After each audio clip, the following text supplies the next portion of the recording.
General Cele's numbers were saved on these phones.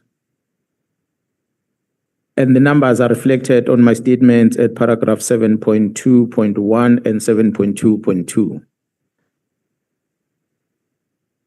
As you can see, these numbers were saved with particular names, Ndosi and Cele. For those who does not know, Ndosi is a clan name of Cele.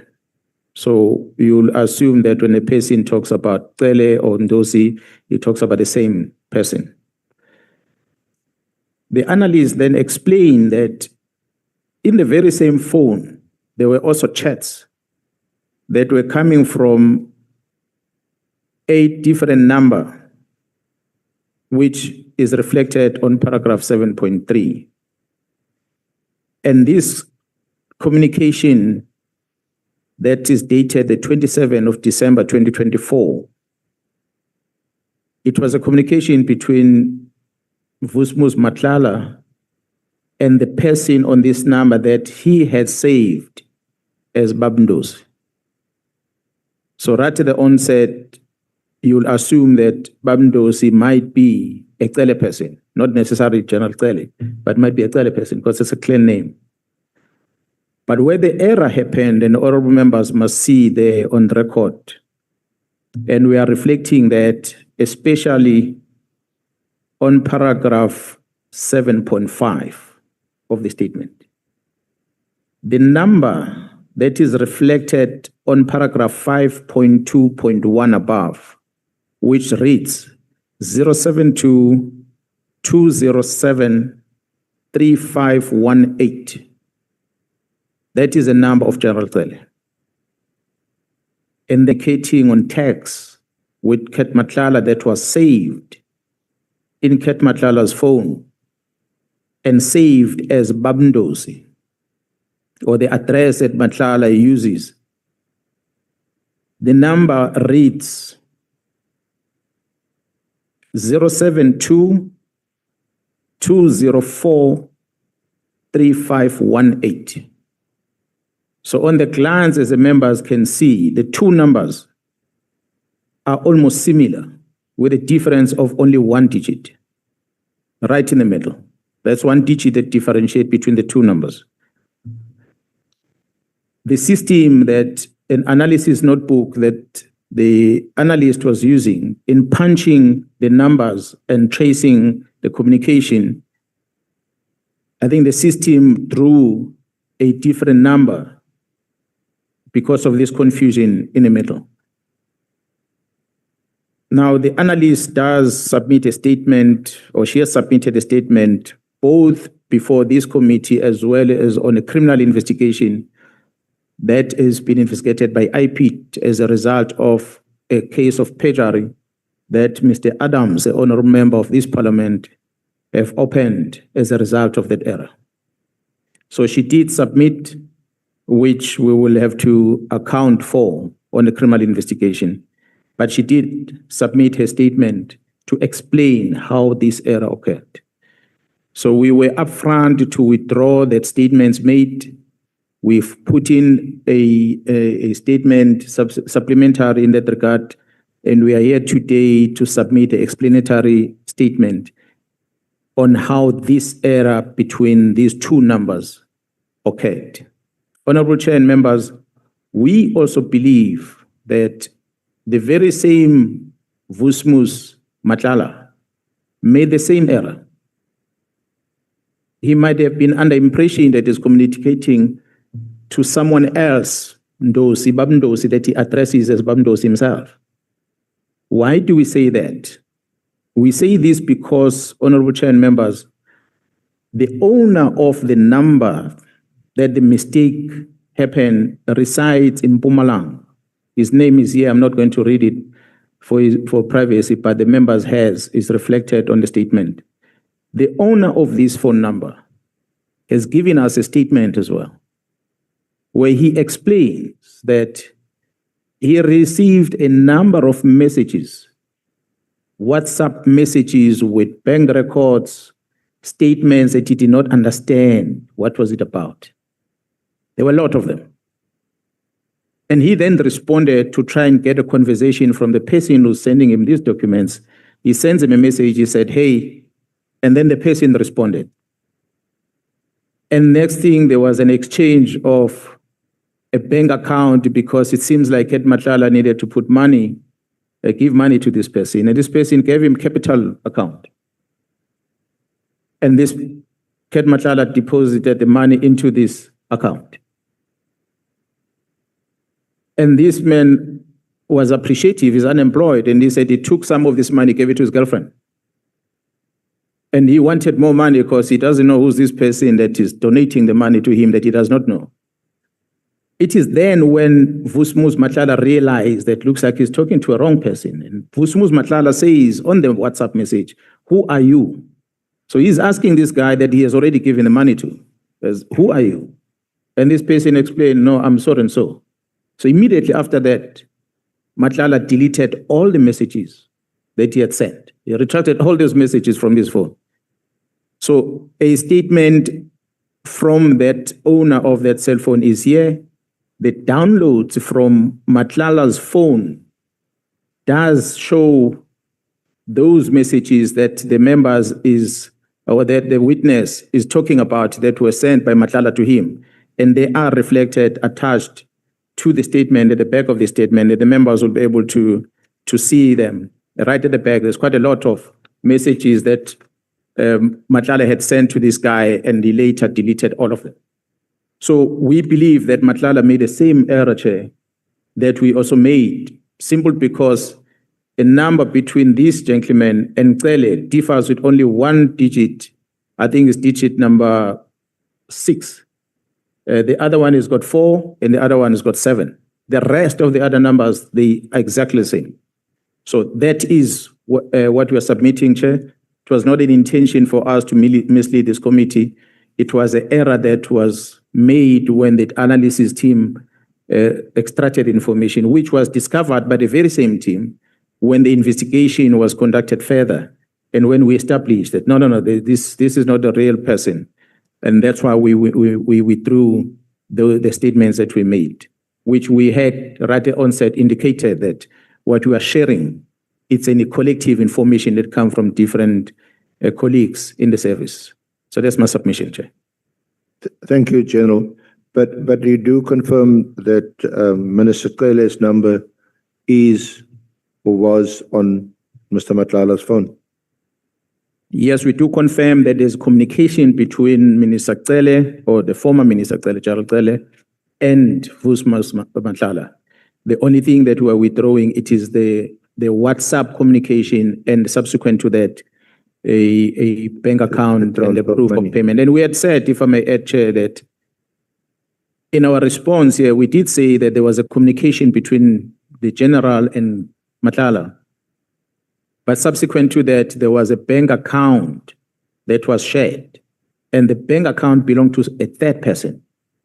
And there was money that was moved into that bank account of that third person. And we were to investigate whether that third person is not associated to General Cele. That's what we said on record. So it is that investigation that revealed that actually those two are not related. So the person who actually did get the money just thought that Christmas came early. He was getting a gift from some unknown person.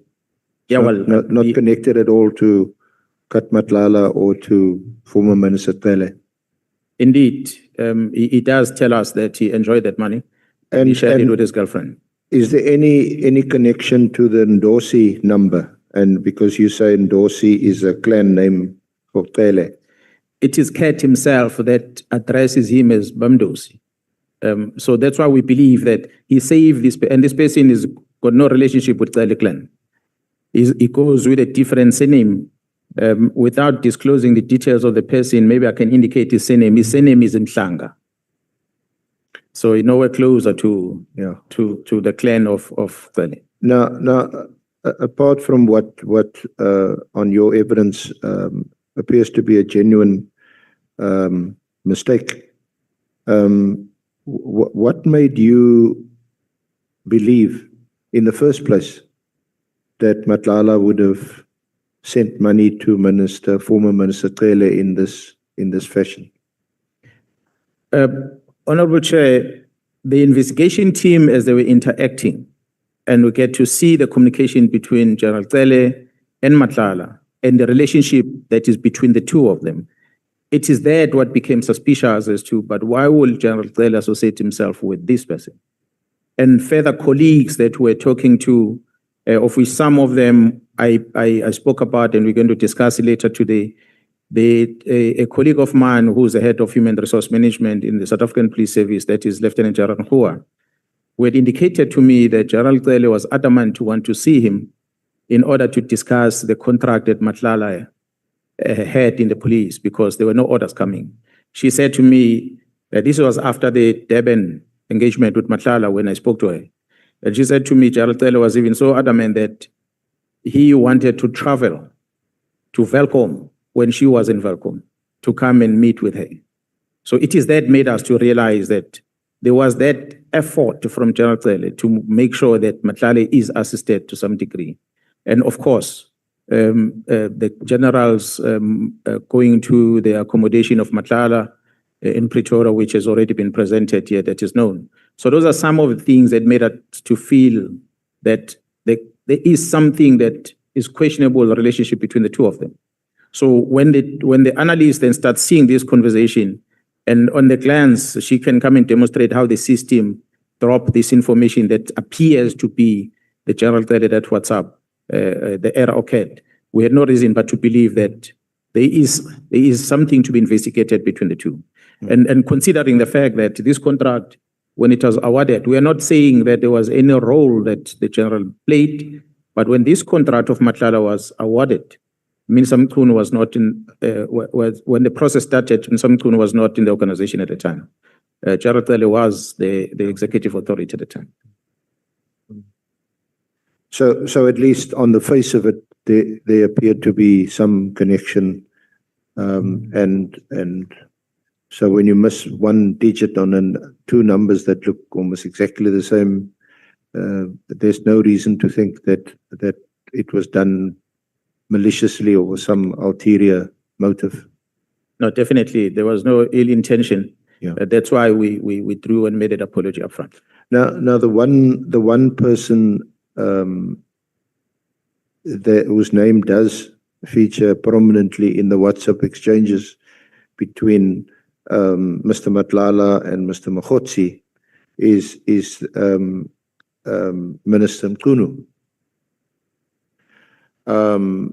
And Minister Mkhwanazi had handed up an affidavit that was deposed to by Mr. Nhlanhla, where he says words to the effect that there's no relationship, no connection. I forget the exact wording now, but something to that effect.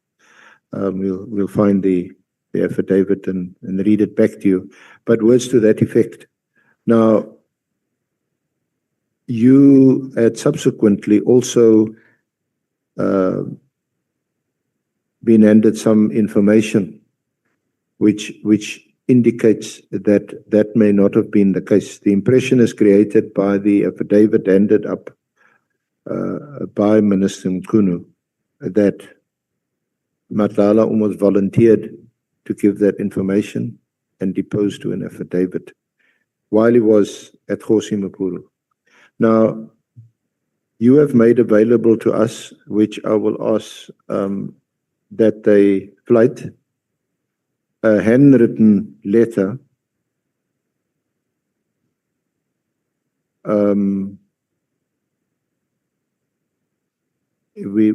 it is in the pack, so honorable chair, honorable members, you can see it yourself.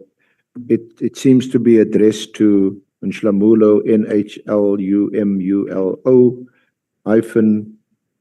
-FYI for your attention or for your information, and it's a handwritten letter. Perhaps first just explain how you got this letter into your possession and whether whether you know who this person is who wrote the letter or allegedly wrote the letter? Have you verified the contents of this letter? Have you sought to authenticate the letter? Just give us some background to this letter before we go to the relevant parts, please. Thank you so much, Chair. Honorable Chair, a cousin of mine stays in Johannesburg, and she works in Johannesburg as well. She called me and told me that there is an information of someone in prison in Pretoria that wanted to see me and share information with me. But of course, I was in Durban and I could not just be in Pretoria, but I indicated to her that I'm going to be on my way to Pretoria. So if there's something that you want to share, I can meet up with you somewhere, collect whatever that you have collected and come and give it to me. And we made that arrangement. I traveled to Johannesburg and I met with her at, I think, Woodmead, if I'm not mistaken. And she gave me a handwritten document. And she gave me a bit of a background as to where does this handwritten document come from. So I took that and I was on my way to the Interpol conference in Morocco. I then thought I was going to be able to take time and read it and get to see whether what is written there can be of any assistance to anyone. So that's a background of how I got the letter. When I asked her how she received it herself, she said to me she got it from a gentleman who went to fetch this letter from prison, from a person who wrote it in prison. As you can see, the letter is not addressed to me. It's addressed to someone who I don't even know who the person is. I had to make an inquiry as to who is Nhlanhla. And my cousin then explained to me that Nhlanhla is a member of MK Party. I don't know if he's a spokesperson or what title does he have. But the person that wrote the letter is a friend or is a person who grew up with Nhlanhla. So he knows Nhlanhla very well. And as a result, that person was addressing this to Nhlanhla. And apparently the intention was to ask Nhlanhla to bring it to me. But it is said that Nhlanhla was not available. I think he was in Cape Town. And if I'm not mistaken, Nhlanhla would have sent his father to go and meet up with this person. And that's how the father collected this information. And that information was passed to my cousin, and that's how it got to me. So the person wrote like this, and I confirmed her, whether can I present this thing before the committee, and he said, yeah, he's willing to testify. He's currently in one of the correctional centers in Gauteng, but no longer in Khosimapuru. And he had even put his name right at the bottom, because I thought we could redact the name in order to protect him. And he said, no, he doesn't mind. He can tell it as is. So that's why we have it here before us. Sorry, and this is a convicted prisoner. I'm not sure of his status, but what I read from here, he said he's been in that, I think, in custody for more than 3 years. So whether he's convicted or not, I've never investigated. Waiting trial for 3 years, a bit long. There are a lot of people that can be waiting trials for many years in our facilities. Like in the Senzo Moyewa. But so his name appears to be Jermaine Prim. It's right at the end of this letter, just above the digit 8, Jermaine Prim. Yeah, right at the end is written Jermaine Prim, and he signed it. Yeah. Now, this letter is Jermaine Prim, the author of this letter. Is he writing this letter on the basis of information that he is now getting from Vusikat Matlala? What I was informed is that this person was in the same correctional facility with Ket Matlala, and he interacted with Ket Matlala throughout the whole process. And a matter of fact, what the information I have is that it was just the two of them in the cell. Now, you haven't verified this for yourself, or through your investigating team or through any investigating team? Yeah, well, no. I've shared this information with the team in Gauteng as they are investigating some other cases in Gauteng, but not necessarily me, myself, to get involved with that investigation. Now, you agree that there are a lot of names in this letter? According to what is written, this man, because I established as to how did he gather the information. Information I got is that Kat was telling him things, and he will take a pen and a paper and he will write these things down without Kat knowing at the time. So that's why I was worried about this coming out in public, that maybe his life will be in danger. And he said, no, he's no longer even in the same facilities, so he doesn't mind. We can make this public.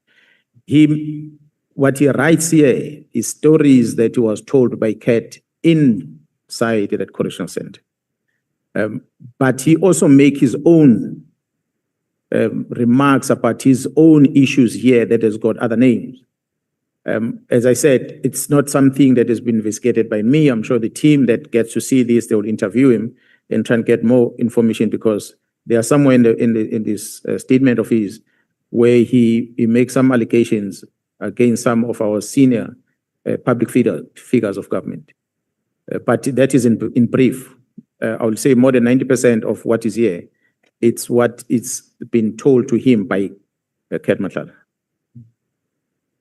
Now, what makes you believe that this letter or copy of this letter is authentic, and that is indeed what Jermaine records, what Kat is telling him? They obviously have a lot of time to do this sitting together in a cell the whole day. Honorable Chair, the things that are mentioned here are matters that some of them I was not aware. One of them is I did not know how the minister obtained Kat's affidavit that he came to present here. I did not know that. I never investigated, but it was presented before this Ad Hoc committee.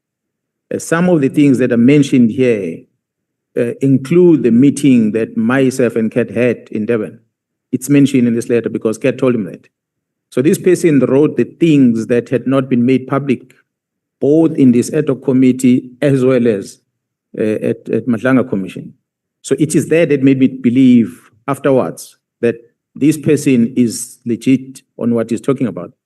The stories that he's putting out there from Kat, at least, might need to be considered and be investigated further, because we have already had some of these things that he's talking about. And this was before a lot of these things presented, and I think it's something that happened before even the minister came to testify, if I'm not mistaken. There's no date on the letter when he wrote it, but when I inquired, was that when the father of this Mtamulo went to collect it, they gave it to me 2 days after collection of this document. So obviously need to be verified, some of these things, whether are there any facts on them or not. But it's stories that later, when testimonies are presented at the commission as well as here, they collaborate some of the information that is here. The issues of Ekurhuleni, amongst others. So we need to be clear that this letter constitutes hearsay. Yeah, it is indeed, until the author is tested on it. But from my side, as I said, I'm the third person that receives it. The person gave it to a gentleman, the gentleman gave it to my cousin brought it to me. Sort of triple hearsay. Yeah, part of why I'm giving it here is because he explains the how part of an affidavit that the minister brought before this committee, how it was obtained. And then the relationship, it seems, between himself and the MEC, not indirectly as we presented, because all along we've been seeing Minister Mkhunu as communicating with Kat via other people like Mkhwanazi and amongst others, but not a direct conversation. Yeah, I want to go to that part only of the letter that is relevant to what you're saying. But Well, obviously, it's up to the honorable members if they want to ask you questions or examine you on any other part of the letter, but it just seems to me to be almost irresponsible also to refer to other aspects where a number of prominent personalities are mentioned in this letter. But as you rightly say, this all needs to be investigated, or is maybe the subject of investigation, we don't know. Now, the relevant paragraph is the one, honorable members, it's marked number digit 2, it's circled. I think it's still, yeah, it's still on page 1. Do you have it, General? Yes, yes. I said, Is this the part? On the 22nd of September, is that I received legal visit from my attorney,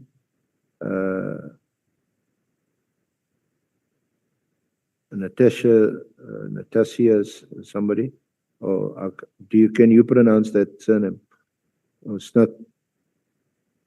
On arrival at the legal visit, I found Vusi Matlala there. There were 2 white guys there to see him, in brackets, lawyers, close brackets. They handed him a paper to sign. He took it and signed it and handed it back. He did not even read through it. He then left and continued my legal visit. Upon arrival back at the section, I asked him who those lawyers are, because I know Oudis, and it was not him. It was also definitely not Mkwashu. He then told me that they are Senzo Mkhunu's lawyers and that they asked him to sign a statement saying he doesn't know Mkhunu.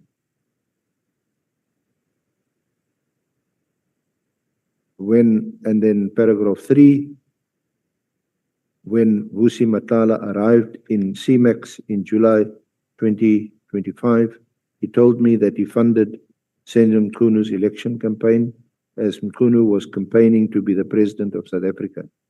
He also said he gave him money for the ANC January, in brackets, I think January, and he's got 18, conference, which they have yearly. He said just for the January conference, he gave him over 4 million rand.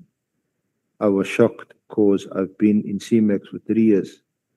We don't have radios, newspapers, or TV, so I didn't know all this was happening. He told me Senzo Mkhunu is the Minister of Police. He also told me about his case and the police. We spoke daily. He said that he's friends with Cedric Shabia, who is head of investigations and detectives in SAPS. He went in depth and said that Shabia told him to open a case against Mkhwanazi. He said Shabia gave him information of the special task force having kidnapped some lady who works at forensics and then seizing her computer. Shabia also told him that Mkhwanazi is under investigation. He told me many other things about Shabia. Then paragraph 4, a few days after signing the statement, which Mkhunu sent for Vusi, he told me that Mkhunu sent a message to his wife explaining that he is happy, that Vusi must just sit tight, and in quotation marks, help is on the way, close quotation marks. Vusi said, he said, help, all in capital letters.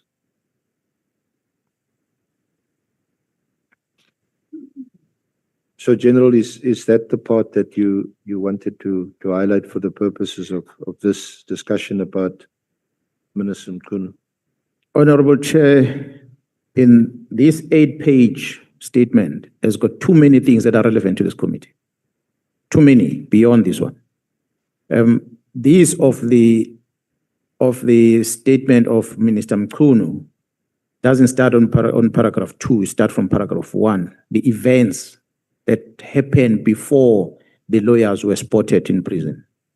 That's what I'm saying is something can be investigated. If the phone records and the visitors registers of these correctional services will be able to prove whether such visits happened, was this statement obtained from the prison, and so forth. This person is telling what Kat told him. But beyond this, Honorable Chair, this person talks about things that we did not talk about here. And one of them was the meeting between myself and Vusmus Matlala in Durban. It is here in the statement because Vusmus Matlala told him about it. That's why he makes a reference to it. I wanted to get there after. Yeah, after but this. what I'm saying, Chair, is that there is just too many other things that are here that might be relevant. There is Katiso Malife's issues here that this man is talking about. There are border issues here that are part of the letter of the minister. So there's drug issues that have been spoken about in this letter. So if we're going to only take one paragraph and exclude the others, we might miss something. It is something that sorry, I'm present. General, just a correction. It's not what I can't tell you what to testify to, what to say. This is a document you've presented to us. Yes. If you want to go through the entire document and discuss it, then feel free to do so. Okay. I was owning in just on the one aspect, which is the letter, the statement. The statement of the minister that the minister had made to us under oath, and there appears to be some other version which is hearsay at this stage and which needs to be corroborated. But if there's anything else in the letter or the whole letter that you feel you want to discuss, then you must feel free to do that. Okay.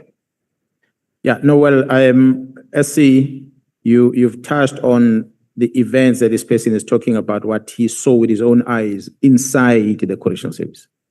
But what also transpired is right at the beginning on the 9th of September on paragraph 1, which I will also want to invite you to first take that part.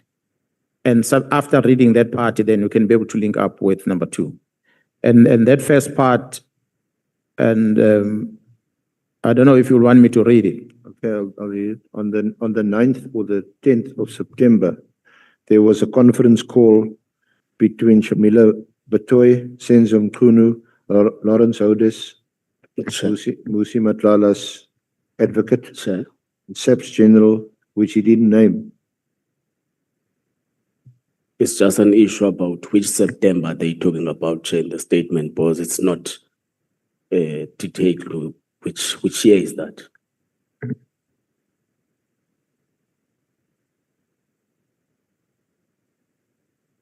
Chair, if I may respond to that. The statement is as it stands.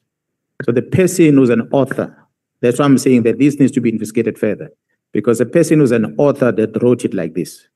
So the years honorable member is asking is not written, and I cannot say it is which year. It is my assumption that this happened when Kat Matlala was in custody. So if it happened when I was in custody, it might mean September 2025. But I'm not an author. I cannot guarantee. I don't want Honorable James to go to prison, police station again, and open a case against me. Honorable James. Sorry, Adams. Did I say James? My apologies, Honorable James. Honorable Adams, I meant to say. My apologies. Allow me, Chair, because you said no earlier on. Apologies, I have a clarity-seeking question. General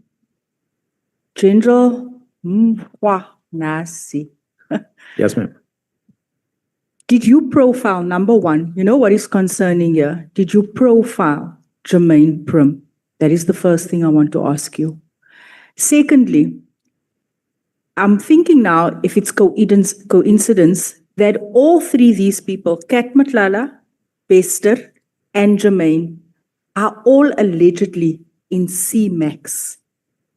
So the only way that Jermaine can listen to conversations of Kat Matlala is if he's on a cell phone. How do you explain Mr. Matlala then having a cell phone in CMAX?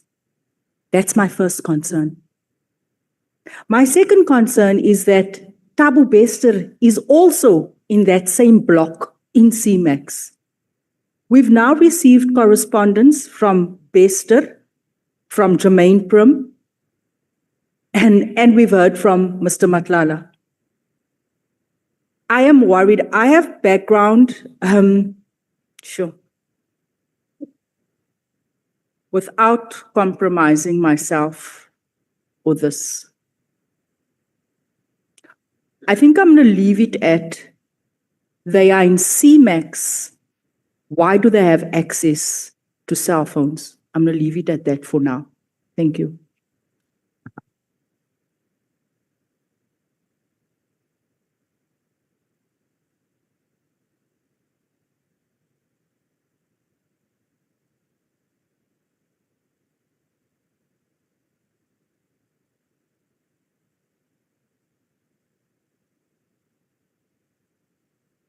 Honorable Chair, I'm not sure if I can maybe just make some comment, and maybe as a follow-up to what Honorable James is raising.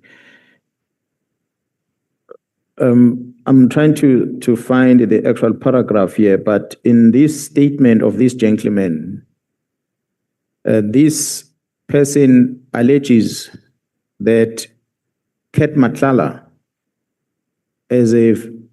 as freedom inside the CMAX. He is very close with the head of the facility. That's why he can get around and can get things done with ease. So it then explains that, and he says he was sharing a cell block with the two of them.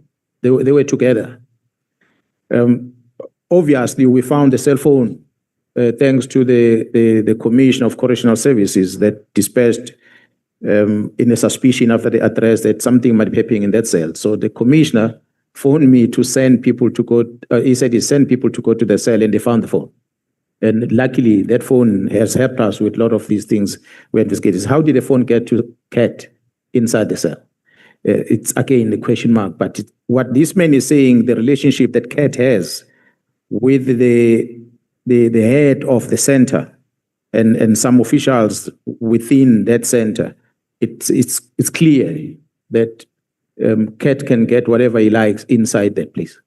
I'm not going to explain part of the reasons why there was a motivation for him to move away from there, but that's part of the problems that has been experienced, which the head of correctional service, the commission also identified. Thank you.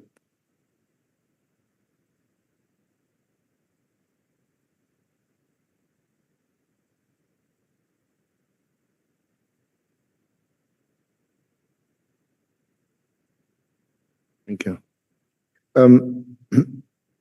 General, just as a matter of information, perhaps, well, you would know. You know that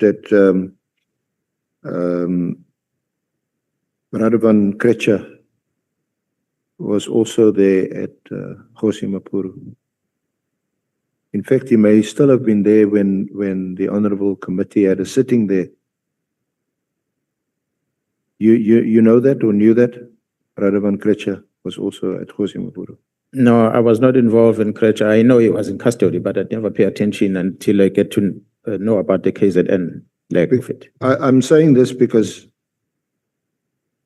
perhaps the author of the letter was mistaken, because the name of Miss Natasha, I think the spelling is Otrebski,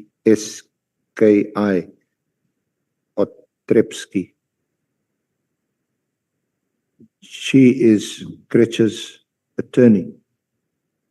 And he was also there, and that paragraph mentions her legal visit. Also claiming to be his attorney, the author, Jermaine's attorney. Yeah, well, I think there's quite a lot of lawyers that are representing dodgy characters in our country. You just have to go in the system and check who is a lawyer has ever appeared on behalf of both Kat, whether it's a Jermaine guy, whether it's Thabo Bester, whether is I know of a controversial lawyer that has also been part of the AKA murder in KZN. which are controversial figures, but I'm not a legal person to say much about it. It's just an interesting thing to notice as a police.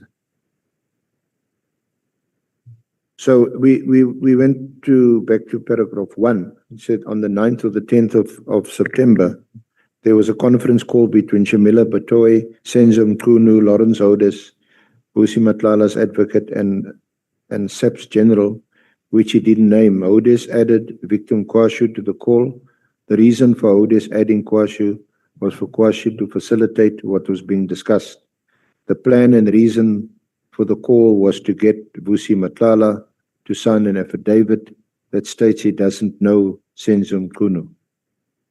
Apparently, Kwashu told him to first show good faith by granting Vusi bail.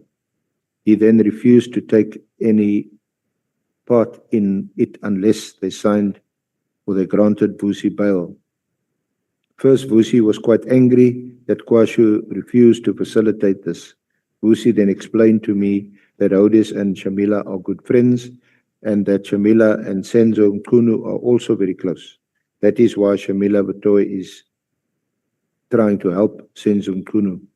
Vusi also said that Andrea Johnson was also part of the discussion and that she's on board. I also know that there were people from IDEC at the prison to see Vusi on more than one occasion. He explained to me that the purpose of the visit was for him to help them discredit General Nhlanhla Mkwhanazi. He apparently said he was at Mkwhanazi's apartment in Umhlanga, and it's called the Pearls of, not sure what pearls of what.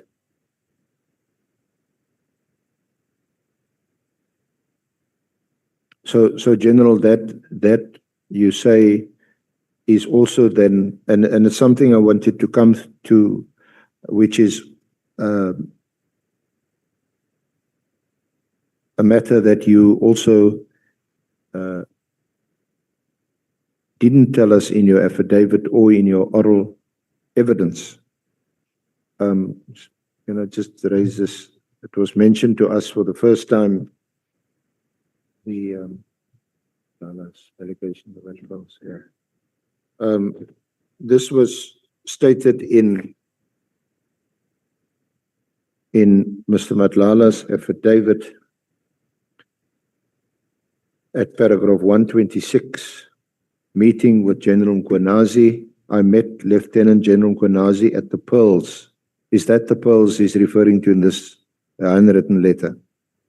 Yeah, well, this is, I believe, what this gentleman had was told by Ket Matlala, Yes. even before the Ad Hoc committee went to hear from Ket Matlala himself.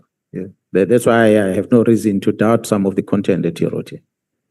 So Matlala said, I met Lieutenant General Mkhwanazi at Pearls of Umhlanga on 15 April 2025. Minister Cele had arranged for me to meet him. This was the result of my interaction with Minister Cele regarding issues with my SAP's contract. Minister Cele advised me that he knew Lieutenant General Mkhwanazi, but the person who was very close to her was Lieutenant General Mkhwanazi. Before we proceeded to the meeting, I contacted Lieutenant General Sinona, who is also the head of the Hawks in KZN, as I was not comfortable to meet Lieutenant General Mkhwanazi alone. I first ran this by Minister Nkele, and he okayed it with Lieutenant General Mkhwanazi. The meeting was scheduled at the Pearls, and upon arrival, we met him outside.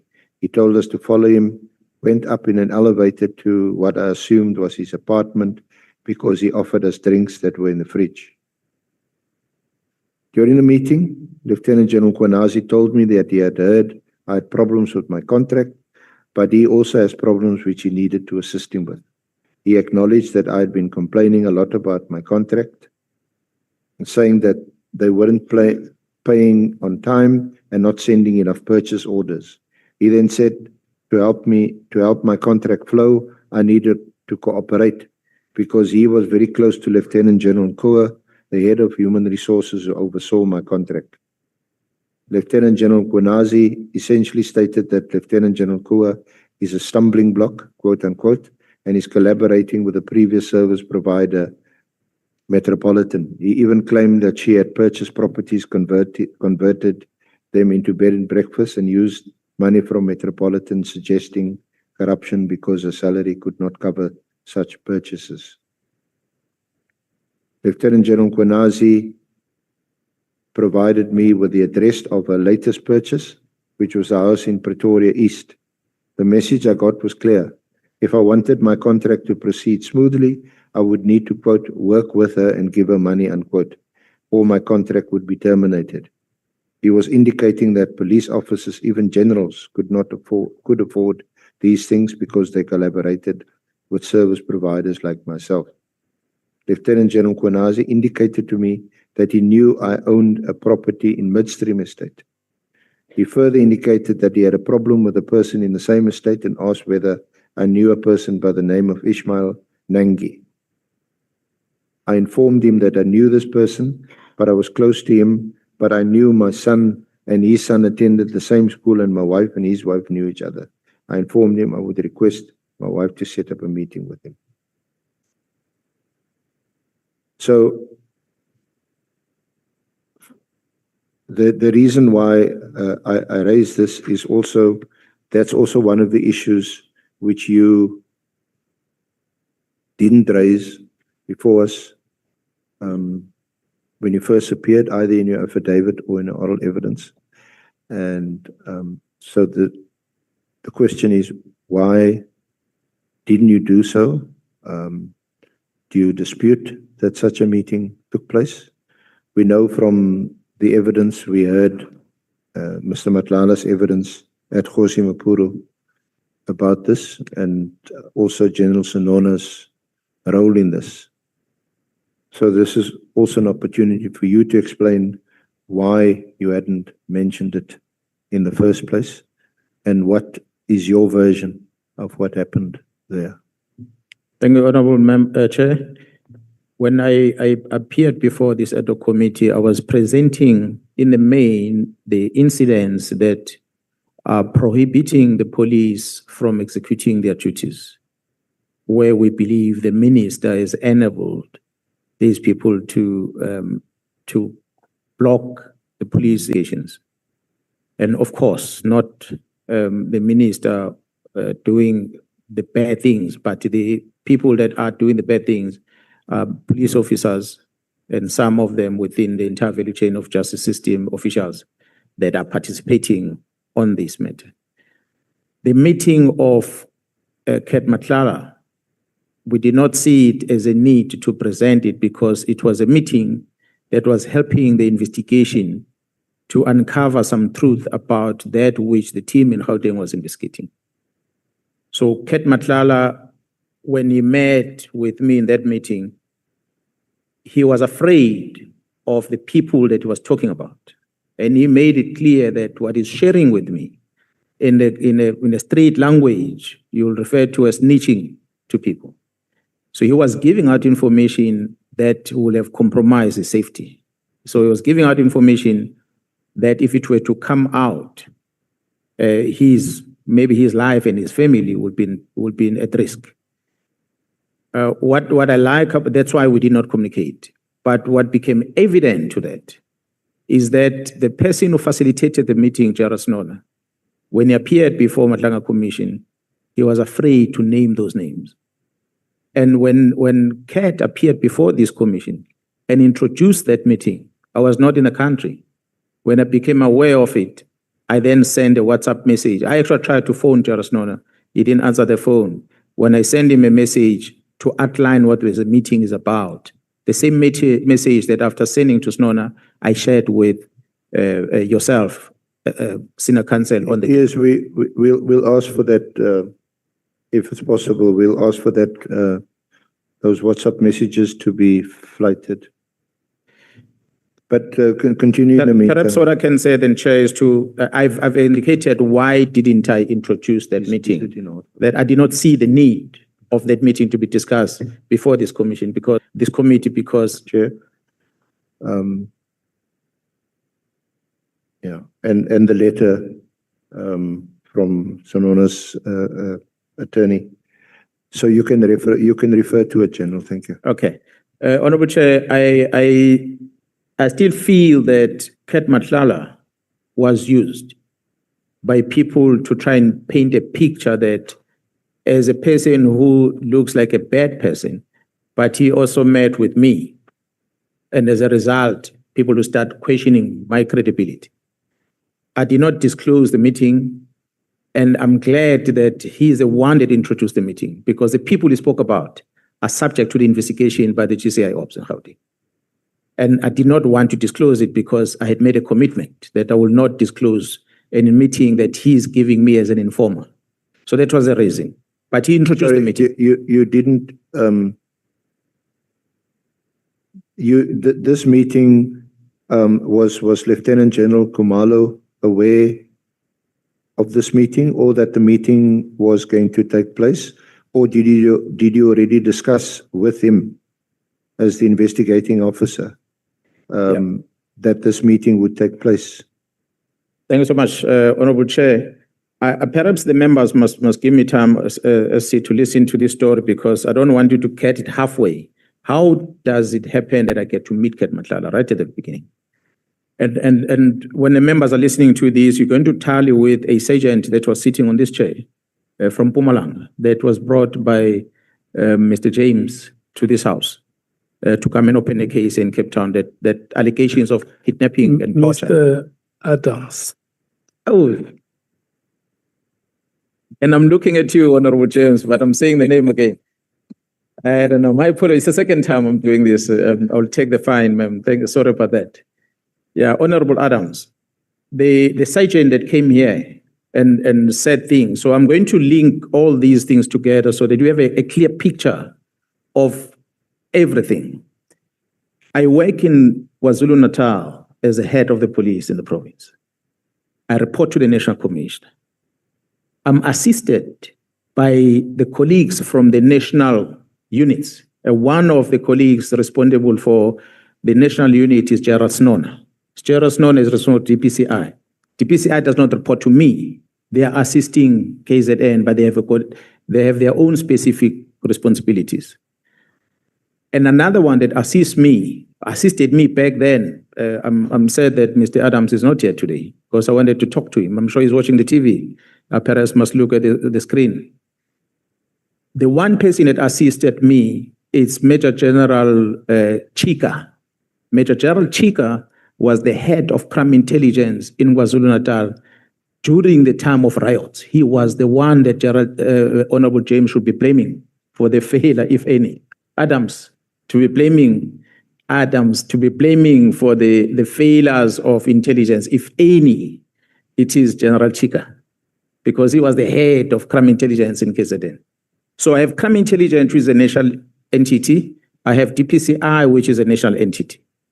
And then myself in the middle. So from time to time, we're going to be communicating with colleagues. As when Chika is going on retirement, I'm aware, I'm on his farewell, and I'm talking to the division to make sure that they fill up that post. The post that has since been vacant from that time to date has not been filled. But the National Commission told me that they are finalizing the process to get that post filled. That is 12 months down the line. We still don't have a head of intelligence. General Snona is a person who comes from Gauteng. He was appointed in KZN. So I interact with General Snona. But I'd already heard of a name of General Snona even before coming to KZN. There is one former warrant officer, Malinga, who used to work at Organized Crime Pretoria, who still today is undergoing court because of issues that he and General Snona were involved with while they were working in Pretoria. I don't want to get into the details of that, but there's a case that is dragging forever that does not end. So that's how I got to know, because I knew Malinga, and Malinga will tell me about General Snona at the time. So that's how I got to know about Snona even before meeting him. But fast forward, I'm in KZN, General Snona is the head of DPCI in KZN. I will not remember, Honorable Chair and members, the exact date, but it will be 2 or 3 years back. General Snona approaches me, and one of the conversations we're having, he says to me, hey, I'm thinking of resigning from the police. And I ask him, when you want to resign from the police, where do you want to go? He says, no, I'm going to join a security company of my friend. And this friend of mine is from Mamelodi. He's got a very big security company, and it's Nhlanhla that is in charge. And I said, no. Well, I stayed in Pretoria. I've never paid attention of the security companies like that one. And he says, no, this guy is big. There's a lot of police officers that are working for his security company and so forth. He has just got a contract in Lesotho. So he wants me to go and run his project in Lesotho. So this is Nona talking to me. So I then discouraged him from resigning. I said, but you are left with 2 years before you go on retirement. If this is your friend, why don't you retire after 2 years? And thereafter, you then go and work for him. Remember, I don't know who this Nhlanhla person is. And then he took that advice and he said later afterwards, I said, hey, no, I took advice. I think I must wait until 2 years is over. But fast forward to that. A kidnapping case is reported of Kwatuguza. And a Muslim guy is kidnapped from the mosque and he disappears and nobody traces him. They don't know where he's whereabouts. Such cases are handled by DPCI. So DPCI is involved. The team of DPCI has some members, technical team from the province, which is TRT, that works with them. And some dog unit members, flying squad, they will form a team. But it is DPCI that deals with it. And these other members will just be in support. So then they say to me that there's an incident that has happened where the family was called and the ransom demanded. The family was called from a number in South Beach in Durban, next to the beachfront. When the team followed up, they discovered that a person bought airtime and loaded it on the phone and made a phone call. And they could identify the person that went to buy airtime on cameras, and they followed that person. And the person said, the person who gave me asked me to go and buy airtime, gave me 50 rands as a payment. So the person was paid 50 rand to go and buy airtime from the tuck shop and give it to this person. And this person was sitting in the car, and the car was parked in this place. So the team followed that car. They discovered that it's a bakkie, white bakkie with no number plate. So they started following the movement of that car through cameras in the assistance of security companies in KZN, because they're very good with these cameras they put out there. They have the team to trace the movements of this car. So until the car disappeared in the area of Mayville, Katomeno side, they couldn't locate it. So then they went back to check all the other cameras in Durban to look for this car, if there's somewhere the car was picked up early in the day or afterwards. So they picked up the car, stopped at the shop somewhere. And this individual got out of the car, they entered that shop. So they went to that shop and they downloaded the footage and they identified two gentlemen in that footage that came from that bakkie. And one of the people they identified was Mr. Nangi, which was well known from the police as one of the high-profile wanted person on kidnapping in Mozambique. So that's immediately the team knew that means it's Nangi that is behind the kidnapping. And Nangi lives in Gauteng. So they went to trace the movement of the car at Marankin tollgate and all the other tollgates on the entry. They discovered that indeed this car had drove past there. And Nangi was driving, and he would be one passing the tollgate and paying. And they were easily, because I would ask them, why you say you identify that it's Nangi? So he's got a funny eye. I don't know how his eye is like, but that's what draws attention on the team. So the team then moved to Gauteng. From what they are briefing me, they're updating me, but it's not my case. They arrive in Gauteng, they trace this information in Gauteng, they found Nangi, and they downloaded, took his phone and they opened his phone. In his phone, they found, which was a shocking thing, a person whom yesterday Sergeant Nkosi presented before the Madlanga Commission to be known as an expert in kidnappings. Nkosi spoke about him yesterday.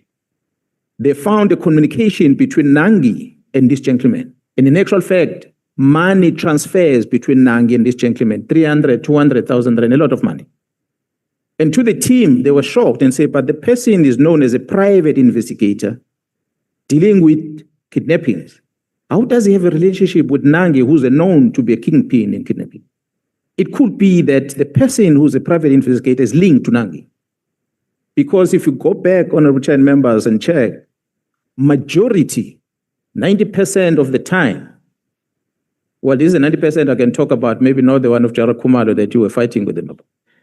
Majority of the people that are kidnapped are Muslim people. majority of them, because they've got cash in their shops.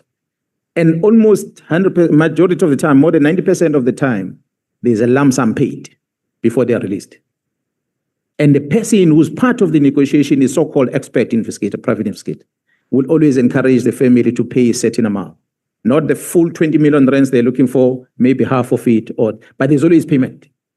So here's this person who's known to be the lead expert in kidnapping, is exchanging money with Nangi.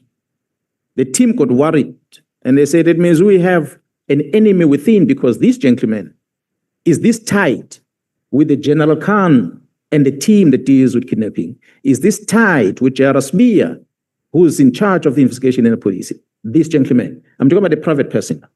So the team picks that one up and say, there's something not right, doesn't add up here. As they were interrogating, I don't know the how part, they discovered that the kidnapped individual is kept in a house in Mpumalanga. They traveled to Mpumalanga. They arrived in Mpumalanga in a particular house, and there was no one there. And when they engaged with the community around, the community said, we've been suspecting something dodgy happening in this house. But before you arrive, there were a lot of movement, cars that drove out with speed, and they left the place. And the owner of the house is the sergeant, the police sergeant. And this police sergeant stays in another house somewhere. And they directed the police to the next house. So the police moved with speed because they're looking for a kidnapped person. They went to the next house. When they arrived in the next house, they were told, this gentleman has gone to Mozambique. He has crossed with the person that's kidnapped to Mozambique. And the team then engaged with the people in Mozambique and say, looks like there's someone there in Mozambique that has crossed with the person that is kidnapped. So, and I heard there was a talk of, when he was sitting here, he was talking about the video that was available. There is a video available of a shop close by that shows police cars coming to the property and the police cars leaving the property. And later, the community is all over the place there. And later, the house is on fire. And the medical people come in to attend to that house. The video is there. They're not just property. The house that was identified initially as a place where this one was kept. So his story on a confession that Molotra made when the police got him confirms this arrangement with Nangi. But Molotra then is found, eventually is brought back into South Africa. The How Party, remember, I'm not involved in this. And is taken with Nangi and everyone else. The team transport them to Devon for the case at Kwatuguze. But what I don't know what happened in that case, because the DPP contacted me and said, this team that was investigating this case, they messed up this case. And the DPP wrote a complaint via the NDPP to DPCI for disciplinary steps to be instituted against these members that were working on this investigation. So that's how the case was withdrawn from court. And this Nangi and this Molotra guy left. They were released because of that. So that's how the Nangi story comes about. Well, obviously, internal, the organization will have investigated. Just pause there, General. The Nangi story, you can deal with it maybe a little later. That's not gone yet because there's now... It's gone. It's coming back into why Snona. Yeah, we end up talking to Kat about it. So remember, it said Kat, Snona talked about Kat when Snona wanted to resign, to join Kat. Then subsequently, there's this incident of kidnapping. There's the incident of a case not being finalized that involved Mlotra. And eventually, after they are released, there's a case open in Johannesburg by Nangi and Mlotra team. They open a case of stealing of Rolex watches and many other torture, amongst others, many other things. It's registered in Joburg. I have no clue because I'm not part of it. Sinona comes to me. And he says to me, General, there's a case open against my team. Remember, it's his team. It is DPCI's team. He said, there's a case open in Joburg against my team. And the case is opened by Nangi and the people that are with him. And I took note. I said, oh, well, what is the case about? He said, no, torture and all those things. And I said, but was he tortured? Were they tortured, these people? And he said to me, no, they were tortured in Mozambique. This guy, when he was arrested in Mozambique, was tortured and so forth. But Snona sounded like he was not even part of the team. When the team was doing all this movement, he was not there. But I know today he's also facing a disciplinary case. I don't know why is he facing a disciplinary case, but I'm not part of it. But he tells me this thing. He said, there's a case open in Joburg. Unfortunately, you, General Mkhwanazi, you are one of the accused in that case. So I asked him, why am I accused on a case that I don't know? He said, no, they're alleging that you were part of this. So I just laughed it off. I said, it's one of many other cases that will be thrown on me. Maybe someone influenced that. I'm not going, well, I guess if it's there or involving the police, IPIT will investigate like many other cases. So we end there with Snona. Few weeks later, Snona speaks to me again, face to face, and he says to me, General, I found someone to help withdraw that case against my team. So then I asked him, but when you say you found someone to help withdraw the case, how is this person withdrawing the case? He said, no, this person spoke to one of the complainants. So I asked, who is this person? And he said, Vusmus Matlala. Now I already know the name Cat. And I said, but okay, well, you said you found him. How did you find him? So no, I was with him in Gauteng. And I told him that there is a Nangi guy that is opening a case against my team. And Cat took the phone, he called Nangi. This is what Snona tells me. That Cat took the phone and he calls Nangi. And he told Nangi that, hey, don't get involved in this case. Why did you open a case? And Nangi said to him, it is Jarasbia that influenced him to open a case. But otherwise, he's no longer going to participate. Now, IPIT must come and explain. Since the case was registered, a year later, nobody's ever come to me. What is happening on that case? Could it be that the main complainant on the case did not want to cooperate anymore with the investigation? If that's the case, he's going to check out on what Snona told me that he was told by Cat. Because that means Cat influenced that Nangi not to participate in the case at the time. I suspect, I don't know, but I suspect Nangi is the main complainant. Perhaps that's why Mlota was brought by Adams here to become a complainant on a similar case here in Cape Town. But I'm not on that. I'm just saying that's how the Nangi name came into the picture. It is Cat that tells, it is Snona that talks to Cat about Nangi to drop the charge. So that's what got me more interested to ask more about the relationship between Snona and this Cat guy. So when I asked him, I said, but you wanted to resign to join his company, and now you are telling me that he's helping you to stop the investigation. How do you know this guy? Then Snona says, we grew up together. We were playing soccer together. Then I remember I said, but you said Cat stays in Mamelodi and you are from Soshanguve. How did you grow up together? This township are far apart. He said, no, we're playing soccer together. That's how we know each other. Remember the time, I don't know the age of Cat. I don't even know how old he is. He's just telling me about they grew up together and that's how they got to know each other. So I had no reason not to believe him. So I said, so he's your brother, eh? Is that close to you? He said, no, he's my brother. Then I started saying to him, but there's investigation happening in Gauteng where this Cat is got issues that are questionable about him. So you sure you're not part of the wrong? He said, no. Cat is, I know him as a clean guy, he's my brother. Even if you check the phone communication between me and him, we are brothers. So I had no reason not to believe the head of the Hawks in KZN when he tells me this, that Cat is just a brother. I finished the conversation, I talked to Kumala, I said, Snona has this close relationship with Cat. Maybe when we check the downloads of Cat, we must run the Snona's phone and see if there's any communication between them. So that's how the extract of the communication and the relationship between Cat and Snona was discovered, because it's Snona that disclosed the relationship between him and Cat. Fast forward from there, Snona comes to me and he says, hey, remember the guy I told you about, Cat Matlala? I said, yeah. He said, that guy's got a contract in the police of health contract. But he's struggling because police are not placing orders. Now he wants to reach out to talk to the end user, which is Nhlanhla. And when they establish the people that can link him with Nhlanhla, they discover that you're the one of our entire management of the SAPS, you're the one that is closest to Nhlanhla.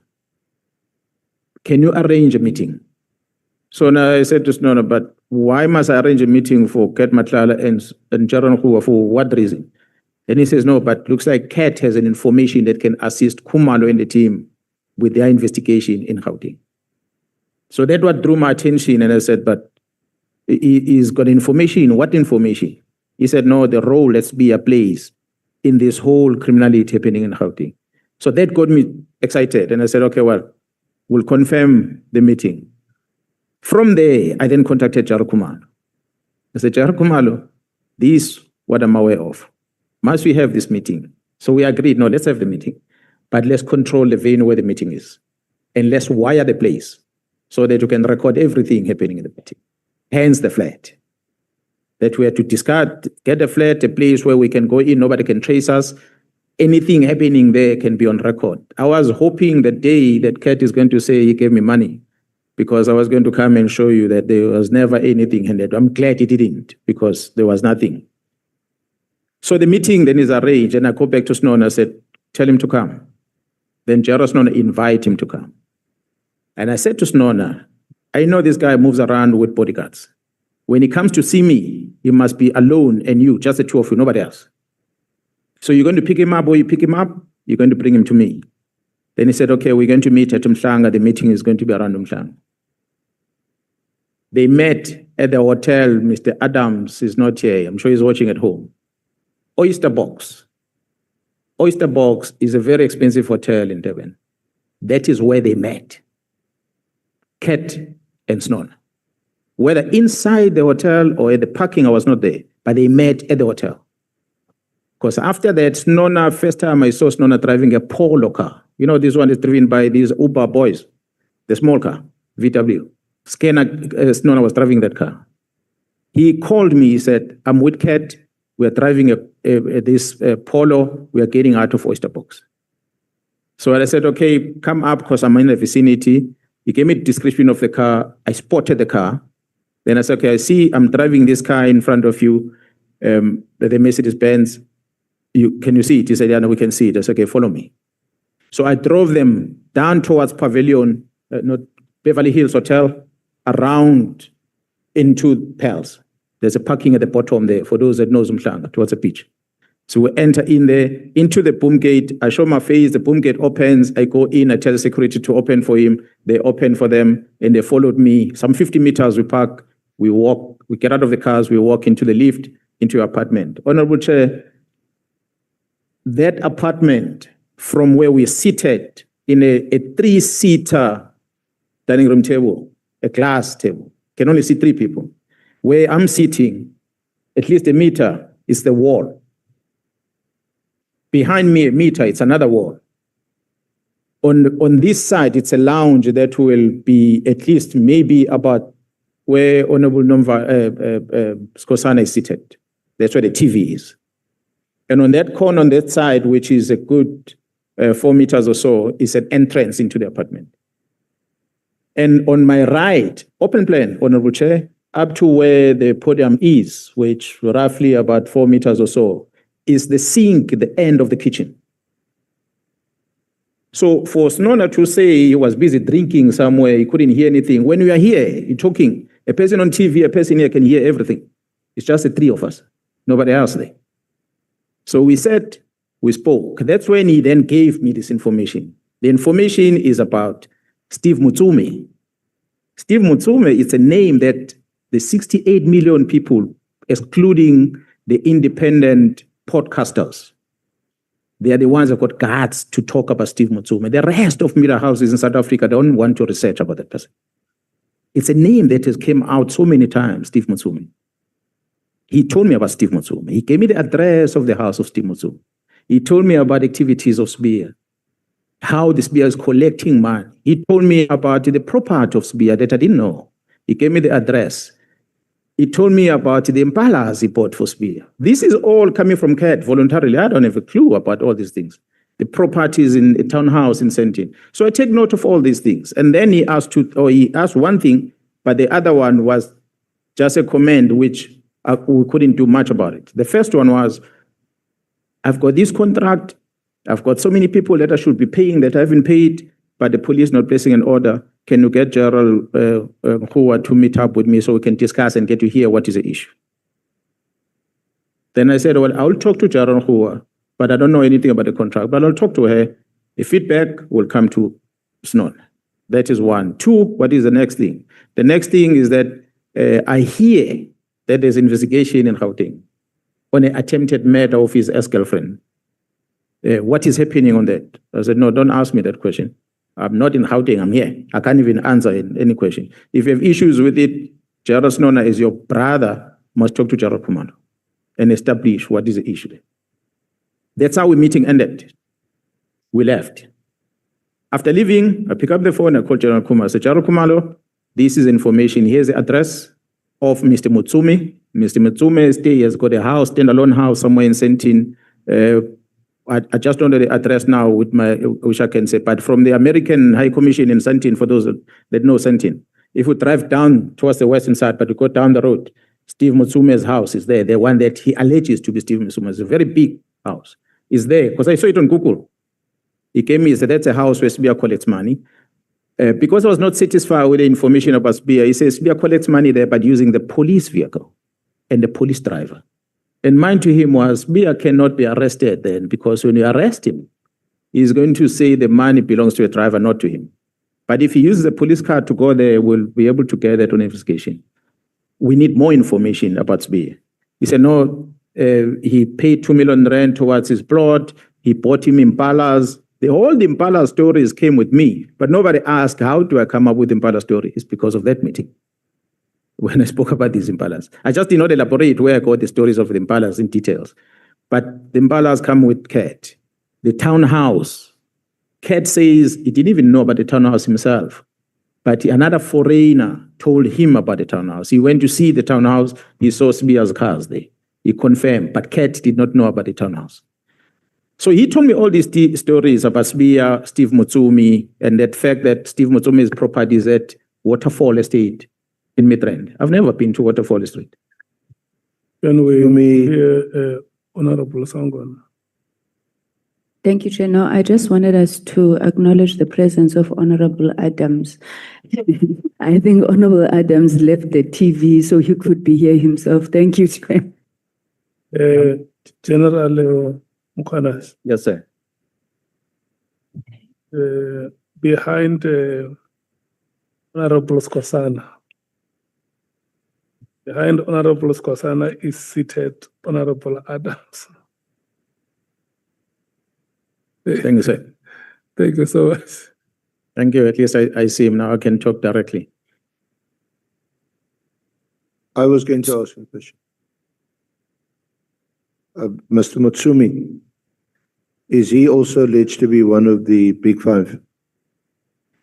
I had said, Honorable Chair, with respect, Councillor, as a legal person, you'll know that we cannot, as police, pronounce of people that are not before court. But it's a character that the police officers are afraid to even call his name. It's a character that even the judge at the Nhlanhla Commission was concerned about the police being so afraid. It's a person that I spoke this morning to Sergeant Kosi, who was sending the communication between me and him to the very same person. So Steve Mutsumi is such a character. I'll leave it there. I don't want to go into details. You can read between the lines. Yeah. Now,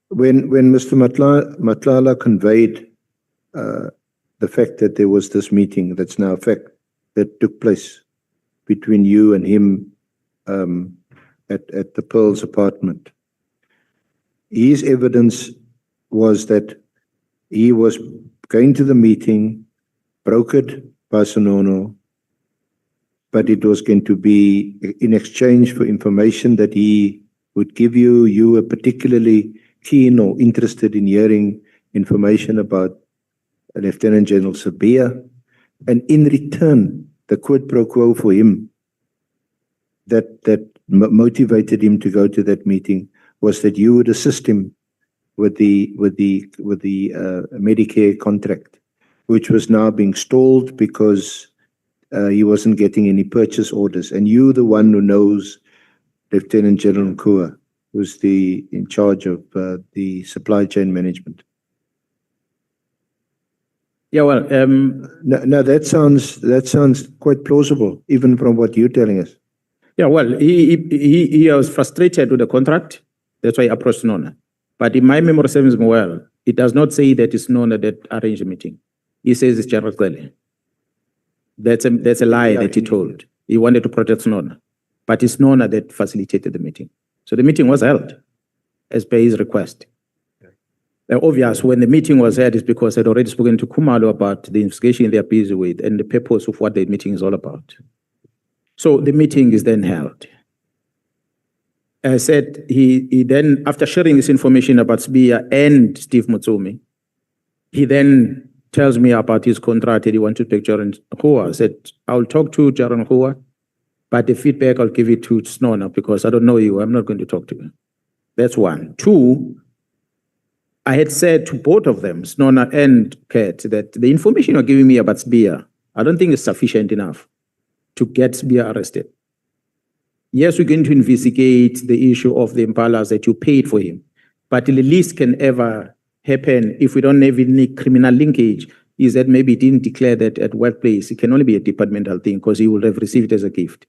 If you have contributed 2 million rand to his property when he bought his property, and again, is it a loan or what is it between the two of them? So the information you're giving me is not strong enough to say Sbia has done these criminal activities. But he kept on saying, no, Sbia is a dangerous man. He controls a lot of things there, investigations and the likes. But I wanted something tangible. Then he says, no, well, we'll arrange something tangible to give it to you. Then I said, but don't give it to me, give it to Khumalo because the investigation is in Gauteng. And I can tell you, Honorable Chair, that subsequent to that meeting, after giving feedback to General Khumalo, Snona made a contact with General Khumalo, and Snona sent one of the TPCI members to go and give a statement to General Khumalo and the team about the corruption that General Sbia is involved with. And General Khumalo can attest to that because the statement was given subsequent to that meeting.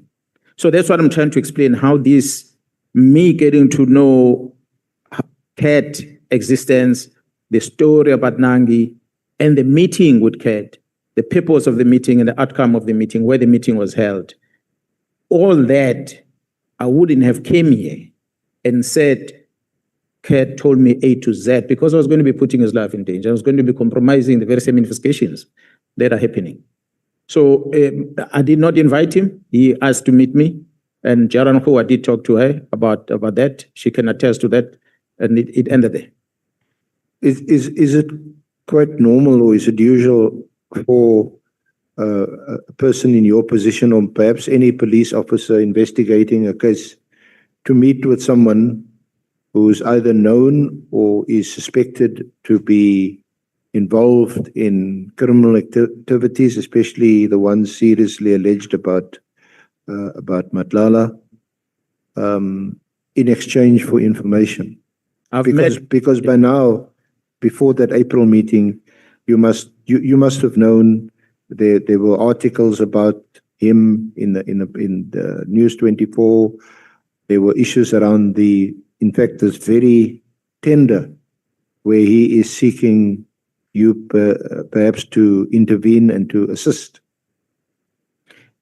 In meeting Kat, was Kat coming to give information that is going to assist with the investigation in Pretoria or in Gauteng specifically? So a police officer will meet a person who's providing information, not meeting Kat to socialize and party. I'm meeting Kat because he wants to come and give information. So I've met a lot of people that are, some of them in custody, arrested, and some of them not arrested yet. Some of the people come up front and say, I was part of a crime. I'm here to give you the facts. And they give facts and they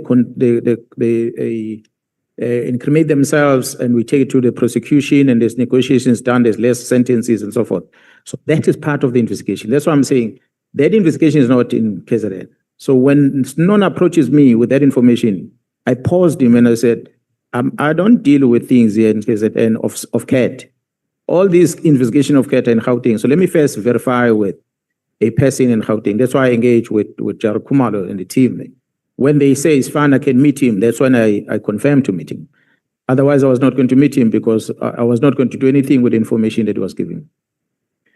Just to round off on this aspect, what is it that you want to highlight in this WhatsApp exchange with Sonona? What then happened, Honorable Chair and members, is that last year I'm attending an Interpol conference in Morocco. While I'm in a conference, I received a communication that Kat Nhlanhla is talking about the meeting me and him had in Paris, in Durban. And for me, I was shocked to say this is a person who was snitching to his own people, but he's the one who's introducing the meeting. So I found it interesting. But because I don't communicate with Kat, I then communicate with the person that brought Kat to me. I phoned Jarasno. Jarasno didn't answer the phone. I called again, he didn't answer the phone. I then called Jarakumar, because remember, Jarakumar knows about this. I phoned Jarakumar and said, hey, I'm trying to reach Snona because I'm told Kat is talking about the meeting we had, although he's twisting what the purpose of the meeting was, but he's talking about the meeting that we had. And Kumala then says to me, he just laughed it off. He said, you know what? I don't think Snona is going to answer because Snona is scheduled and then he was going to get caught. I don't know how he came to know, maybe the media that communicated it. Snona is scheduled to appear before the Nhlanhla Commission on the same day that Kat Nhlanhla is supposed to appear before this committee. So which means the two of them will have most likely spoken against each other if both of them were in these two committees simultaneously. So Snona might have thought, let me excuse myself at the Nhlanhla Commission so I can listen to this one. So he was excused at Nhlanhla Commission. That's why he did not present last year. He only went there this year. So when I call him, he's not answering. Then Kumala says perhaps he's not answering because he knows what his friend is talking about in prison. So then I thought, okay, if they're going to try and make up the story, let me write something to him so that he can be on record. I wrote him a WhatsApp message. And I told him about how he used to tell me about Kat, how he knows Kat, how he facilitated the meeting, what was discussed in the meeting, how he exposed his syndicates that he operates with, including Jarasbia, in that meeting. But then I closed my message by saying, I'm still going to go to the Ad Hoc committee and I'm going to come and present this thing on record. I left him like that. Today, Jarasno, who's my colleague, who works in the same building with me, who talks to me anytime he wants to, has never called me, has never walked into my office, has never confronted me about that call and the message I sent him. Until in January, when it was a week or two before he goes to the Nhlanhla Commission. And then his lawyers, and this letter is in the exhibit bundle. There's a letter that his lawyers write to you on the 9th of January. It appears as if the meeting was also recorded. The lawyers write. Have you got the letter? Yes, I do have. Yeah. Well, I know what I wrote there without even having to worry, but it's part of the exhibits.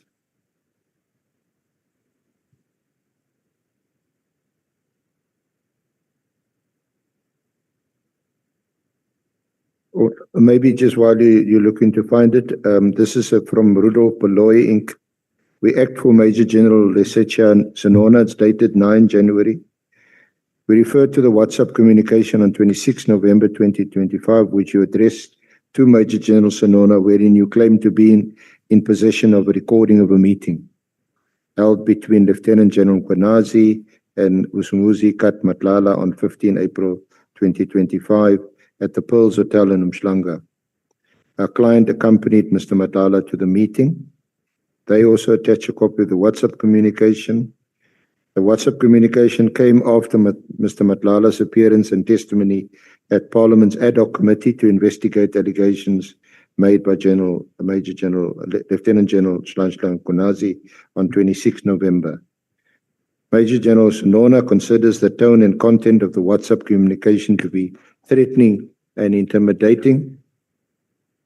In the said communication, you state that Mr. Nhlanhla, by disclosing the meeting of 15 April at the Ad Hoc, invited you to make the recording public, and that in so doing it will put Mr. Nhlanhla's life at risk.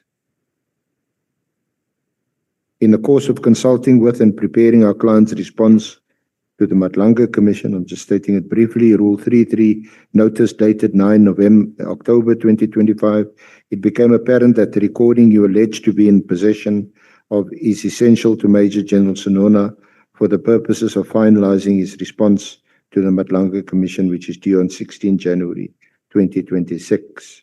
In the circumstance where we hereby instructed to demand, we hereby do that you furnish the office with a copy of the alleged recording between the meeting between yourself and Mr. Nhlanhla on or before the 13th of January.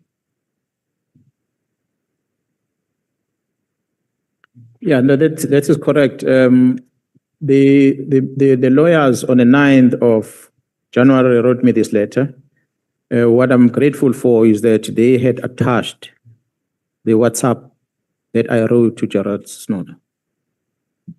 Honorable Chair, when I wrote, after writing this WhatsApp, I forwarded the same WhatsApp to the Senior Council for record, so that the Senior Council is aware of what's developing. And I think it will have happened when someone was I don't know what case was, or was during Nhlanhla's time, I don't know. But I did send it. Yeah, it was while we were at Hosimapur. Hosimapur, yeah, I did send this WhatsApp.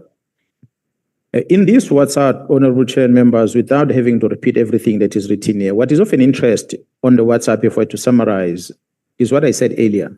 The information that Ket Nhlanhla was giving me about Mutsumi, Steve Mutsumi. I still don't know how the name surname is written, but the pronunciation, it says that. Steve Mutsumi and Gerald Sibia, and the property in Sentin somewhere, or properties, and the property in Waterfall Estate, and the property in Centurion, and the Imbalas, and everything else. This is information coming from Ket Nhlanhla in the presence of Gerald Sinon, his brother. They are sharing this information to me. After writing this, Snona had never confronted me about it until the lawyer sent me this. And the lawyers, if the honorable members were to check, they are not interested in disputing the content of this. The lawyer's interest is to finding out whether do I have this recording that I say I have. They're interested in the recording. They want to find the recording. I did not respond. In me not responding to them, Gerald Snona then goes to the Nhlanhla Commission. He says he was drinking during the meeting. I had invited the Nhlanhla Commission to go to the same pairs to go and investigate what time did we come in, what time did we leave, what will have got Snona drunk. He was driving a car coming in, for him not to hear what he's talking about. Inspection in local to be done in that apartment, so you can be able to see how far is this kitchen that Snona said he kept going down, up and down, where he couldn't hear, because I've demonstrated how big the place is, or how small the place is.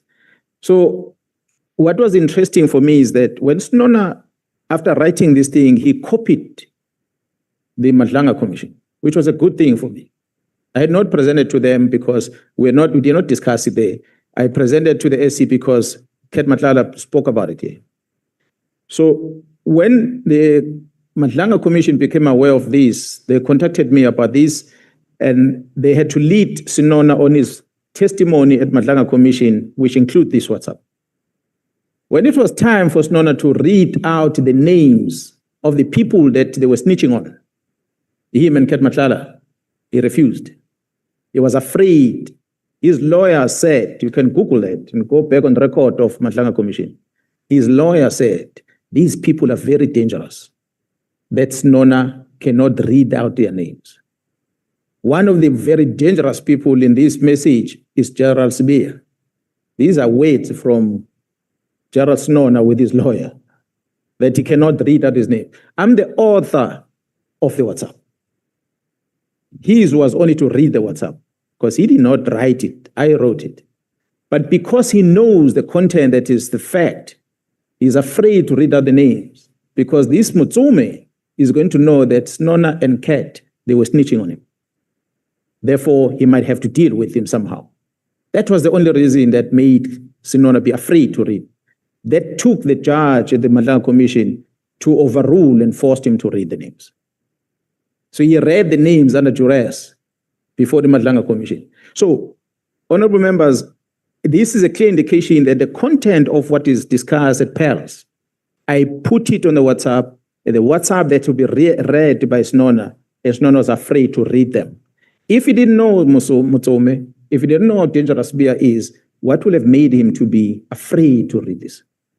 Because this was the actual fact of what we discussed on the day.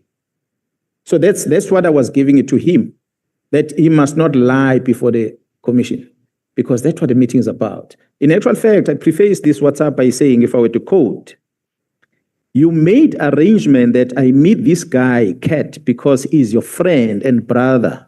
and he needed my help to speak to General Mkhwanazi to place orders on his contract. I don't hide that. It's there because that was a main thing that he wanted to come to me. And then he volunteered an information about a house in Sentin where SBIA collects money using the state vehicle, and that he had paid over 2 million rand towards SBIA's purchase of a plot.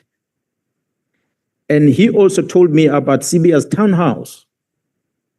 The fact that he's the one who introduced this meeting at the committee, so I go on and say, he invites me to come and make this information available before this committee. And he therefore must not accuse me.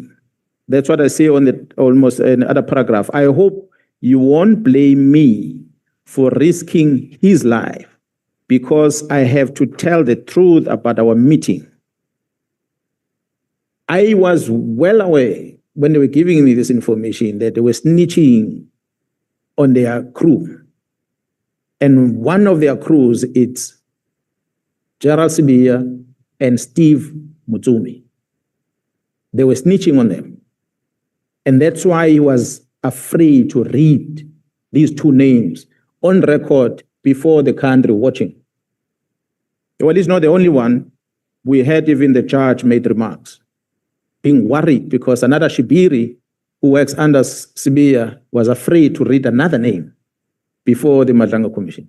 That tells you that there are powerful people out there that they've been feared by the top generals in the police. That's why the judge even was concerned about it, that if the generals are afraid, who then is going to protect the citizens? So this is a background behind why I had to write this. It was because I wanted to put on record clear that what Nhlanhla was presenting before you was not the facts. These were the facts. Khumalo, subsequent to this meeting, will show you the affidavit and the member that was sent by SBIA and the communication between Khumalo and SBIA after this meeting as a follow-up and a further information out of this meeting that was provided. I'm not privy to that. I don't have the details about, but I know they met and they provided further information in this regard. So that's all about the meeting at PALS that I might want to explain, and not unless any further questions. These allegations, especially the ones against Sibia, have they been followed up? They've been investigated? Why is he not? He's under suspension. That's his current status, is it? The jurisdiction, almost everything that is presented to me, I said this, what information was going to bring me are activities happening in Gauteng. So the people that I know they are part of that investigation is that Gauteng organized crime investigation team, the counter investigation team that is in Gauteng. So this information must go to them for further investigation. So if I get information, I will only share with them. So the details of what are they, how far are they with the investigation, I think they're in a better position to come and present. I'm in KZN, I can tell you, honorable chair members, that 200 million rand worth of drugs were lost in KZN. And that worried me. But that case docket is with DPCI at the national office also. But on my own digging on the side, I've discovered things. That's why I'm engaging with the DPP about it. Which unfortunately seems to link the very same characters we're talking about in Gauteng. Just talking about drugs getting lost while we have the benefit of having you here. There was also, and your reference to Honorable Adams, there's also, do you know of a Cape Town case where there was also seizure of a substantial, I'm not sure what the amount was, maybe over 200 million of drugs, hard drugs, I think Mandrax, seized. But when he made further inquiries about the matter, it appeared as if the drugs were gone, they were lost. And the only inference that he can draw is that those drugs are now out on the street, and they've been put on the street by dishonest SAPS members. Honorable Chair. Maybe you can help us with what's Honorable happening. Chair, I'm not in Western Cape, so I will not necessarily have the details, but in having listened and watched this commission on television, the Honorable Mr. Adams when he presented here, when he was asked the question, how did he know about it? He said he was told. So the moment the person says that, but is 100% sure this what happened, it is questionable. What I said before, and I'm going to say again, South Africans must know, you must know, that drugs in the main that are found in crime scene, me as a provincial commissioner, I cannot guarantee 100% that entire consignment that is found in a crime scene is the same consignment that lands at forensic. It's the same consignment that is destroyed. Firearms are found in crime scene. On register, they are destroyed, but the police find the same firearm in another crime scene. So if it can happen with guns, the likelihood is that it can happen with drugs. The belief, the intelligence we get is that the information at hand, the honorable members that are within the police committee can tell you, the police does not test 100% of the consignment we get in our forensic. We don't. Do you share the view of Lieutenant General Khumalo that some 90% of SAPS officers in Gauteng are on some or other payroll of these drug syndicates? I might not talk about the percentage, but what I can talk about, all chair and members that I've said before, we have three categories of employees in the organization. We have the hardworking ones that are straight to the point in the fighting crime. We have the corrupt one in the opposite that are participating in the wrong. And we have the missing middle who don't want to act and just turn a blind eye on what is happening, the lazy ones. So some of them are influenced by fear and for them not to act. So if you fail to act where you're supposed to act as a police officer, you're as good as a bad one. So those are categories of employees we have. I don't have the figures. I cannot talk about percentages, 90% and so forth. But by and large, the biggest problem of wrong that is done by the South African Police Service in the country, you'll find it in all provinces, but mainly we'll find it in Gauteng. And mainly, you'll find it in the borders. The border police, good percentage of the members working there, they're not good. A big percentage, I won't put a number. In Gauteng province, majority of the members that are working there are not necessarily doing good things. But I'm the one that came here and said, 2 junior members, sergeants, they started this chaos, if we call it a chaos, but they uncovered these problems that we've been talking about in Gauteng. Those are the 2 members that invited General Khumalo to join them and his team. It's those 2 members that led into other detectives and other members to join them. Those 2 members that led me in KZN to become involved. Unfortunately, they are still sergeants. Despite all that, they are still remain sergeants. They are still not sleeping at home. They are in Gauteng. So we can't say the entire Gauteng is bad. And we can't say the entire Gauteng is good. We must accept that we have quite a lot of bad apples amongst us. Yeah, General Masemola yesterday described it as perhaps as an exaggeration, but he also said that as far as he was concerned, most of the police officers are honest and hardworking. But he also added another category, the missing middle. I gave you 3 categories. Not all of them are hardworking. Yeah. A good percentage, yes, but there's also a good percentage not. So to what percentage it is between the 2, I cannot tell. But I know, and I'm going to demonstrate here in these next few hours about the connections that Mr. Adams has that led into him finding himself in prison in KZN to come and give you a statement from an arrested person. It's a testimony that's coming. That's a bad thing in KZN. Yeah. Now, if we can just go to the briefing of the 6th of July, and you've got the memorandum which we also made available to the committee. During the press briefing, you made these allegations: an organized crime syndicate drug cartel is infiltrating the criminal justice system. Is that still your view? That is correct, Honorable Chair. Then you say the incident that triggered the disbandment of the PKTT was the arrest of Mr. Katiso Molefe on the 6th of December, who is believed to be one of the members of the syndicate. Is that still your view? That's correct. Senior members of the security cluster who are associated with the crime syndicate issued instructions without the authority of the National Commissioner for the removal of case dockets. That's a reference to General Sabia, is it? That's correct. A potentially corrupt relationship existed between an alleged associate of the Minister of Police, named as Mr. Brown Mkhwanazi, and the Minister of Police, Mr. Mkhunu. Is that still your view? That is correct. A potentially corrupt relationship existed between Mr. Vusumuzi Matlala, who was awarded a police healthcare contract of over 360 million rand in 2024, Brown Mkhwanazi and Minister Mkhunu. Is that still your view? That is correct. That a member of parliament used potentially classified information that was passed from crime intelligence officials to register cases against crime intelligence officials.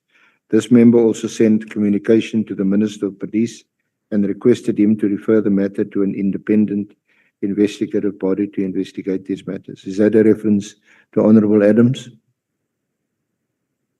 That's correct. And the reference to the independent, that's a reference to the matter ending up with IDAC that then resulted in the arrest of Lieutenant General Khumalo. That is correct. Then you also say unnamed prosecutors in Gauteng are part of a crime syndicate, which also involves politicians, law enforcement, that includes SAPS, Metro Police and Correctional Services, judiciary, and is controlled by drug control as well as business people. That's That's correct. still your view. Yes. These unnamed prosecutors, are they unnamed because of classified information that you have, or are they unnamed because you don't know who they are? Either you've been told who they are or you suspect who they are, but can you not share it with us? Well, it is known who they are, some of them, but we cannot share because this investigation is conducted. Does the same apply to politicians? Yeah, well, we've named some politicians that are part of this, that are enabling it. When I mention the role of politicians, and maybe, I don't know if you want me to qualify this in some instance. Honorable Chair and members, I may spoken about Honorable Adams, I've spoken about Honorable Kolapanat, amongst others, that are politicians, Minister Mkhunu. But I must indicate that our leaders of society, which is our politicians, might not necessarily be involved with the bad things at the beginning, but because of the corrupt members within, they capture these leaders and they use them. And to extend that when the leader then is used, it either becomes aware but continues doing the wrong. If he's not aware, once this thing is made, is brought to his or her attention, and that leader is expected to pull back and then start asking questions. And a classic example of that is me saying, that Minister Mkhunu was new in the organization. I believe, I'm still saying, Honorable Sangol, that Minister Mkhunu was captured to end up writing that letter. But he doesn't accept that. He owns it. Yes, I understand. He typed the letter in his own iPad. The iPad that when he came here and the others said the information was deleted because they went to erase, when the information was taken by the team that was investigating, gadgets were taken. The gadgets were taken, and when the gadgets were analyzed, the information was deleted. All of them are deleted. Minister deletes information from the government document. They delete it. But as I said before, you delete, we retrieve. So we have the information. We know that indeed, he's right. He is an author of the letter. He wrote the letter. He typed it himself. He sent it to his chief of staff. Chief of staff send it to the PA. What sits in the letter is electronic signature. It's not Mkhwanazi signing it. It's a secretary that places the signature there. The document comes back to the minister. Minister instructs that distribute. And the chiefs of staff distribute. We then feel, okay, that's how it lands to Mkhwanazi, because while it's distributed to the official email address, there's a private email address where the same document is sent to by the chief of staff on the same day. So I still believe, I'm still convinced that Minister Mkhwanazi was made to do what he did. He was made to do what he did. So it's many other leaders that are made to do what they do. But some of them, then they find joy in it and they go with it. But when we put here the issue of politicians participating, it's because politicians become enabler. Because in the instance of the minister, is controlling the organization. For the minister to write a letter and stop the filling of vacancies, and suddenly a year down the line, we have no head of crime intelligence because of that letter. If the minister decides shut down this team, and the process is undertaken to shut down the team, that is to compromise investigation. Honorable Chair and members, when Kumal and them were arrested, that entire CGI ops operation came to a standstill. Those junior members couldn't sleep at home, could not get paid, could not do anything because the money and resources needed to come from crime intelligence, and they put a stop on it. Honorable Adams is not here now. Millions of rands were spent by crime intelligence from the secret fund account between the time Kumal was arrested and the time when he came back. That they are busy auditing now to try and justify before the Auditor General when the Auditor General is going to come and audit. So that shows the extent of the problems that we had. So the investigation were frustrated by that arrest.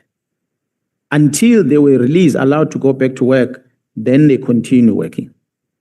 So without going into details, Honorable Ms. Korapalnat, she's the first to get a phone call when a member of crime intelligence was arrested, General Shaba, comes back from prison straight back to work. The members of crime intelligence, because they did not want them there, they pick up a phone and they contact the honorable member. The honorable member is quick on the pen. She writes a question from Parliament. National Commissioner, why are you violating the court order? Why is this man doing there? What she did not know is that Lushaba did not receive the court order, which was similar to Kumar. The magistrate was sober. He said, me as a magistrate, I'm not going to prescribe where must go. I'm releasing you on bail. The state did not oppose this. So go back to work. He landed in the office. What came out of that is an honorable member that writes a letter saying the National Commission is violating the law. You must arrest Lushab. So this is just to show you how the politicians have been used. The honorable member can tell you. She received the response, but she was fed the wrong information. So she will end up with the stigma of saying she's working with the team because they don't verify information. You take it and you jump and you run with it. You know, I respect the leaders of our side. Honorable Adam sitting here, we still call him honorable. Despite the fact he called himself a thief, but we still call him honorable. The reality is, once they start getting involved as leaders on things that are supporting the rot within the justice system, working with the criminals outside, business people outside, it then compromise our leaders. Each one of the parliamentarians, they represent millions of South Africans, so we cannot undermine their presence here. Regardless of how they behave, they represent people. So we must respect that. I will still call them honorable, despite how I feel. But it's that which I want to indicate as we have it here, that yes, the members, the politicians and the members of parliament, they still participate in things that they shouldn't participate in. So I will ask that they will have to pause next time they receive information, interrogate information coming before them, so that they make an informed decisions. What we also see in the directive, Minister Mkhwanazi's directive of 31 December 2024, is a reference to not filling posts in crime intelligence and the reference to the border police, border management. Did that surprise you, or is that unrelated to the termination of the political killing stars team, the disestablishment of that team? Or do you connect those three things? And if so, why do you connect them? Yeah, Honorable Chairperson and members, I think we're going to maybe when we, SC, talk further, be able to dissect the whole letter with those topics. Yes, Disbandment I'm of the asking you PK. now because I may not get there. Yeah, PKTT is disbanded. The filling of vacancies at crime intelligence and the border issues. On the first, when I looked at it first, what affected me as a provincial commissioner was the first one, the PKTT, because it operates in KZN, nowhere else. That's what worried me. I said, but why would the minister come and dispense something that is here, that I'm in charge of, without talking to me? So it is that investigation that we started doing, because right at the onset, I'm a disciplined person that wants to talk to the minister to try and establish, Minister, somebody might have fed you the wrong information. That's why I reached out to Ngabinde and said, hey, can you get the minister, the three of us sit down, so we can talk about, so I can establish exactly what's happening. But instead, what I get, I'm being recorded as if I'm threatening the minister. I'm glad that recording was played here. So you have to tell me as lawmakers that it's clear the minister is the one who instructed Ngabinde to record. Is that not a violation of the law? I'll leave it to you to advise me on that one. What should I do with that? But they record me because there's a certain agenda that has been pushed. The minister has fed something else. Had I called the minister directly, perhaps he wouldn't be here, because he would have realized what he's been made to do. That is wrong. So that's what was a problem. But the second part of filling of vacancies, I did not understand.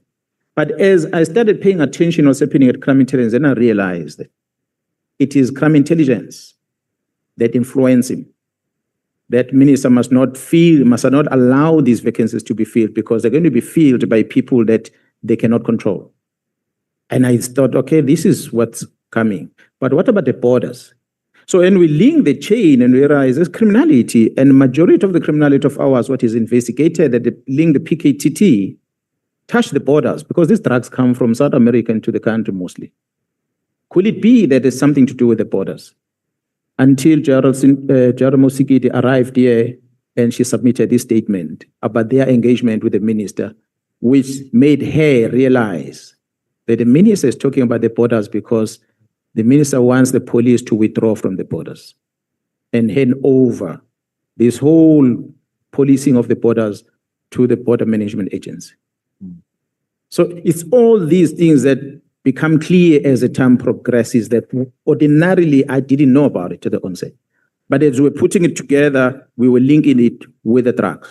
But the latter, why intelligence, why the borders, we didn't understand. But as the time progresses, then we start realizing, okay, this is how all these three subjects are so important to the minister on the 31st of December. Was this letter of the 31st of December 2024 also a prelude or precursor to you and General Masemola possibly being arrested, or that your arrest was now imminent? Honorable Chair, You member. had the theory that you called this press conference on the 6th of July to preempt your arrest. Honorable Chair and members, I've said it before that I'm going to invite you if honorable members are not going to get to that, but it should be on the annex, the affidavit from BMA that involves that sergeant. Yeah. That he had ran with the abducted person to Mozambique illegally. So BMA says so. That he crossed to Mozambique without going through the system. And he only came through the system when he came back. The statement under oath. Yeah, you can refer to the letter. It's the Home Affairs. It's in the bundle. It's in a bundle. Yeah. Lot one. No, It's item 5, honorable members.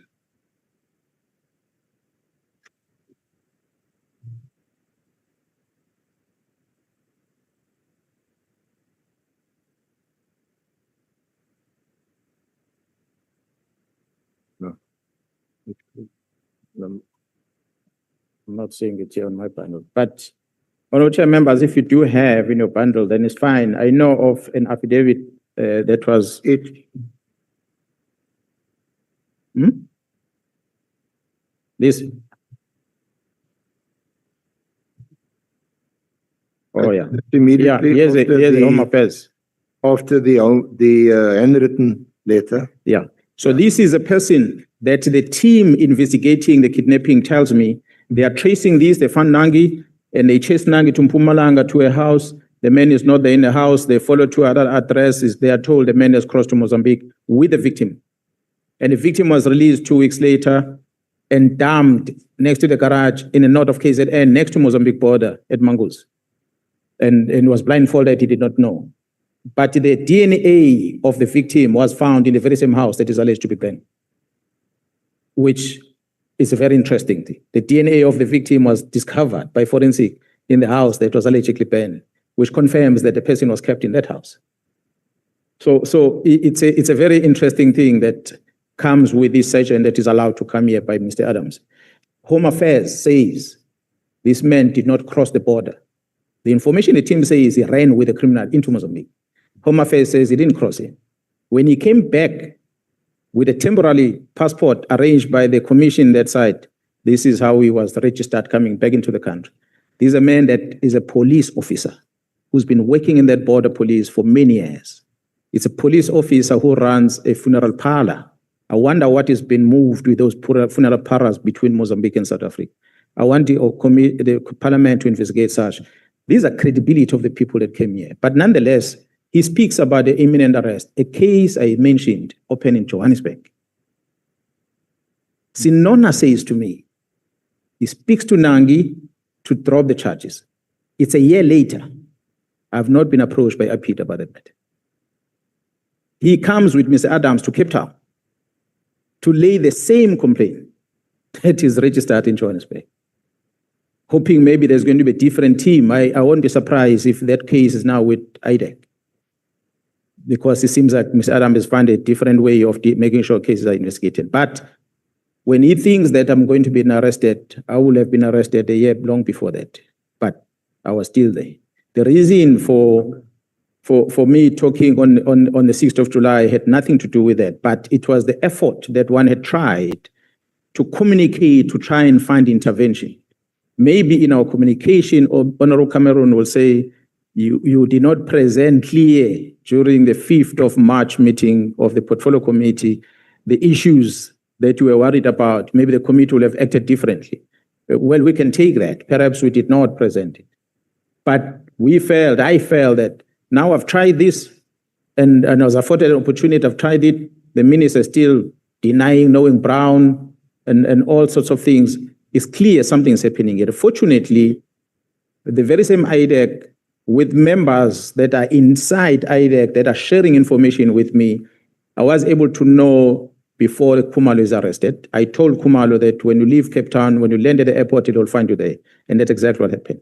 When I got information from IDEC, the National Commission, when you touch down in Cape Town, they're going to arrest you. The plan now is to put Sbiya as acting. So that's information I had to share because it was coming from the people that are investigating, that have been told, do this now, do that now, do this, because they had failed to get Sbiya at DPCI because of his age. And the next plan was, let's remove the National Commission so that it can take charge. Not because there's a legitimate case, but things were going to be alleged. But that was not the reason for the press briefing in the main. Okay. As can you pause a little, can we take Honorable Sangoni? I'm sorry, Chair. No, it's just been bothering me a lot since the morning. General Mkhwanazi keeps saying that witness Mlotshwa, who was brought here by Adams. Can I just get clarity? I thought Mlotshwa was a public participation witness, or is that evidence that's still going to be led? Mlotshwa is from Mpumalanga, honorable members. Mlotshwa, since his arrest to date, he has never seen the doors of his office. He's a member, has been booking of sick ever since. His last sick note was in last month. He's still been on sick. But Mr. Adams brought him in one of the corridors here of Parliament with a television. While you were busy inside, they were having a press briefing outside.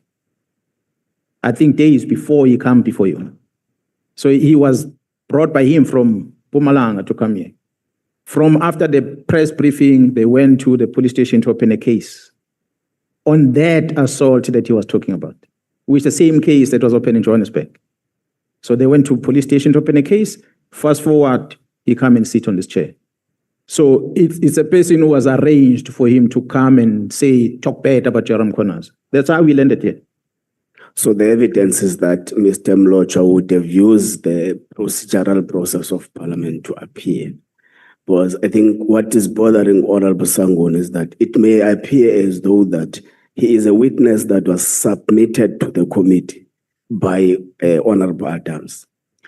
Honorable Chair, Acting Chair, I will take that. I cannot prescribe because I do not know how the members decide on listening to a person. I like to believe that you are presented with a witness by someone else who brings this person to you, and then you deliberate and you accept the person. But for the person to come to you, be presented before you, he had arrived in Cape Town a few days before that. And public officer, a police officer was off sick at his workplace, and his address is in Mpumalanga. So for him to travel from there, come here, have a press briefing, go to a police station, 2 days later is in Parliament. From the layman point of view, we might conclude that perhaps this has been part of the arrangement. But I take that, and I don't want it any way to accuse the committee for having done wrong. But what I meant to say, he came here and was accepted to appear before the commission, present his story. Proceed, yes, sir. Thank you. Thank you. Did you want to make your follow-up? No, Chair. Honorable Sangon requested a follow-up when you're outside. Yeah. So that's what we're closing. That's why I was taking back to the SC. Now, Honorable Tace is doing another follow-up. I allow you to recognize her. Honorable Matheus, you are duly recognized. Chairperson, your last day for acting. Lieutenant General, so you're saying that he opened a case in Cape Town regarding the torture, I'm told so. or his alleged torture, rather, I'm told so. a few days ago, before he appeared here. That's correct. And then he also reported here that a case was already opened in Houghton Police Station almost a year ago. So it's all the same thing. That's correct. Okay, thank you. We just need to get the case number and follow up on that. Thank you. Yeah. Evidence leaders, you can proceed. If members eat your time, at 1:30, you must indicate to me how much time you lost to members, and I will compensate you. It is their decision that you must finish at 1:30, remember. General,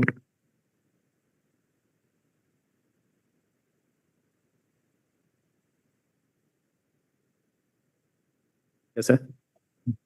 yeah, we were just going through the list of items that you mentioned in your press briefing, and at 6.8, you refer to unnamed judges, magistrates as part of the crime syndicate, which again also involves politicians.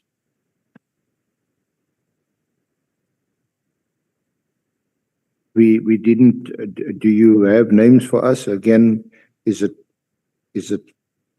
what you know, but you can't disclose?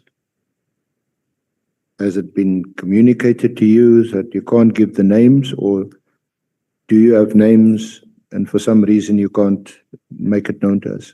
Yeah, Honorable Chair and members, at times I know we are in a country that is governed by the legislation, so we have to follow the law on things. That's why we cannot name a person if we have not necessarily arrested a person or have an evidence presented before you that says a person did A to Z. However, we have evidence that is part of the criminal investigations where recordings and documentations are available as part of the case dockets. where the actions of officials that are given a responsibility to make sure that the law is upheld are deliberately manipulating that. So a classic case that I'll put before you. I'm not saying that this is a person that I'm accusing of, but there's a classic case. Bail conditions in our country are prescribed, but the powers for bail are given to the presiding officers. So when the presiding officer abuses the powers that they're given in order to benefit certain individuals, the only recourse that a person has is to go through the prescribed legal process that might take time. So while you're undergoing that process, the evil deeds that are planned, they continue. So I'll draw your attention to a typical example that not me, but the judge have said it, which I made a reference to Ms. Korabana, what happened with the release of one of the police officers that was arrested. The magistrate released the man and says, go back to work. But another magistrate released other people on the same case. And the magistrate says, do not enter any premises of crime intelligence in the country. Now, I'm drawing comparison from the two professionals in the same court. Why would they come up with those conclusions? Call it an error. But they've been to court to try and argue this thing. The very same magistrate doesn't want to listen to them. He keep postponing until eventually he want to withdraw himself from that case. The magistrate, the court says the magistrate erred in coming up with a General, in coming up. See, allow me. The magistrate erred in coming up with a bail condition that the state did not ask for. So in that case, I'm using that as a typical example. yeah, but is that enough to infer No, that these magistrates or judges who make mistakes, they make it all the time, every day? Everyone involved in the criminal justice system, that's why we have a system of appeals from the lower court to the highest court, so that mistakes and errors can be corrected. But my question is that sufficient for you to draw a conclusion or an inference that these magistrates, where one differs with the other, even in the same court, the same set of facts, that they are necessarily involved with crime syndicates or that they corrupt? Honorable Chair and members, SC, I said the information in writing, information in recording of people talking is part of the investigation in criminal dockets that have been investigated. But the evidence that we're bringing to you is that typical example. Here is the team that is investigating drug squad in Gauteng. The team that get arrested on cases that you and me, you'll agree that at the first place they should not even have been arrested. But they get arrested. As if that is not enough. This team is barred from entering crime intelligence offices in the country. Let it sink in, SC. It is a magistrate that exercises a bail condition that the state did not ask for. What does that do? It puts on hold the entire investigation in Gauteng. I told you that these junior members are not sleeping at home. So they have to be paid for in accommodation, not a 5-star accommodation that has been alleged. But they must be paid accommodation where they must stay. They must get subsistence allowance where they are staying. They've got labor rights to work overtime and be paid. So they need resources. They are not getting this. Simply because the court decided that they must not participate in those things. I don't think if you get what I'm saying. Call it a mistake of the magistrate, but it's a deliberate to frustrate this part. And it becomes clear. So we don't need to say you have been part of this, but your action is assisting this. Oh, and I'm going to repeat again, see, maybe not getting me. We did not say Mr. Mkhunu is part of the syndicate. Remember we said that. We did not say that. We say he's an enabler for the criminality to thrive.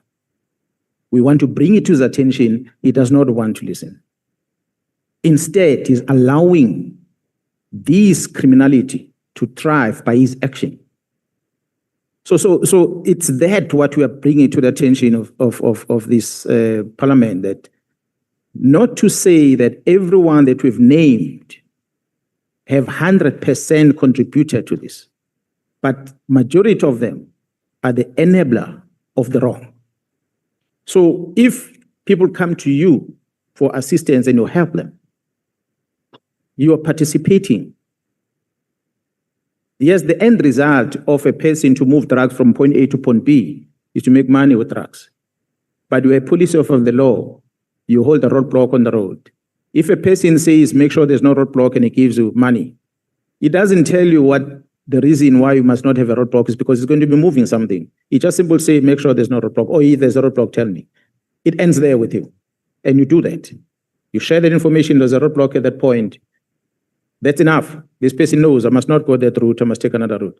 You are participating indirectly so. So these presiding officers, we cannot say they are making honest errors, because we've seen that I'm not a lawyer myself. I'm a police officer. So some things just don't make sense when the courts or the presiding officers are exercising their judicial powers on decisions that they take. Yes, I know the recourse of that is to launch investigations. But while we're launching investigations, things fall apart. And what we're on the verge of doing in this country was to hand over the country to the people that were going to control it. Honorable Chair and members, had the National Commission been removed for whatever reason, SBIA would have become the acting National Commission.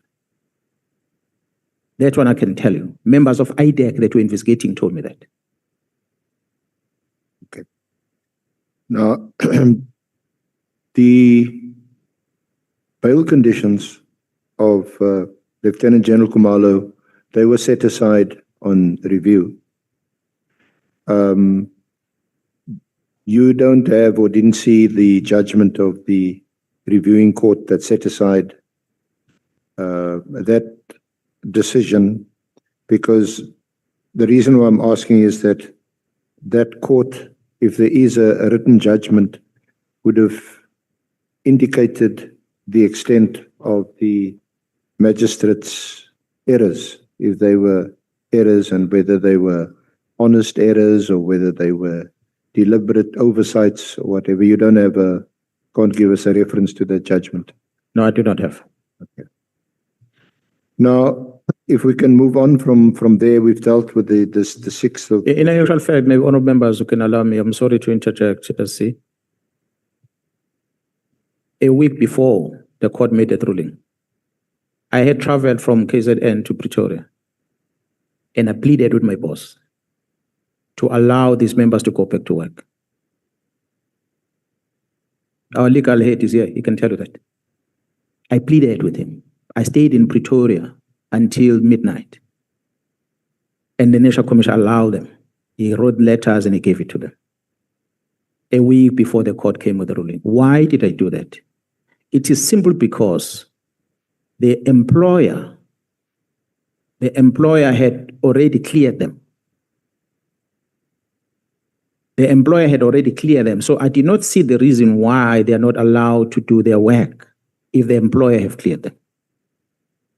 So, but they said not doing the work long after they were cleared.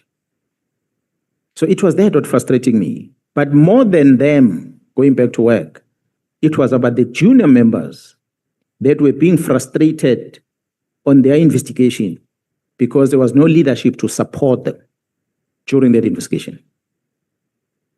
So they were frustrated sitting on their own after having sacrificed their lives in exposing this rod, but they were not getting the support from management. because the people that's supposed to support them were told or were barred from entering the premises of intelligence.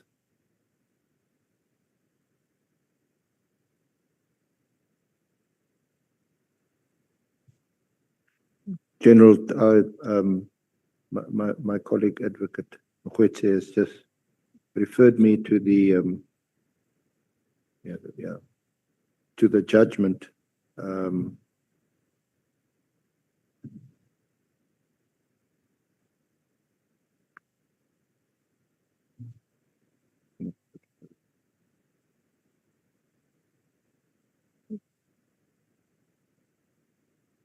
I'm just looking for the part where the court criticizes the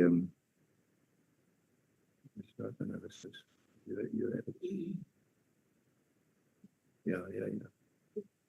No, what they say about the court.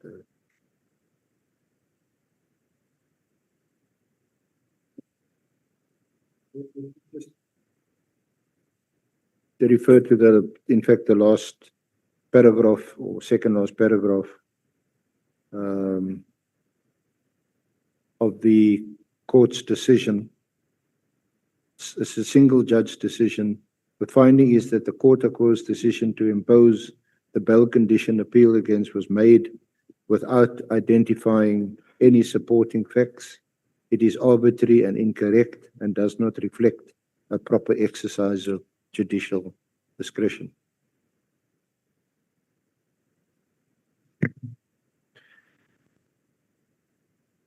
So for you, this is an example of where a presiding officer makes decisions not supported by the facts, exercises the wrong discretion, and this enables the people involved, the drug dealers, the cartel, to continue operating.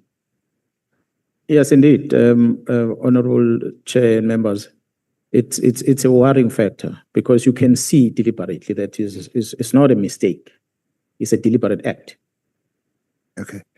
Now, just to get to the press briefing, just what triggered the press briefing, and what steps, if any, did you take to avoid having such a press briefing? Were you compelled to have one by circumstances, and what were those circumstances? Yeah, well, Honorable Chair, I said it before last year when I presented that I had reached out to the National Commission. I tried to reach out to the author of the letter, the minister, within a day after learning of this letter. And I was not granted an opportunity. I tried again to reach out to the minister later part of the year.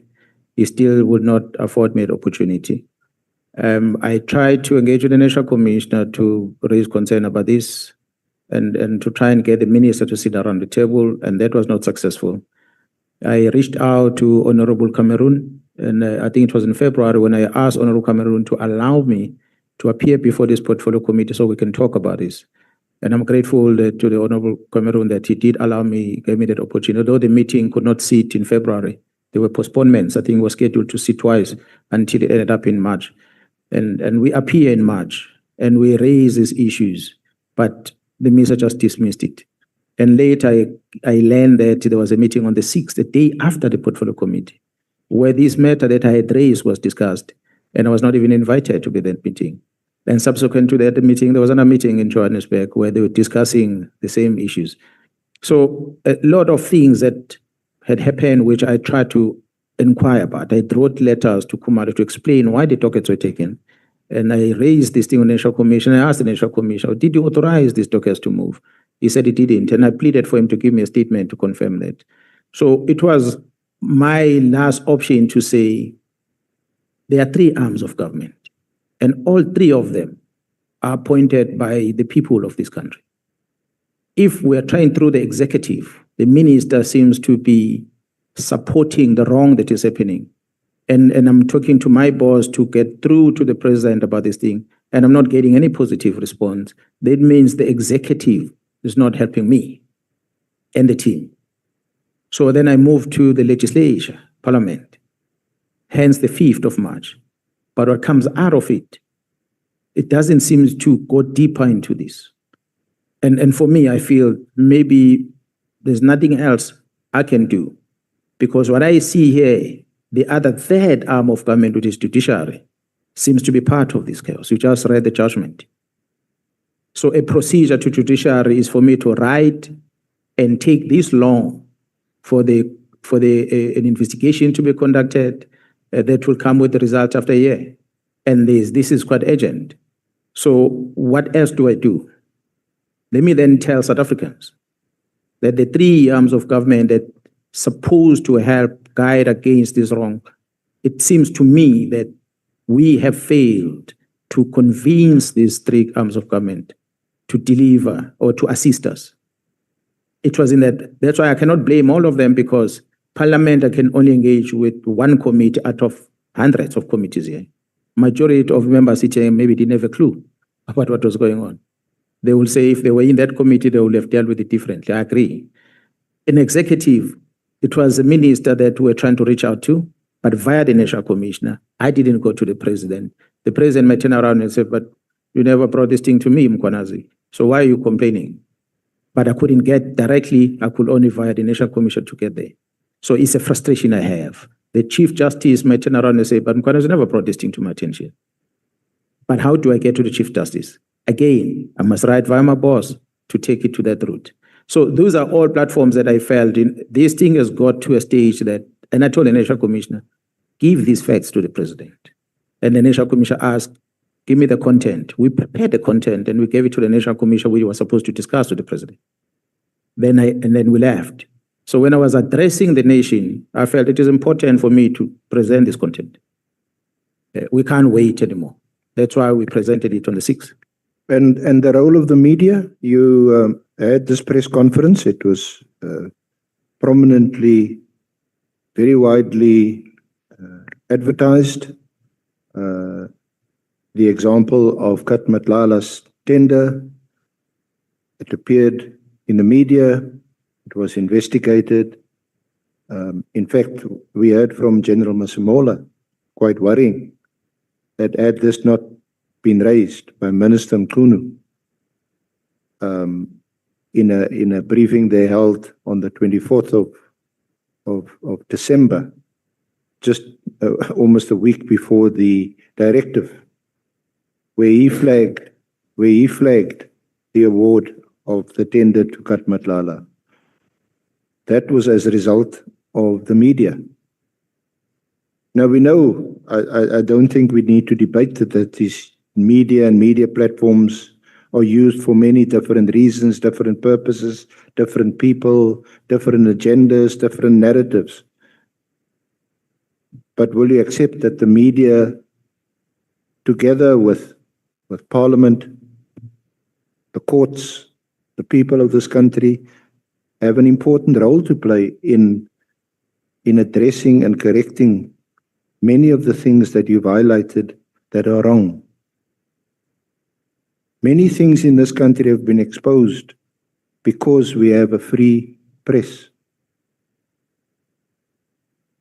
You agree? No, 100%. Okay. 100%. I agree. I've said when we were doing the press briefing on the 6th of January that if it was not for media, South Africans were not going to hear us. Thanks to the media that we could hear. Thanks to the very same media that makes South Africans to be informed about what's happening here. But to the extent that the bad ones amongst us do capture some officials of the media, we must not turn a blind eye that we have the bad ones. I've raised some journalists. There's one typical example, and I must say, and I've said it before, a media house employs people. The journalists that are employed, some of them are in the pocket of the wrong people. One typical example is this: when a senior investigator, Bongani Mtakane from the Sunday World, I'm not inviting you to go and read Sunday World because they're going to make money out of you. But they've got a tendency of writing a lot of negative things. Here is an investigating officer. You might have heard of a matter of Calvin Matibeti that I'm in court with recently. In his office, I'm not saying him, but in his office, someone is asking for an ID number of an individual. They give the name, say, profile this individual, we want his ID number. They get the ID number. That ID number lands with this journalist. Here's it. And this journalist writes a media inquiry to the South African Police Service and puts this ID number and says, so and so with this ID number, explain his role in the police. We don't respond because we say, POPI doesn't allow us to come and talk about details of people. What the journalist does, he writes to the Minister of Police. He says, Minister of Police, I've sent this complaint to this question to the police. They don't want to respond. That's how desperate this Dagane person is.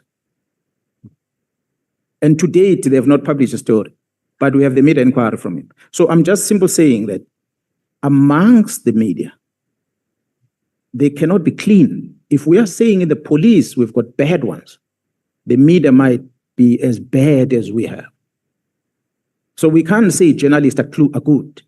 Media is important as much as the police is important. Yes, we've got bad people all over the place. Yeah, so it mustn't be conceived. Media all over, and as you pointed out, prosecutors, judges, magistrates, politicians. Our best chance and our best hope is to ensure that the good prevail over the bad. That's correct. And that is why your media briefing on the 6th was so critically important, because it has opened up what a lot of people have known and suspected for many years. Yep. So that's good.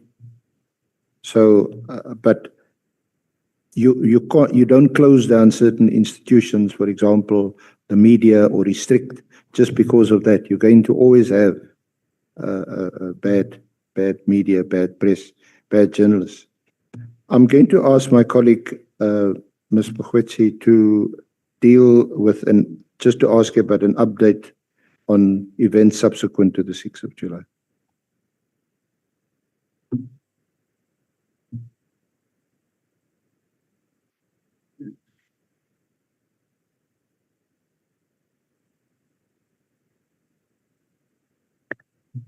Good afternoon, General. Yes, ma'am.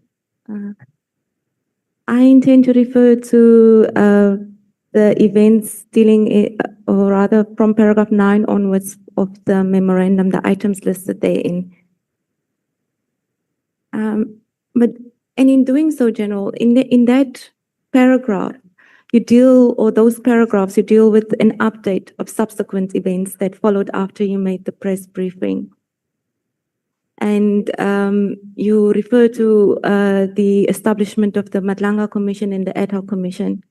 Now we know in the Nhlanhla Commission, as well as this commission committee, you had a graph where you made reference to the cartel, and where you refer to the various role players that were involved in the implementation of the directive, like Mr. Nkabinde, Minister Nkunu, and also General Mkhwanazi. You had a graph where you indicate the respective roles that they played. I'm trying to get the diagram thrown up so that when you provide us an update of events, and to the extent that you can, speak about your subsequent investigations and the outcomes thereof. Chair, if I can just be assisted to have the diagram, there's Mr. Romano now, to just put up the diagram so that General Mkhwanazi can just speak to that.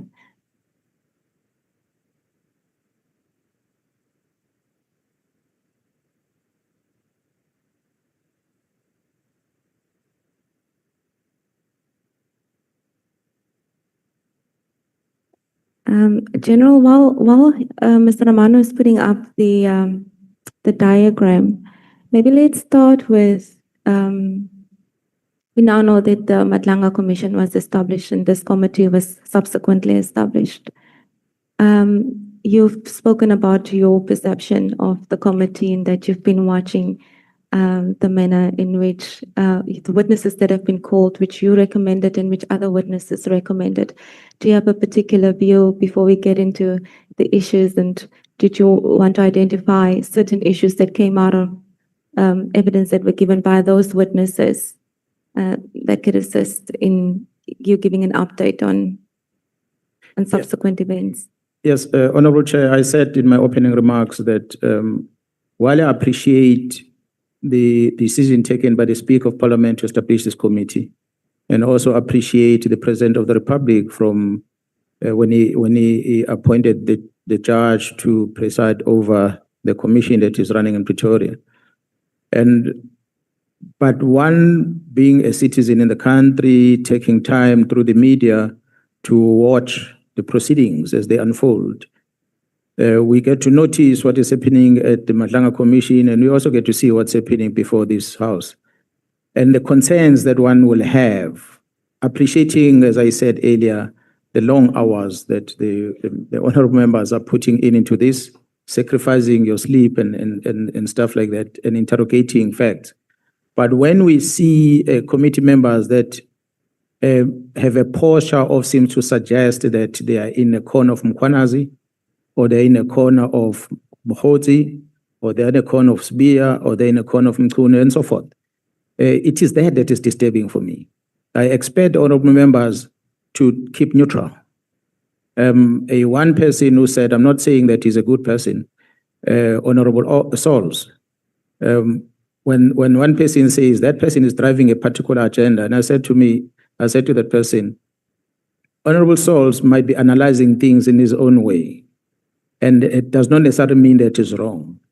But when he's aggressive towards one person, and he seems to be praising the others, he then sends a wrong message. But allow the questioning of each member of parliament to go on the way they want it to present. But what I was worried about is that there are some instances where the honorable members will seem to be more relaxed towards a particular witness that appears here and don't probe it. So when I'm here, I expect the fireworks to come my direction, and not only the applauding what I'm doing. I might appreciate, yes, it's human to talk good about me and to show me that you appreciate. Yes, I appreciate that. But there are things that you need to get to find out. So you should not put back and ask questions in future. Well, you've done now, this is the end. But I would have expected in future that you become aggressive to everyone as you are aggressive. Honorable James and everyone else will experience that. And until we come and we present before you, why are we saying what we are saying and why are we doing what you're doing? You don't necessarily say, pass a comment of a judgment that you're going to put in a report. You acknowledge what you are saying. You pose a question, you get an answer, you take note. If that answer doesn't satisfy you, you get a conclusion and say, Mkhwanazi is smoking something here. Make a note. Don't tell Mkhwanazi in the face that, because on the outside person who's in a favor of Mkhwanazi, they'll judge you. So, and a person talks something that you like, don't make it visible that hey, I'm excited about this, what this man is doing. Take note of it, make a note of it, so that when you deliberate, when you're together, you are able to say, these are facts, this is fiction, and this is what we must do going forward. Then you come up with a report. So we must guard against that in future. That is my only observation that I had, and I thought when I have an opportunity, I'll address it. And I did raise it when the chair gave me the opportunity earlier.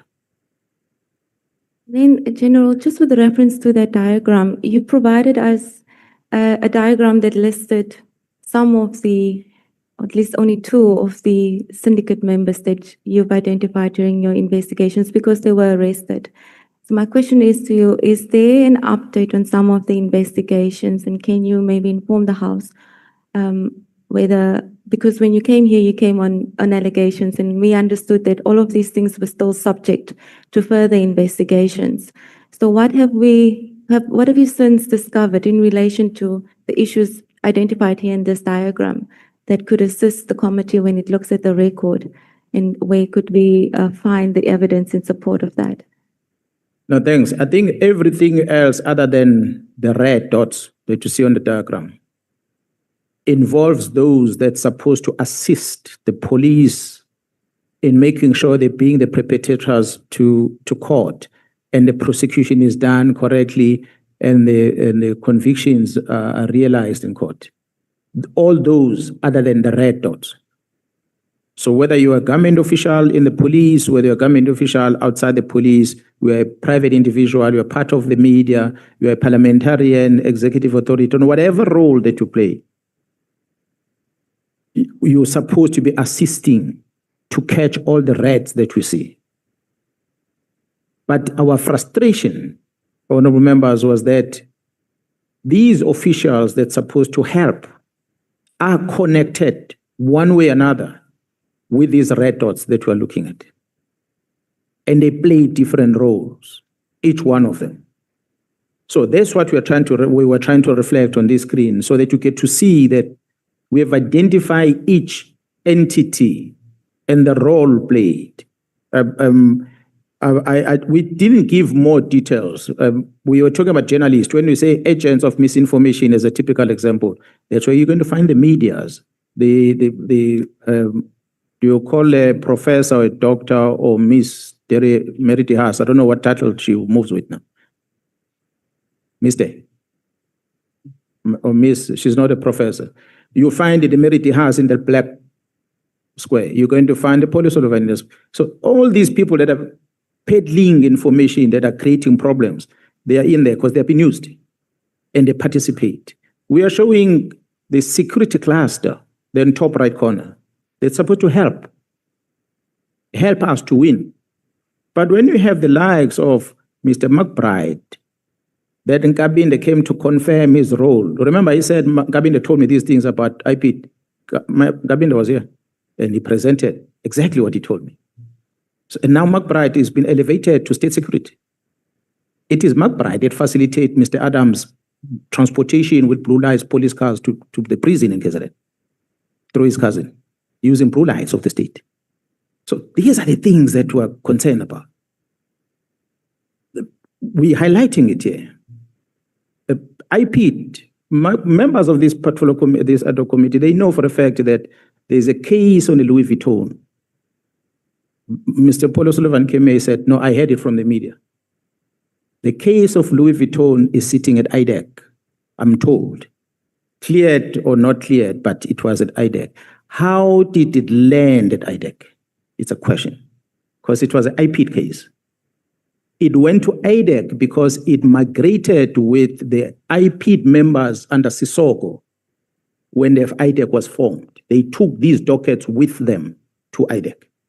Is that what the parliamentarians wanted IDEC to do? It's a question. So these are the role players that we have in our mix. To date, you heard of the minister opening a case against me at IDEC, at IP. To date, it's a year later. I was told by IP, the minister complained. A week later, no, the minister didn't complain. The same head of IP, he goes and tells the acting minister that no, this complaint came from the chief of staff. He whispers. To date, nobody tells me about what's happening with the Mpangeni case. These are the players, officials we have in these places. So we are trying to show the picture of who does what. General Mkhwanazi is here communicating with Kat. He came here and he confirmed that. So we're trying to show that there are people here in our organization, within civil society, that are playing certain roles to allow these red to operate. Honorable Chair members, it will be one day we're sitting under the tree, maybe we'll talk, that the almost duplicate of what we know as union building in South Africa was run in the farm that belonged to one Mr. Mswati in Pretoria, where politicians will account, business people will account, the whole lot will account. Give the list of those that have made a turn that they've had to account, you'll be shocked. So when you have such, and we see that Mswati is no more, and someone else is taking over from him, the name that the media are even afraid to pronounce, Steve Mutsumi, amongst others, and nobody says anything about it, it means we are allowing the bad to continue to happen. So we are having these red blocks. We are not saying they're the only ones. There are many red blocks. But what brought about the letter of the minister was as a result of these ones. There are many others that we still need to attend to. Yes, General, just on that, because we've also been paying attention to what's been happening at the Nhlanhla Commission and also in front of this committee, and it does seem that a bigger network has been exposed. Would we be correct to say that it is in fact a bigger network, and there appears to be serious concern that like you've indicated, senior officials in SAPS indicating that they fear some of the individuals implicated in the cartel and syndicates. It is that bad. We expose, honorable members, the activities of law enforcement. Amongst them was Metro Police. You've seen what has happened with the Kurulin. There's even a witness that was killed. And who kills the witness, allegedly, is an ex-colleague of mine, not just a police officer, but the member of the Special Task Force, the person that worked under my command. I was involved on that Saturday arrest, assisting the team to get him. It is that bad. The owner of the security company that gave him a firearm reached out and said, we had issued this man with a firearm that resembled the caliber of the gun that was used at Witness D. Please come and fetch it. Take it to ballistic and test it. I hope and pray that it is the gun that was used, because if it is, then we have a serious problem. But I'm grateful to that security guy for coming out and say, hey, I want to assist. I do not know if this is a gun he used or not, but he used to use this gun. And the gun is an AK that has got a mounting for this aim point on top. For those nose guns, once you have an aim point on top, it takes a second to release that shot accurately to the target. So wonder why the witness D was killed. These are events that unfolded after. We might say we are grateful for what has been discovered, but we're also worried because there are still other people that are in danger as these things are unfolding. When you hear the general saying, we are afraid to call the names of certain people, it tells of the extent of danger that is out there. Are they currently, and this is my last question before I hand over to Advocate Arendse, are there investigations against these senior officials that subsequently have been initiated? Well, there are investigations. There is investigations against Gerald Sibia that I know of. Gerald Shibiri that appeared, did not come here, but he appeared in Pretoria. And there are many other officials that are implicated. Ngosi, Sergeant Ngosi is one of them. But there are others that I did not know whether the investigation has been launched, and some of them recently I've learned. Typical example is a general that was modeling in front of you here. There's investigations that has been lodged because of the behavior and the things she said. I don't know if you listened to what she had said on the record with Gerald Sibia when Sibia recorded it. I'd like to play it here so they can hear the person that we were appreciating to be one of the other members says you run a good opportunity of becoming a national commissioner. This is a typical person that was here that portray a certain image. He's one of us.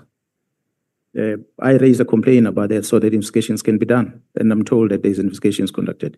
But there's a typical example of how manipulative police officers can be in getting their ways. Well, I'll ask Mr. Romano to play the recording, but I'm handing over to Mr. Arendse. The Sibia recording. There's the recording between General Sibia and General Sentumule. You can already play it there, or you want me to play it? Do you want to play it? I can find it. I can also send it to Mr. Romano. Yeah, please do. Okay. Please play it there. Okay. So this is, honorable members, just for you to see that everyone that appears before you, don't say Mkhwanazi is 100%. Honorable Saul says even Mkhwanazi got holes. I agree. We all have got our downfalls. So, but put a straight face, throw questions, don't celebrate, we walk out. You make your decisions. That's what I'm asking for. So Sentumula comes here with their own things. And when she walks out here, she's more like a celebrity. And even some members are even thinking that, oh, this is a potential person. I removed her at Crime Intelligence in 2012. Nobody asked why. Just so you know, her history. So he's a person who acts to be doing good, but when she speaks to Sibia, you can tell it is not a good person.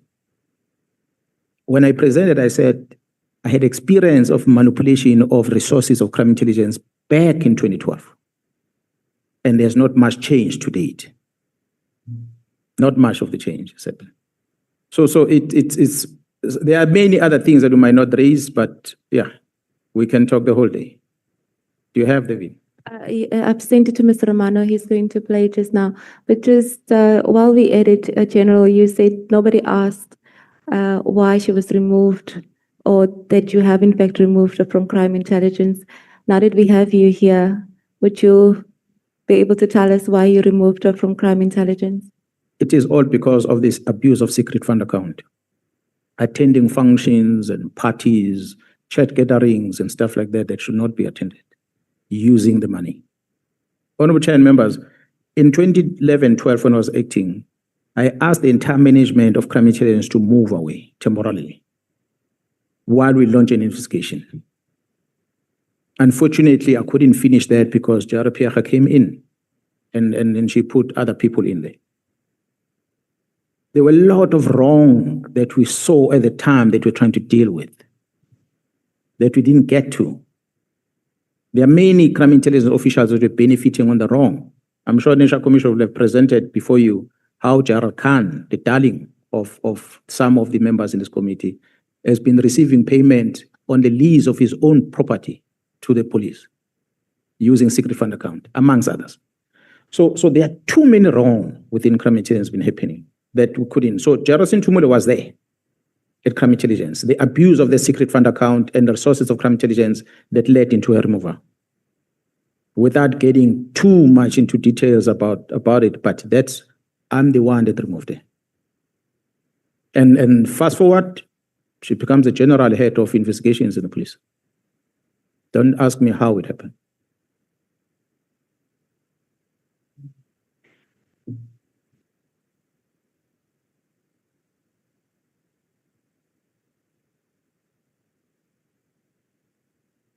I must say, honorable members, that clip is not in English, so I'm not sure, Advocate, whether you were able to, for those that can hear Zulu, because in summary, it is Gerald Sintumule talking to Gerald Sibia on the phone call that Gerald Sibia recorded. And Gerald Sibia goes to the Nhlanhla Commission and he says, I recorded Gerald Sintumule because Gerald Sintumule had gone to the National Commissioner and he said things that I did not say. So now that I'm talking to Sintumule, I want to make sure that I can trust this person. That's why I'm recording it. That's what Sibia said. So he recorded Sintumule. And the recording, Sintumule is the one who's doing more talking than what Gerald Sibia is talking. And Sintumule is blaming the PKTT. Sintumule is rubbishing. Colonel Khumalo even said, me and Colonel Khumalo, I think we're brothers or a father and son. She made all sorts of allegations unprovoked by SBA. She voluntarily just said all these nasty things about all of us. And at the end, the conclusion, I'm not a closer person, I got someone to translate the words that she used at the end. I don't know who was she giving those, I don't know, is it what, mene get or something like that. Do you know that word? What is the word that she used? She used a word, funny word, that implies that her own boss has got no backbone or something like that. I wrote a complaint to the National Commission to investigate this because we can't have a general that behaves like this. If Sibia did not talk about it at Nhlanhla, we would not have known. And she acted as if, no, she was trying to, she's an intelligence person, yes, she comes from intelligence.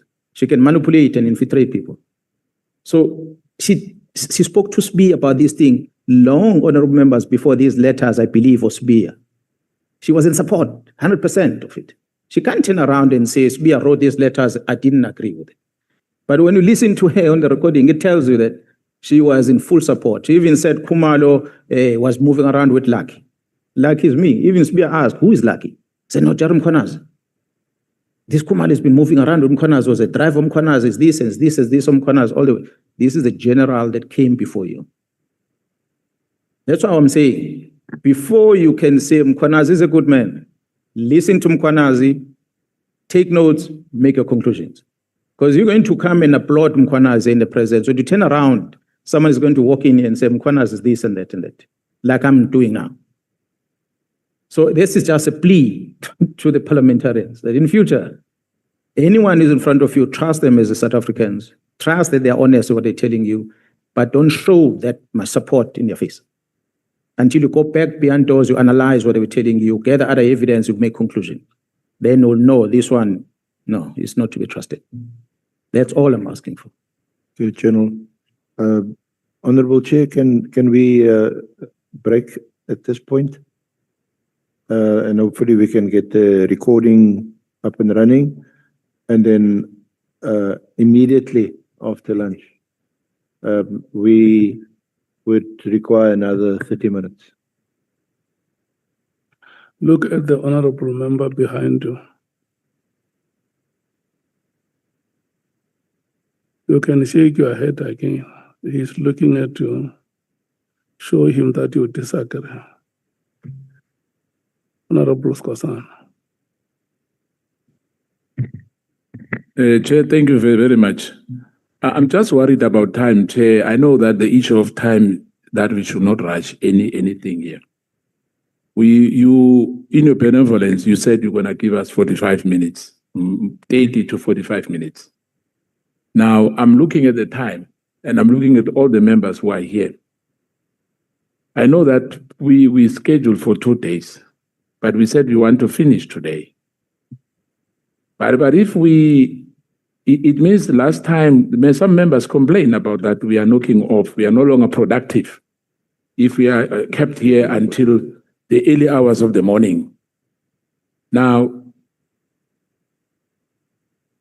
I'm not sure about other members. If they are comfortable, it's fine. We can go up to 4 o'clock. But which means that we'll be out here around 1 in the morning. Thank you, Chair.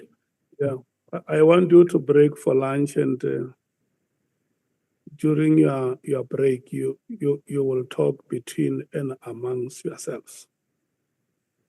And then you will come back at 2 and tell me if you are granting the evidence leader a further 30 minutes. Yeah. When you come back, I need a report from you, honorable members. You are under the leadership of the chief whip here. When I make a decision here, I must make your decision. May you please stand up and leave the chambers and come back at 2 o'clock.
The sound advice of the chief whip is that we are granting the legal team 30 minutes to conclude.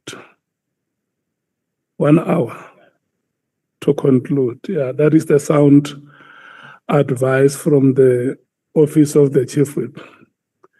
It is not done out of favor, but out of consciousness that due diligence has to happen. Yes, we do not want you to come during the overview of evidence and point fingers at the committee and say, when I wanted to probe the following, you said no. Can we please go ahead?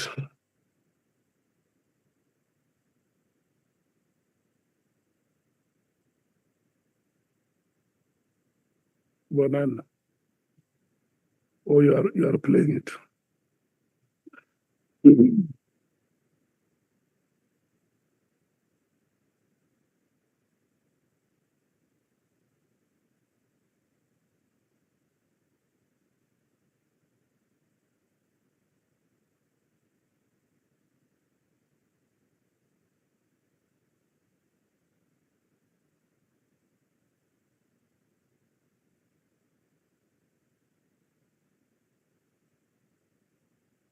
It did not play.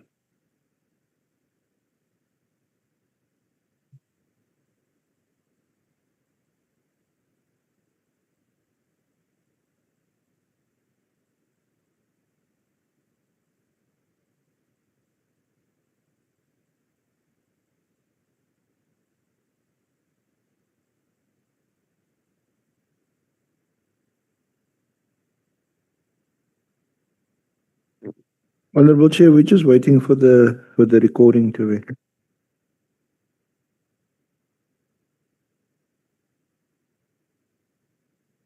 Shall we, Honorable Chair, shall we have permission to proceed in the meantime?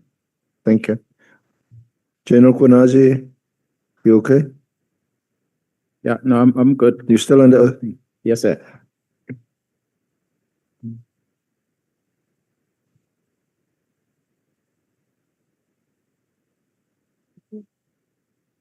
General Mkhwanazi, a number of witnesses came before this committee, and we will now deal with the ones we have not dealt with in your earlier evidence. We will start with Mr. Paul O'Sullivan. When he came before this committee, he testified that you do not have security clearance, and this is at paragraph 72 of his statement. Before you answer that question, General Masemola took us through the process, the vetting process, and the difficulties that SAPS deals with in trying to obtain the security clearance. However, we have to put the question to you. Do you have security clearance? The answer is no, I still do not have. Could you perhaps tell this committee when was the last time you had security clearance and what is the status? Honorable Chair and members, the crime intelligence, which is part of the problems that we hear, under the leadership of Major General Khan, manages vetting section. In the vetting section, when the security clearance are done, you have to disclose everything about you. Where were you born, where you grew up, the primary school you went to, your friends, family, relatives, bank accounts, and everything about you, assets you own and so forth. It is that office that controls things. On the record, Honorable Chair, the members, my last security clearance, top secret clearance that I had expired in 2018. It expired in 2018. In 2013, I submitted an application to State Security. State Security did everything, polygraph, everything, tick the box, but they could not issue that because there is Foster who's a IP person in KZN, who said to SSA at the time that there's a case of, I'm told, a hit squad or something like that that happened in KZN in 2013 that I'm implicated in. I've never worked in KZN in 2013. I was working in Pretoria. So that's the reason why SSA did not issue another clearance at the time. And nobody came with a feedback. I made an application to Crime Intelligence. It's on record, this. In 2022. Today it's not finalized.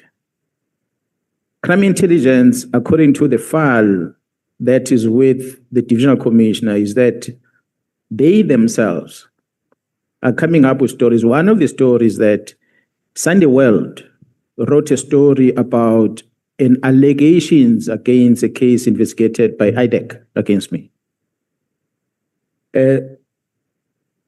They apparently confirmed with Advocate Johnson, who wrote back on an email and said, yes, indeed, IDEC is investigating.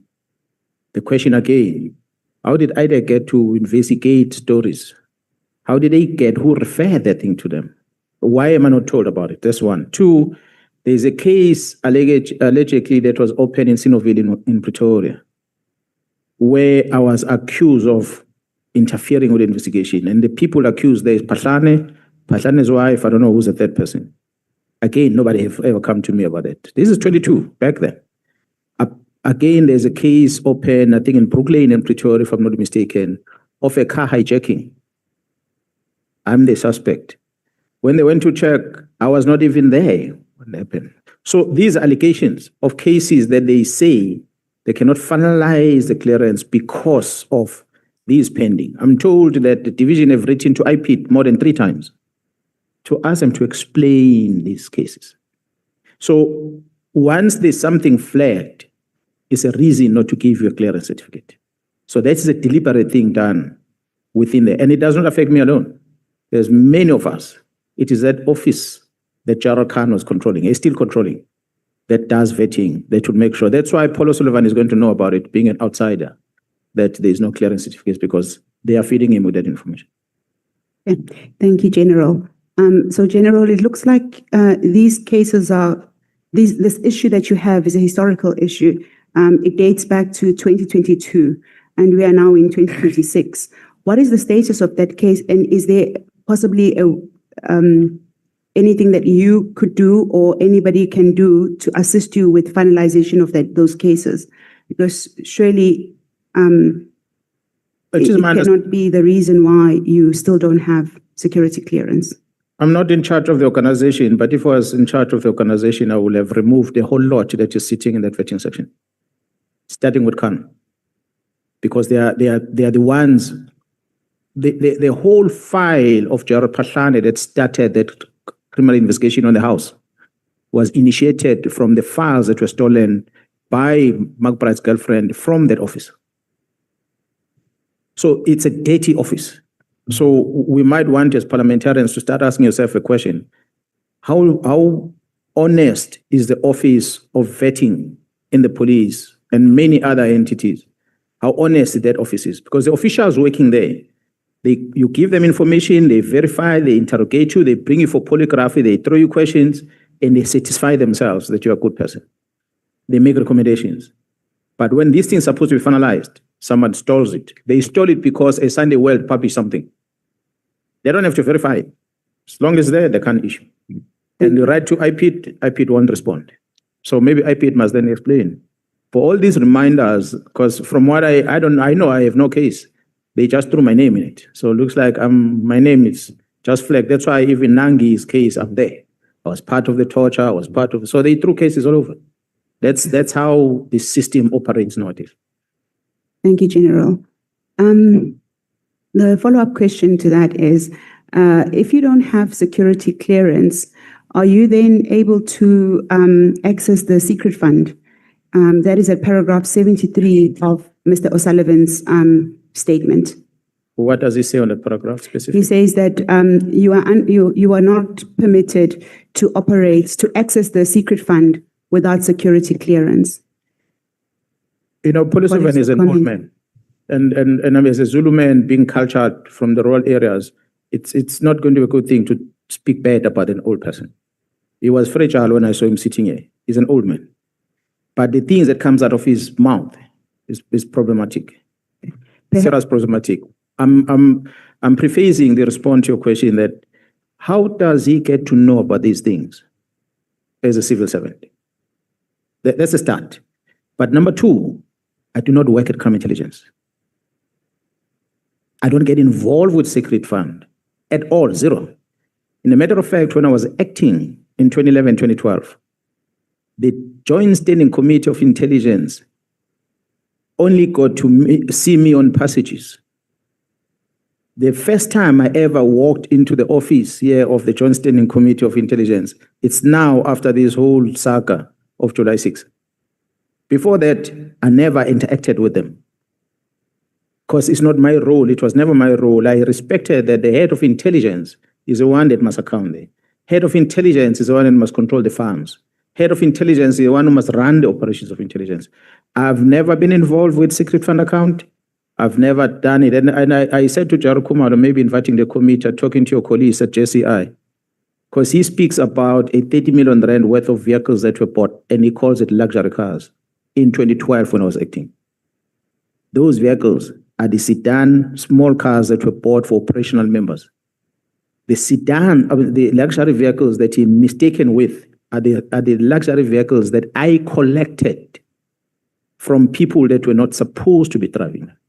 Generals of the police, Q5s, the late Minister Mtetwa, the ML with a wheel at the back. A whole lot of those cars. I took all those, I gave it to Task Force and TRT because they were used. Luxury cars were bought, used by people that are not supposed. Then we took the money and we bought it for the operational members on the ground. So he's been fed information, but he interprets it wrongly. Okay, thank you, General. Just still on the secret fund, for the basis of clarity, are you able to, you've testified that you're not in crime intelligence, but is it correct that one cannot access the secret fund if they don't have clearance certificate? I must repeat again, I don't work at crime intelligence, but I can give you the real fact of the situation that we have in the SAPS. A security clearance certificate is valid for 5 years and it expires. The rule that we currently have in the police is that the post get advertised, you apply for the post and you go for interviews, you complete that form for you to be vetted, you get appointed pending that vetting. In some instances, people start working without the vetting being finalized. In some instances, you don't work until your security clearance is issued. It depends where you're at. But after 5 years, even if you've received it, it expires. It means you must then, at least a year before, submit a new application. But because of the demand in the organization, over 100,000 members that must be vetted, the resources that crime intelligence has in terms of human resources that must conduct investigations on these applications is not enough. It's not sufficient. So that results to the expiry of this security clearance certificate. Mine expired in 2018. They cannot explain to you to date why I have not been issued with one, beside these cases. But just to process that administration process, it has taken that long because of the delays, the workload that they have. They can't keep up with it. It causes a delay. So once a person working at crime intelligence, like General Khan, his vetting clearance certificates, as I'm talking to you now, have expired. But as I'm talking to you now, he's at crime intelligence. I like to believe he does have access to the secret fund account. And he's not the only one. There are many of them that their vetting have expired, but they do access. The how part, how they manage that, I'm sure JCI can explain it. I can't explain it because I'm not in that space. Thank you very much, General. Now moving on to the last question from Mr. O'Sullivan's statement. There's an allegation that you recruited a number of young men in KZN through a man called Baba Mutetwa. That statement of one of the recruits has been made available to you for your consideration. In that state, it's a redacted statement, so we do not know the identity of the young man. All we know about him is that he's a young black man. He was recruited to be part of an operation that you were doing. Some of the allegations that he made was that he was taken to an unknown location to himself, where he was, they got some type of training over a 3-day period. He was paid on 2 occasions amounts of 50,000 Rand each. And finally, the third amount was 120,000 before doing any sort of work. Thirdly, they were then together with a group of other boys men that would have been recruited, were given police uniform, which on them do not have police rankings or identity of a police officer, but the uniform mirrored the police uniform. One of the operations that he says in his statement they had to do was in Umlazi, where unarmed it was a drug operation, unarmed young teenagers were killed. And they then had to leave, but before leaving, you arrived to come and assess the situation and plant evidence. What is your comment to that allegation made by Mr. O'Sullivan? Honorable Chair and members, as I say again, Mr. Paul O'Sullivan is an elder, but is saying a lot of wrong things.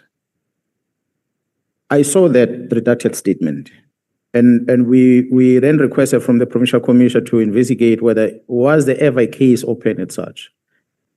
The member that commissioned that statement gave her own statement to indicate, yes, there's a gentleman that came with Paul O'Sullivan and asked for the statement to be commissioned, which she did. And from there they left. So, but he cannot even remember the name of the person and stuff like that.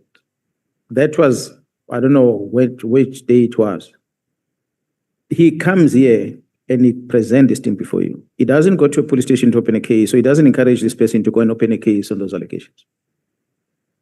What I did after that, I contacted with the station commander of Umlazi to confirm these multiple matters, because there's been a lot of shooting incident that has been happening in that police station over time. And the station commander said in that month of August, there was only one multiple murder that was registered in 2024 under the case number. And it does not correspond to the story that this Paul O'Sullivan and his unknown complainant saying. So I don't want sometimes to waste energy and argue and disown things that people are making allegations on and they cannot come and confirm. Let the person who opened the case go to the police station, open a case so it can be investigated. Alternatively, you must come to this committee and present the evidence. But as the head of the police in KwaZulu-Natal, police in KwaZulu-Natal have been involved in a lot of shootings. And many people have not been happy about that. And it's not one police officer, it's not one team, but all those that have been involved are police officers. So if this person says that he was not a police officer, he was recruited, they are making up the story to try and convince the committee to believe that there's bad things happening in KZN. Similar people that will sell stories to Meriti Haas, amongst others, then make them to believe certain things. That's why to date, you hear for any action, shooting, whatever, is PKTT. Perhaps those are the stories. I'm sorry, General. You can. No, it's fine. I'm just saying that stories have been fabricated, so there's nothing of that sort in KZN. Okay. You can investigate. Perhaps what we should do is, leaving aside Mr. O'Sullivan and just asking the question slightly more directly. Are you involved in operations of this nature as alleged? Not at all.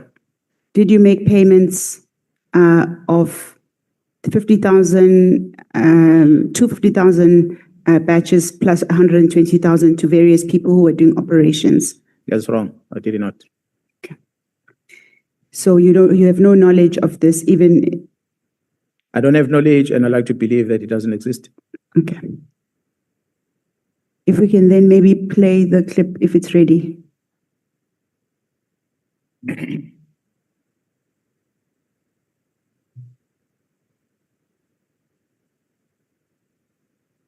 Nah, yes, General Mkhwanazi, and I'm giving you my honest opinion, unfiltered, ne? Yeah. Le team yabo, igijima ngento ezirong, Yeah. under the guise of this task team. Nathi sikhona lapha siyaphandwa lapha siyaphenywa lapha. Yabona General, and ngiyacabanga ukuthi eNatali, I'm sure they're busy because this is where these things are cooked. What I find embarrassing, and when I talk to people, sometimes they are complicit to crime being committed. Yeah. Which have been complicit because le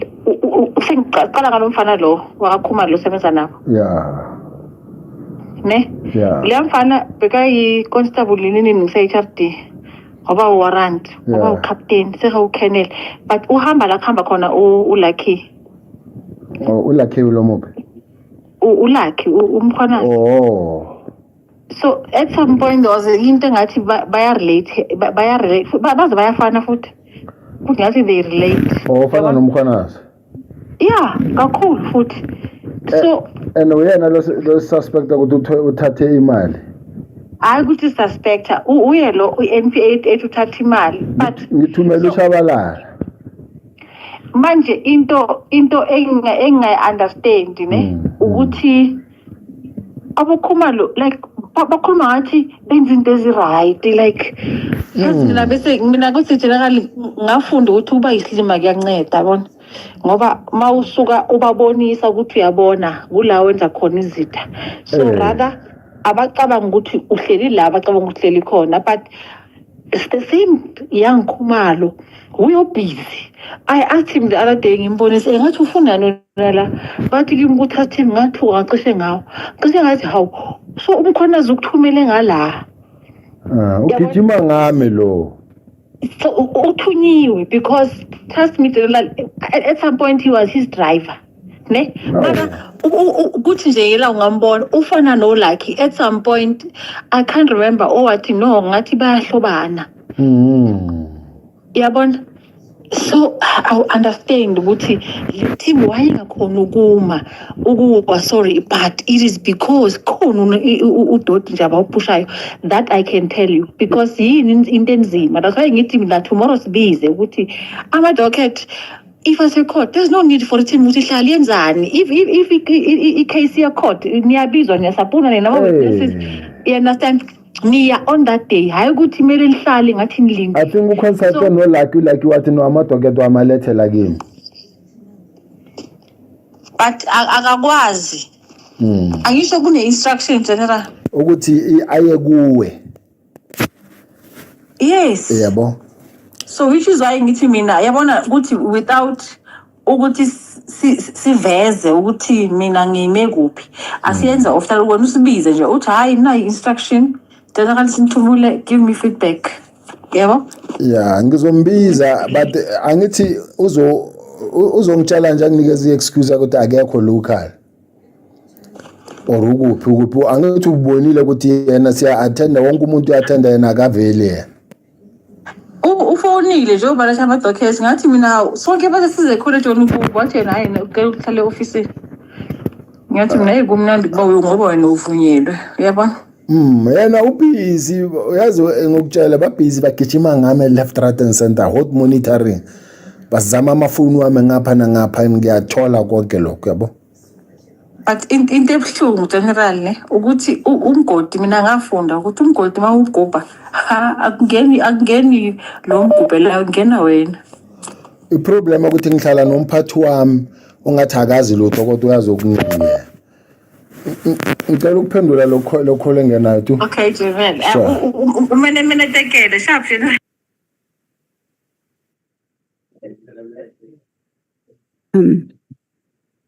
General, just for the sake of the record, who are the persons that are speaking on that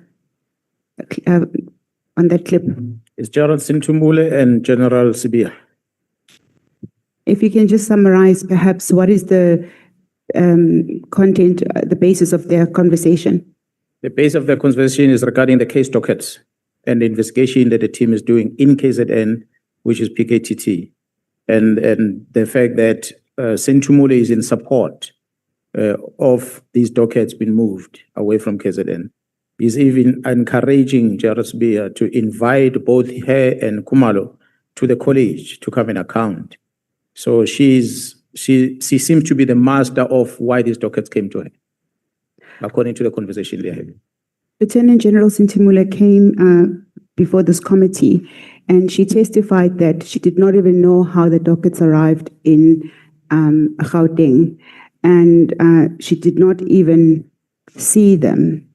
Now, I'd like to take you to specific parts of her affidavit, just in light of what we have heard on the clip. General Sintimule was responsible for the disbandment plan that related to the dockets. And part of the plan was that the dockets had to be transferred from KZN to Gauteng. She was questioned by this committee as to, firstly, is she aware who gave the instruction for the dockets to be transferred? She testified that it was not her. She also testified that you were quite unhappy, and this can be found at paragraph 60 of her affidavit, where she says, accordingly, on 24 April 2025, I telephonically engaged Lieutenant General Mkhwanazi and requested that we arrange for the handover of the PKTT dockets to the murder and robbery unit in KZN. Lieutenant General Mkhwanazi was, however, confused by the request, as he was not aware of what I was talking about. I informed him about the disbandment of the PKTT and that one of the actions on the implementation plan was that all the dockets under investigation should be handed over to serious and violent crimes in KwaZulu-Natal. She then further stated that you declined to accept the dockets. And one of the things that you are said to have said is that waze wangimoshela ilanga, General. Are you aware of this conversation with General Sintimule? And what are your comments in relation to what we've now heard on the clip? Yeah, well, General Sintimule did call me, and understand that they had tried to get the members under my command, to collect these dockets. And those members said, we're not taking anything, not unless the provincial commissioner tells us that. And she then contacted me, and she informed me that there are case dockets that are in Pretoria that must be brought to KZN. So I inquired, what dockets are those? And she said, it's PKTT dockets. And so I was surprised, and I asked, but how did these dockets get to Pretoria? Who are they in Pretoria? He said they're in their office. So I asked, but what are they doing there? Then he said, but don't you know, didn't they tell you that the docket, Charles Bia gave instruction, this docket must come to Pretoria? So I was concerned. I said, no, I don't know anything about the docket. So if you take the dockets to Pretoria, then you must see how you're going to deal with those dockets, because nobody told me about dockets going to Pretoria. So subsequent to that, I then sanctioned the team that is investigating PKTT to come to my office to give me a presentation to confirm what I'm hearing. Upon confirming, I then contacted General Kumalo. I even wrote to General Kumalo to establish that you are explaining to me, General, about how it came about, but I want it in black and white. So that's how the communication officially started at coming back to me. But she did tell me that. So in listening to this recording, and I'm grateful that when there's no peace amongst thieves, you will see what you see. Because General Sibia recorded Sintumule. Otherwise, we were not going to know about this truth. And she then ran around after this recording was given to her before the Ad Hoc committee, before the Nhlanhla Commission. And she ran to the National Commission, I'm told, she ran to General Kumalo to try and justify her action. She has not spoken to me to date, because she knows that she cannot approach me. I guess the only time we're going to talk is when there's an investigation somewhere where I need to come and testify if there's anything that I'm involved with. But this, I brought to this ad hoc committee to show the committee that what you see might not necessarily be the truth. This is a person who came in and presented herself as a good person. But this is what she's busy with. I don't have the date when this recording happened. Maybe it was shortly after the instruction or it was prior to the instruction. But from this recording, I deduct that she knew about the letters that are written by SBA. Perhaps she might have been the author of those letters. Maybe she compiled the letters on behalf of SBA. I do not know. Okay. Perhaps maybe we can then go to the next paragraph where she says, on the 25th of April, she called the National Commissioner and informed him of your discussion and the serious reservations that you had. I remember saying to the National Commissioner that there was no way that we could disband the task team and replace it with another task team, as that would make no operational sense.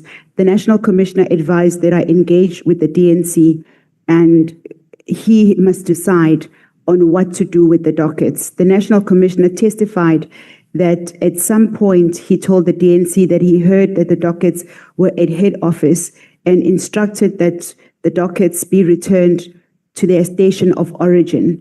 I suppose when I called him to give him feedback of my conversation with Lieutenant General Mkhwanazi, the National Commissioner realized that the dockets were still at head office. Hence, he said, your boss should decide what to do with those dockets. Now, listening to the clip again, and now knowing that General Sentimule and General Sibiya were speaking with one voice in respect of the dockets and not necessarily what this committee was informed. What is your comment regarding General Sentimule's role in ensuring that the dockets reach the destination where they are supposed to, as instructed by the National Commissioner? Oh, I had listened to General Khumalo when he said General Sentimule kept coming to his office and he will take a cell phone and take a picture of boxes that were lying in the office before the dockets came so that she can send it to SBA as an assurance that the dockets are here, which was a lie. That's what Khumalo told me, that she will take photos and send to SBA. I said, no, I've fetched the dockets, because she was getting this pressure from SBA. Subsequent to that, the dockets were delivered. So that's why I said again, Sentimule cannot be trusted. I could not trust her in 2012. That's why I removed her from crime intelligence. I cannot trust her now when she appears before these two commissions. And what surfaces after that is this recording. So it's a person that you need to trust with your own, risk your own life to trust. Otherwise, I still don't understand how she ended up being in the position that she's in the organization. Lastly, on General Sentimule, Lieutenant General Sentimule said that in response to this clip, she was using counterintelligence. Perhaps not, it may not be in response to this clip, but in response to her attitude towards Sibiya, she used counterintelligence because she realized that she was not going to get far. What is your comment to that? That's why I'm a police officer and she's not. Because I'm a police officer, deal with facts and deal with things, not counter and make stories. So her whole career profession is intelligence. So if that what she was doing is fine, but in terms of the evidence before us on a criminal investigation, she did not disclose that what she did, which means she was part of the wrong. It's a clip that is going to make its way now to the team that is investigating the movement of this docket. She was never a suspect, but I'm now presenting to the team because it's a new evidence that we picked up that we thought she was not part of. All along, we're blaming SBA alone, not knowing there's a player behind. So this is a person, I don't know in her statement what she gave about a profile career in the organization, but it's a person that has been moving up and down. This side promotion, that side promotion all the time. But I don't know how she got it right.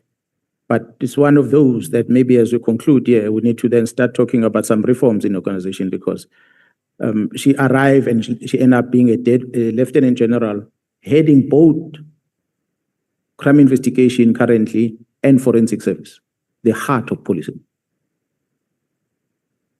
Thank you, General. I'd like to now move on to Mr. McBride's affidavit. Mr. McBride,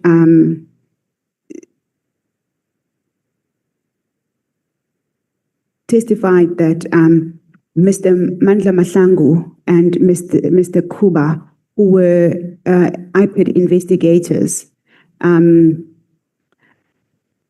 they submitted a statement to him regarding your involvement in trying to get him out of IPID.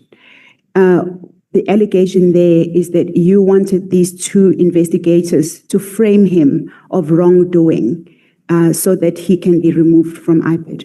What is your comment to that? It is false. And there are a lot of false things that Robert McBride came and presented here. One of them was that I was not even in a funeral of the late Nhlanhla. So it's a story that he made up out of his own, because he just didn't see me talking in a funeral. To him, I was not there. Maybe you should ask Ms. Wakembole where I was. Okay. Before we get to the funeral, General, because that was going to be my next question, perhaps let me give a little bit more detail regarding the statement. This offer that you made to the IPID, you allegedly made to the IPID investigators, was in exchange for a brigadier rank. If we could just deal specifically with that first before we talk about the late Nhlanhla Mkhwanazi. Okay, well, first, maybe let me start here. I don't know when date that he's talking about that I made that offer. I've said that allegations are false. There was never such. But I had heard in the process that from Nhlanhla that there was some intervention from someone from crime intelligence and on issues that they were investigating. I just cannot remember the name, but there were some interferences that were happening at the time. It might be mistaken me for that person. I'm not sure. But as far as I'm concerned, I have never interfered with anything. Amongst the cases that you testified about, which are before at IPID or IDAC, has there been a complaint regarding this very thing that we are talking about? You know what is strange for me is that there's not even a single of any of the case where Mkhwanazi was ever invited to give a warning statement or being interviewed on anything. And these cases, they date back more than 5 years ago. The story is about the case against you, but not a single person has ever come to me and say, Mkhwanazi, give us your version. What happened here? The least I could say, I know of investigation. The only one ever that I was approached was last year when Minister Mchunu, allegedly, according to what was in black and white on the letter from IPID, laid a complaint with IPID on a matter of Impangeni. That was a time when IPID wrote to me to give a statement to explain myself. Before that, there was never, to date. So I can't necessarily talk about cases that I was never confronted with. I don't know. They will make stories about cases. Like many other people can make stories about cases, but nobody has ever come to me to say, there is this case against you. Thank you, General. If we can now then deal with Mr. Nhlanhla Mkhwanazi. How did you know Mr. Mkhwanazi? You know, the late Nhlanhla, may so rest in peace. The sad part is that you're talking about the person when he's not here. And it is a culture of the intelligence community to always make reference to the deceased because they cannot talk to for themselves. The late Nhlanhla, I got to know him because of his brother. I met his brother at TUT when we were studying there, who was a brigadier in the police. So we were close with him. He was working at DPCI at one stage until he left the police. So I got to know Mandla through him. That's how I got to know Mandla. I got to know Cedric Kabinde through Mandla because I was not necessarily friends with them. My friend was their elder brother, his elder brother, which was in the police at the time. So the incident of Nhlanhla then happens. The brother is working in Mpumalanga at the time. The incident happens in a plot. I don't know the plot. I was never been in the plot. So the brother calls me and he says, my brother's been shot. He gives me the location to come and attend. And he's driving from Mpumalanga coming in. I lived in Montana in Pretoria at the time. So the plot is not far from Montana.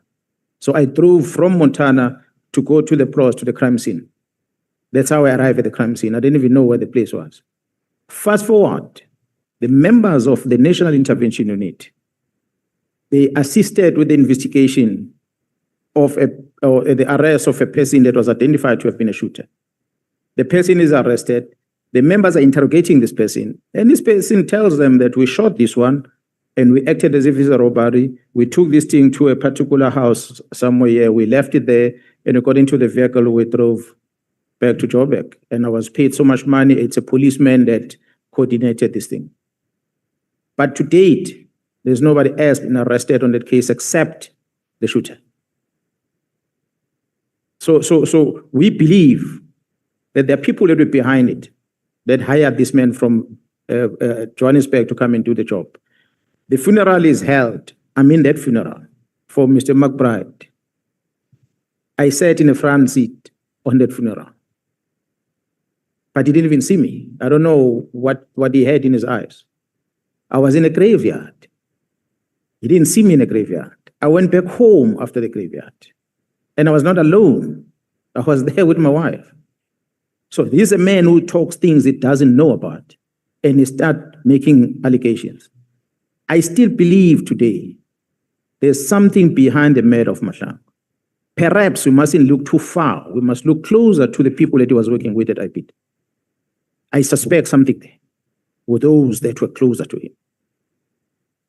General, you are a police officer with many years' experience, and I'm not sure whether to couch what you've just said as an allegation or perhaps creating some type of suspicion. What informs that question? Perhaps you can just comment about that. Why do you say that? Why should that be probed? It is because the information I received from the National Intervention Unit members that interrogated a killer. So, but when the investigation is done, the people that the killer were making a reference to are not arrested. The killer is arrested. I think is convicted. But the people behind it, they have not been touched to date. So I believe that it's a case, whoever that is selling the docket in Gauteng, that remain unsolved in my eyes. And that's why I'm saying that I suspect the crew that was around Nhlanhla all the time, whether on his private capacity or at work. So when you hear some issues that were happening at the workplace, you also start to asking question mark whether couldn't have been compromised at work. Perhaps there's a possibility there. If we can then go to Mr. Nkabinde's statement.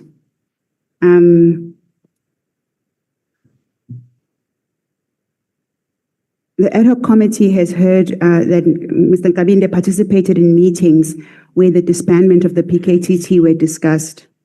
What was his participation in the implementation of the disbandment plan and his relationship with the minister? I must say, Honorable Chair and members, I was not in those meetings, so I cannot talk much about the role of Nkabinde except what I read and what I hear about. But other than that, I don't know. The relationship with the minister, I know it was as a result of a murder case that happened in KZN. Could you expand on that? Mr. McBride testified that whilst he was at IPID, he did an intervention. He visited the minister. He was not the minister at the time, Minister Mkhunu, together with Mr. Cedric Nkabinde. Is that the complaint you were referring to, or are you referring to something else? That is the one that he talks about, that the two of them went there, because that's what Nkabinde told me. What is your comment to that?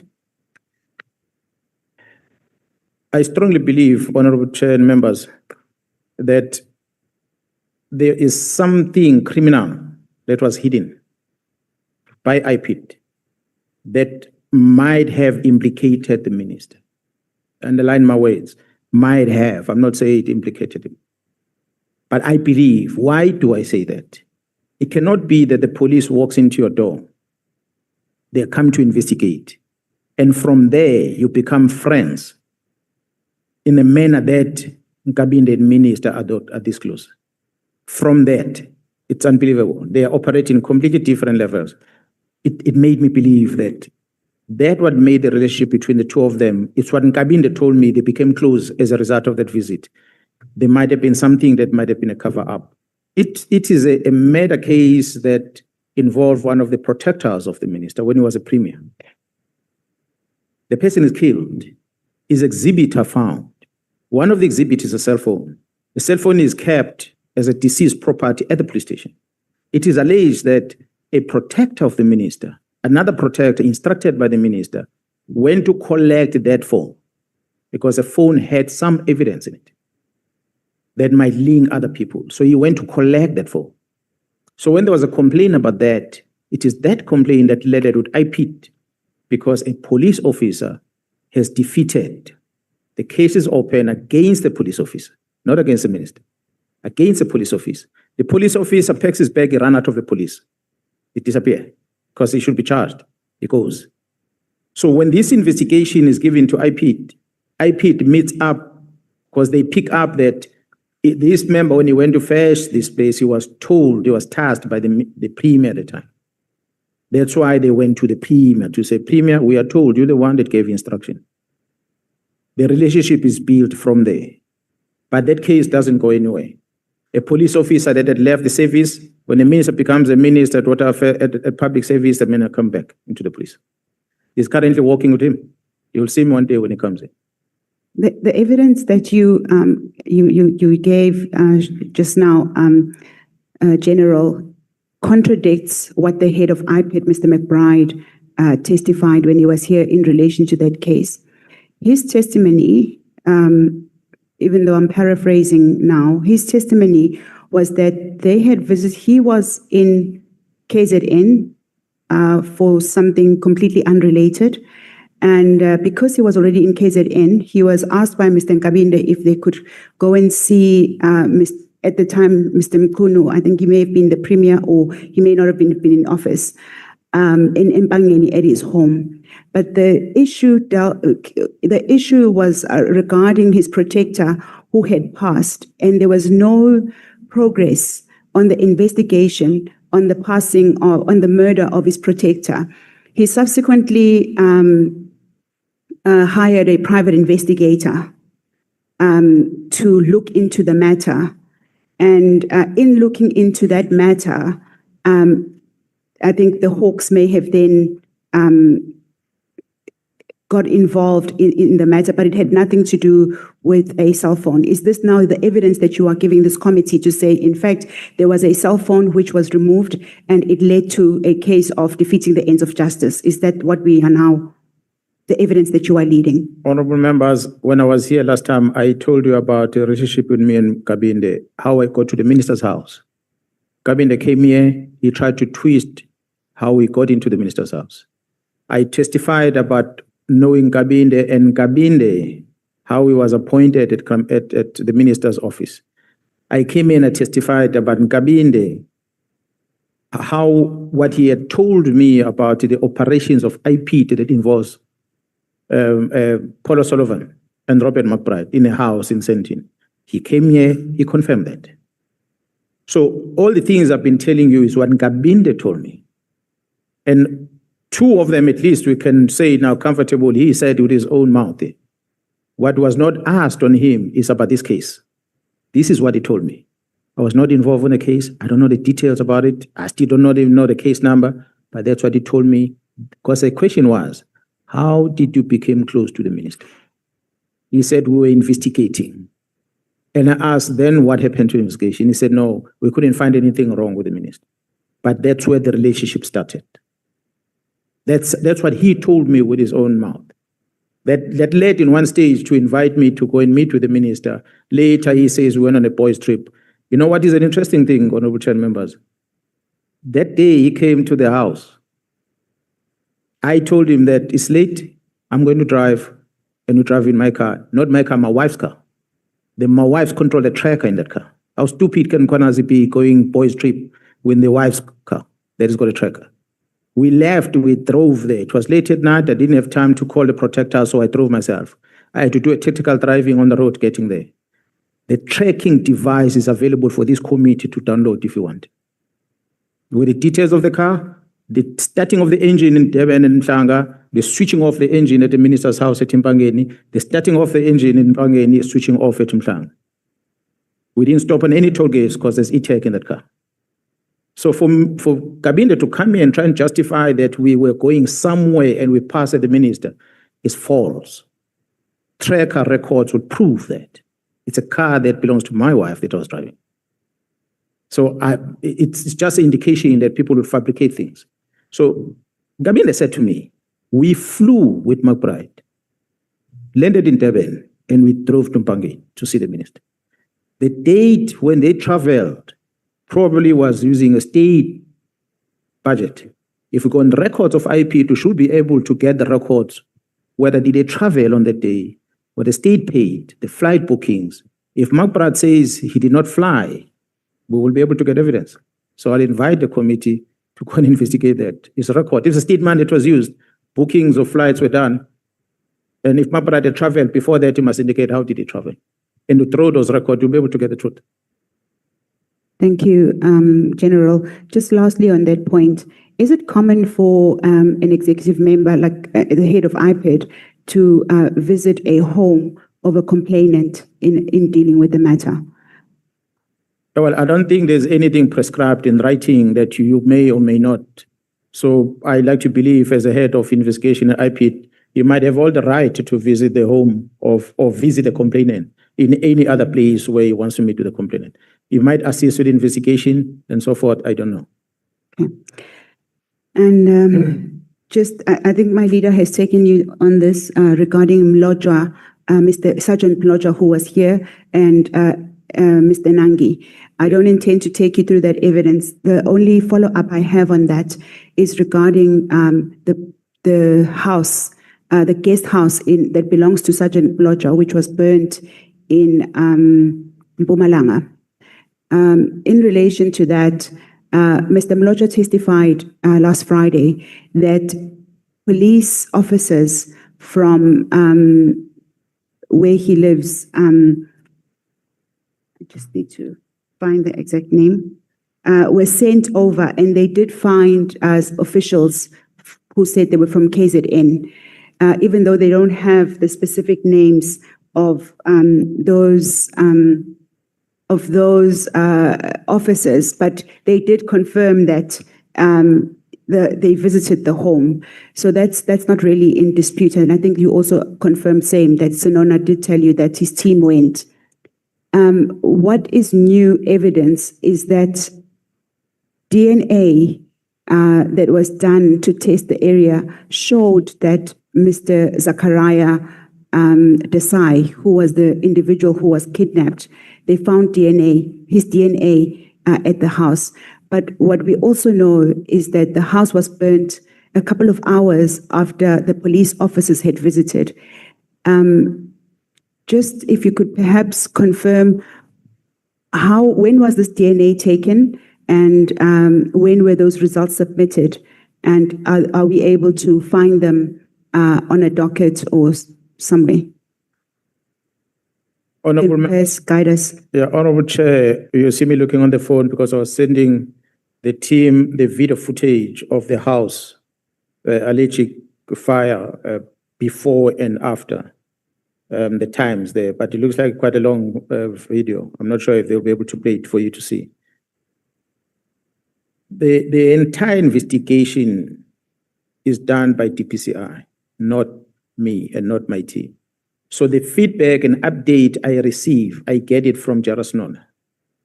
So I don't necessarily have much of the details as to what is it. My interest is, here's a kidnapped person been found, here's a perpetrator has been found.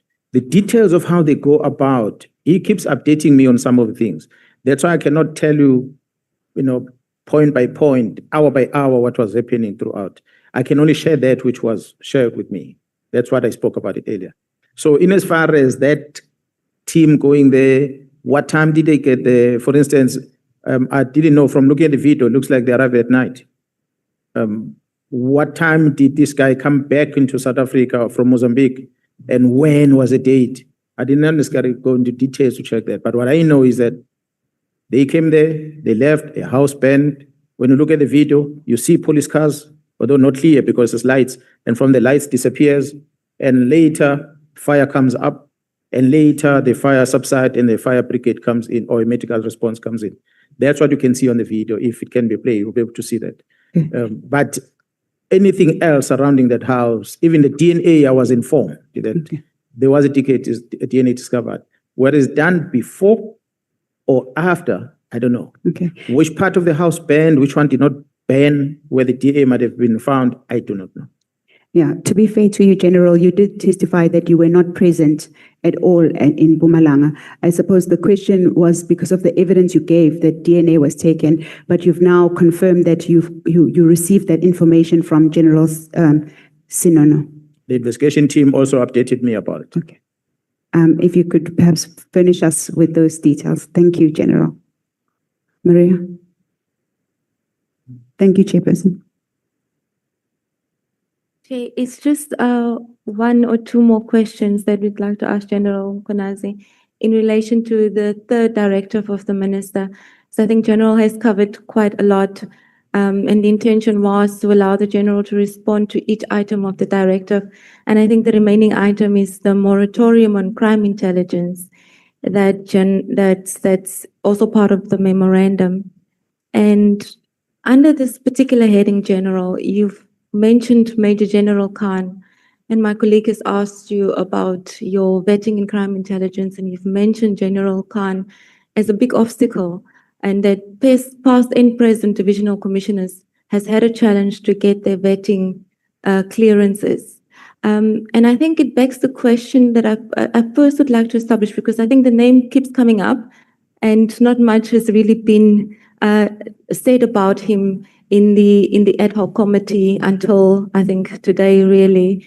So if you could maybe just explain to the committee what the relationship or what General Khan's role is, first of all, in crime intelligence, and then maybe also the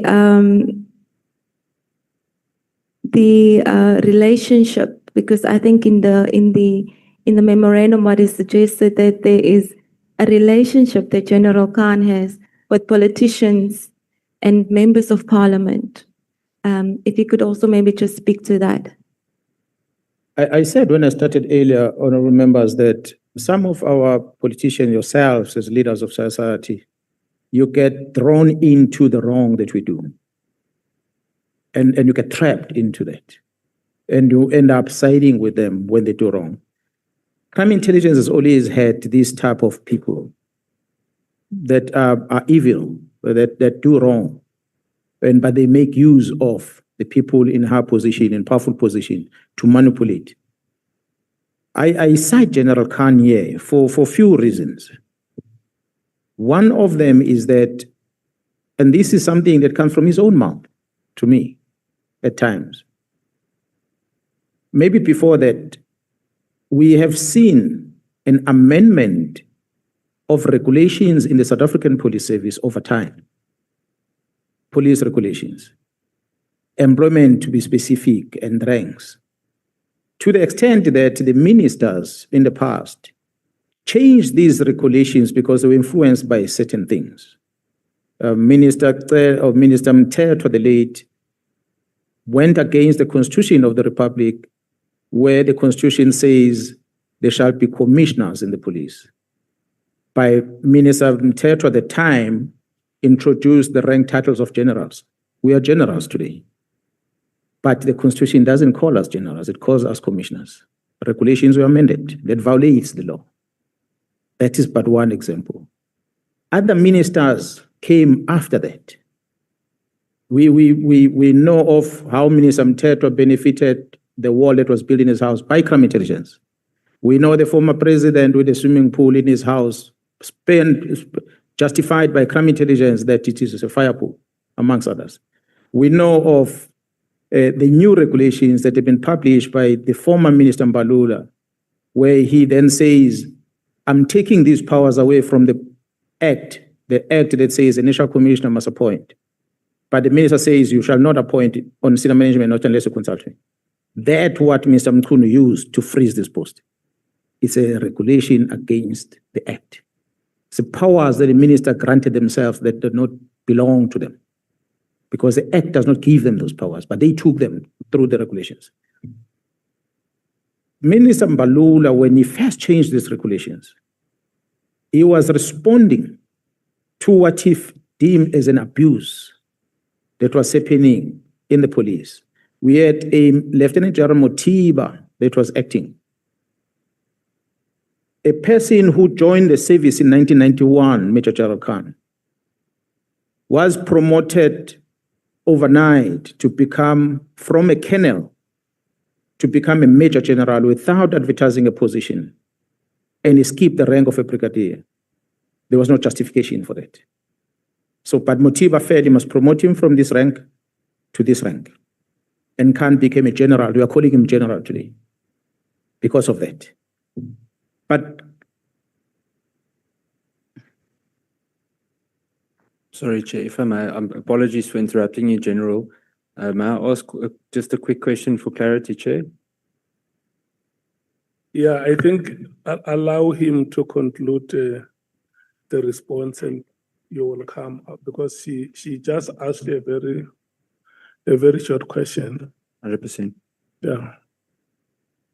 so Major General Khan get promoted by General Motiba at the time, obviously with the support of the HR. But then I think the minister was upset about that. It looks like there were some things that intelligence were doing that might have been used as a reward to Khan, which the minister was opposed to. Then the minister, through secretariat, decided to change the regulations. And from that time, we had to then go via the minister for us to fill the vacancies. Again, changes because of Khan. He had worked in different areas until this PSS division was started and he became part of it. It is there where he became closer to politicians. I'm sure majority of the people that are in the building, let me not say the African National Congress, honorable members, but the people that are within that building of the headquarters of the ANC knows Khan very well because he brags about it. He moves up and down that building. Members of EFF will come and say they know Khan very well because he's very tight with the lead of EFF. So Khan is this person who has played politics to get his way. And that's a danger that Khan brings into the picture. I said he's in charge of counterintelligence in the police. He was in charge of the vetting section where all the profiles of everyone sits. So he's a person who's been that powerful. So Khan started fighting with Khumalo, and he will come to me and complain about Khumalo. I will ask Khumalo. Khumalo will simply say, Khan's appointment is this post, which is support. The only thing I'm asking him to do is to go back to his post. He doesn't want to, because Gerald Jacobs had moved him, or before that, he had moved him away from there to counterintelligence. Counterintelligence is where activities are happening. And he wants to stay there because that's where the investigation of these hijacking, kidnappings, drugs are happening. So he wants to be there. But the fight with Khumalo is only about the position. That he doesn't want to be here, he wants to be there. So Khan remains a person that causes a lot of issues today at crime intelligence. In the past, it was not him. There were many others. But at this present moment, it is him, the key player. And we believe it is Khan that influenced IDEC to behave in the manner they behave. Yes, others might have come in. For your information, at one stage, Khan, if I'm not mistaken, no, not Khan. Someone presented here that Atis Mokhoti, who said, I had myself and Gerald Cele facilitated a tender for one company in KZN to be issued tender, and that is Magma Security. That's when I realized, after reading that, and I said, okay, now it's clear. Mokhoti is just an information peddler. He gets told by Kat about our meeting, but he thinks the meeting is in the Provincial Commissioner's house. He doesn't know where the meeting is. He claimed to have been following Nhlanhla for that. He hears things about this, he claims it's his. He hears things about Thabo Bester, for instance. He claimed he was part of the Thabo Bester. So he claims a lot of things, Mokhoti. One of the things he claims is this one of Magma Security. Then when I saw that, beside me having received WhatsApp messages from Mkhwanazi on discussions of crime intelligence, that only person within crime intelligence can share that, Mkhwanazi writing to me and say, Khan is going to update me. It became clear that Khan is a big player in crime intelligence. Now I know him and the Inspector General are very tight. Now, come Khan here. I was talking about the issue of magma security as an example. I'm going to wrap up quickly. When I arrived in KZN to come and act in 2018, I did not know magma security. Khan introduced me to magma security. And when I met with magma security, and he was breaking apart what they're doing, that they are helping with CIT cases and many other cases in the country. And I happened to see ex-police officers that are now working for this magma security. And when I arrived there, places layer was in the news, a lot of murders. Magma security showed me the whole chart of the syndicate that's operating in place layer. We're able to deal with those criminals thanks to that magma security. So I built a relationship with that magma security from that day. Now, Khan knows their capabilities. He knows what they're capable of doing. So he, I believe, thinks that a lot of things maybe that are happening are assisted by magma security. They are a good team, I must say. Sometimes they provide information more than what I get from intelligence. And being a private sector, it is Khan that is introducing. So in intelligence and almost everything happening in their intelligence, Khan is in a center. So I was trying to indicate that the regulations are changed, it's Khan. The member of parliament, Mr. Adams, runs around all these other places to open cases. He said to you here, he decided to go to Soweto because he loves Soweto. Soweto is hundreds of kilometers away from both airports, Lanzera or Tambo. He had no reason to say he's going to Soweto. I can tell you.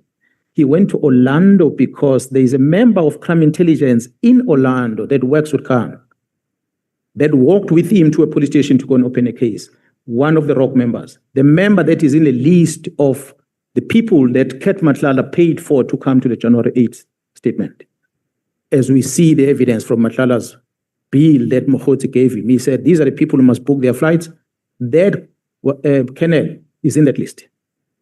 And it's a kennel that works with Khan like this. And it's no mistake, I'm presiding over a case against Khan of drugs and Gauteng. In that case, I cleared him because the people that were wrong, that arrived there, that I felt that the organization should have dealt with, they were not dealt with. But they were dealing with Khan. But what was strange in the testimony is that, Honorable Chair, a member of Flying Squad in Soweto, after learning of what's happening in Eratin, that member decided to phone Khan to come to the scene. Khan arrived in the scene being mobilized by a member from Flying Squad who works in Joburg. Why did that member choose Khan of all the people to come and attend the drug issues? I said to you, and I'm saying it again, big consignment of drugs were found there. Khan left it with the PCI. The question remains, did all those drugs arrive at forensic? Were all those drugs destroyed? The modus operandi can tell you. Don't steal on the crime scene. Take it. En route to forensic, we swap it. When it gets there, it's diluted, and the forensic analyst will test only 10% of it. So you might be clear of not having done wrong, but you know you're going to benefit out of this same thing. So in all what is happening that we see nowadays, honorable members, information lending with honorable members from crime intelligence, it comes from that office that still has General Khan in the mix. I don't know why it does not have a security clearance. You asked me earlier. It still doesn't have, but it's there. So it's majority of the things that I feel, the not filling of the vacancies directive of the minister is because Khan wants to dictate who must control where. Because these are senior positions of crime intelligence. If they are filled by Kumalo, they won't have control over them. I just have one last question on Khan, because we've seen Khan's name come up. Can we take the follow-up from Honorable Camera? Thank you, Chair. Sorry, Advocate. Apologies, Chair. I'll be very quick. The first one, just for the record, General, you said it was Major General Khan that was promoted overnight. Was there wasn't there another one? They were both promoted overnight, if I'm not mistaken. I'm not 100% sure, but what I know, what angered the minister Mbalula at the time, Khan's name was the one that popped up. I don't know who else might have been promoted at the time, but I'm And- sure the organization can provide that information. And well, I can qualify it with both General Khan and General Moodley. What was their relationship with Richard Mhluli at the time? Honorable Chair and members, I cannot tell. Khan at the time was junior, the time of Moodley, but Moodley was a general already in KZN, the time of Moodley. So at the time of Mhluli. So I really don't know the relationship. But what I became aware of is that they were operating in opposite directions. Okay. They were in different camps, the two of them. They didn't get along very well. I don't know now whether they are colluding somehow, but from what I heard is that they were in different camps. Okay. Thank you, Chair.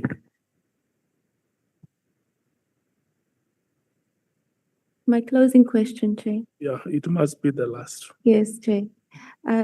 General, you mentioned Khan's disciplinary hearing, and we've heard it from Mr. Adams. Honorable Adams has spoken about General Khan's disciplinary hearings. We've heard it from Brown Mkhwanazi as well. And we've seen in the WhatsApp chats that Mkhwanazi and Nhlanhla were also talking about General Khan. And there was reference that money should be asked from Khan. Are you aware of a relationship between General Khan, Mr. Mkhwanazi, Mr. Nhlanhla, and to a certain extent, Honorable Adams? I mean, he mentioned, and I don't know if he just happened to have known about the disciplinary hearing or whether he has a certain relationship with General Khan. Look, in the relationship between Khan and Mkhwanazi, other than the messages that Mkhwanazi sent to me, which in some of those messages, he had presentation of classified information from crime intelligence, where crime intelligence were presenting their policies. So he took a screenshot, or there was a screenshot taken from there and was sent to Mkhwanazi. Mkhwanazi then sent it to me, that screenshot. When I asked him more details about that, Mkhwanazi told me that Khan will brief me. So that's how I got to know that means Mkhwanazi and Khan are in talks. Other than that, I don't know much about their relationship. The other relationship, but again, this one is suspicion. It's not confirmed with anything other than what the chief of staff, Kabinde, told me. He said Khan has been trying to get to the minister, but he has not been allowing him. But Khan found a way of using Mkhwanazi to get to the minister. That was when I asked Kabinde, who is Mkhwanazi? And then Kabinde told me, no, he's a person who's close to the minister. That's how Khan got into the minister through Mkhwanazi. So that's all what I heard about the relationship. Between Ket Nhlanhla and Khan, I don't know anything except what I heard from Mkhwanazi, from Nhlanhla himself, saying that he used to give Khan money as well. But Khan was demanding money. He was not just giving him because he didn't done something to him. He was always demanding money, that he must give him money. But again, it came from Nhlanhla. I cannot necessarily come and be 100% sure about that. The Khan and, you said this Mkhwanazi and Khan and? I asked about Honorable Adams. Or Honorable Adams. Yeah, because you've mentioned him here. What I know between Mr. Khan and Honorable Adams is that where we connected first was this case open in Orlando. That's where we connected. And we connected Mr. Adams with Mkhwanazi because the person that Mr. Adams went to see in Orlando is the same person that Mkhwanazi flew down here. That's where we connected them. But beyond that is the visits that have been happening at the Inspector General of Intelligence by Mr. Adams and Khan visiting there. That's how we got to know the relationship between the two of them. Those are the relationships that I could confirm that I know of between them. Other than that, Honorable Chair members, there will be a lot of connection from members of crime intelligence with other players that might be associated with Mr. Adams. I made mention earlier of Mr. Adams having traveled to KZN, the facilitation and the whole trip, how it came about. It involves people from this intelligence community and the police. Thank you, Chair. Thank you so much. The person that you must thank is the chief whip behind you. Because you know that before he arrived, the honorable members have said that you must wrap up at 1:30. So he was, through the charm of his office, he was able to convince honorable members to allow you to the time that you had earlier requested, between 3:30 and 16 hours. We have now come to the end of presentation of evidence. We are going to take just over 10 minutes break and come back at 15:30. The members of the committee are going to stand in front there for a photo session just outside this building. And when they have taken their photos as a committee, they will be joined by everybody who wants to be part of this memory. Can we immediately stand up and go to the place that the chair is directing you to?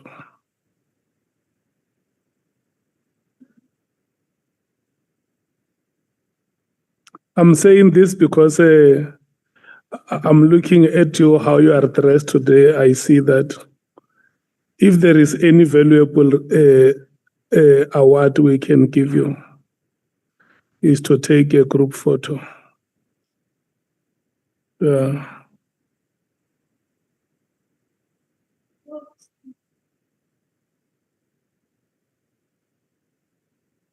You must have a sense of occasion. You don't have to be told by anybody. You must just have a sense of occasion.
Honorable members, we must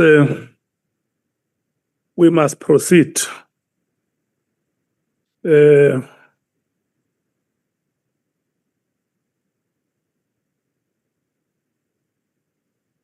We must proceed, and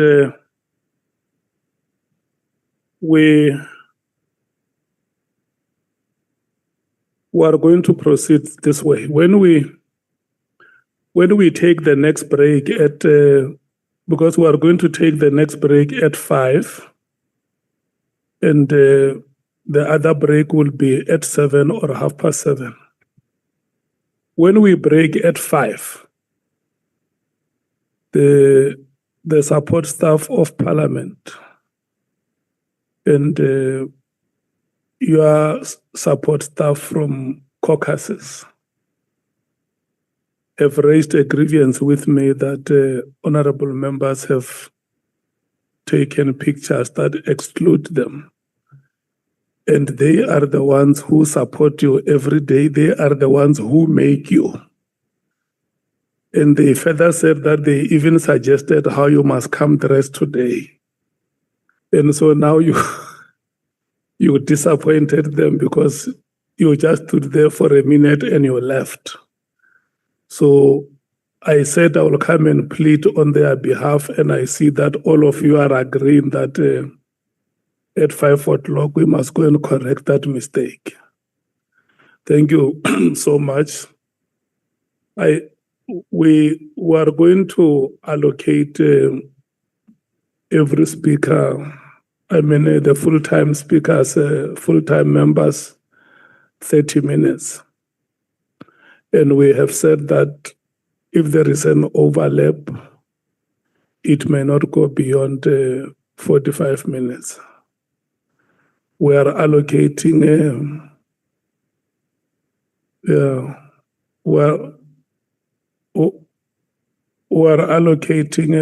alternates between 20 minutes and 25 minutes. Can I get an indication who is starting in the African National Congress? Honorable Nhlanhla. Thank you very much, Chair. It's now 15:33. Thank you very much. You will start at 15:35 and your time will expire at 5 minutes after 16 hours. Thank you very much, Chair. General Mkhwanazi, good afternoon. Sabona. Do you love to park? Second, Do you love to park? do I love Tupac? Yeah, Yes, I do. you do. Yeah. Why did you send General Spear a song that says we'll kill them at night whilst they are sleeping? I did not send it to Sbe. Isn't it too? It is Shibir. now me understanding that the person whom I had sent that song to was Sergeant Nkosi. Sergeant Nkosi sent it to both No. Steve Mutsume and Spear. Sergeant Gose says you sent him a song that says last motherfucker standing. Breathing, sorry. Then the other one you sent either to Shibiri or Spear, I don't know, but the Spear was complaining about it. That you send people midnight songs that you'll kill them at night while they are still sleeping. No, I did not. He can show you his phone. I did not communicate with Spear and send him anything. So But you he did might send the be reading something from somewhere. What I believe he might have read or listened to the song that I sent to Nkosi, because Nkosi looks like Nkosi did send it to him. Okay. No, that was in passing. Yeah, he's a good artist. He was a good artist. Chair, I think in respect of what the general has submitted relating to what would be seen as an affidavit handwritten by him. My worry firstly is that it looks like it will be hard for us to question the general around the contents of that affidavit on the basis that he does confirm that he got it from someone else, who gave it to someone else, who took it from someone else, and he can't surely verify or confirm the contents that are contained in that affidavit. And if you check the nature of the affidavit, Chair, it's an affidavit that has not been commissioned. It's handwritten. It has not been commissioned. Yes, there is a signature at page, I think page 8 at the end of that affidavit. And looking at the contents, Chair, it contains a lot of serious big allegations against a number of people who are presiding actually over a number of institutions of government. So I would suggest, Chair, that we first seek for a confirmatory affidavit from this prime person, and two, we request the National Commissioner of Correctional Services to confirm in detail to us if there are people who would have been in at Hosimaburu Correctional Center who requested to see Mr. Prim in relation to this matter. Do they have in their record any form of visit to Mr. Nhlanhla on the 9th or 10th of September 2025? Because the allegation contained is that it's the lawyers of the minister who went and to see Mr. Nhlanhla in a way of trying to do some affidavit. I'm sure the affidavit was meant for the appearance, according to the allegation, was meant for the appearance of Mr. Nhlanhla before the committee. So I think, Chair, from where I'm seated, was he himself will find it difficult to confirm some of the contents in respect of that affidavit. Moving forward, Chair, I want us to go back, General, to the Mlochwa issue. The evidence leader did ask some of the questions. Before you go ahead, you must just concretize this and make sure or ascertain that the request that you place on record here has been captured by the Secretariat. Because I did. When I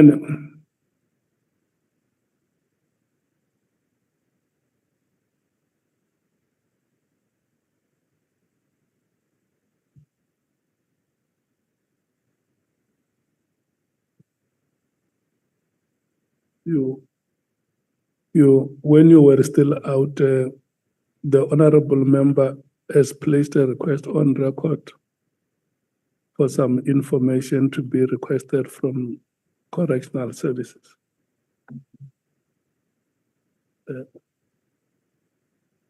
Okay. But I just wanted to make sure that that the request is recorded, honorable member. You can proceed. Thank you very much, Chair. Thank you. That is confirmed. So, Mr. Mlochwa, General alleges that you unlawfully arrested and detained him on the borders of Mozambique without any form of a warrant, whether it's a search and seizure warrant or a warrant of arrest. He says to this committee, you called, or when I'm saying you, I mean you, maybe you or one amongst your team, called the authorities in Mozambique that he must be delivered to you at the border. So he was made to walk across the border through barefoot, being transferred from the Mozambique authorities to your team. And when he was in Mozambique on the basis of working as part of his business operations. What's your comment on that? Yeah, well, I cannot confirm in terms of how in details he was arrested. What I know is that when they conducted the departmental investigation at his workplace, they had to confirm his legal status in Mozambique. And it was confirmed that the man was in Mozambique illegally. The Border Management Agency submitted a statement where they confirmed they don't have his records crossing the border. The police in Mozambique participated in assisting with that investigation. They engaged with the office, South African High Commission office in Mozambique to help bring the person back. And as a result, the South African High Commission that side issued a temporary passport, one-way transport, for him to be brought back into South Africa. So how did he get to Mozambique? I'm told by the team that they say he was running away with a victim. They took him to Mozambique. That's why he did not clear at customs. So if he was on business, he would have stamped his passport to go across. He came here and he said his passport was taken. But for me, the passport is not the issue. The issue was the authorities that are responsible for stamping the passport, they register you in the system. His name doesn't appear there. So which means, indeed, he did not cross legally. Okay. He played a video of you here in relation to the burning of his house. And he says it is not true that the house was burnt by the community. You guys are doing a cover-up.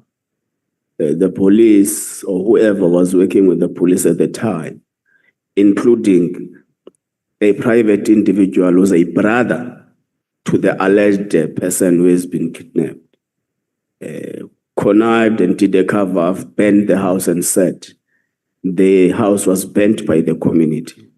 And he actually brought an affidavit, handwritten affidavit, that he claimed was from the ward councillor. Are you aware of that?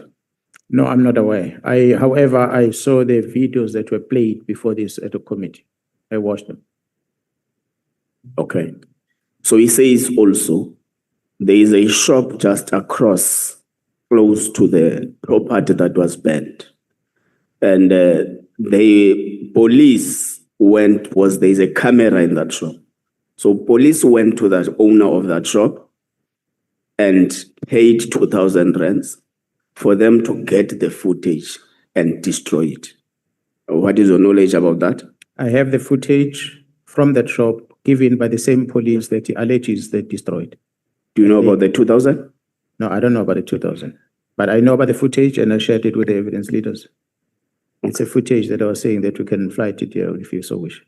If the team investigated and destroyed it, why did they share that with me? Because they claim that it is part of their case. Okay. He also alleges that you, amongst the people who drove them to a farm,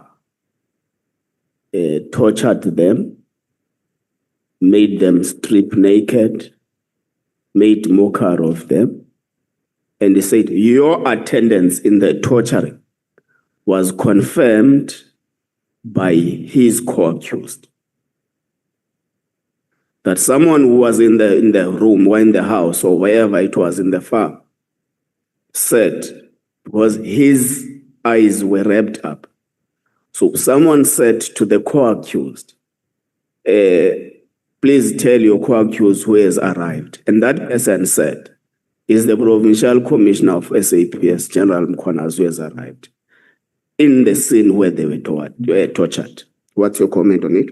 Well, it's a total lie. What I'm glad is that if there is a case open to investigate, it will uncover those things. Because from what I was told is that I was implicated to be with the team the entire period, not only in one era. From what I gathered, that I was in the burning of the house, and I was in the arrest in Joburg and every other place. But as I said earlier, the case is investigated by DPCI. DPCI. So I don't know the details, the date when they came in, how they booked them in and out of the correctional facilities, and what did they do after that? I don't have the details. So okay, that's fine. I think let's pass this. Okay, the issue relating to. He says he is a co-complainant in the Nengi case that I plead against you. Are you aware of that? That's what I was told, that all three of them that were arrested, they opened a case. That's what I was informed by Gerald. So I have not seen a docket, neither engaged with the investigating office. So I don't even know who the complaint is, except what Gerald told me. Yeah, he also says he got a confirmation from Nengi that you sent Nhlanhla to speak on your behalf that the complaint must be withdrawn. Honourable Member, what I can confirm, what I can tell you is that there is an allegation that the Nangi story was discussed at the meeting at Nhlanhla. I've presented before this committee that the Nangi story is Nona that told me about how he and Ket Nhlanhla communicated with Nangi. So if Nangi, beyond that, shared the message with that member about it, that indeed there's something that Nhlanhla was talking to him about, it's up to them. I don't know. I don't know what's the story. Like I say, I've never been consulted about that case, so I don't know anything about it. To say there's a case, a story, the details of it, I don't even know the case number sitting in. Okay. Who is Mr. Mutsumi? It's $1 million question. I'm glad you're asking that question because Jaharasi Nona, who was in a meeting with me, Nhlanhla, when they told me about Mutsumi, the Mutsumi's property, the location and everything, and how he and Spear operate, they were afraid to read the name. He was afraid to read the name when he appeared at Nhlanhla Commission. And that made me realize that when they were afraid, at the time when they were telling me that I must not disclose that, and eventually when it had to be disclosed at Nhlanhla, they were worried. We listened to the evidence at Nhlanhla, how the name of Mutsumi keeps coming up. We hear from even Nkosi as was testifying, how the name of Mutsumi. This morning I spoke to Nkosi, he phoned me. I asked him, I said, who is this Mutsumi? Why do you share my details to Mutsumi? What is of an interest? Mutsumi was mentioned by Kat at Nhlanhla. To me, it seems like Mutsumi is a big player. I then engaged, of course, after hearing them with the team in Gauteng investigating. So I don't want to give details about that. But his name is somewhere in the mix and very prominent for that matter. So one would be justified to quickly make an assumption that he may be part of the big five cartel you're speaking about on the 6th of July. What I can tell you that Mutsumi seems to be a powerful person within the police and outside the police. Very powerful. But not in the employ of the police. When I'm talking about the police, the stories are saying that it looks like there's some influence on appointments of the head of DPCIs in different provinces. It looks like he is the one who may have expanded or extended the capture amongst police, senior police officials. Yeah, well, his name, the way it comes out, and when you see the media not profiling the person and putting him out there, it just tells you the extent of perhaps the influence that the person has in our country, that even the big trusted journalists don't talk about. Okay. Let's now pass and talk about your reporting line as the provincial commissioner. Who is your immediate boss? General Masemola. General Masemola. That's correct. General Sibia alleges that in terms of the structural arrangement at SAPS, you are supposed to be reporting to him, and that's not the case. He makes it appear that you're supposed to report, but defiantly, you are not reporting to him. No, I do not report to any of the generals in the police except the national commissioner. Neither any of the provincial commissioners report to anyone else except the national commissioner. Okay. Let's take it back to the meeting between a police official and a criminal, as you call it. General Spear testified that the meeting was successful to an extent that the mediation was signaled to be successful by the gesture that you even shook hands there at the meeting. Honorable Chair and members, what I can indicate on the meeting, when the minister started introducing the purpose of what the meeting is about, the question I asked the minister was, Minister, you are calling this meeting few months after we hosted the Interpol police chiefs in KwaZulu-Natal in Durban when they came to celebrate the police day with us in January. You are now a few months later inviting us to come and forge a peace between me and Spear. The Spear that I was hosting in KZN in January, sitting, I even took him on an excursion on a boat, sitting with him next to a boat to give him comfort in the water, enjoying the refreshments that was provided. He was talking to me, all was good. For every other meetings that we meet at the POC, we talk. Sergeant Nkosi, kept coming to me and said he wants to arrange a meeting between me and Sbia. Sbia is asking to meet with me. So I kept asking Nkosi, I said, what is it with Sbia? Because I go to the meetings in Pretoria. We interact there in the meeting. Why doesn't he tell me what he wants to tell me if there's something? So I did not understand what is this peace talk about. So because it was proven in that meeting that it's not clear as to what the fight is about. So that means we must go back and work as we're supposed to be working. So that's how the meeting ended. But I learned later that Minister Mkhulu did good to speak about the meeting. Actually, the meeting was supposed to be engaged by Minister Cele before.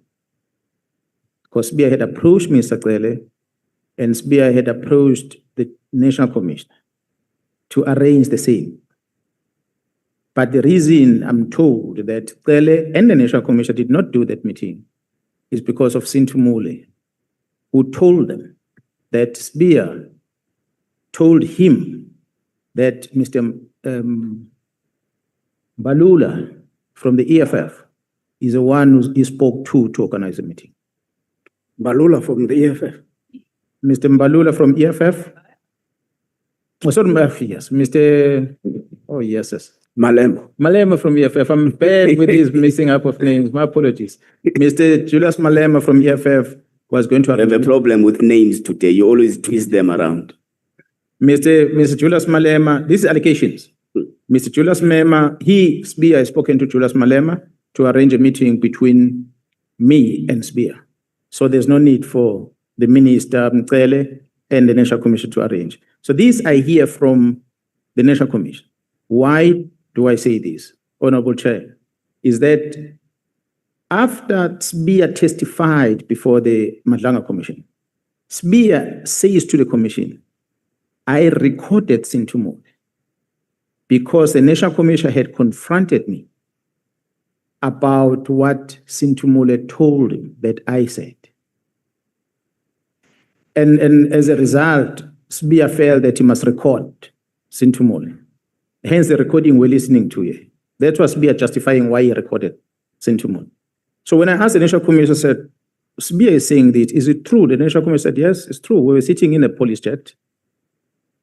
And Sintumule told both, I don't know how the conversation came about, but he told both Cele and the National Commission, he said, no, Sbia he said he's sorted, he has asked Julius to help him to set up a meeting between himself and General Mkhwanazi. So maybe there's no need for you.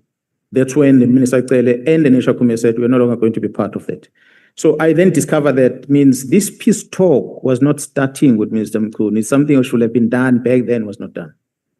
But then in my own analysis, where this peace talk come from, in the main, I think it comes from the fight that we had over the AKA matter. That investigation of AKA, which Sbia wanted to interfere with. I suspect, I don't know the reason for that. But subsequent to that, I believe that the other things happened in Gauteng, and he felt that maybe I'm stronger closer to Gerald Khumalo and the other people. Perhaps to have him getting things done, he must come through me. I don't know. Did you shake hands? Well, I cannot remember whether we shook hands on the day, but we spoke. You smoke a peace pipe? Not peace pipe, we spoke. Do you consider General Sbia a criminal? From the evidence that I had picked up before the July 6th and what I've heard now, what Nhlanhla told me about him is true. And you still maintain that there can never be peace between you as a police officer and him because he's a criminal? Well, there was, at the time I made a statement of peace between a police officer and a criminal, not necessarily saying Sbia per se.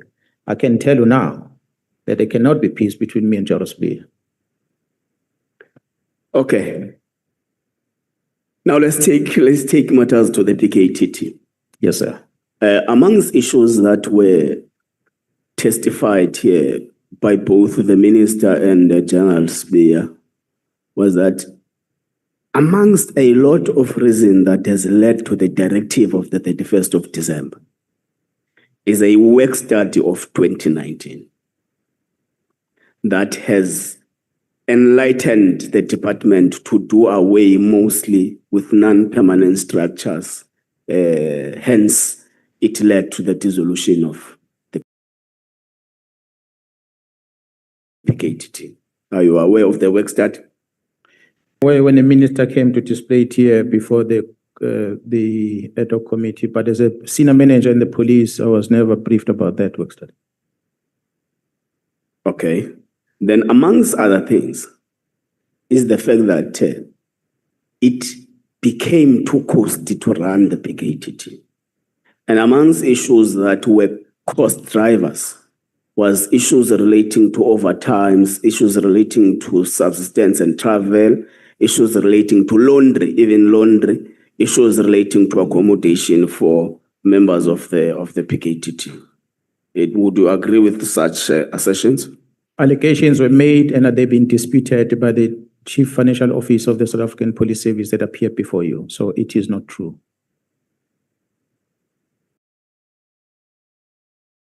Okay. Now,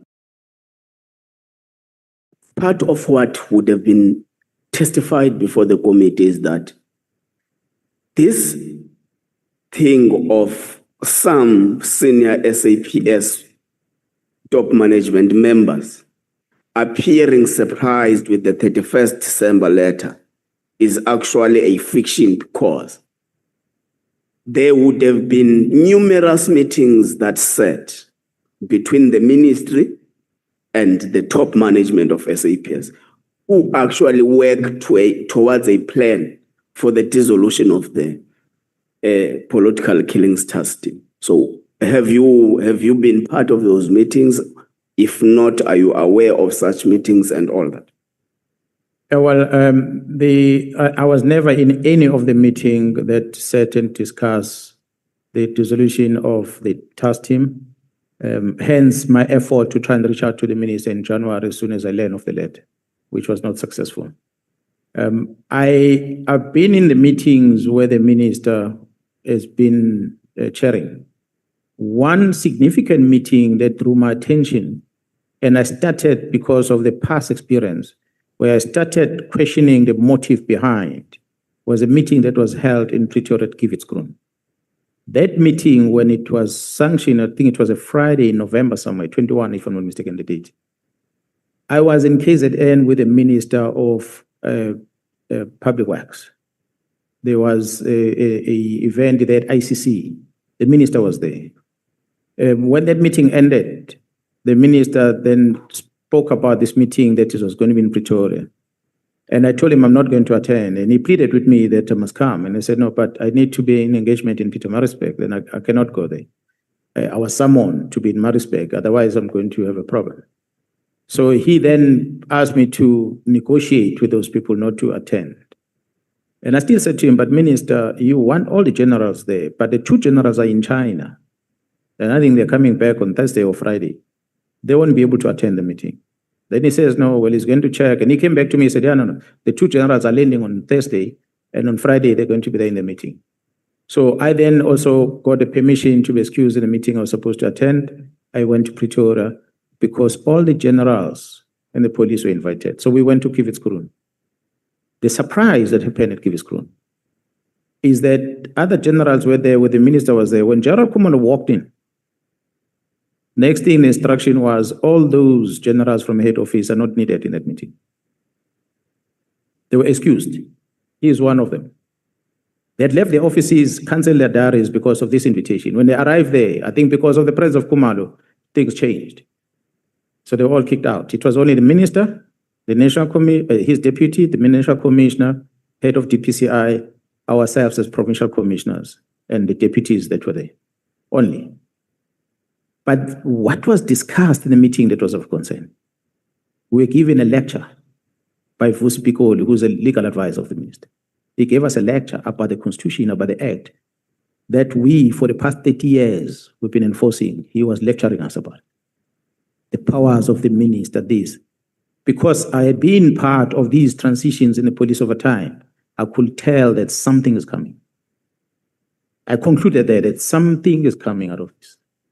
And I'm going to invite the Ad Hoc committee to invite the DG, the Director General, who's responsible legally that you have created a structure of government to oversee and guide the Minister of Police in the right thing. And there's a DG at the Civilian Secretariat, Mr. Sboy. In all what you're talking about, there is no DG in part being involved, being consulted, being engaged, advised that he gives. There's nothing. But you go to the Police Act, you find the Civilian Secretariat supposed to do a certain functions. Minister has not been engaged in them, including the letter of December. That DG doesn't know about the letter. And yet legally is appointed to give this advice to the minister. But the only person was directing the minister was Advocate Pikoli. So that lecture, that meeting indicated to me there's something coming.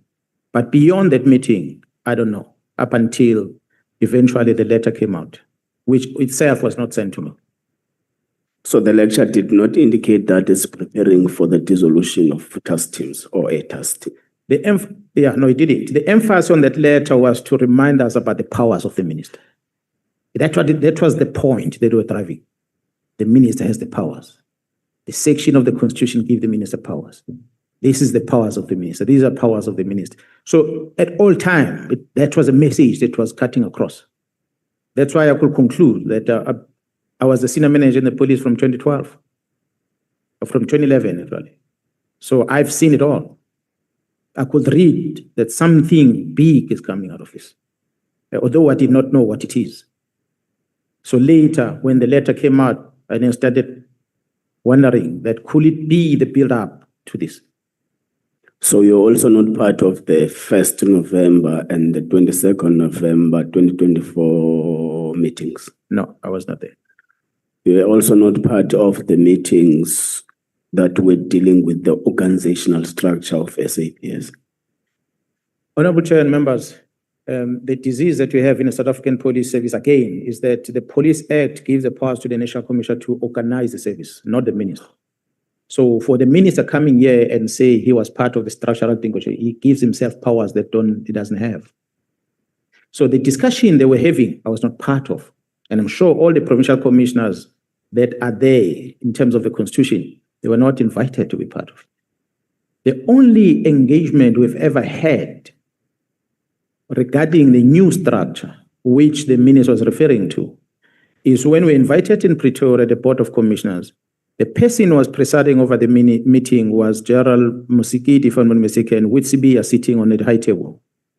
The rest of us were in that conference. What was presented in that meeting was the new structure. A new structure that my comment was, we cannot just keep on restructuring without applying our minds.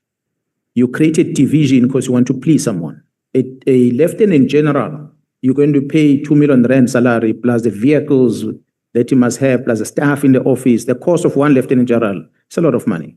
So you can't keep on creating structures, blocks that are not well informed. So that was engagement. I'm sure you can find minutes of that. That is the only time where we engage on the structure. But we said, in any way, we are talking about the structure that only National Commission has the powers. The structure presented to us is already signed. So we are just discussing after the fact.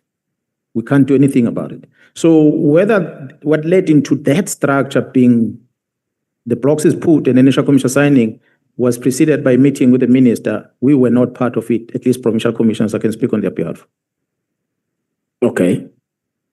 Now, the evidence leader asked you about a funeral of Nhlanhla, whom you regarded as your friend and a brother. Were you very close to Mr. Nhlanhla? I was not very close to Nhlanhla Mkhwanazi, but I was close to his brother, his elder brother. I happened then to get to know Nhlanhla, but to the extent that we can say we're close, not much. Were you the first? When I have a typical example, when I go to a soccer stadium, I'll go with his brother, not him. Okay. Yeah, so he's not a person that I was having that relationship, but I knew him because of his brother. Were you the first one or amongst the first people who arrived at the crime scene when he was shot dead? I will not remember exactly who was there, but to the extent that the brother called me to go to the crime scene, so somebody might have been witnessed the murder and contacted the brother And for me to travel from Montana to get to that plot, surely there might have been people in there. I cannot remember because it's not what is in my head. But definitely there will have been people in there. But who it was, what I know, his brother was not there because he's the one who asked me to come clean early. But do you understand this insinuation in that statement, without having been expressly said, is that it may happen that you would have known about that prior it happened, hence you were amongst the first people, if not the first person to arrive at the crime scene. And it goes further when it is testified by Mr. McBride that time Mkhwanazi was even in HR. So an insinuation that people would have been expected to arrive earlier are the police officers on duty in preventing crime. So do you understand that kind of insinuation? Definitely, I do understand. I think that's why I kept on saying, honorable members, that I think that case needs to be started afresh. There are things that are not being brought into the open about that case. I don't believe that everything that was done to close that case was justified. That case might need to be reopened. Some things that are hidden in that docket. I'm grateful for the fact that, as we say, I was at HR and other places, minding my business in Montana. The person that mobilized me to get there is a brother. Had he not called me and give me the location, I would not have gone there. Even his house, Nhlanhla Mkwhanazi, where eventually I ended up, was his brother that took me to the house. Because otherwise I did not know. I was always meeting him at the brother's house in Central. That's where I was always meeting him, not where Mandla's house was. So Mr. McBride making an insinuation that goes all the way to me not attending the funeral.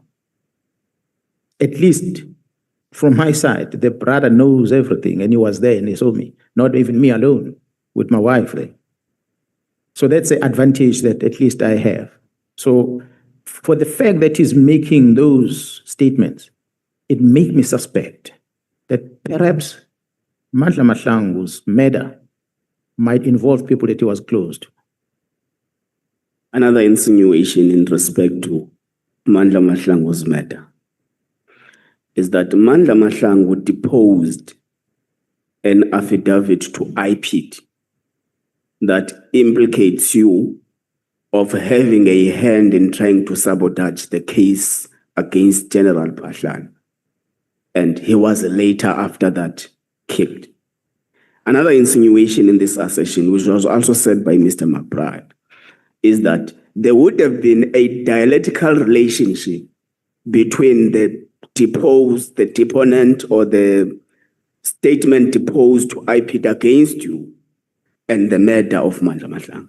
Do you understand that insinuation as well? I do very well. What is your take on it? Well, the question is, why to date Mkhwanazi has never even at least been brought to be questioned about that by a person who claims to have led the investigation and is still part of the security cluster. Why to date he has never been caught? So for what he's saying, if there was a statement, might have been fabricated. If there is a statement, perhaps there's not even a statement for that matter. But it doesn't surprise me because one, I get the information now about why crime intelligence is not finalizing my security clearance. One of the things I mentioned in that reason is that there is a case docket open in Pretoria against Mkhwanazi and his wife and someone else, where I'm implicated in it. It is that docket that makes crime intelligence not to issue me with the security clearance.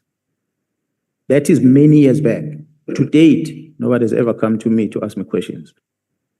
So it might have been maybe the case does exist, maybe there was a statement in there that was fabricated, but I've never been involved with anything on Mkhwanazi.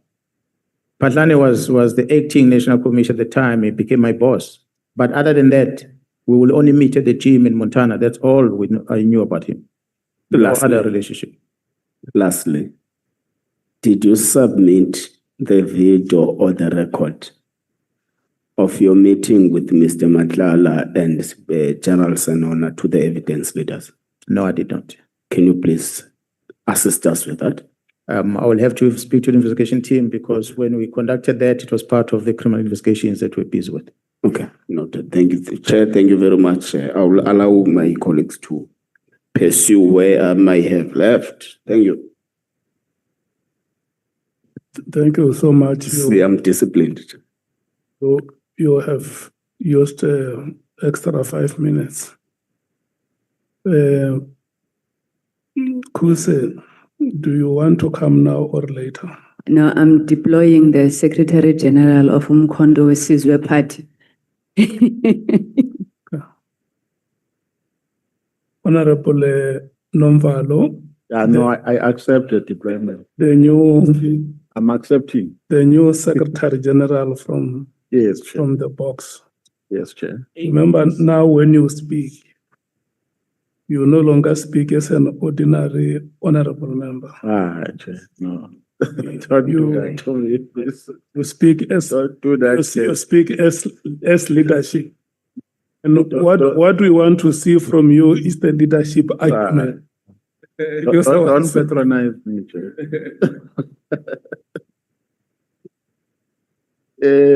Good afternoon, General.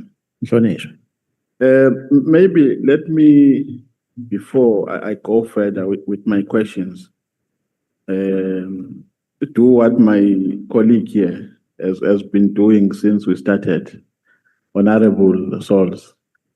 When we had an altercation with him, I accused him of doing motivations and reading scriptures for witnesses instead of asking them questions. But today, I think I must do what he did or what he has been doing. I think, General, for the bravery that you displayed on the 6th of July last year, you deserve to be commended. I know many people want to accuse us of favoritism. You are a police officer. You are not a prosecutor. You are not a lawyer. I mean, you are not a lawyer. You are not a magistrate. You are not a judge. A constitutional and a statutory obligation of a police officer is to investigate and arrest based on prima facie evidence.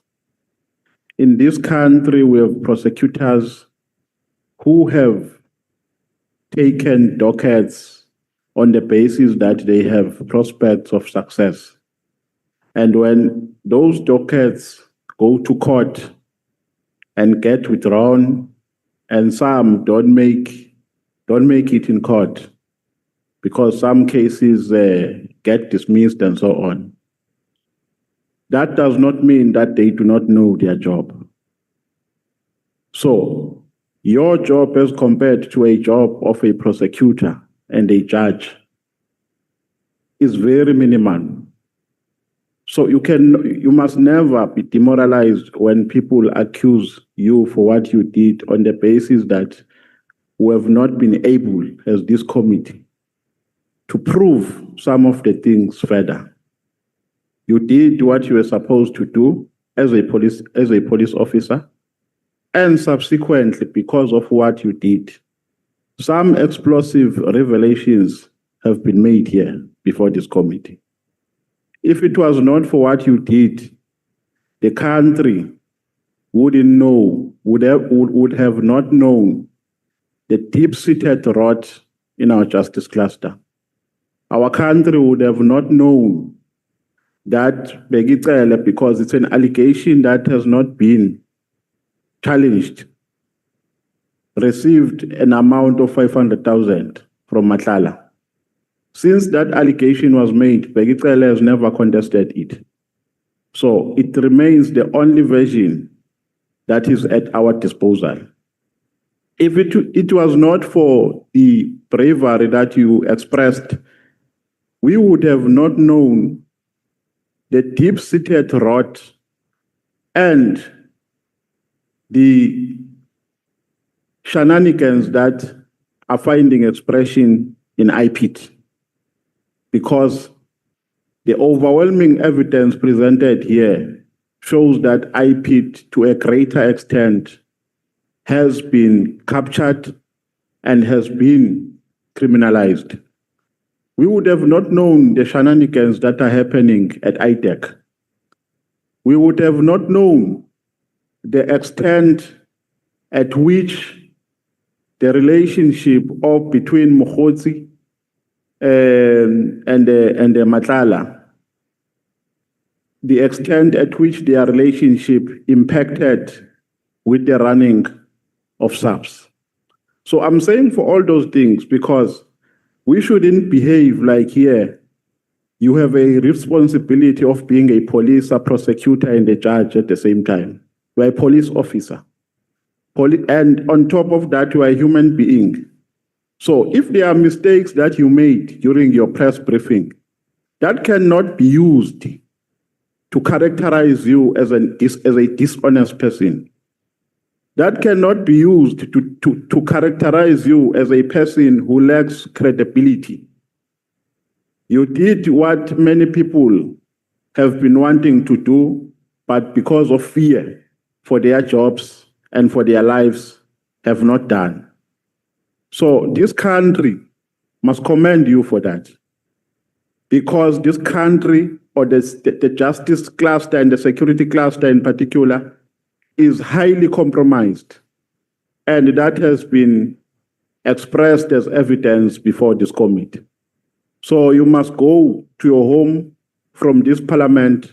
You must go to your family, knowing that you did the best for this country by what you did on the 6th of July.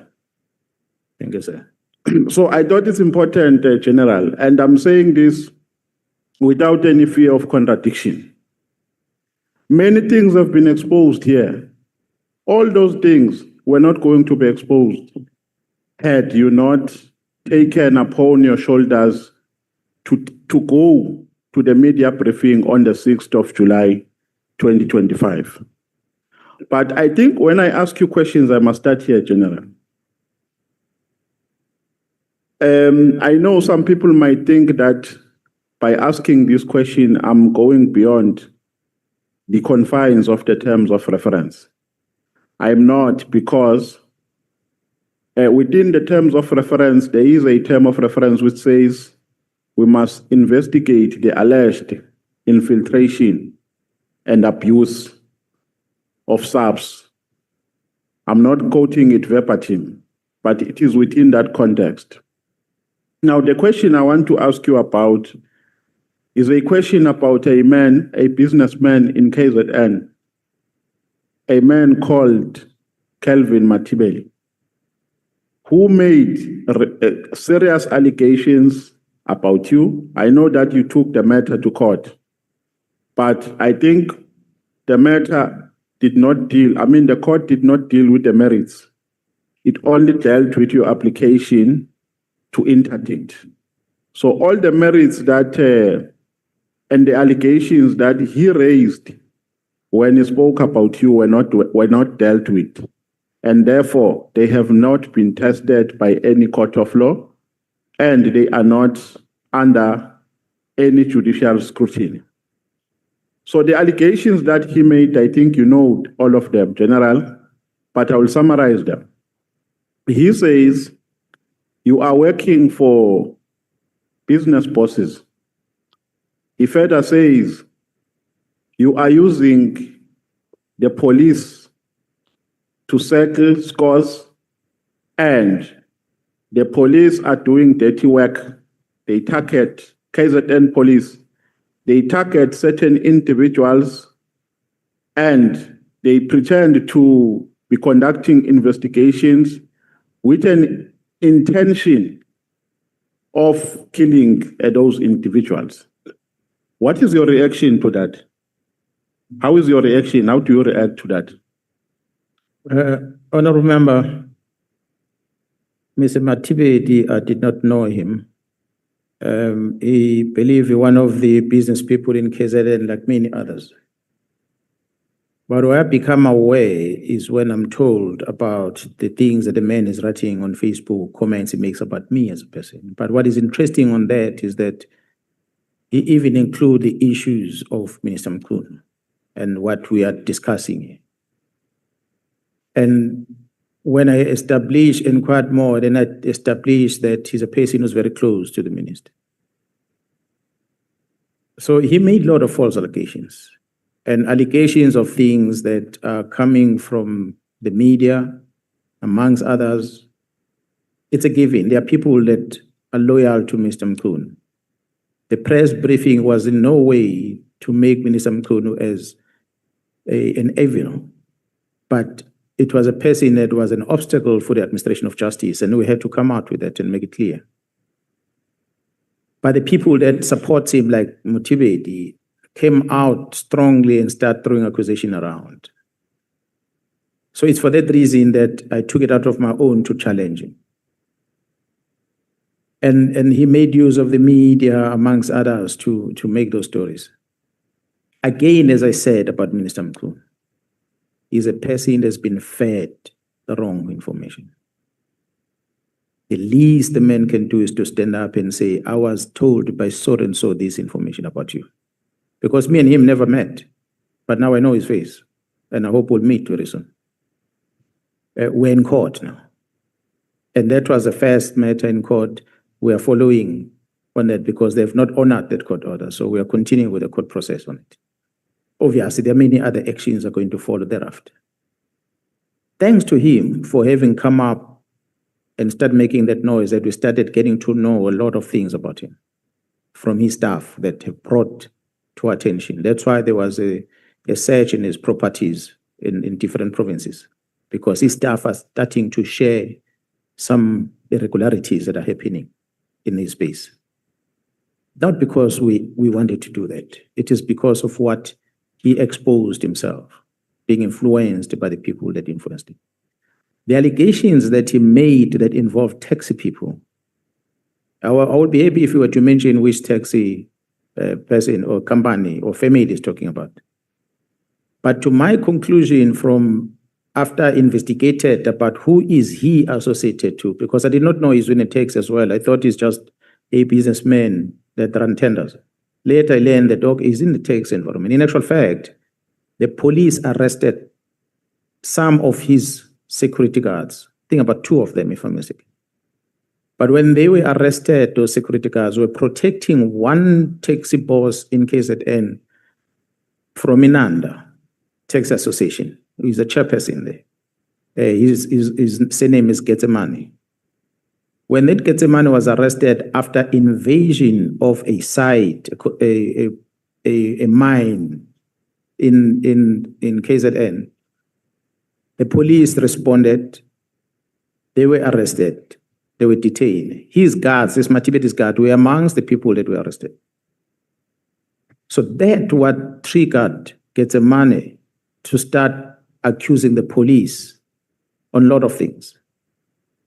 But I learned later that Getsemane has issues with other families in the taxi business in KZN, which is historically between them that dates back to, 2013, somewhere about.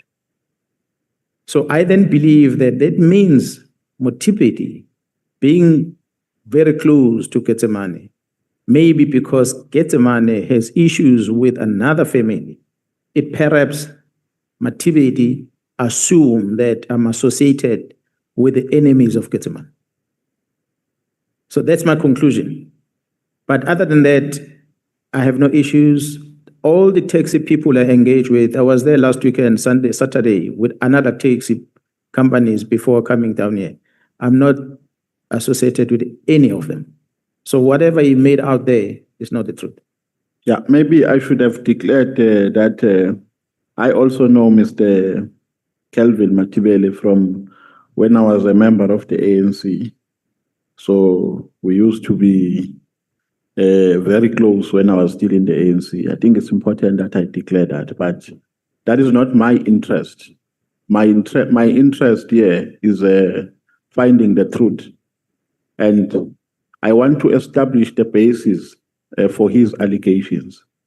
Because he says, General, at some point, the police, I don't know whether it was the PKTT or the NIU, raided his house. They wanted to arrest him without a warrant or with a fake warrant. And he established later that the warrant was fake, was not authentic. Do you know that story? Yeah, no, I do. I do. Perhaps let me, Honorable Member, from my assessment of Mr. Mativeti, and I believe that that's what I'm saying. If we're to sit with me here and he be honest, that he comes and blames me about things without even having engaged me in the past. Someone fed him that information. That's why he went out public to do that. Mr. Mativeti, when his two guards are arrested, it is because Mr. Getsemane had engaged with the chief in KZN. That's why the chiefs sometimes get killed themselves, because they become part of these tenders and conflict within the business people. The chief has shares in a mine, but the chief authorizes Mr. Getsemane in exchange of a Toyota Fortuna car that is given to the chief. The chief gives Getsemane the right to take over the mine. He's a shareholder. He's not owning the mine. 10%, I'm told, that is controlling in that mine. But this Getsemane goes to the mine, accompanied by guards. In this mine, is not a wanted, it's trespassing. So he enters the mine and he says to them, I'm here to take over, I'm in charge of the mine. It's a quarry. Now, the people that are managing, one of the directors managing this mine, is contacted by the officials. And these officials contact him and say, hey, these people are coming here, they are carrying guns, and they are coming to take over the mine. This person then mobilizes the police, not Mkhwanazi, he phones the police. Police arrives, they arrest these people for trespassing. Mativeti's guards are there. That's where the first grudge with the police comes from. Fast forward, an incident happened in December last year, allegedly, I'm told. An individual made contact with a senior police officer, a detective in KZN, and says, I am Colonel so-and-so from the Hawks in Gauteng. I'm investigating a case against Mativeti and I've got a warrant of arrest on Mativeti. Can you please help me secure this man while we are traveling down to Durban to come and take him? The police officer says, send me that warrant. And the warrant is emailed to a police officer. The police officer takes this warrant and give it to a captain to take the team and go to Mativeti's house. Remember, they're waiting for this detective to come down. And the verification of the legitimacy of the warrant is done separately. So the team arrives at the house of Mativeti. And when they get there, then they ask, where is Mativeti? The wife says he's not here. They say, no, we've got this warrant of arrest to come and arrest him. That's how he gets to know. They give the copy to the wife. That's how he gets to know the police are looking for him. And then the police communicate back, no, we don't find this person. And the police officer that sent them contacts the Hawks member, but he doesn't get the Hawks member. He may contact again, he doesn't get the Hawks member. So they continue verifying this warrant, they discover that this Hawks member doesn't exist. Then the police have returned. They didn't do anything in the house, but they delivered this to the family. So the police were acting, thinking that they are assisting their fellow colleagues from the Hawks. It later, fast forward, I remember, discovered that that person who pretended to be the Hawks had used an email of the police in Eastern Cape to send that fake warrant. Date, stamp of the court and everything in it. And that person have defrauded many people, apparently is sitting in prison himself in Pretoria. So when you say the police general, are you referring to the PKTT? No. The honorable chair members, maybe let me repeat again. And I want you to always maybe help South Africans. A PKTT has always been made out of less than 200 members in KZN. 200. Their sole mandate is in black and white about cases of political killings and later traditional leadership. Anything outside that does not involve them. There is 19,000 police officers in KZN. 19,000. So it is the rest of the police that are doing the work in KZN and not PKTT. So was it a specific unit or the person who's contacted is a provincial head of one of the detective teams in KZN, in my office. He's the one who's contacted. Actually, the head of organized crime was contacted first, but he said, no, he doesn't have teams to go and assist. He referred it to his brigadier next door, and his brigadier then dispatched his team to go and help. These are brigadiers sitting at the provincial office. They are provincial heads of different units in the province. The PKTT is a team that sits somewhere else. They're not part of the management structure of KZN. They are just there as an intervention for this. Yeah, no, because the reason why I'm asking you further is because the impression that the allegations are giving is that there is a coordinated, concerted effort to deal with Mr. Masemola as your project. So it's like he is your project. You are dealing with him in pursuit of interest of certain individuals from whom you are taking orders from a taxi industry. That is the allegation that is being made against you. So have you ever ordered the police now within your official responsibility to go and raid Masemo's residence? No. Within your official responsibility? Well, up until the most recent one, where there were search warrants on his property, that's when I was involved. Prior to that, no. So what triggered the last one? I've got thousands and thousands of complaints that came from the Masemola staff that were sent to me. So I had to act on it. But it comes from different people who are, some of them in Durban, some of them in Gauteng, some of them in Limpopo. I did not know that Masemola has got offices in all these places. This is the staff that used to work, and some of them are still working for Masemola. So they are talking about fraudulent contracts. They are talking about murder cases. They are talking about all sorts of things. So it's many of them. As a result of that, I then had to engage with my colleagues on the other side. They said, I've got this in front of me. We have to investigate. Of course, we had to then make an application to the court to get an authority to search. Authority is granted. Another application to another court to search the premises. Authority is granted, and so forth. So the investigation that I was involved with is the one that's happening now. But prior to that, from my understanding, there were two raids in his premise, or not two raids, but two police visits. One was in his house in December, which was as a result of the fake, I can confirm it is a fake arrest, warrant of arrest. Well, he's got the legal recourse if he so wish to engage on. I can't stop him. He's got all the rights. But they were not sent by me. It was communication between that person in prison and the police officer, and they sent a team there. That is one side. The second one is happened, I think it was the 13th of February. I'm busy with the operation in Durban on that same day. On a Monday, I'm told that on a Friday, I sent a team to his house. I had no clue. When I started establishing who was there, I discovered that the people that were there were from the head office that came to do farm inspection at his premises. I didn't know about it. But I'm the one that is blaming. So that's why mine was, well, I couldn't just phone him and say, hey, sir, you barking at the wrong tree. I had to go to court. So please remind me, General, the last raid, did it happen after you took each other to court? After you took him to court? Yeah, the last one happened. The last one. Yeah, after. So do you confirm that it was not a reiteration? No, it's not. That's why I can show my phone the complaints that came to me for people I didn't even know.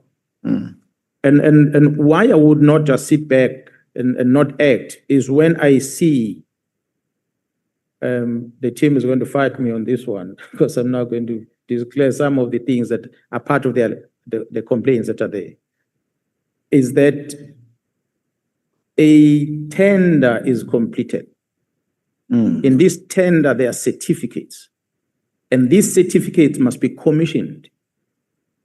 Now, when the person who commissions the document is sitting in Limpopo, he commissions the document, is taught how to commission a document as if he's a police officer. Okay. How to write a rank, how to put a personal number. The stamp belongs to a police station that he has never seen.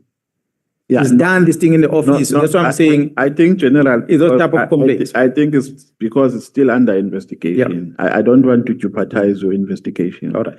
I just wanted to get the gist of this altercation. No.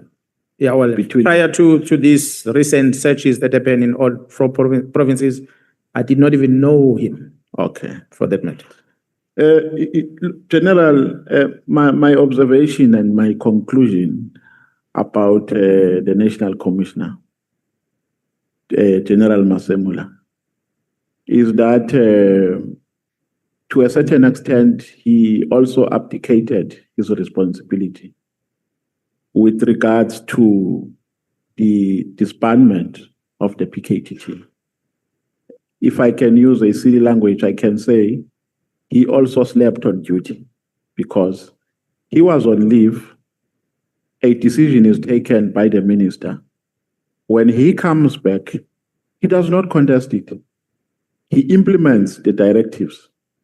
He even goes to an extent of making a presentation in Parliament about and they start to implement a plan, a post-disbandment plan.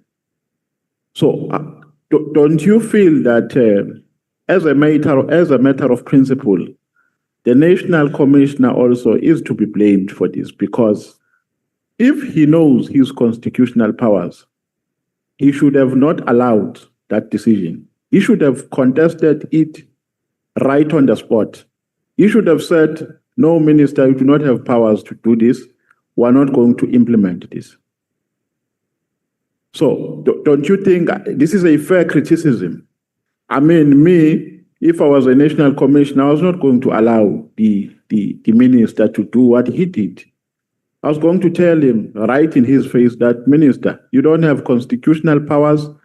I am the only person who's the accounting officer here with operational responsibilities. So the National Commissioner as well participated indirectly in violating the Constitution. What is your take on that? Honorable Member, the National Commission and myself are different. His approach on things will not be the same as me, and I'm sure yourself as well. Someone will have asked me,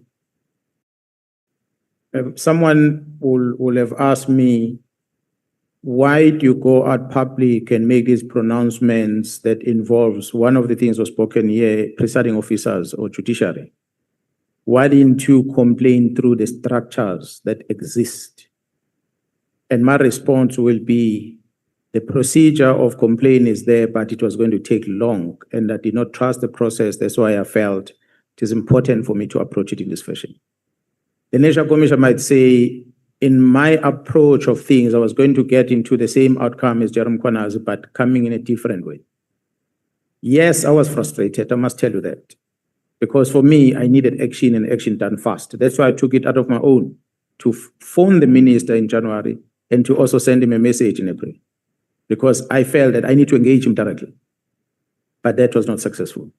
So I have engaged National Commission numerous times, pleading with him to engage the minister and even take it to the president. But of course, he will come back and respond. He's a person that's different than me.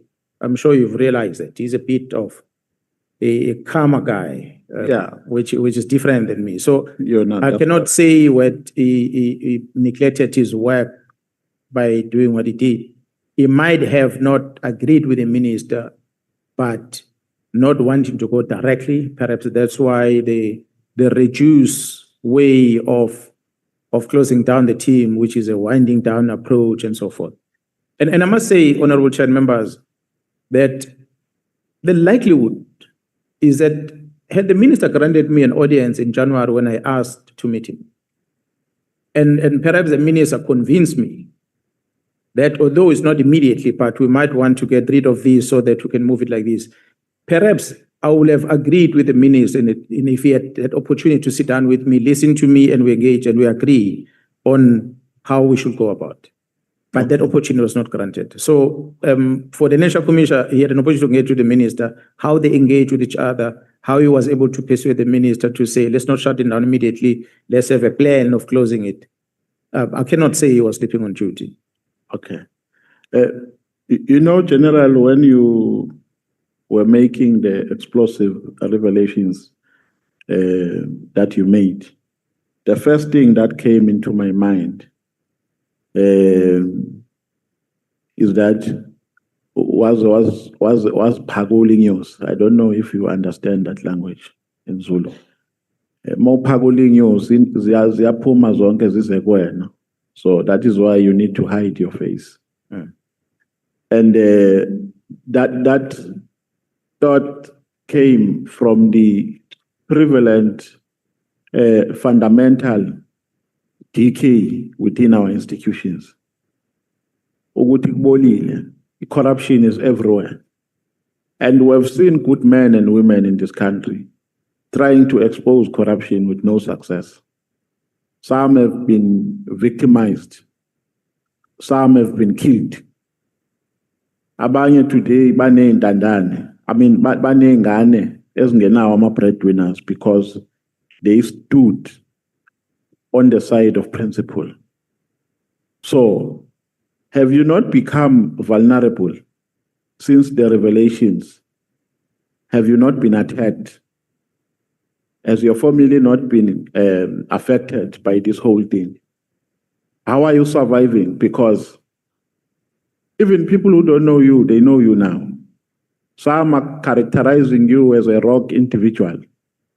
Some are saying you are a killer. Some are battery in Kabi, we poisoned in Kabi, and so on. And I'm sure that affects your family as well. So, since the explosive revelations you made, how have you been surviving? Yeah, well, I said before, and I will say it again, we all shall die, and nobody will live forever. It depends how you die as a person. I'm not much of a Christian. Christians tend to be afraid of dying a lot, and yet they pray. But I'm not necessarily worried about dying. If death gets me, it will get me. That's why I can still walk out here and play with explosives. That's why I can walk out here and do skydiving. That's why I can do, because anything can happen there, you can die. That's why I can still fly from one point to another, not being worried that the airplane will crash. So death will catch us all. But I must say, honorable member, that this action of the 6th, I took a conscious decision that I will stand for the truth, knowing that indeed my family is going to be affected. I can't easily walk around anymore with my children and enjoy sitting in a restaurant and having a meal because people come to you. You can't go and participate in any other place where normal human beings go to because people come to you. I'm the person that likes freedom. I don't like to be guarded all the time. That's why I've said, and I'm saying, those who might be planning something, they must move with speed if it happens. Some are saying, General, you did all what you did because you wanted to secure your contract. You wanted to be reappointed. What is your take on that? No, that is not true. It has never been. When I took the decision to go to KZN is because I thought I'll do my bit and I leave the organization. So the organization approached me in December and said, we want you to stay. And then I had my own condition. First, I had to go and discuss with the family because it was never my plan to stay longer. But understanding the situation that we were in, I had to engage with the family and say, this is the request that is offered by the police. What do we do? And we discussed, and I went back to the National Commission to engage on that one. Hence, I'm still waiting for the decision from the National Commission in that regard. So it's not me that applies. The law doesn't apply. Once you choose to become honorable chair members, I was sitting as a lieutenant general in the head office. And that employment was going to keep me there until I turned 60. But I voluntarily left that contract. And I took a 5-year contract with not a single cent in addition. I moved, I relocated from Gauteng to KZN because I wanted to come home so I can contribute in the safety of the family around where I live, so that after 5 years when I retire, I can live in a peaceful environment. So me going to KZN had nothing to do with the money or the contract. It was voluntarily. It's unlike a person who applies for the post of being a provincial commissioner. He goes for interviews, he gets a contract, and when a contract is coming towards an end, he wants to extend the contract. For me, it was different. I was a general already at this level. in Pretoria for many years already. Okay. You see, when I was listening you talking about General Khan, I was asking myself if this committee has done justice to comprehensively investigate at length the allegations that you made. And I was saying maybe we missed an opportunity because the manner in which we have described the role of General Khan requires that he comes before this committee as a witness, but he was not called. The unfortunate part about this committee is that it is constituted by representatives of political parties. So it is not driven by principles of objectivity and impartiality to a certain extent. Some people become overprotective of their party interest. Some become overprotective of their personal interest. As a result, or ipso facto, they compromise principle and they do not arrive to issues that were supposed to arrive to. They just scratch the surface, and some don't want the truth to be exposed. Do you feel, General, as the main complainant, because the reason why you are the only witness who has been granted an opportunity to come back is because we regarded you as the main complainant. Do you think this committee has comprehensively ventilated and investigated these allegations? Or we've just scratched the surface? I'm asking this because we have not called any. I know that you said you don't have adequate evidence in relation to the judiciary, but it's open secret that the judiciary is not a paragon of virtue.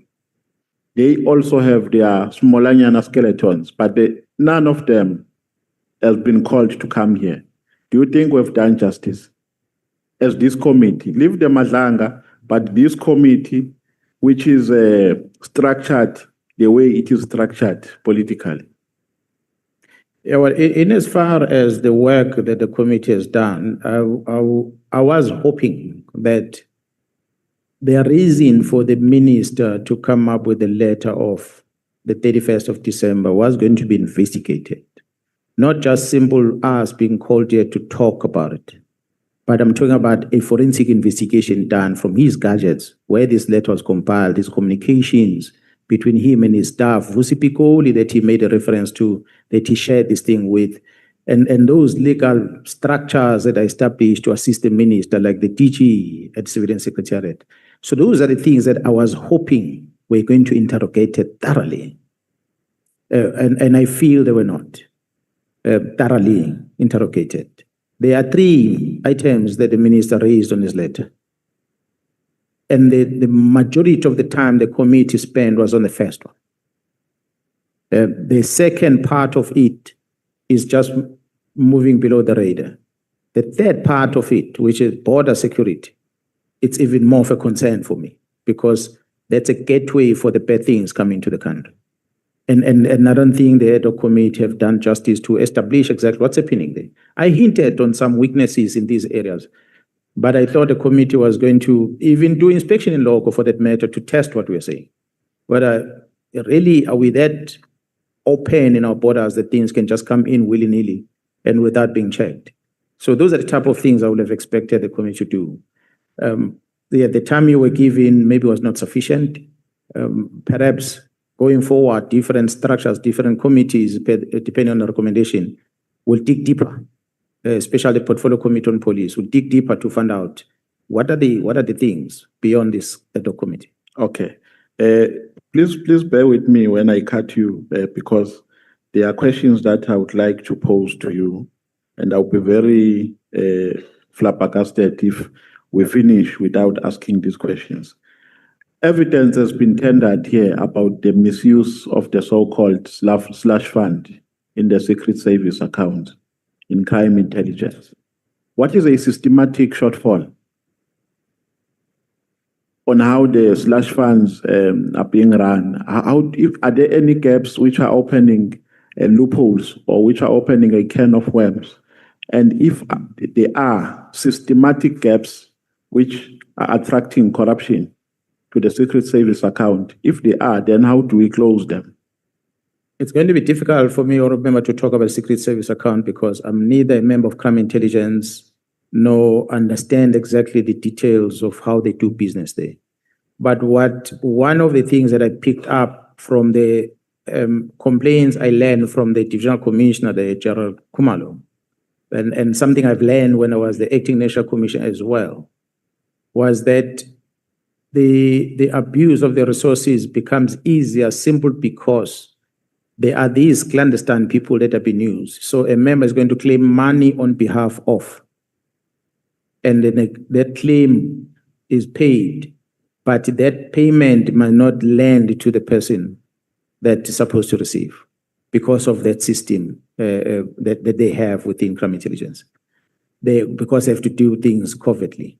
But also what became a weakness at the time which General Mkhwanazi was trying to close was that it is one individual trusted in decision-making to pay. So we came with control measures of putting a committee in place. It was aimed at trying to put some controls. But to go deeper to discuss issues of the crime intelligence or any intelligence community on how they operate, I'm not empowered to do that. I don't have necessary credentials to be able to discuss it. Okay. When you were here, General, I asked you about Minister Senzo Mkhunu. I think the question that I asked is, do you have evidence proving that he is linked to criminal syndicates and drug cartels? And I think you gave a very fair response there too, because you said there are matters that you are still investigating surrounding him, and you have identified some trust account and so on and so forth. Now, General, my perspective here at this stage is that there is no adequate evidence that links him to criminal syndicates and drug cartels. Where we find him wrong is in relation to the decision that he took to disband the PKTT. It is my view. I can argue it for a couple of minutes, but because I don't have enough time, it is my view that he does not have constitutional powers, and neither does he has statutory powers to do what he did. But with regards to the other allegation, there is no adequate evidence proving it to be correct. What is your take? I can't agree with you more, Honorable Member. I've said it before. I met the minister early in 2024, if I'm not saying just before the elections. Elections come. The minister appoints chief of staff. It's a minister that I was introduced to as being the good man. So when a letter is written on the 31st of December, I feel I must reach out to the person that I was introduced to so that I can be able to warn him about the implication of this so that he can retract it. And I'm not granted the opportunity. So the events that follows thereafter, all the way up until I send him a WhatsApp pleading with him to meet so that I can be able to discuss this role of Mkhwanazi that has come to the picture and the Khan in them. The minister acknowledges that, but he still doesn't grant me that opportunity. And then other evidences that comes out, we then realize that minister was consciously aware about the intentions of the people that are rogue within the organization to shut down this team. To what extent did he know that they were going to shut down the team? For what purpose? I'm not sure whether we have the reason for that for now. This statement of someone that comes from prison that seems to suggest certain things, and the witness E at the Nhlanhla Commission that recorded the minister when he was pleading with him to give a statement, and the presentation the minister made here regarding the work study investigation, amongst others, it made me conclude that the minister is protecting people. He's using justification that does not exist. CFO disputed, everyone else disputed what he presents here as the reason for the letter. So it then leaves me with one conclusion. He was assisting the CBS, who in turn are assisting the cartel squad. So when you are assisting in that fashion, you might not be directly involved, but directly you are allowing the criminality to take place. So that is my conclusion. That's why I kept on saying, if he was honest, he was going to say, I was influenced by so and so and so and so and so and so. And you can easily forgive him for that. But he's not being honest about that. He says he's an author.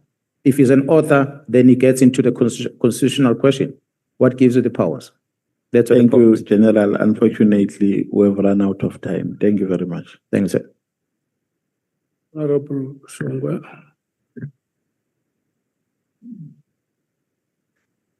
Chair, can I give my chance to Boss Kosan? I really need to restructure my questions. You have 25 minutes. Sorry, Chair? You have 25 minutes. The only time we have now is towards break. So we can't run for more than 25 minutes. No, it's fine. We can continue then. Kwalenkos, Inhlonishwa. yaphila mphathi. Siyaphila njani? Hayi asibonga. Ndaba ezithi angicale la waqala khona nawe owakwenza. Waya ebantwini emva kokuthi ubone ukuthi ikomiti lamaphoyisa lenzanga ngendlela efanele. Angicale ngokuthi ngicele ebantwini base South Africa ndaba ezethu. Futhi thatha ithuba lokuthi ngibabongele ekubeni nesibindi esingaka. Thatha umndeni wakho, thatha freedom yakho, uyifake kule nkinga engaka. Cabanga ukuthi nathi sibasha la eParliament sithole sikuleso simo leso sokuthi uma sidibana nezinto siyibuze ukuthi ngabe sizela isalary la eParliament noma sizela ukuzothi izwe lakithi ngalishintshe ngeenqumo esizithathayo. Ngithi angiyibongele kakhulu Nkwalenkosi South Africa. Ngicabanga ukuthi uhleli lapha uyona ingelosi. Futhi awuyena umuntu owenze ukudlula abanye kahle. Kodwa okwenzile kuyisiqalo sokushintsha izwe lethu ukuze lithathe direction right. Siyabonga ndaba ezethu. Ndibandi. Sibonga. Ngifuna ukuthi ngicele ke baba uMkhwanazi ukuthi iSouth Africa nama ngibuyele kuyo ngiyokhala kuyo. Ngoba sekunenginqumo engiyithathile nezinto engizenzile zisifaka enkingeni futhi ezifaka ukuphila kwethu engozini. Umehluko kweyiko lokuthi angigadiwe njengoba ugadiwe wena. Kodwa sizokujika sofela khona. Angicela ama-South Africans ukuthi akwenze ukuthi asi-assiste thina nawe namaphoyisa njengawo ukuthi ekugcineni siwathola amandla futhi asithume ekuthenini sitshintshe ama-policies nemithetho ekuvimbile ukuthi usheshe ufake abantu evenini. Ngoba ngibonile ukuthi kuyi-constitution somewhere la ivimba khona ukuthi la ngabe sowungenile uqedile kodwa kubuye ukuchitha isikhathi kusibambezele. Ngiyakuthembisa ukuthi uma singathunya kwale nkosi abantu nabangalalelisisa kahle kahle sokwenza lokho. Ngoba uma sisuka la siyobhala i-report futhi siyobhala ama-recommendation to iParliament ukuthi lithathe inqumo. Angicele nje ama-South Africans ukuthi asibukelele. Kwale nkosi igama elithi Pravin Gordhan, Johnson, Batoyi, McBride, Sullivan, Padiach, Khan, Usbiya, Mchunu, uJulius, uGeneral Fan, uSenthumule. Angilungise lapha kuJulius mhlambe kuzozwakala kabi uJulius Mkhwanazi.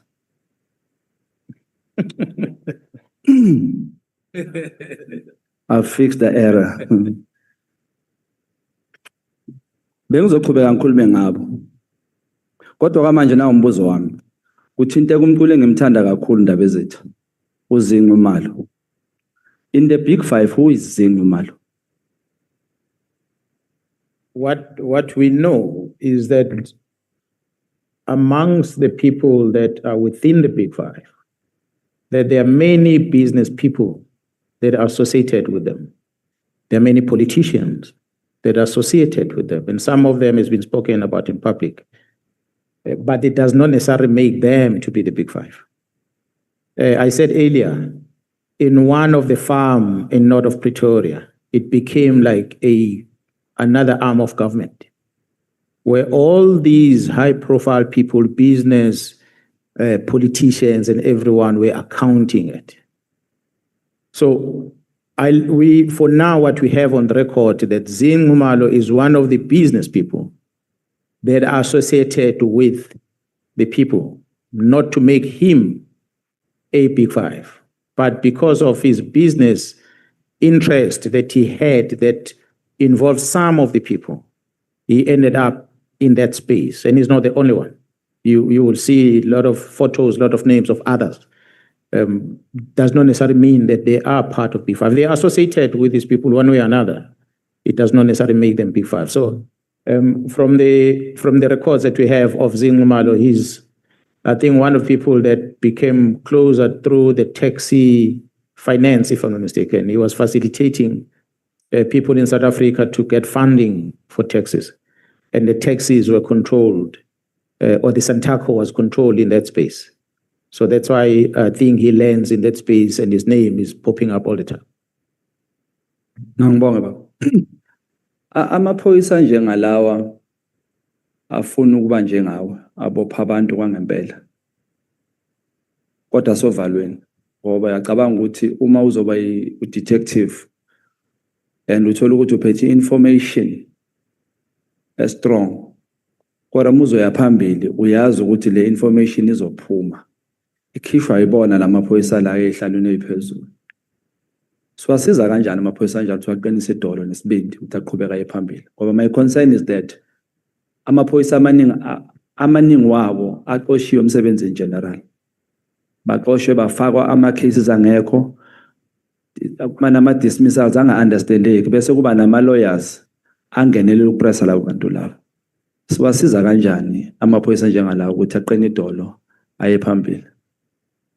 Yeah, well, the reason why government came up with the labor laws in our country, eyokuthi umthetho uvikela abasebenzi.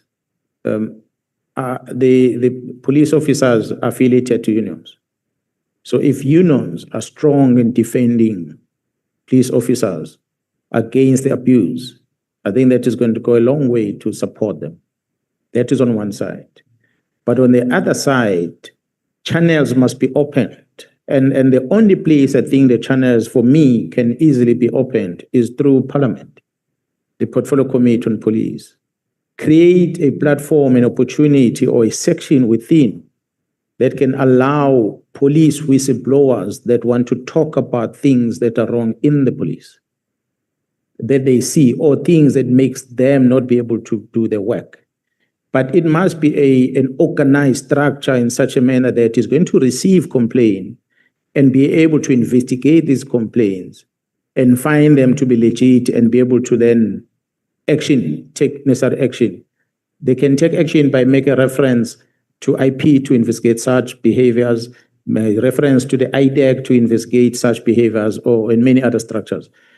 But if the individual committee members are going to be receiving calls from police officers and they don't investigate, you write a question in Parliament that goes in, it's not a solution. The question in Parliament will not solve the problem of a police officer. So we as senior managers might be doing something wrong that the junior member is aware of, but is afraid, as you are saying, to speak out because it's going to be reprimanded. We're going to charge and discipline and dismiss.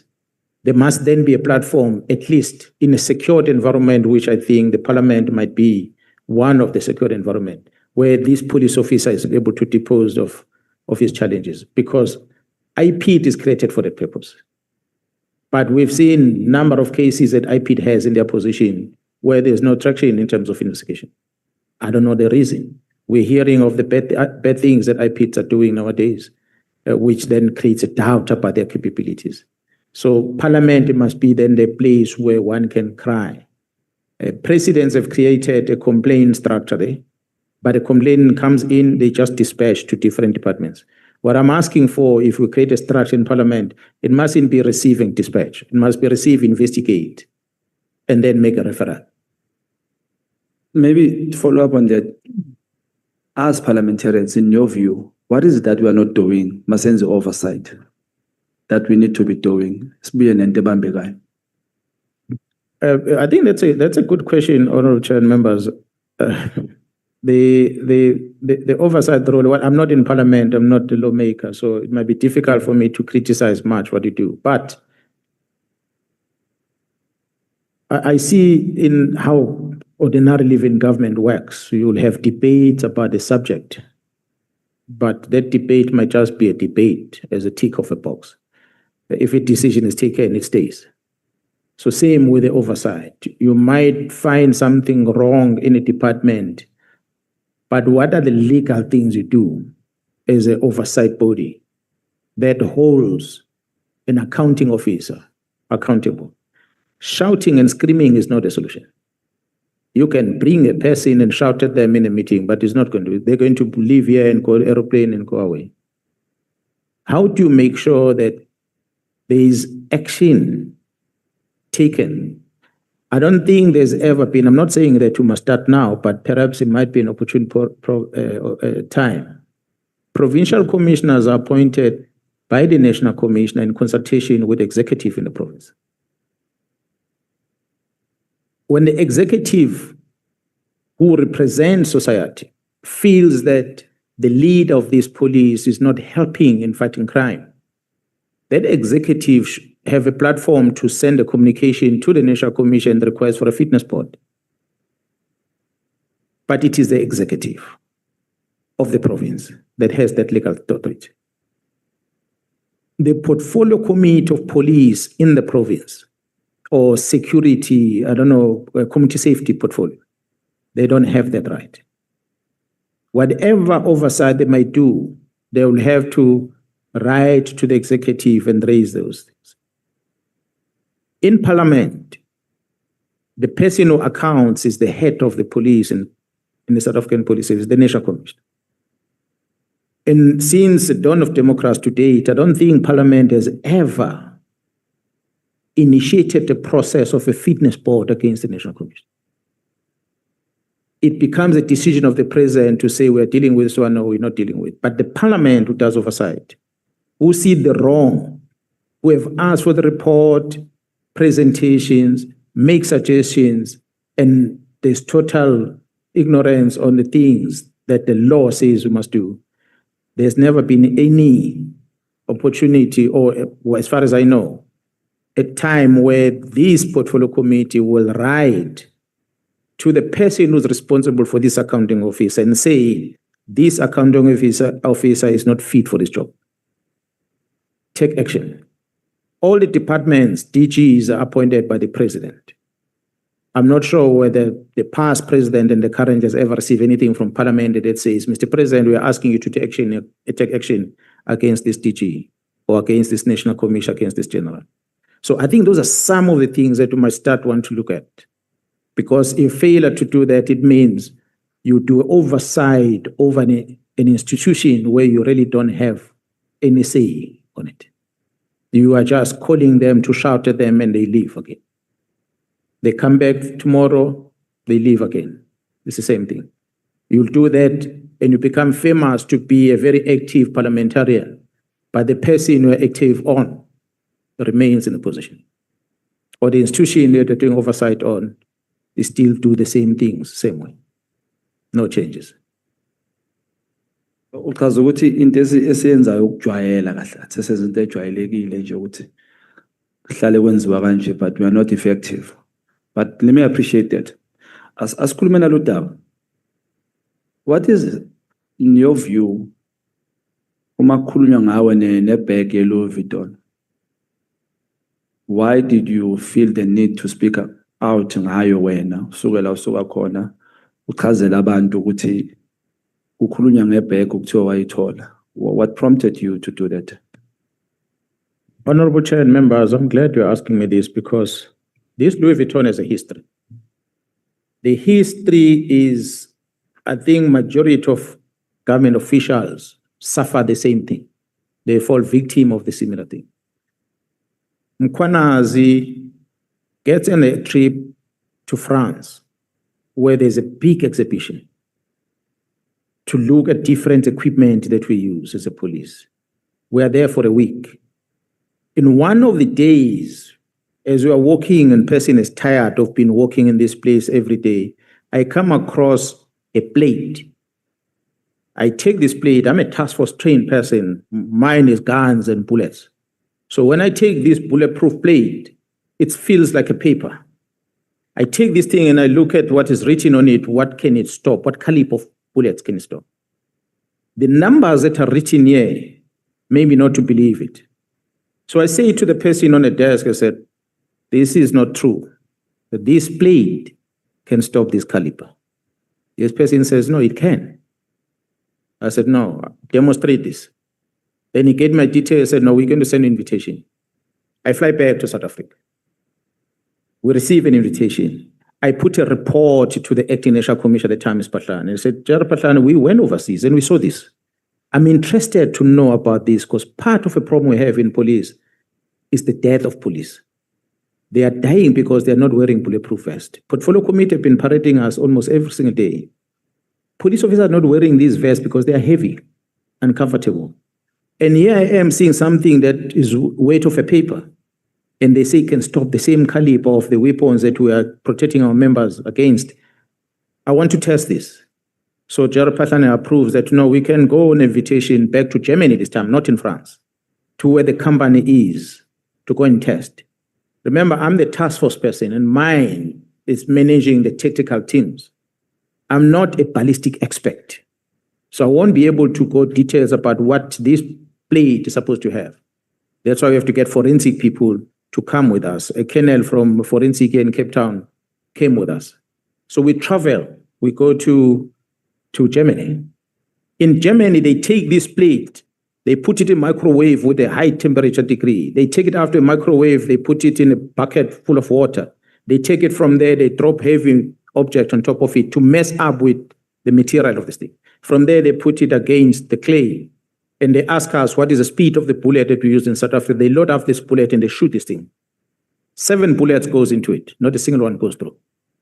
2 AK-47, 2 R5s, pistol, and the likes that goes into this. Nothing passes. And for me, it was a wow. I've never seen this. The clay at the back, it's an indication of the impact for those that knows the gun. You put a clay in the blade. When you shoot, the bullet may not go through, but the impact the trauma is going to cause on the body, you're going to see on the hole that is going to be created on this clay. That size of that hole is going to tell you that the trauma, nonetheless, although the bullet didn't go through, but the trauma can kill a person. So the blade must not be able to allow that trauma. It must resist even that trauma. So this blade passes everything. I still asked the colonel that was with us, I said, why are we using such a heavy things and not this? So they asked us, what plate are you using? We said ceramic. And then our colonel says the reason we're using ceramic plate because in our specs as the police, we have the specification of a bulletproof vest that must stop an armor-piercing bullet. I don't know if you know the difference. The armor-piercing is the one that goes through steel. So the only thing that will stop that bullet is a ceramic plate. And ceramic plates are heavy. That is one. But two, ceramic plates are easy to break. When you drop it like this, it can crack. So once it cracks, the integrity of it is compromised. This ceramic plate must be evaluated every 5 years. Do we do that in the police? We don't. So we walk around with bulletproof vests that we have been wearing for 10 years, thinking they can still stop a bullet, but we don't know because we're not retesting it. So that was a concern. I come back into South Africa. I speak to my management and I say, and I made a recommendation report, General, I think we need to acquire some of these things and evaluate them with the aim of changing our bulletproof vest in the organization.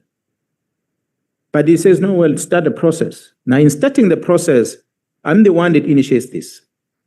So I engage with General Arlo, who's the head of support at Division HRD, and I say, General, can we have a budget to buy this? Because remember, this is not budgeted for by supply chain. It's an evaluation. We want to evaluate a new product. So General Arlo makes the budget available, said, no, we can only afford so much. And there were about 200 of them. We make an application to the division that is responsible for buying, that is supply chain. We say, we request you to get hold of this. This plate is in Germany. We'll want to bring it here into the country so we can test this. With the procurement rules of South Africa, supply chain should have gone straight to that company and get this thing to come in, but they didn't do that. They went via a local service provider. How do they source the local service provider? I do not know. In my understanding, there was no one who was providing a service of that bulletproof in the country when we met with the company. But later we learned that no, there's a service provider in South Africa that can import this thing. So supply chain goes and buy through that service provider. First batch 200 is delivered as per our request. It comes. So we take these things to different units for testing. It's an evaluation procurement. General Arlo come with a proposal. Arlo, he was working at HRD. He says to me, General, why don't we increase this number of these vests from 200 to 1,000 so that we do the assessment of Pretoria West Academy? There's 2,000 students in that college. We do the full medical assessment. We give 1,000 of them these new plates, new bulletproof. We give the other 1,000 of them the older ones. After 6 months of running with these, we re-evaluate them medically to see the impact on their spinal cord and their bodies and everything else that the ceramic plate that is heavy has on the body versus this light one. So I said, but we're going to need money to do that. He said, no, we have some savings in the budget, we can do that. And I said, okay, so let's make an application. We do. But remember, we don't buy. We apply to supply chain. Supply chain wants to source these things, but obviously, the head of supply chain must engage with the CFO, which is Gerald Skete at the time. So then they decided, two of them said, but we've already bought this thing and it was beyond the money that we're supposed to buy on quotation. We must buy through tender. Because it's for evaluation, we're able to source it. But the second batch is going to be expensive for us to get it directly. Let's go to Treasury and ask for permission. They wrote to National Treasury. They asked for permission. National Treasury said, no, but you've got the 200 to evaluate. The reason you are giving for the evaluation to buying the others, we cannot agree with it. Go on tender if you want to buy the others. So the response come back, and that's where it stalled. To my understanding, because the response we got back from supply chain said, no, Treasury didn't approve, so we can't buy. So we live with that. We cannot buy. But I didn't know that the company that was procured from the 200, supply chain, when they received the second request from us, while they're asking for permission from Treasury, they told the company to bring more. The order is coming. And the company ordered. But when the company ordered, they got the finance, I'm told, from First National Bank. They got the loan and they ordered the staff to come into the country. But when Treasury said no to it, supply chain did not send an order to the service provider. So the service provider suffered because he's got the product into the country, costing millions, and he's got no order.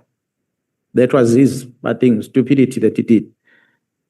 But when there were investigations that were done by IP and many other people, it appears that someone from within the bank, they approached these members and said, this person owes us money. He asked for money because of bulletproof, but he's not paying us. That is what started everything to say, this person received this bulletproof, and the investigation was lodged. I'm told they raided these companies' offices, but they realized actually there was no order from supply chain. So they seized these gadgets, computers, and they did everything. That is on one side. But on the other side, I had asked the SC to help me yesterday. Remember those numbers that I asked if you can open them for me so we can reference to? I don't know if you saved them. I hope you did. What I then discovered, honorable member, is that in me introducing this light vest, I'm making a lot of big business angry because I'm introducing something that does not exist in South Africa. So I'm coming to disrupt their business. And out of curiosity, then I started investigating to say, we are forced to stick with this ceramic plate, even if it doesn't work for us, for all these years. Who are these people we are buying from? Then I saw the list. I think less than 5 companies or maximum who are solely responsible for giving us bulletproof vests since the dawn of democracy to date. So here's me coming up with something that's going to disrupt them. It's part of why there's this so much attack on me. But fast forward to that initial visit, there's another visit with the National Commissioner to the same exhibit, but we're going to visit the police there, then we pass the same exhibit. When we return from there, because this information now I asked from the National Commission, when we return from there, because there were many of us, one of us was Brigadier Nhlanhla from Forensic. She's the one who was always, when I was in the task force, I was receiving a lot of things that she was buying for research that cost millions of rand without tenders. She's the one who was bringing these things. The drones were the first to have drones bought by her, cost millions without going through tender because she was doing that job at Forensic. She was with us on that second trip. We were about 5 or 6 of us. On our return, allegedly, from what I hear, is that she received a gift from someone. We are there for a week. When we part ways, you go to the hotel, you don't know what the person does. Others go shopping and this and that. Apparently, she received a gift of a bag, Louis Vuitton. They say it's a clash bag from what I'm told. She comes back, she declares that. But none of us are declaring anything because we're not getting anything. It is the case based on that to say there were Louis Vuittons that Leon Ras declared, the others didn't declare. So which means that's why Paulo Sullivan will say, I don't know what he did with Louis Vuitton. That means he gave it to his wife because he knows that it was a clash bag, it's a woman's bag that was given to Brigadier Londras. The rest of the men that were there, myself, I know I didn't get anything. So when the story went out, I asked the National Commission, I said, what is the story about this Louis Vuitton? He said, no, they approached him to ask him about it, but there was no Louis Vuitton. To date, nobody has ever come to Mkhwanazi to ask questions about it. But Mkhwanazi is out there in the media. So this goes to show that it was a fight back that I believe come from people that were disturbed on their business. On one side, for honorable members to know, the price of it cannot be the same as the price of a bottle that you buy in South Africa. If this bottle comes from abroad, there's taxes and everything that is going to make the price of this expensive. So it was a given that vest is going to be expensive simply because it comes as a complete unit. I wish I can present it before you so you can compare both. I'll invite the Portfolio Committee of Police to tell us to bring that bulletproof vest, old one, and that we found that site, bring the ballistic report, the member that was there to show the difference between the two. I'm glad today these companies are starting to make the very same light plate, thanks to us introducing that. But I can say to date, we are still on ceramic. So I'll be we are still buying from the same companies. So I'll be wasting my time asking you to be 100,000 glue bag left because there was never a bag. So they talk about the clash bag. I don't even 100,000 rand. How does it even get to that clash bag? So you can see it's a story that was just made up. Makes sense. Unfortunately, people that shared with Mr. Paulo Sullivan, he then believed that this is the fact. Thank you so much. That must be the last question. Thank you, Chair. No, quick one. Why would General Khan, if there's all these allegations, you as his colleague and seniors, if I may say, maybe it's your senior, I don't know. Why would you and in the state probe such a person, allegations and I'm asking this because I still feel strongly if he felt Yena is innocent of the allegations, he wouldn't come to me. He wouldn't invite me to a certain place to speak to me on a video call. He would be doing exactly what you are doing with the Louis Vuitton issue. In your take, what's that issue? I really don't know. I don't know because he's not working under my command. With all what I know, if he was working under my command, I would have taken action long time ago. But he does not work under my command, so I cannot be able to answer as to why there's no action taken against him. It seems to be, even in this committee, is missing. You know, we find a way of dodging everything. I do hope that the police commissioner will do something drastically this time. General Commando said he has dismissed over 30 members at crime intelligence. But that's not enough. There are many wrong members that are still there. That shouldn't be there. That have been part of the system. So we need to, I think General Khan is one of the richest general we have, maybe more richer than all of you. Walter kulizwe mfoka kwale nkosi asibonge baba Mkhwanazi inkosi kubusise. Thank you so much. We take a break. We come back at 20 minutes to 6. I want to remind you that your staff members want you outside again. Now. Thank you so much.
I wasn't here at your first visit, Okay. and so I may have missed some stuff.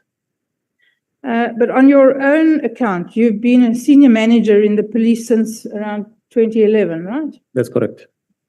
Well, maybe let me rephrase. A senior manager in the police is when you become a brigadier, so that will take me back to 2005. Wow. So that's a long time. And you clearly have a lot of clout in the police. You're a force to be reckoned with.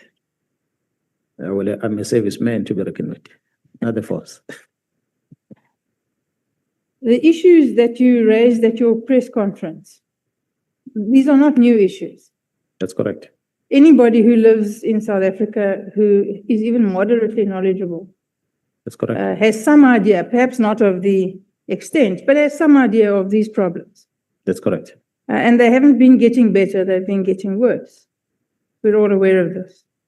So while you were in the senior management of the police since 2005, and I understand a brigadier is not necessarily in the kind of position to do it, but a general certainly is. What did you do to address these issues, to try and change the trajectory of the police service, which we must admit has been a downward one? Honourable Member, in my past experience in the police, in different levels where I manage, I've dealt with a lot of bad things and I've corrected them myself in those extent, but not to the bigger scale of the entire organization. That was within the space where I was operating, from the unit level all the way up until I was a task force. I left the task force and I became a component head. The former divisional commissioner, Lamour, who was once my boss, General Motiba, who was my boss, General Mawela, who was once my boss, they can attest to that I will challenge things while working as a brigadier and as a major general. No, I have no doubt that you challenge things, General. But the question is more, why on a greater level, why on a more broader spectrum? What did you do to change things in the police, to change the trajectory? Not unit bound. I understand that in your own unit you probably jack things up. But I mean, as a senior manager, your concern should be for the entire organization. So what did you do to do that? Yeah, well, beside the actions that we took last year, July, I had an opportunity to act as a national commissioner in 2011, 2012. Correct. The interventions that I started with there was to temporarily remove the management of crime intelligence because I wanted to clean house. Yes. Unfortunately, I didn't last in the office much. When I was removed, Jarpiaka came in, things went back to normal. So that was my attempt to try and clean things up. Okay. At the time, many people were being investigated, and amongst others. So what are the changes that you implemented in that short period? I think you were acting National Police Commissioner from around October 2011 to around June 2012. That's correct. So what are the changes that you brought in then when you had the chance? One of the things that was critical for me was to reduce the number of generals that we had. And one of the things I had said to General Mkhwanazi, who was the head of HR at the time, that if any lieutenant general leaves, we don't fill that post. Whether that person leaves at the province, we move someone from head office to the province. But we must cut down, because when I came in, maybe I was a number almost 40 of the lieutenant generals that we had in the police. So that, for me, was a problem, because a lot of infighting at the head office, especially. Just as a matter of interest, why are there so many lieutenant generals? Well, it ended up being a party thing. I get into a position of authority. I want to move my friend to that level. I create a division and I appoint that person. That's really not a good reason. But well, some of the members ask here, why did the president appoint Mkhwanazi overnight and promote him to lieutenant general? I did not apply for a position. I just became a major general while was still enjoying 5 months to be a major general. Next thing, I'm promoted to a lieutenant general. You asked me whether was it a good thing. It benefited me financially, but honestly speaking, we are too many. And I don't think it was ideal to even appoint me. There were many lieutenant generals that could have been appointed at the time, but they chose me. Well, in choosing me, automatically meant they must now elevate me to the same level with the others. And that cost the state money. I agree that there are way too many. Yeah. Now, the issues that you raised in your press conference are all important issues. But why didn't you raise them before July 2025? Why did you allow the position to become so desperate? If you did raise them, where did you raise them? And don't go back to the history of the portfolio committee. We know this. What did you do in the police to raise these issues? Yeah, well, we've had a number of meetings with the National Commission trying to address this. That's why I even engaged the minister myself directly, because I wanted to get to understand what makes him to come with this decision. And what I was beginning to see, up to April, I tried to reach out to him again through the WhatsApp, which he acknowledged, because I wanted to raise this with him internally so that we can resolve it. But it proved that I was not successful in doing it. So is there just a general apathy, a sort of a laid-back attitude? Or is this, something that's done on purpose? I wouldn't know, Honourable Member. I must say the actual press briefing happened immediately after I was given a statement by the National Commissioner that distanced himself from what was happening. Because I kept on saying, General, these dockets are gone. Did you authorize? There are many of these things happening. Did you authorize? He says, no. I said, statement. And he hasn't given me a statement. So I kept waiting. I kept asking. And I ended up saying to him, we need to go public now and tell South Africa about what's happening, because it looks like we're not finding a solution. And when he said, we can have a press briefing, because I said, I want to have a press briefing about the PKTT work, he said, oh, you can have a press briefing. And I said, but before that, can you help me to clarify this issue of the PKTT through the statement? Then he said, okay, take a statement. When I got that statement, that's when I said, now I can move. Nobody will turn back on me. So yesterday, General Masemola said he thought that you went a little overboard with your press briefing. Yeah, well, he knew the things that were raising over time. He had committed that he was going to address that with the president when he returns from Brazil, because I've heard that stories many times, that things have been addressed. I felt, no, I don't think it's ever going to happen. Let me. While we're talking about the press conference, and then I'll move off it, just as a matter of interest, why did you feel the need to dress the way you dressed, as opposed to wearing your normal uniform or a suit? As I said, Honourable Member, when I was talking to the members before, that as things were building up, as we're assessing what is happening and assessing the danger that we are facing, I then engage, and most those behind me are task force members. Yes. So I started to engage them, and I said, I think there's some kind of a takeover of government that is happening. When people want to control security cluster, they are going to take over government. And we have reached a stage where we must face an enemy head on. So let's communicate a message directly and indirectly so. I asked the National Commissioner for permission to dress like that, and he gave me permission to. I still had my uniform anyway, so that's why we put it on. Okay, I'm sure you're entitled to wear it. Why did you think that there was some force trying to take over South Africa? Yeah, we knew from analysis that we're seeing that once General Sibiya ascended to the position of the head of the police, with the relationship that he has with other key players within the security cluster, from intelligence to the NPA to presiding officers, some within judiciary, it is easy then for them to drive the country towards where they want. But what is a force behind them are these people that are controlling money. And the biggest pain on the people controlling money are within this drug business. That was a painful thing. And maybe members don't know, once you control the security cluster, you take over the country. Yes, that's where we were going. That's what we're seeing happening.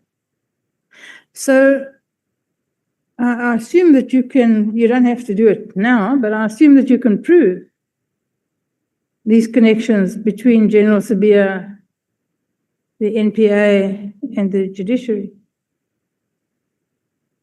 Well, Honourable Member, you know the court process is about the admissibility of evidence.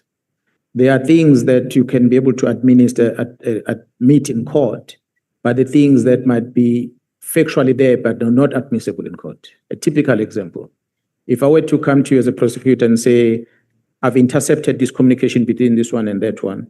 I've got this record of this one and that one, bank movements of money and so forth. The first question you're going to ask me, how did you access it?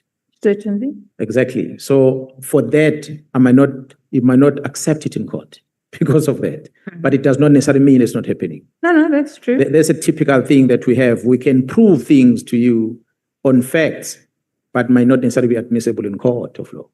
But because it's things that we have to go beyond the normal way of gathering evidence, because of the enemy we see before us, we had to gather information in that fashion. People were recorded and while they're talking to each other, photos were taken and so forth. Are you saying that you gathered evidence illegally? We got that evidence through intelligent means. Yes, that's an answer to the question. In your view, General, what are the changes and reforms that are immediately essential in the police and in the wider criminal justice system to correct the trajectory of the police and the criminal justice system? Honorable member, when I appeared here before, I raised something that majority of members seems to be warming up to it, except one member, Honorable Julius Malema, also not totally objecting, but he said we still debate. This country is big. The Constitution written gives the powers to one person to be responsible for your safety in the country. That is this big. To the extent that all the powers are centralized at the head office, that on its own increases the risk that this country is facing, what we are talking about today. I might not be in a good position to say you must devolve this from the national office to the provincial office, but it is my own conclusion that we have to, or government must look at this monster of an organization and do benchmark internationally. There are many countries that don't have the size that we have.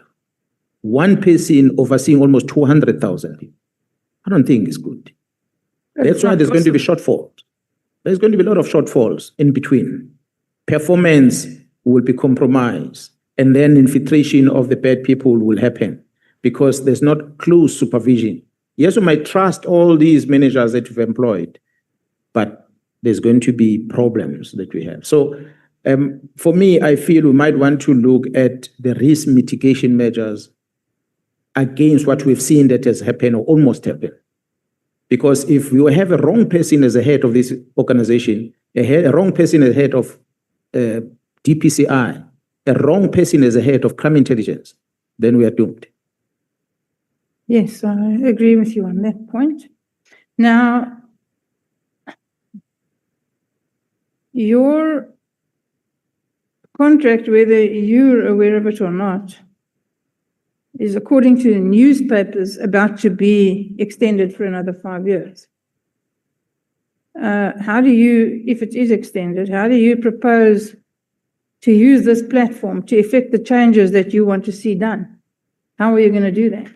Honorable member, I'm a provincial commissioner now. If I'm going to be one next month, I will still be one. But the provincial commissioner is given powers by the Constitution. And the Constitution says this person must account to the provincial executive. But at this present moment, there is not a direct accounting to the provincial government. I inform them as and when they need to know. They can't hold me accountable for anything. The fact that the citizens elevate this leadership in the province to be in charge, and the citizen says health, safety, social, and everything that we need to be provided with education. When it comes to security, there's limitation that that executive in that provincial government can do. Whereas the Constitution says that provincial government must contribute to the appointment of these men and women to be a provincial commissioner. It ends there. Be part of the appointment, but when it comes to the accounting part, they are not involved. I think that's part of the problems. I might be a provincial commission, wish that I can do A to Z, but I've got so much limitations that I cannot do it. So most look at this present moment. We have vacancies. I've said before, I cannot appoint a brigadier in the police. In my own province, I cannot.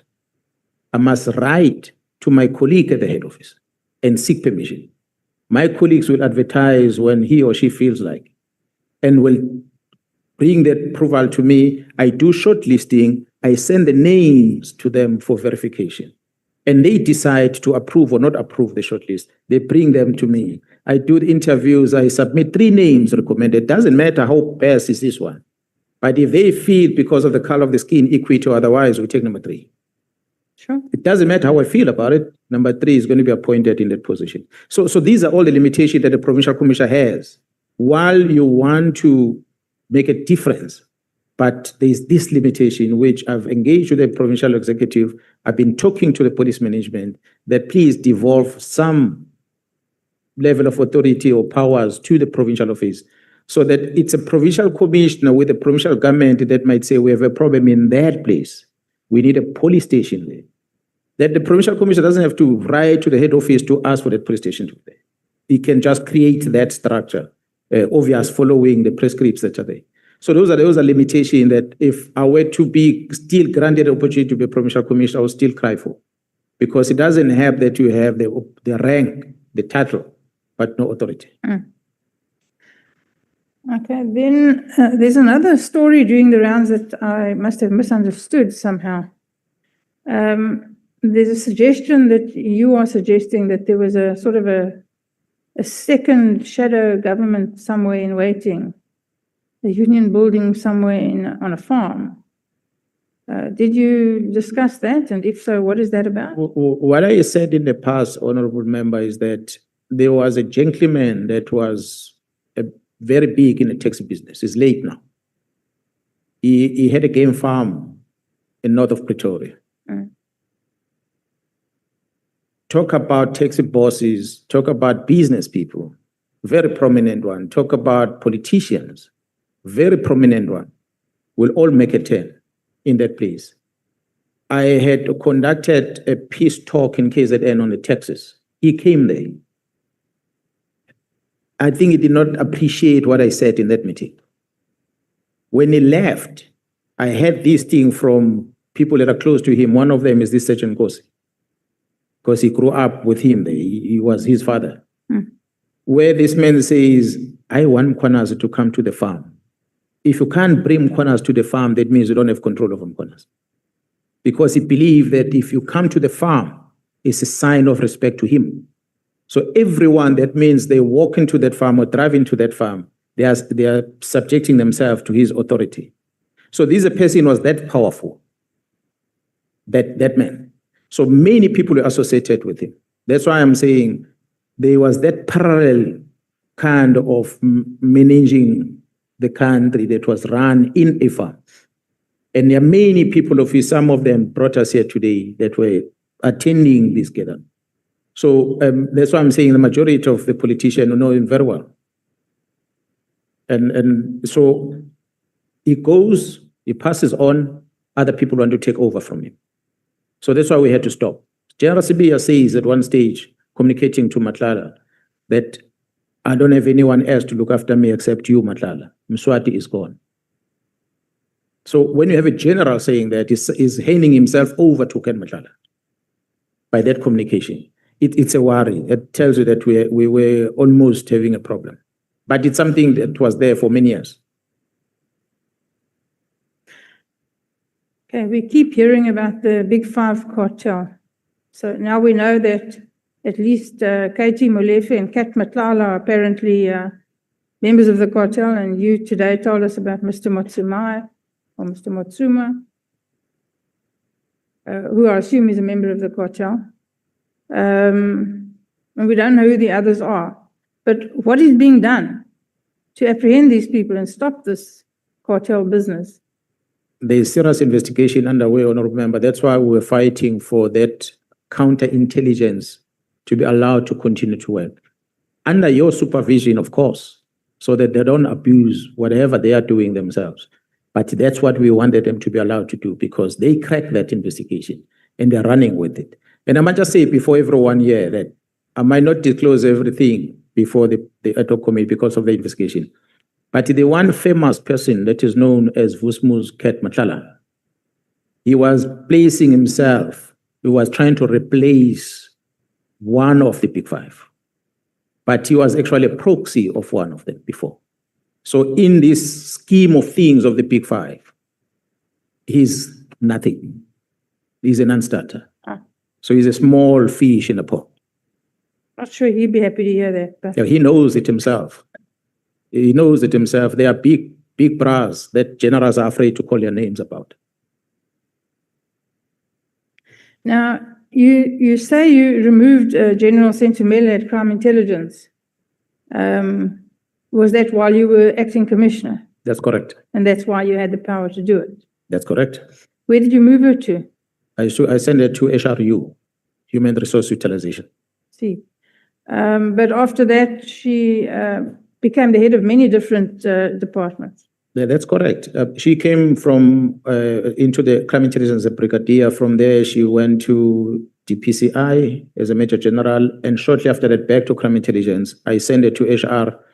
Next thing, she got promoted and became a divisional commissioner of crime detection. And next thing, she's an acting national commissioner, or she's a deputy national commissioner. And why did you only remove her when crime intelligence was and is still I must be honest. driven with corruption? I must be honest, I could only deal with senior management. So I removed all of them. But I must say, not all of them were removed because they did wrong. It was a temporal arrangement to make sure that investigation is done without being compromised.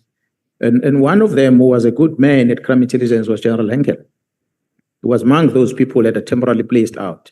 But when Jarapiaha came and placed General Ngcobo there, General Ngcobo transferred General Henkel amongst others permanently out. And the reason used is that he's got no security clearance. And General Stolle was investigating. He came to me when I was kept at home. I said to General Stolle, Ngcobo does not have powers to remove General Henkel permanently because it was temporal. Number one, he's an acting divisional commissioner of intelligence. He's got no powers to move someone to another division without the division receiving. That's one. Two, Ngcobo himself has got no security clearance. So how can you not have a security clearance and you want to remove someone else that has one? Because you're alleging that he received it fraudulently so. So the road continued at the time when Jarapiaha came. It just went on. Ngcobo came, did his things. Myself, Khumalo, we became a target of state security and SSA because it was alleged at the time that we were keeping this very secret document that was going to compromise the former President Zuma at the time. So we were enemies of intelligence community from that time. Thank you, General. Thank you, Chair.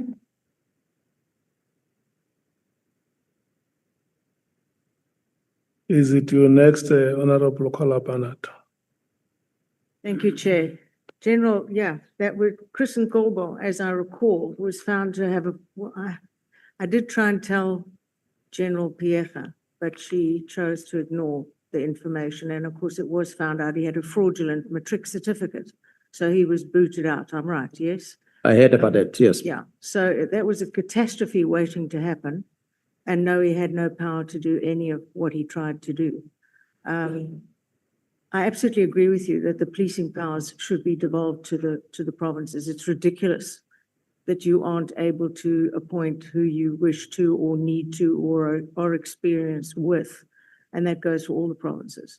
So yes, I agree. It's this monolith where even the basics have to be ordered from one central entity. It can take months to get toilet paper to a station. I mean, it's a ridiculous situation.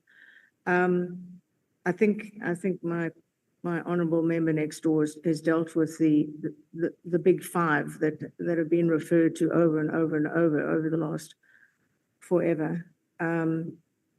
The 360 million rand Medicare 24 contract, it's particularly strange to me that 1 minute the SAPS is accepting donations of bar fridges from Cat Nhlanhla via General Mule, and she claimed here before us that Major General Tema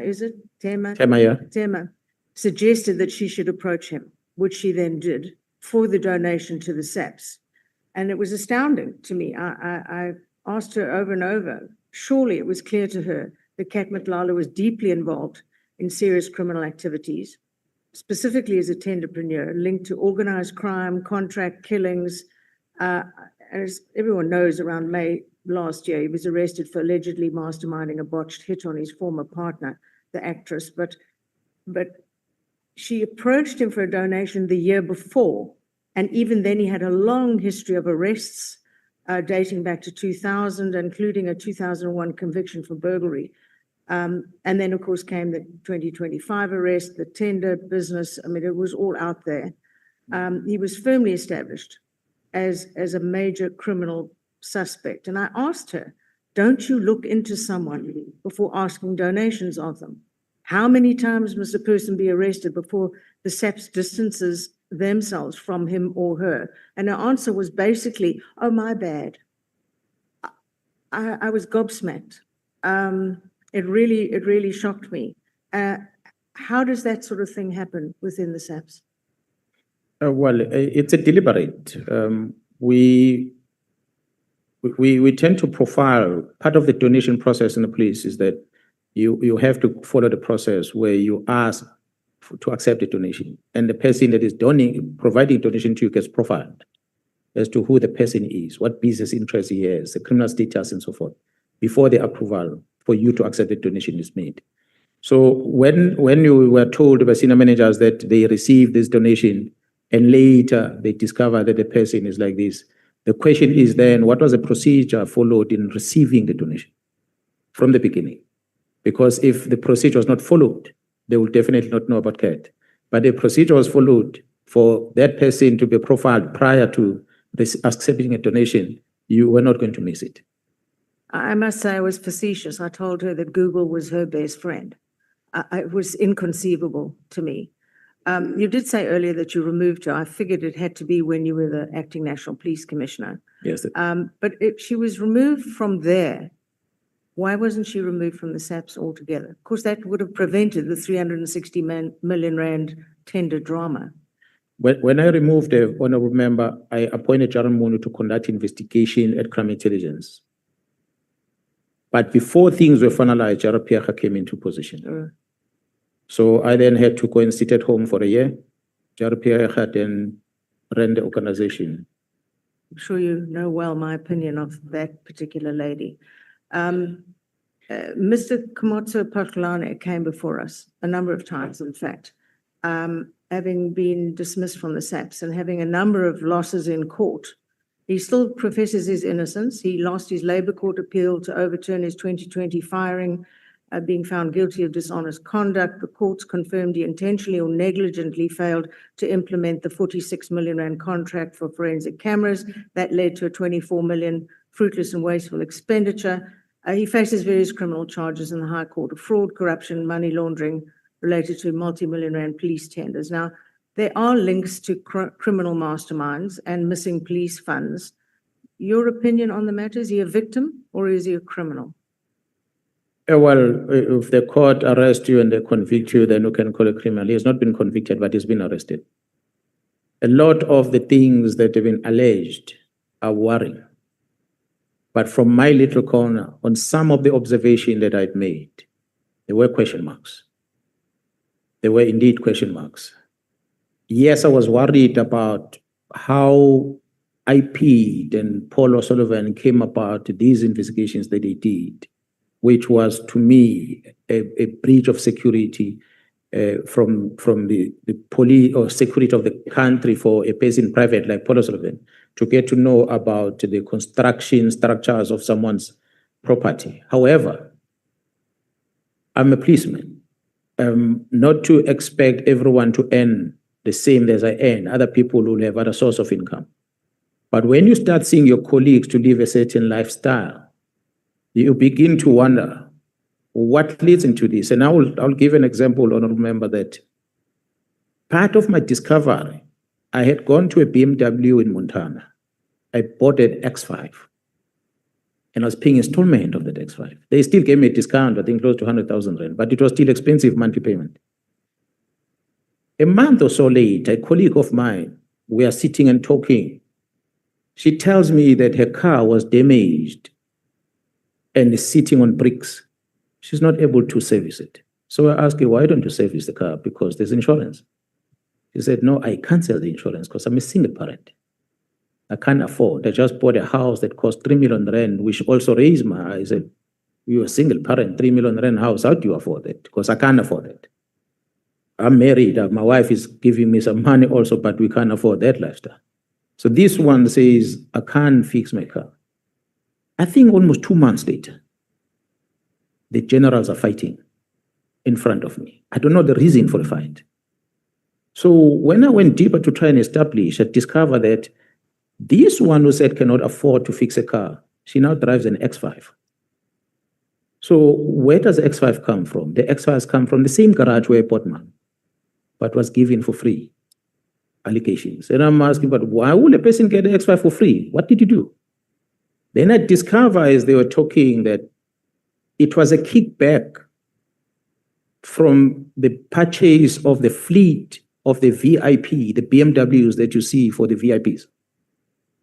The modus operandi in the police, what I gather is that we hold the money back because we have a contract, Treasury negotiates a contract with different companies to buy cars. And we must buy from the manufacturers of cars, not from a dealer on the corner of the street. But when you go to the manufacturer of the car and you want to buy, and the manufacturer says, I don't have the cars on my floor, then that manufacturer must refer you to a dealer that has the type of a car. But there must be a letter. Then you go to the dealer, you say, I want to get this car, that's how you buy it. But you don't buy it direct from the dealer because it's not registered on a central database. You then need to get a person who's registered on the central database. So there's this gentleman who's registered on the central database.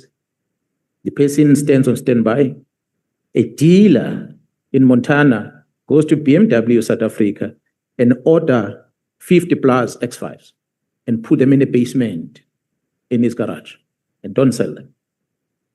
The police, PSS, wants to buy a fleet of cars because you've changed the ministers and so forth. We need new cars. There's budget. We go to BMW, we said, BMW, we want to buy cars. BMW says, X5s are not made in South Africa. We don't have them yet. We have to import them. But because you need them now, they check on the system and say, that dealer in Montana has the fleet. They give you the letter. You take the letter, you don't go to BMW, you go to this guy on standby who's a service provider who's registered on the database. We say, place an order, we need 50 X5s. This guy goes to BMW, he collects these 50 cars and he gives it to you, you pay him. That's how, in return, the dealer releases an additional car as a bonus to whoever that facilitated the deal. So the purchases of these cars that come as a fleet towards the end of the year, over many years, have been systematically ordered in that fashion and there's kickbacks coming out. What have you done about it? So it's something that I picked up. Remember, I'm not part of this procurement, and I picked up there's something like this. And then I raised the colleague and said, but you need to open cases if there's something like this. But when the case, I'm told, landed in court, which some of my colleagues that you spoke about are in court today, I was happy. And one of the officials said, but we need that dealer. Because I confronted the dealer when I went to him. I said, you sell me a car, and I must pay so much installment, but you give my colleague a car for free. How is it possible? He was angry with me. There was a lockdown in 2020. The first opening of international travel, that gentleman sold his company. He was on the first flight out of South Africa to Canada. He's in Canada this week. So he knew you were. So it's a syndicate that has been running for that long. So that's what I'm saying now. When you start seeing colleagues living in a certain lifestyle, You know. General Mkhwanazi driving a car that is installment of 20,000 rand. He stays in a house that the installment is 20,000 rand. Children goes to school where the school fees is more than 10,000 rand.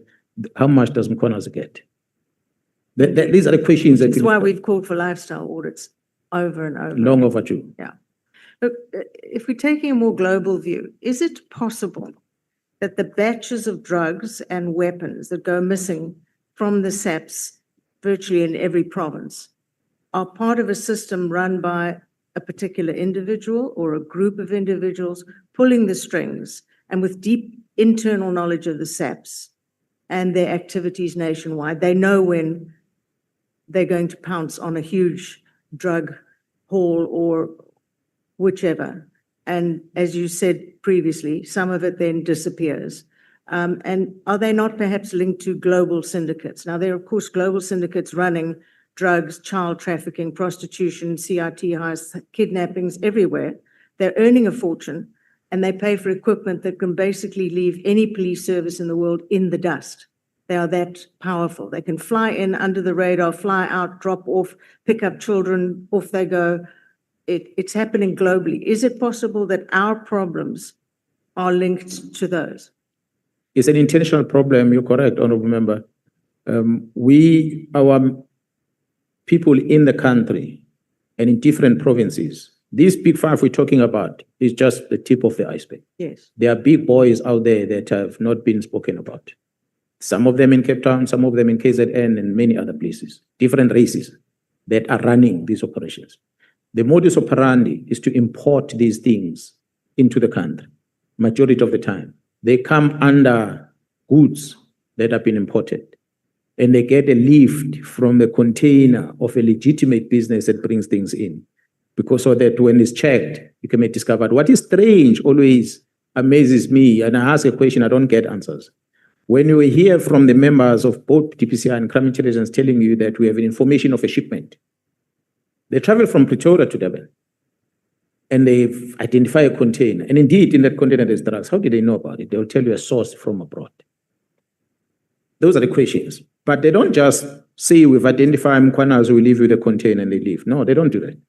They say, we've identified the container, we take it, we go to a police station, we book it in as SAP13, we book it out immediately, we put it in our cars, we drive with it to Pretoria.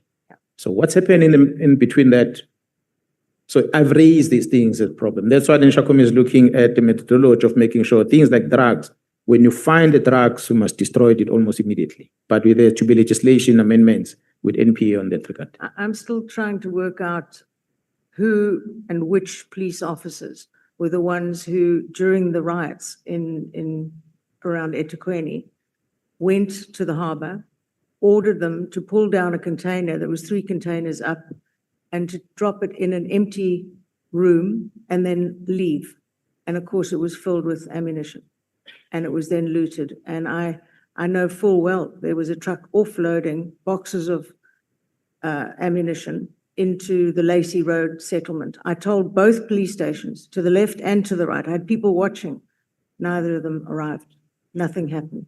So someone is running something, and they were running that, and it's hugely concerning because nobody, it seems, has ever been arrested for doing that from within the SAPS. A part of the problem, Honourable Member, I will not know exactly how it came about, but part of the problem, provincial commissioners, Honourable Bredenbach said, what will you do as a provincial commissioner? I don't control the borders as a provincial commissioner. They are controlled by the division at the head office. But what I was told is that, and which I learned later, Durban Port, as you see it, is not like the precinct of this parliament where you have the gate entrance, then you are in a precinct. When you leave this gate, you are outside. The Port of Durban is not like that. Yes, there are control gates to come in, but the storage of the cargo that is still under customs is kept outside the premises, offsite. So that container is one of those that came in and moved from the ship to the truck. The truck took it to a warehouse that is outside the premises of the port. It was kept there.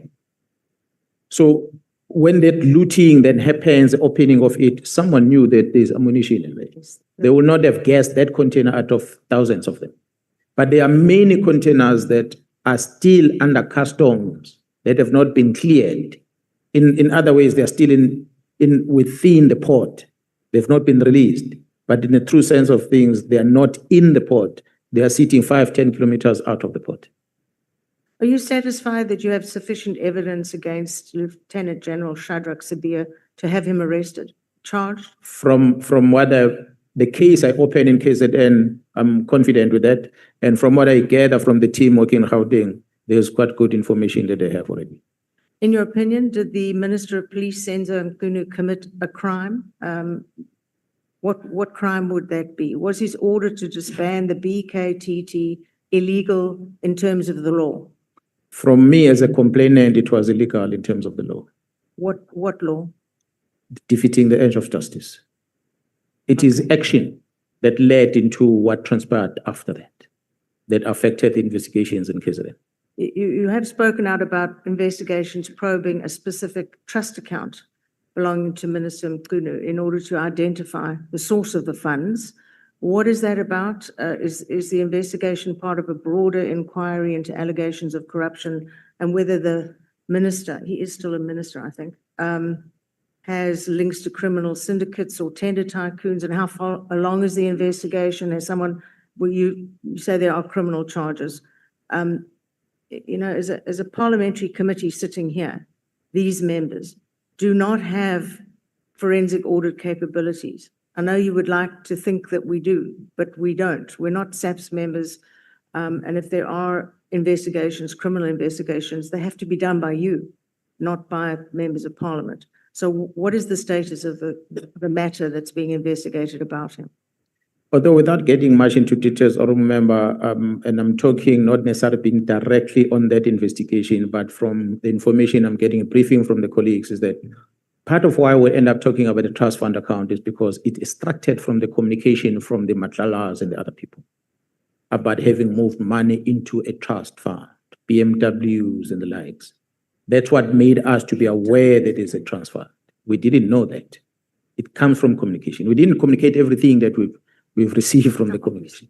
So there are typical things that also you'll know about, honorable members, which I will want you to probe. We are talking about the lifestyle audit. A chief of staff gets appointed in August, somewhere about. Before December, he drives a Viano Mercedes-Benz and he stays in a 5-point-something million rand property, and. How does he afford that lifestyle? The information I'm getting is that there was a big tender that was contested in the water affairs in KZN, Mgeni Water, which ordinarily the highest bidder was supposed to be 5 billion rand, but that highest bidder lost the tender because the one that won a tender came at 7.2 billion rand.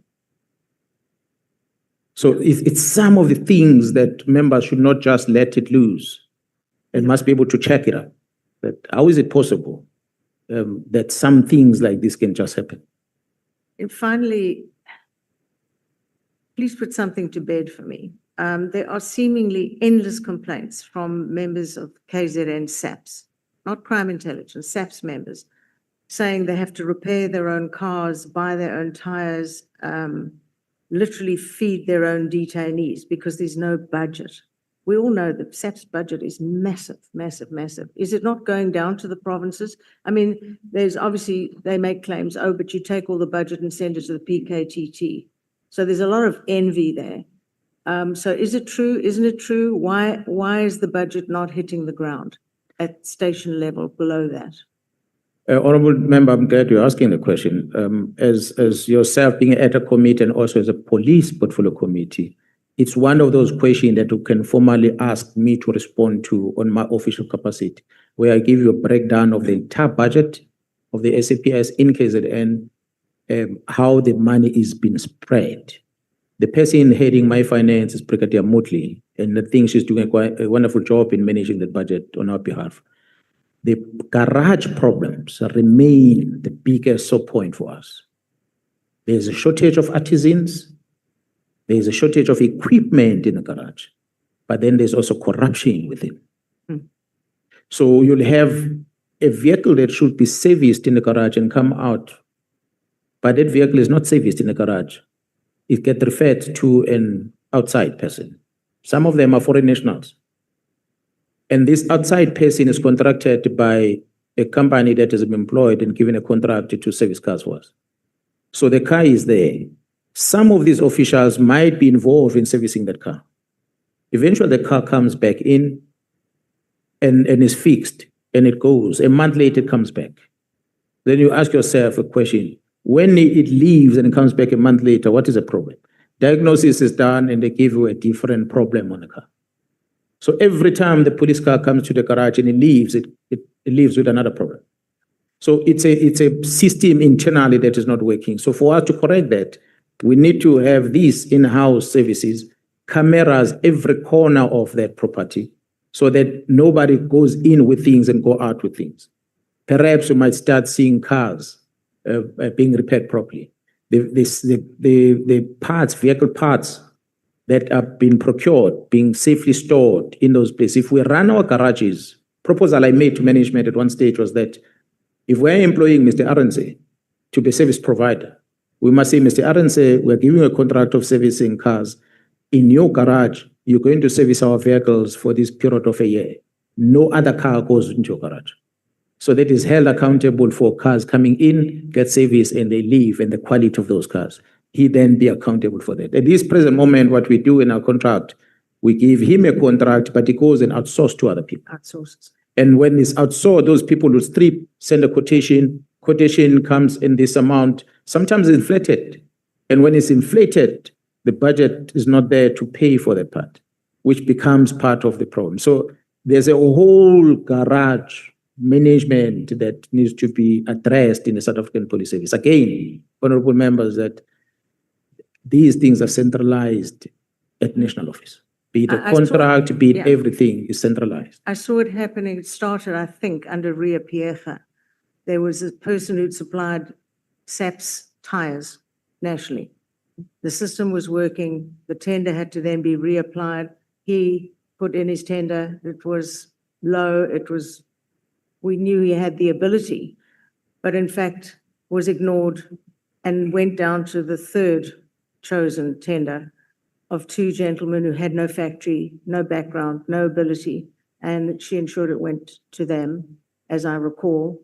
And of course, anyone trying to challenge something for not receiving the correct tender result, they have billions of rands against their own kitty, and they just end up backing off and leaving. And that was, I think, one of the start of the dramas that has ended up with these vehicles who sit around month after month, even years, not serviced, gathering dust. Yeah, it's that problem, I remember, and plus a problem of a police officer as a driver. The way we drive a state vehicle, we don't drive it the way we drive our own cars. No. We don't even respect a speed hump on the road on a police car, but we respect a speed hump with our own cars. So what do we expect when the car is driven like that? It's going to break. A lot of things are going to be damaged because of how we're handling it. We want to punish a police officer. We still, to date, the risk of the organization don't have any employment condition that compels a police officer to drive a car. Or to have a state license. Yeah. License. A lot of them just don't bother. They might have license, but they say, I don't touch a state car. Yes. So pretty soon, we'll have cars parked and nobody drives them. Because some stations too. On an employment condition is not a compulsory thing to have. So those are some of the things that one talks about, which is a risk to the organization. But yeah, we hope management. Powers were devolved to the regions, to the provinces, you would be able to deal with situations like that. Exactly. Thank you, Chair. Hello, sir. Thank you. I'm done. Yeah, I was shocked. No, you are exactly on the dot. It's now 5:30. We started at 5 minutes past. So your 25 minutes have ended. Honorable Matthys. Don't have any questions, Chair. I'm joking. Imagine us not having questions. Good afternoon again, Lieutenant General. Good evening. We wrote to the President to respond to some questions that have arisen through our proceedings, and he's responded. And in particular, he responded to our question regarding the disbandment of the PKTT. I'm not sure if you've been privy to it, because you seem to be privy to a lot of things. No, I have not seen that response yet. But anyway, the President indicated in his response that he was not aware of the Minister's directive to disband PKTT. He did not agree with the view that the IMC had ceased to exist in the 6th administration. And President Ramaphosa further stated that the Minister was unaware of, or was aware rather, of this position, and he did not support the conclusion, the conclusion that the PKTT was operating unlawfully. And pretty much you were saying he did not endorse the decision to disband it. And he indicated also that as late as February 2025, the PKTT was still continuing to do its work and had not been formally disbanded. and that was according to his knowledge. So this evidence differs very greatly to what Minister Mkhwanazi told us, because he said that the president had supported his decision. So I want to give you an opportunity to respond to that, but not too long, please. Okay, Lieutenant General. Honorable Chair and members, I can still repeat. Mhm. The Minister Mkhwanazi was influenced to write that letter by bad people. He must admit. If he doesn't admit before South Africans, he must admit at least to his boss. He was influenced. That which he presented here was trying to justify the actions, but he was influenced. So we pushed him, because that brings me to the next question. We pushed him on that, and I'm sure you watched his testimony, and he was very clear that it was his own decision, and that he has taken responsibility for it. So do you have any other supporting evidence that he told the committee that it was his decision? So you saying your view is that he was pushed. Besides you having a view, do you have any concrete or evidence that can, or where we can go to get that information that he was pushed? Well, when you assess the relationship that he has built with these people and the meetings that he's held, General Mkhwanazi at one stage, she writes about how the minister was talking about the border issues and transferring of functions to the BMA. This is Mkhwanazi saying that. I was not in those meetings. So, but when you assess all these activities that were happening, then you cannot help but to reach a conclusion that these three things listed in the letter were not coincidental. They were strategically decided upon on the 31st of December, when a national commission is on leave, that it must be commissioned like that. The biggest one for me is that now this thing has come out. Now there's search and seizure of these equipment, these gadgets that they used. Then the minister does not avail himself. The team was sitting at his property at Matlambandov. The team told me that we know he's inside there. Can we jump and go in or break this case? I said, leave him. There's no need for you to break in and go and do anything, because you're going to cause a problem. Eventually later, he brought these gadgets. But guess what? They are wiped off. And the team had to then go deeper to to retrieve this that has been deleted. They uncovered these things that were deleted. So you then ask yourself a question, but why would a minister wipe off information from a state property? What is there to hide? So it is those things, and one of the things I said there, that it was Vusi Pikoli that he communicated with. And we are not seeing to date any communication between him and Vusi Pikoli on the day. What we have is between him and the chief of staff, on record from the downloads that were retrieved. So again, it's the work study documents, the cost factor has been disputed, but the CFO and the investigating work study officers were not invited here, but National Commission says it was written to him, this work study, not to the minister. The Act does not empower the minister to interfere with the structures of the police and so forth. So there's so many things been presented here before this Ad Hoc committee that proves the minister's reasoning that he put in, it was after he's taken a decision, trying to justify. One of them was the president. President has distanced himself. So we can't help but conclude. For me, where I'm sitting, he might have been part of the squad that was doing bad, but I still strongly believe, I give him the benefit of doubt, that the minister was influenced. Being new in the department, doesn't understand much, like many leaders, they get captured by these members and they make them to do things that they shouldn't do. So we wouldn't at this stage have access to the messages that were downloaded on his gadgets? Well, most of them are with the team that's investigating in KZN. Okay. That is dealing with the case, and I know in Gauteng as well. But So KZN is the one that is, I'm sure, through the engagement. And who's in charge there at KZN? Would we be able to access that? There's a Brigadier Gnane is a lead investigator, but he works with the prosecutors from the NPA in KZN. So, as I said, I'm a complainant, so I don't get deeper into understand exactly. They just brief me. I talk about things when they update me about the status. But otherwise, I don't necessarily know what they do and where are they. I would have wanted them to be in court in December already, but they have not been in court. So I think just as far as our legal team and evidence leaders, perhaps we should look into if we can access that, Chair.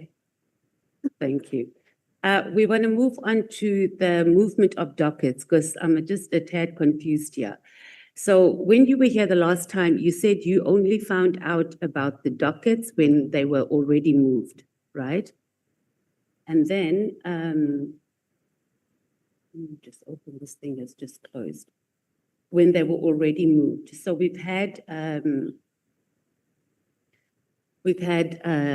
National Commissioner, we've had Kamalo, Lieutenant General Kamalo, even Sabia and Sentimule say that they did not communicate with you regarding the movement of the dockets.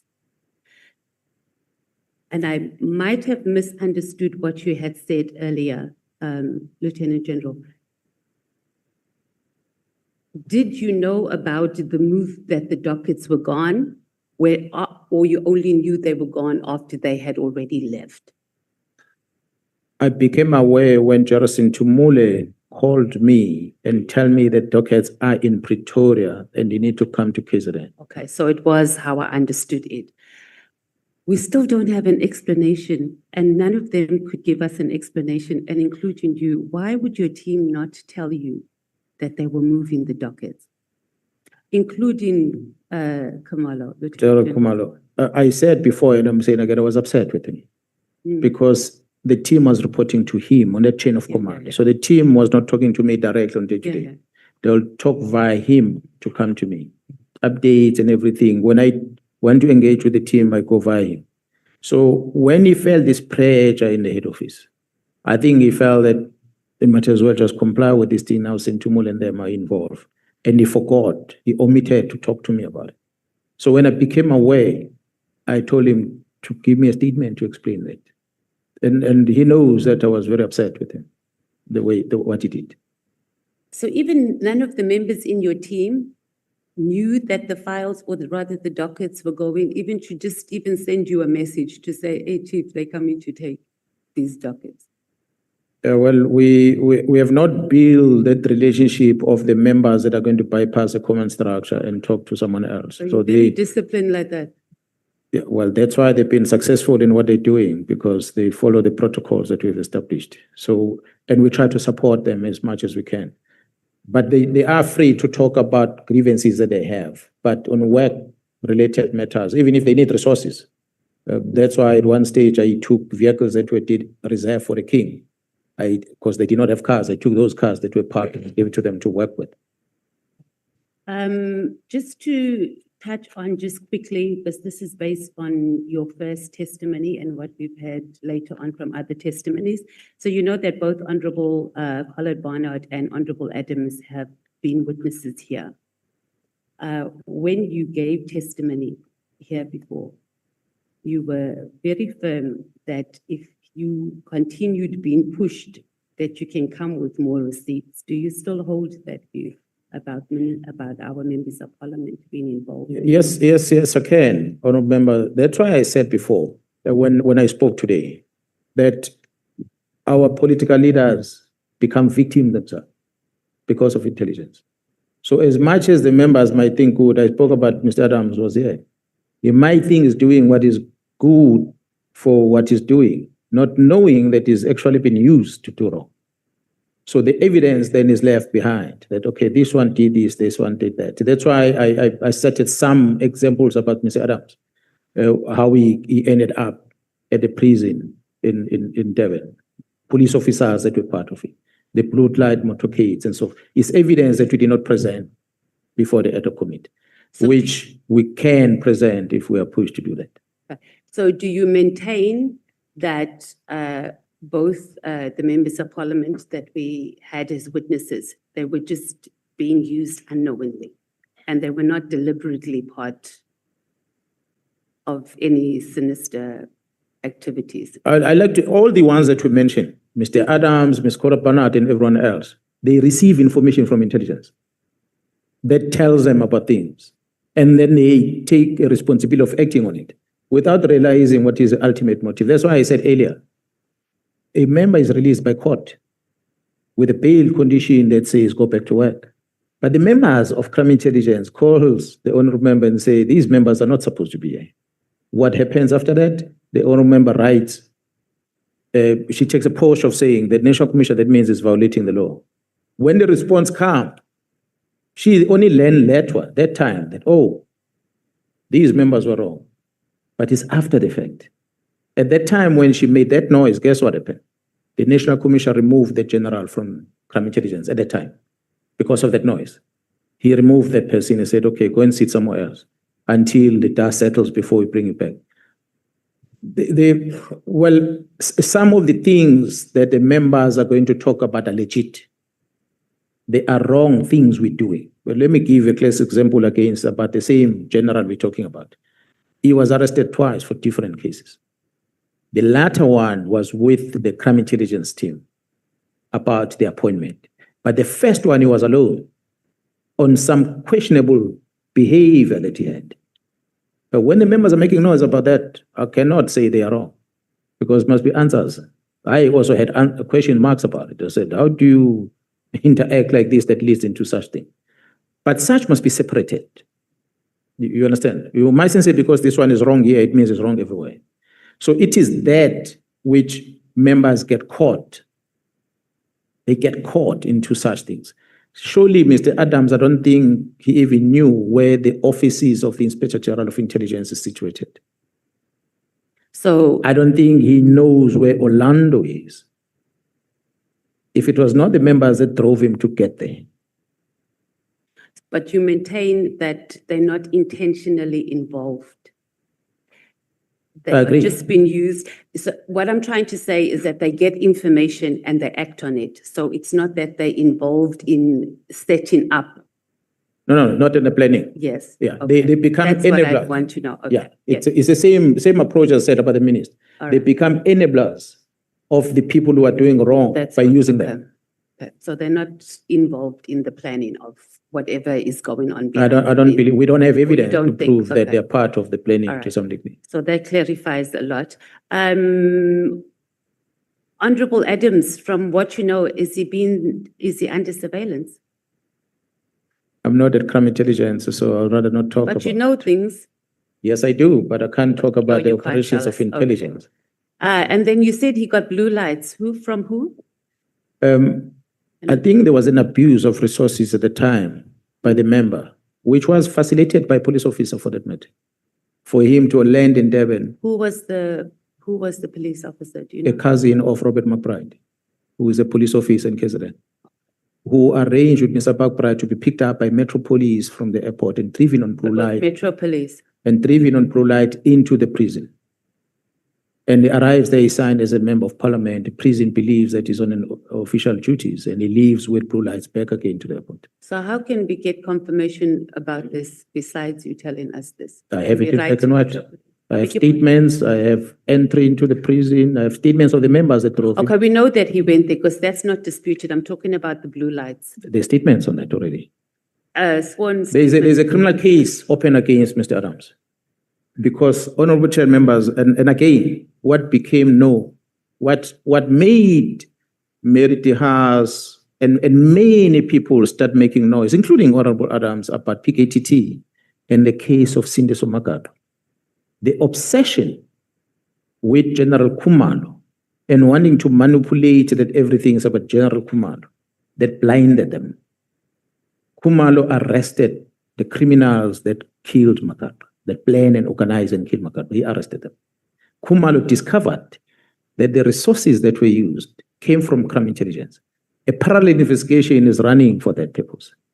But Khumalo is blamed for the death of Makado. So because their members are trying to drive a different narrative. So, and then the member of parliament, Mr. Adams, doesn't pause to analyze this. Had he done that, he was going to get the facts and be able to realize that I'm now interfering with the police operation by going to this criminal that is convicted and getting some statements and trying to paint a different picture. So these are just but one example of many of those instances. So just on the blue lights again, you said that you've got a sworn statement. That's correct. So is there anything else? Because Lieutenant General, the number of sworn statements we have here with one person saying the sky was blue on Sunday and another one saying it was orange on Sunday at 12 o'clock, it's going to blow our heads off when we go into deliberations. So is there anything else that we can access or you have access to? Well, these statements I'm talking about are part of the criminal investigation. So I won't be able to bring it here. They're in a docket, but I was briefed about it. No problem. The apartment you went to at the Pearls, whose apartment is it? Well, I think the person that assessed me to go, I won't give his name, but he was renting that apartment himself. So why didn't you meet at the Oyster Box? Because they have meeting rooms there. Why did you decide to go to the The Pearls? plan was to control the space where we're going to meet this guy, so that you can be able to dominate what's happening there. You can't go to Oyster Box and sweep. You mean you? I beg your pardon? Who's we? You mean you? Me and General Mkhwanazi. Oh, okay. So we plan it together to say, find a space, a place that no one else can come in, so that you can be able to do what we Were can you a do. bit nervous or unsure about what would happen? We already knew who's Cat. So I'm meeting Cat already knowing who is this person you are meeting. So you So can you're then prepared. therefore not risk not to keep records of this meeting, because it must build an investigation. And did you actually record the meeting, or you just said it was just sort of because you haven't given us the recording? Yeah, well, I have not given you a recording, and I'm glad that the meeting, I've explained and I've disclosed the meeting or what was the content of the meeting, and I did not want to take whatever that we did there with intelligence and give it to Parliament. But for me, I was saying to him, I said to him that we dominated the space, so whatever activities that took place in that place, it's not claiming to be drinking. Once a criminal investigation unfolds, there will be evidence on it. So besides what you told us today about what happened in the meeting and what you had written in the SMS or the message that you sent, there was other stuff that happened that you can't tell us. No, there's no other stuff. We came in there, we sat and we spoke. It was only about. And you spoke about what it is you reported to us today. There wasn't anything else. Everything that we spoke about is what I wrote in that message. So why wouldn't you give us the recording as well? No, well, remember, I said some of the things when we do from the intelligence point of view might not necessarily be admissible in any investigation. So the how part and all that is with General Mkhwanazi. So I don't want to, because it is them that had to prepare the room, intelligence to prepare that room for us to meet. Okay. Why did you believe that Mr. Mkhwanazi needed to be protected? That because you didn't tell us initially about the meeting, why did you think he needed to be protected? Oh, no, he is the one who said to me, the names that he's giving me are people that are dangerous, and he wouldn't want those names to be known. And he wouldn't want them to know that he's the one that told me about them, because he gave me their properties where they're located. Now I know Steve Motsume stays in Waterfall Estate. Now I know Steve Motsume owned the property there down Sentin side. I know Sbia's properties. So the fact that he was disclosing such personal information about the people that, according to him, are heavily involved in the wrong, that they might harm him. That's why I wouldn't have. The only person that I could tell out of that was a team that is investigation. That's why I sent Kumalo, this is information, take it further, which they did. So the only time I'm mentioning this, in actual fact, I remember, I did not even say it in this committee, nor at Nhlanhla. The names of the people and the things that we spoke about, I wrote that to Sinon, and I copied that to the Senior Council. It ended there. But Sinona took it to the Nhlanhla Commission and was forced to go and pronounce on that. Why were you confident that he was not managing you? So what if him and Lieutenant General Sabia had plotted? So go and approach Lieutenant General Mkhwanazi, and then you must give him information, because what we need from him, the most important, or their objective, was that they needed you to intervene on a payment of a tender. So why were you confident that it wasn't them just managing you? No, the intention of him coming to me was tender. He was made clear before he even arrives that he's frustrated with his tender. So I knew that up front.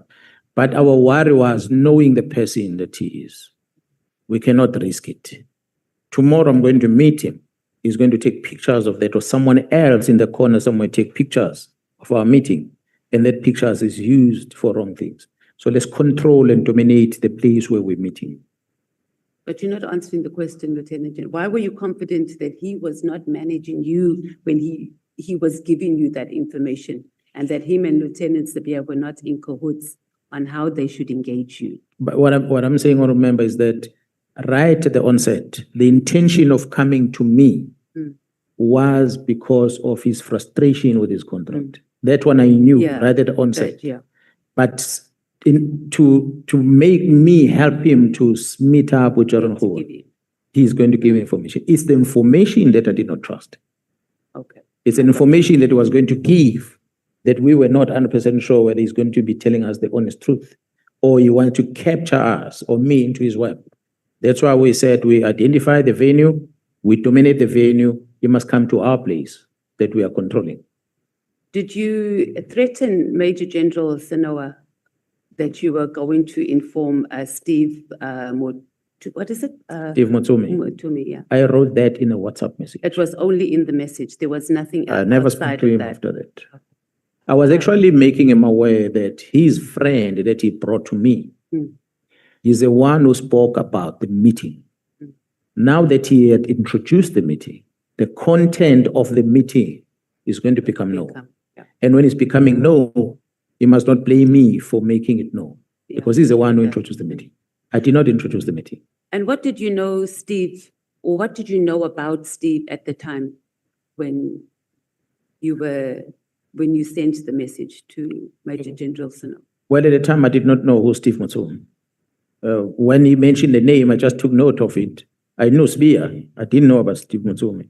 So when I left that meeting, when I contacted Khumalo, then I discovered that, yes, indeed, he's in the radar.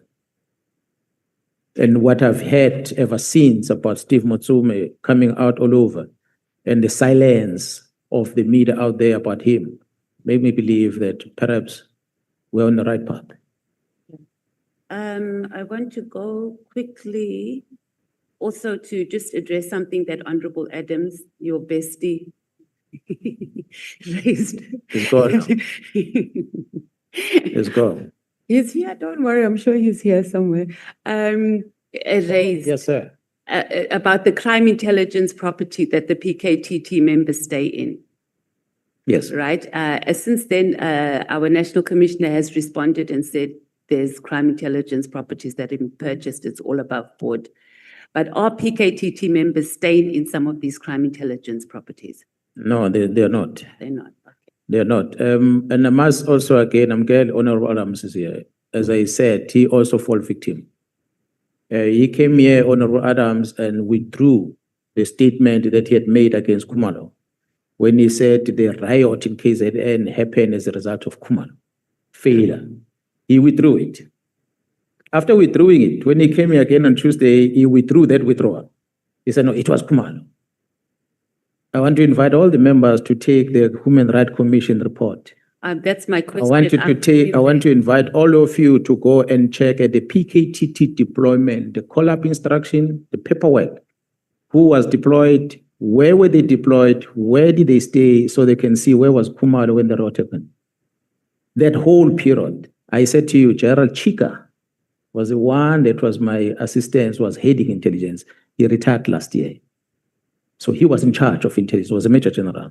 Khumalo only arrived at crime intelligence in 2022.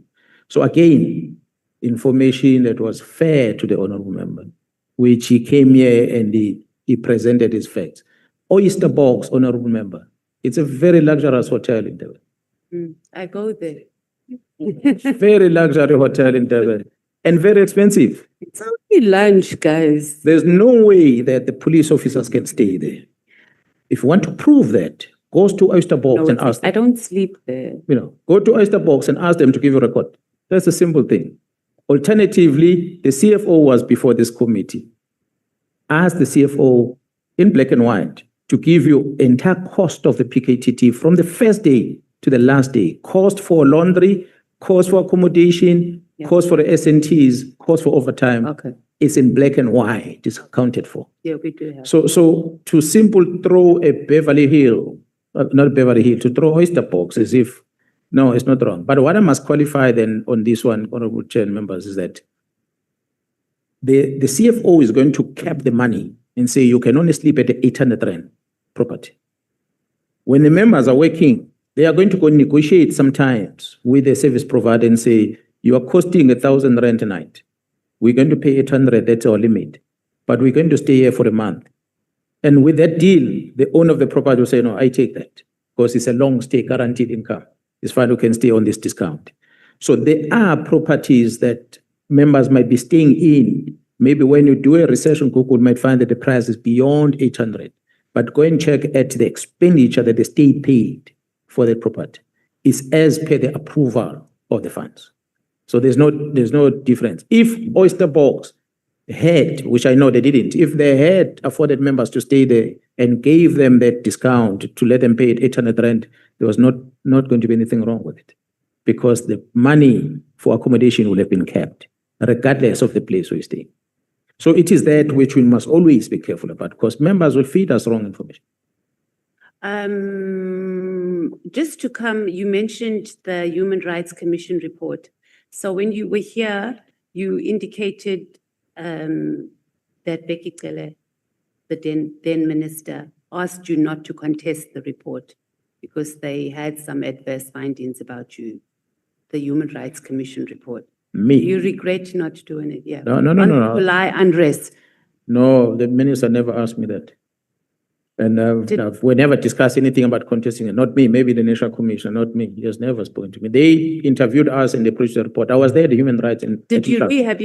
Okay, then maybe I must go back to your testimony the last time. From what I remembered, you spoke quite at length on the report, that there was a meeting, the national team that was set up in KZN, that you had suggested that there must be a shutdown of social media. They didn't do it. So you were quite unhappy about the Human Rights Commission report and some of the findings they made into you. And then you explained that your wife had just given birth and, you know, you had to deal with some of those issues. Okay, we'll park that for now. Because we'll just need to look into it, and maybe the evidence leaders can just do that. But I was under the impression that former Minister Cele had asked you to just let the report go because you were not happy. Honorable members, can I beg with the chairperson to please allow you this minute that I'm going to take from you, because I feel this one must talk about when Honorable Adams is here. The issue of that unrest that involves my child. Honorable Chair, if you will add that minute to our member, because I'm taking this time from you. Nice to be you, Lieutenant General, because you can even Honorable, put a minute. honorable members, we get shut down very quickly. Okay. Honorable Adams is here and is listening to this. What pains me is to see a leader of society and coming here and talk bad about what happened in July. And I was there on the ground. I faced the fire. That X5 I talked about earlier that I had bought in Pretoria. I drove that car alone in the car because I was isolating, because General Mkhwanazi had died and people that were General Mkhwanazi were with us in the operation. So I had to isolate. In that isolation, I had to go and see the operations. I got into my own car. I drove through Phoenix with my handgun, hoping that someone would attack me and I was going to fight with that handgun. If I die, I die. Because I wanted to see these attacks and these murders that were happening in Phoenix with my own eyes, with no escort. I drove that night. That's a sacrifice that I made. The riot starts and the riot ends, Mr. Adams. The ministers, they come down to KZN after the riots. After the riots, they visit KZN. Why do they visit? It's because their boss, which is the President of the Republic, is coming to visit the following day to assess the damage. So when ministers arrive late at the airport and they drive and they see what is happening around and we brief them, the following day the President lands. I'm the one who's doing the briefing.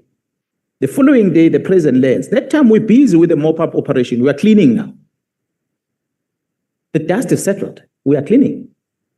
The President arrives. I'm the one that takes the President around all these sites in KZN, in Durban. Me, this one.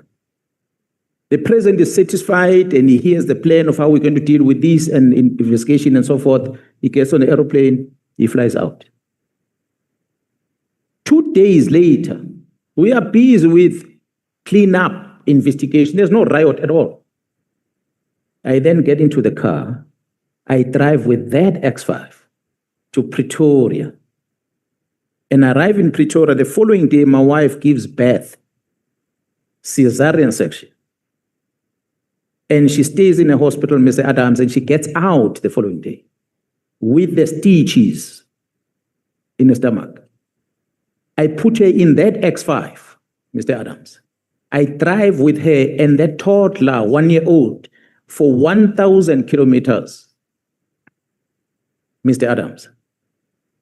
And I leave her with a family. I go to the aeroplane, I fly back to Durban. I'm not there with a child.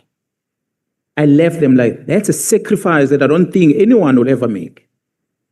That's what I contributed in this July unrest. To come here and make it look like I neglected the duty, I prioritized the child over the safety of the citizens. You were not there, sir. I was here. So it is that I want to address because it's a very sensitive thing to me, personally. So if I can do that and someone who's a leader of society doesn't appreciate, I take an offense on it. The facts are there. Timelines of the violence are there. We are not in a business of thumb-sucking dates. We must say the riots happened on this date, ended on this day. This day what happened, and that day what happened, and that day what happened. So when I go, it's because there's no more violence. So for him to say, I neglect the job, it's the same with the former Speaker of this Parliament, who herself said that. She was sitting, Mr. Adams, she's the one who was sitting at Oyster Box, claiming to be running operation, a mop-up operation, sitting at Oyster Box. That's the Minister of Defense who was sitting there. So when I present these things, it sounded as if I'm arrogant before the Human Rights Commission, but I was giving the facts. I was telling the minister that the soldiers don't have equipment to do the work. You're calling them to come to Cape Town. I don't know what they're using to work in Cape Town because they don't have tents to sleep on. Thank you, Chair. Thank you, Lieutenant General. I think you and Honorable Adams must have a moment. Now at the room, one of us will come out. No. Give us a room. One of us will come. Lieutenant General, you can't say that. That's like a threat. Say again? Point of order. Can't do that. General Mkhwanazi is threatening a member of parliament. Please. Yes. No, I wanted to tell the honorable member that her time has ended. But the general did not tell who is going to come out. He said, one of us is going to come out. He did not tell which one. Honorable Chair, I begged for a minute for the old member because I took that time to air my unhappiness about Mr. Adams. Can you please? Yeah, No, she knows I'm forever benevolent. When we started, we agreed that today members will, upon the expiry of their time, they will not speak for more than 15 minutes. Okay, now I don't. So she can still engage with you until 20 past. I don't think it's going to go that far. I just wanted us to go to the issue of the kidnapping case. You said there was a private investigator. Do you know the name of the private investigator that's linked to Sabia and Khan? I'll get you, honorable member. I don't have his details here, but I'm going to get the team to send it to me. Okay, thank you. And then I also just wasn't clear, and I might have missed it. You said that the investigation was messed up, and that's why the charges were withdrawn or the case was closed. So on which side? Was it the prosecutors or was it the investigators in SAPS that messed up the case? I didn't understand what you were saying. And I think you also mentioned that there were some processes that were being taken against those who messed up the case. Yeah, well, I said earlier, I remember that investigations are run by DPCI. So I was not privy to the docket, the details of it. But what I know is that the DPP in KZN wrote and they nullified to prosecute. From what I gather is that the nullification of prosecution is not because the crime was not committed, but the nullification of the investigation is the method that were used in the investigation. For one of the things that I hear that might have been an issue is that this Mlotshwa, who had ran allegedly with a suspect to Mozambique, how he was brought back in, yes, on paper, Home Affairs and everything, temporal passport to come in. However, the team was waiting for him at the border. So when he landed, they took him. So which means it was a way of bringing him in, but without using their courts processes in Mozambique. I suspect it's things like those that were technicalities that led into a throwaway case. Not to say the crime was not committed, not to say those people that were arrested were not good, correct suspects that should have been arrested. But again, it's me talking from what verbally I was hearing from the DPP. But what was written down as a complaint was sent to via NDPP to DPCI. And I'm told there's a disciplinary case that is running currently against those members that were involved in that investigation. Okay, that's what I just wanted clarity on. So as a committee chair, if we can write both to the DPP and also to the DPCI to ask and give us details. The evidence leaders are not even listening. Our legal team is on the phone. So we can just write and get information and clarity about the case, because the testimony we had here was quite long and detailed. So it's going to help us in our deliberations. Lieutenant General Sentamule. So her CV that she presented to the committee was very impressive, Lieutenant General. And personally, I was very impressed. I think I even got teary at some point. So what is not impressive in your opinion about her CV or her experience with starting in State Security Agency and then in SAPS? I have not scrutinized the CV, honorable member, but I believe that in a career in the organization might be impressive to some degree. However, one moving within the ranks in the police and the place where you're working, you have to go back and ask the credentials of the person. So for Mkhwanazi to wake up the next day and become the head of investigation, and he has never ran investigations in the past, there's always going to be a question mark. But again, management experience might cover that, might make up for that. So I do not know what her CV entails between the period when she joined the police up until now. But I like to believe the training, maybe the exposure of where she has gone to, a type of work that she was part of and leadership might have qualified her to be in that position, which means it might be an impressive CV. So I won't dispute that. I will not dispute that. But it's a person that on paper looks something else, but the behavior is something else. So you were talking about her behavior. We did, while she was here and giving her testimony, we did have a conversation with some of the colleagues that we felt that she managed us quite well. And she pretty much agreed. So she was not defensive about anything. She pretty much agreed with issues that we raised, particularly that she failed in her responsibilities for not being able. How do you not know who Kat Makhlala is and you, the deputy commissioner, etc. But she just kept saying she should know better. But having said that, you saying that the way she carried herself or her performance in her job, you removed her or you transferred her when you were acting national commissioner out of crime intelligence. Why? I've said it before, the abuse of the secret funders account and the resources of crime intelligence for personal use. So why did So she was just transferred. Was there any DC processes or anything that you instigated? Investigation were being conducted. Investigations that I did not see the end of it because General Pierre came in. So up to now, there hasn't been, from what you know.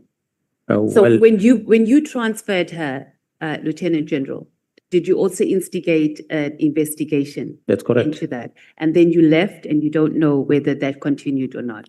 what That I- she went through the ranks more. I like to believe that some of these investigations were stalled. One of them was Moodley.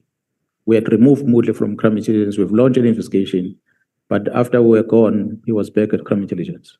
So I think also as a committee, we should also write to find out what happened to those, particularly with Lieutenant General Sentimule.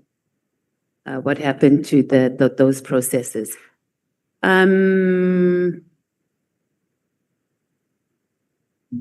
We're about to wrap up.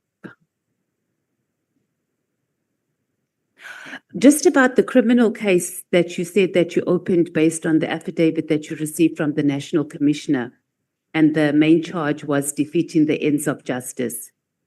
And then you further stated that in your complaint in the matter that the investigation has been conducted by detectives in KZN, and that key statements, including from Lieutenant General Sabia, have not yet been obtained. That's what you told us the last time you appeared before us. Do you still maintain that there's sufficient evidence to support your case, and what's the current status of that investigation? Well, I can't talk about the investigation. As I said, honorable member, that I'm a complainant. So I gave my statement and I provided whatever supporting information to the team.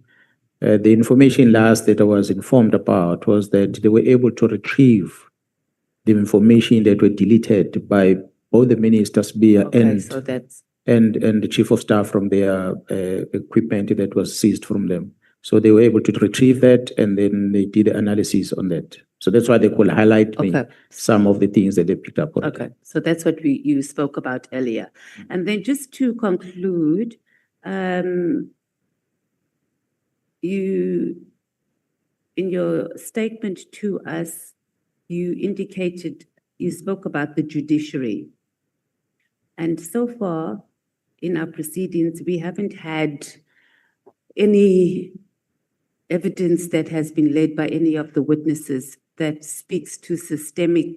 I mean, we know that, we say, yeah, the judiciary is corrupt, NPA is corrupt, whatever, but we haven't had any witnesses that has come here that speaks to the systemic corruption that is within the judiciary. Have we missed something? No, I don't remember. I think it's because it has not been interrogated as much. In a court process, you will have a complainant and the prosecutor and the accused on the other side with his lawyers, and there's going to be questioning that are done, systematic in that fashion. There are questions that I would have wanted to ask that might uncover things, but I'm not in a position to do that, and I don't have a representative in terms of prosecutor to be able to do that. That's why I couldn't probe some of those things. But for your information, honorable members, some of the things that are happening in our country, which I know of a person involved in drugs, a person who's working with us and giving us information, is that one individual is arrested for a crime, is released, is arrested, is convicted, and he makes an appeal, and is released on bail pending the appeal, and is told by the prosecution that if you have X amount of money, you can pay for the magistrate to completely remove this case. Otherwise, if you don't have money, stay out of trouble. Otherwise, we will not call you back to court. The person is out pending an appeal. There are thousands of them that are released like that, and they never get invited again to come back to court. So this is a person who's close to Nhlanhla, who's released like that. So how would So it's a collusion that we get between the police officials, the prosecution, and some of the presiding officers. And this is across the board.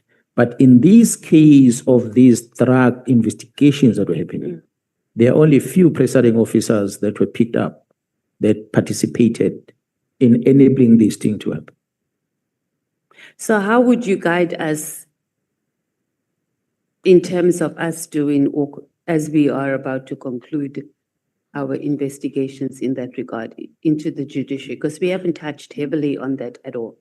I will say maybe we need to sit down with the Chief Justice or the judges themselves. And I'm glad we have judges like Malanga that is no longer part of that system, who's outside, who's busy with these things.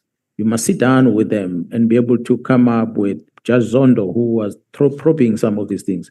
Sit down with them and be able to see how can we then be able to protect the citizen from the involvement of these presiding officers.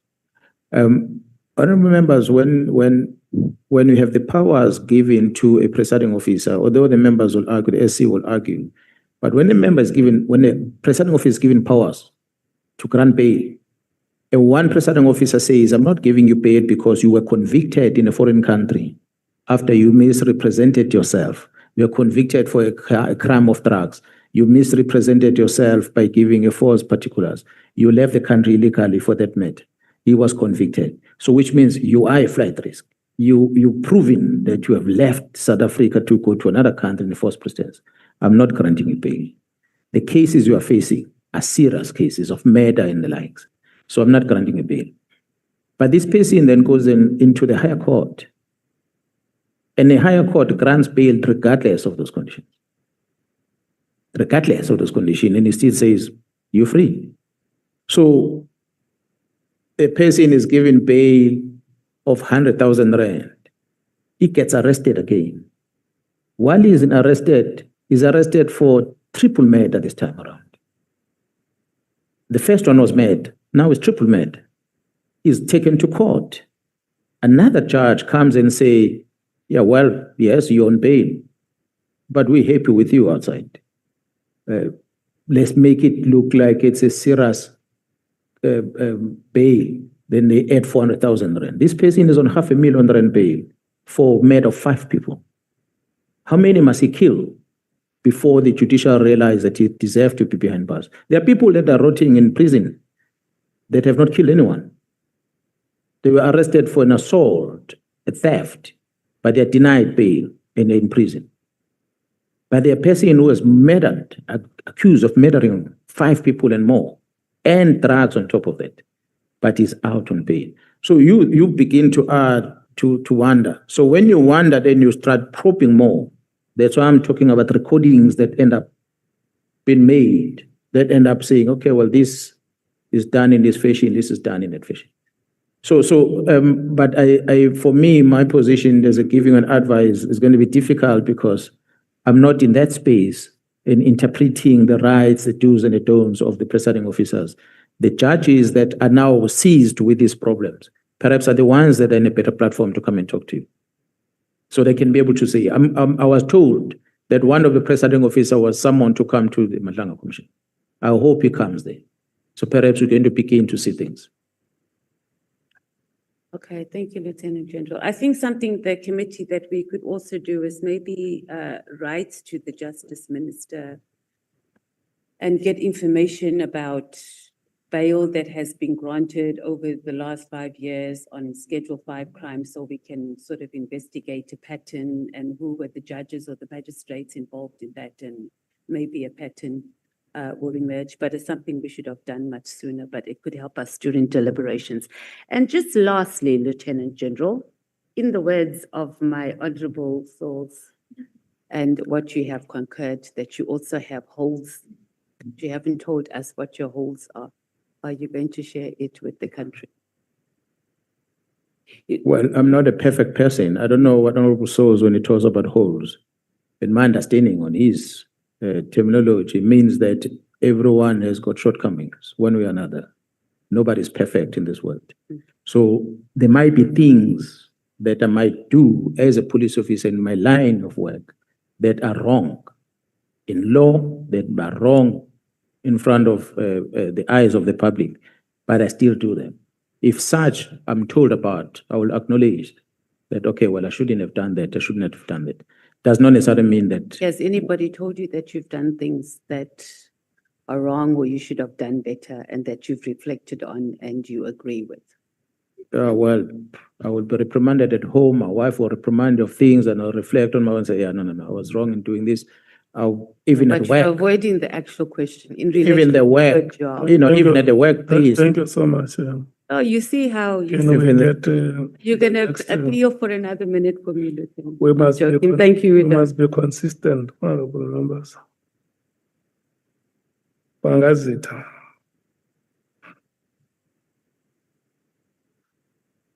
And it's until 8 o'clock.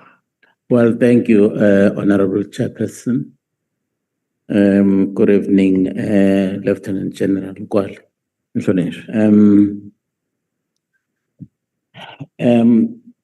I'm going to invite you to just travel with me through the Paul O'Sullivan testimony. On paragraph 56 of his testimony, he's actually alleging that at the root of all the what he calls evil in SAPS, which actually has brought all of us here, has to do with the activities of crime intelligence. And he actually says that the main issue in crime intelligence has to do with the control of the slush fund. Would you agree with that assessment? Partially. I will agree partially, Honorable Member, because Ed crime intelligence is not only about the money. He is a beneficiary of the misuse of the vetting office of crime intelligence because they provided him with files. So crime intelligence, we have those two areas, and there's organized crime that's running in the country where the investigators are heavily involved in a way because they're carrying dockets. And what we see now with all these investigations happening in Gauteng, it is a result of an investigation that is happening. Thank you, General. In paragraph 92, is actually saying that your statement was the product of a joint effort between you and the National Commissioner, where you met somewhere in Pretoria a day or two before the 6th of July to actually put the final touches on your statement. Did the National Commissioner have anything to do with your statement, which you actually presented to the nation on the 6th? Mr. Paul O'Sullivan will take the presentation that we made and be able to trace where it comes from. Mr. Paul O'Sullivan will have relationship with crime intelligence members that are going to tell him about the activities in the police. To the extent that he come and say, I was with the National Commissioner. He was not there. And surely the members that knows that we were together, how will they know? They're going to check our phones and say, okay, no, this man is with this one at this place. This document is produced at this date in this place. The person that I was with was General Khumalo and the members that are working with the investigation. That's a person that I was with. I had met with the National Commissioner a day before when he gave me his statement. So their mistake was that National Commissioner had met with Mkhwanazi, and the following day there was a report that was produced, which then was presented to the public. It's another sign of the access that Mr. Paul O'Sullivan has in the police for him to come and tell you where was a police general at any given time.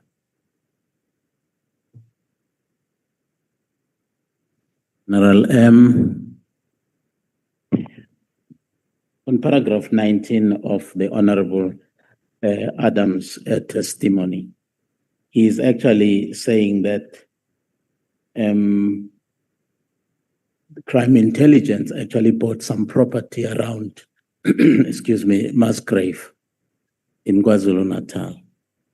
and he is actually vehemently arguing that crime intelligence had no business to actually acquire that kind of property, because in terms of the law, they are not allowed to buy property. Are you aware, do you know of any property belonging to crime intelligence somewhere around Musgrave in Durban? I do not know, Honourable Member. The property that I was briefed about, which crime intelligence were vacating from, was in Pinetown, an old dilapidated building. That's the only property that I was told. Again, not bought, but it was leased for them. They didn't buy it. But the properties that were bought by crime intelligence, I don't want to lie. As I said, I'm not at crime intelligence. For Mr. Paul O'Sullivan to even know about things like that, it just shows again the access that he has. Well, thank you, General. On paragraph 23 of Honorable Adams' statement,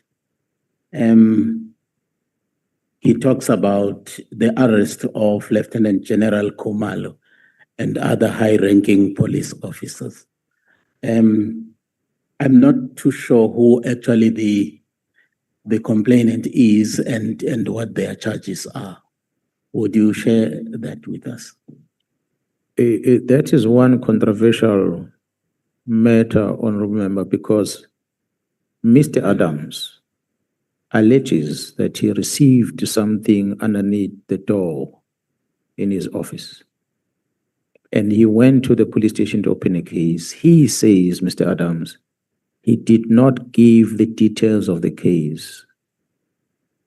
In other words, there were no elements of crime on the case dockets when you reported it. So it should not have been registered in the first place. He claims that General Lincoln, the late, warned him that this matter is not going to be attended to in Cape Town. And then he flies to Pretoria. He flies to Joburg. And he lands in Joburg, goes to Orlando, and he opens other cases in Orlando. Same complaint. He thereafter writes to the Minister of Police and complain about both provinces interfering with his complaint. The Minister of Police then makes a reference of this complaint of Adams to IDEC through the Chief of Staff. IDEC receive these complaints and they sit and do nothing about it. Until the day when General Khumalo and the team start searching Ket Matlala and arresting Molefe on the 6th of December. Then IDEC springs into action. And they come in looking for these dockets. They go to Gauteng, they don't get them, they go to head office, Sintumula gives it to them. But fast forward, in June 2025, 6-7 months later, they register a case in Brooklyn, IDEC, which a case that has got a complainant who's Mr. Adams, on the statement written in January, and then they arrested him. So then I wonder, the question is, what did IDEC do with these dockets that they picked up from Jarrison Tumul? They took them without the referral, but they took these dockets. What did they do with them? And now there's another arrest on the side. So I like to believe that an arrest in court from the papers I've seen is as a result of the case open in Brooklyn and as a result of a complaint that came from Mr. Adams. But I'll invite these members to pay very close attention on that case. The outcome thereof, the beginning is the bail condition, and the judge has already made some pronouncement. The outcome thereof, of that docket, we can reconvene again and say everything was above board in that case. I'll bet my money those members are going to be acquitted. Well, thank you, General. In paragraph 26, if I'm not mistaken, is actually that is Honorable Mr. Adams is accusing you of having lied under oath before this ad hoc committee. And if you like, I can actually read you the paragraph so that you understand the context where he's actually coming from. If you do not have the statement, his statement there, it's paragraph 25. And he says, General Mkhwanazi is an eloquent man. He is more charismatic than most. And the last time or last line of defense for those who see the subs as their own ATM. Is now actually saying that you are the last line of defense for those who actually see the subs as their ATM. And he goes further to say, for those familiar with the facts of the matter, the show of force was a farce. As the most popular man in the country, he told lies that consumed the nation. And he goes on to say, both the press conference and his testimony at the Ad Hoc committee would have been dismissed in any civilized country by any civilized court. Yeah. That is on record here. Yes. I had said when I came here before that you must invite this Mr. Paul O'Sullivan to come here. Mr. Paul O'Sullivan has got too much power in this country. But I don't know who gave him these powers. That's why he can stand before this committee and walk out. Because of the powers that he has. Sorry, General, this is Honorable Adams saying this. Oh, is it? Oh, yes. Yes, I'm reading from his. It's from Mr. Adams. Yeah, well, somebody says must give us a room. Honorable Chair and members, I was watching Mr. Adams when he was testifying here. When he's asked to state something, whether is it fact or not, he doesn't want to. He wants to explain. That's why I'm even drawing your attention that the man sits here and he says, I was wrong about Khumalo on July unrest. And I come back, no, I was not wrong, I was right. So how can you be? This is a sign, Honorable Chair and members, that school is very important. You have to learn to read. If you don't read, you miss things. That's very critical. So everything written in that statement is his own mind. That's what he thinks about. It's not the things that he knows as facts. He says that him and his wife were discussing and said the only reason for this press conference is this. He made a conclusion already. I'm glad he's not sitting amongst you here to ask questions to the witnesses that are coming here, because he already prejudged that which happened on the 6th of July as the Member of Parliament. School again. Thank you, Nkwali General. The PKTT. Honorable Adams actually told us here that the PKTT actually lives a luxurious life, and they are accommodated in 6-star hotel. I've never seen a 6-star hotel, but that was actually said here and is on record. Why I'm interested in that is that this is on record. If we leave it unchallenged, then it's going to go on as it is. So is the PKTT living in luxurious hotels, 6-star hotels? Are they living a lavish life as it was actually alleged before us here? Honorable Chair and members, Mr. Adams, what he presented there before this committee was false. The record speaks for themselves. The CFO of the South African Police Service came here and presented before this committee that the PKTT were the least expensive task team in existence. They never slept in any six-star hotel, neither at Oyster Box. So it's a lie. The only way to justify that, it must come with proof, to say here is a proof where they slept. He does not have that because it does not exist. Well, thanks, General.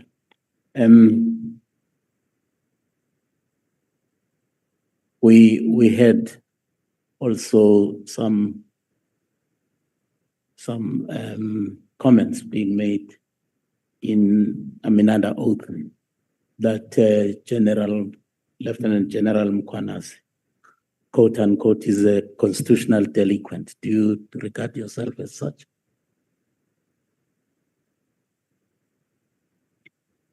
There's been many allegations, honorable members, about General Mkhwanazi, that to date, I've never been someone to appear anyway to come and give my account of things against the allegations made. So every other allegation that is presented before this committee, it remains allegations that I can say here that I don't know about it and I'm not involved in any of those allegations. Thank you, Lieutenant General. When last did you hear from Miss Mary DeHaas? I had never heard from Mary DeHaas for a long time. I'm not sure if she's still around, but I've never heard of her. The PKTT, is it still operational? If so, what is the reporting line now? Do they still report ultimately to the IMC, as it was the case before? If so, is the IMC still meeting? Because we heard, through some other, testimonies that IMC last met, I think in 2023, if I'm not mistaken. I'm glad if it's true what the honorable member said earlier, that the boss of the minister dispute the fact that the minister say that the IMC ceased to exist in the sixth administration, which means maybe the boss might need to reprimand his subordinate for that, because it is the subordinate that said it, who's the minister. The IMC has not met since the days that we presented to date, has not met. The PKT is operating. I've assigned the Deputy Provincial Commissioner General Kopal to oversee the work that they do, whilst General Kumalo at times still gets some information about the activities they do, but General Kopal is overseeing what they do in KZN. There is a new PKTT that has been established. Some of the members from KZN has gone and joined the new PKTT. And this PKT has been established in Gauteng province. I do not know their command structures, but they are there in Gauteng operating. So we have two PKTTs now. Well, thanks, General. Well, because this is probably the last time you will be appearing before this committee, I would like to also make my own observation about the PKTT. Because, as you know, I come from Nongoma. Nongoma at some point was the capital of political matters for the longest of time.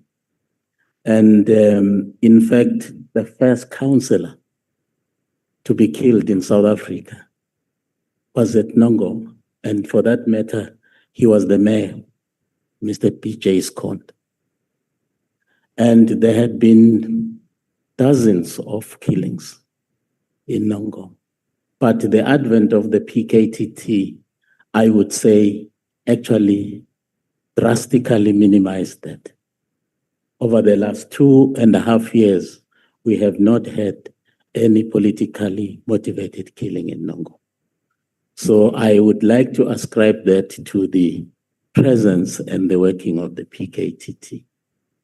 So that therefore anyone who has any kind of doubts about the effectiveness of the operations of the PKTT, I would invite him to come with me to Nongo so that I am able to pinpoint the cases where the PKTT had been able to actually make some breakthroughs. And secondly, you know, as I do, General, that we've been actually sitting with what you would call faction fights in Nongo. There was a time when the two of us went to Kwamos, where more than 10 people had actually been killed in a period of 2 to 3 weeks. And since that day, when we addressed the community together, there's never been a killing or any other activity that actually, ehlukumeza abantu kule ndawo. Women were actually, sleeping in the field. The children were no longer going to school, but we put a stop to that. And the third problem that which have become perennial in our area is taxi wars, as you know. Nongoma also is very notorious for taxi wars. And over the last 2.5 years of the activities of the PKTT in the area, we have not had any taxi war related killings.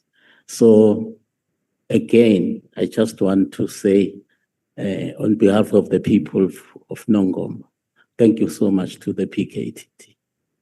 We are going to be approaching elections. And as I speak to you right now, today, there are 2 by-elections that are taking place in Nongo. Different political parties, they are rubbing shoulders without any incident. So that is also the result of the presence of the PKTT. So I'd like to thank you for that. Thank you, Honorable Chairperson. Thank you, sir. Yeah, we're taking a break. We are coming back at 20 minutes past 8.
Honorable members, the chairperson of the Portfolio Committee of Police,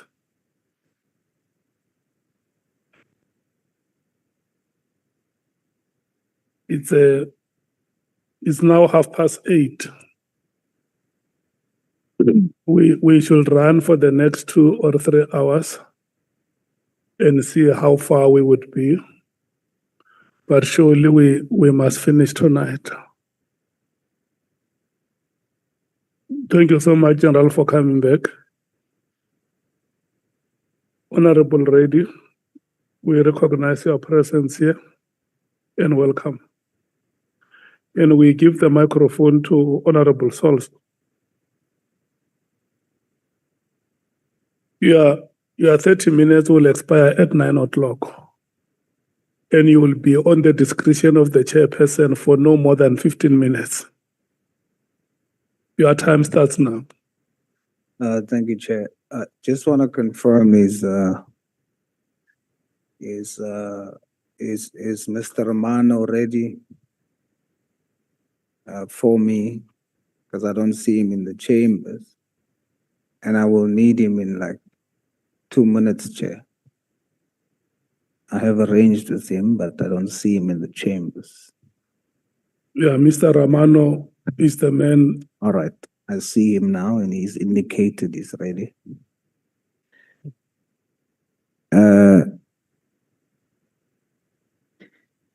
General, good evening to you. Good evening, sir.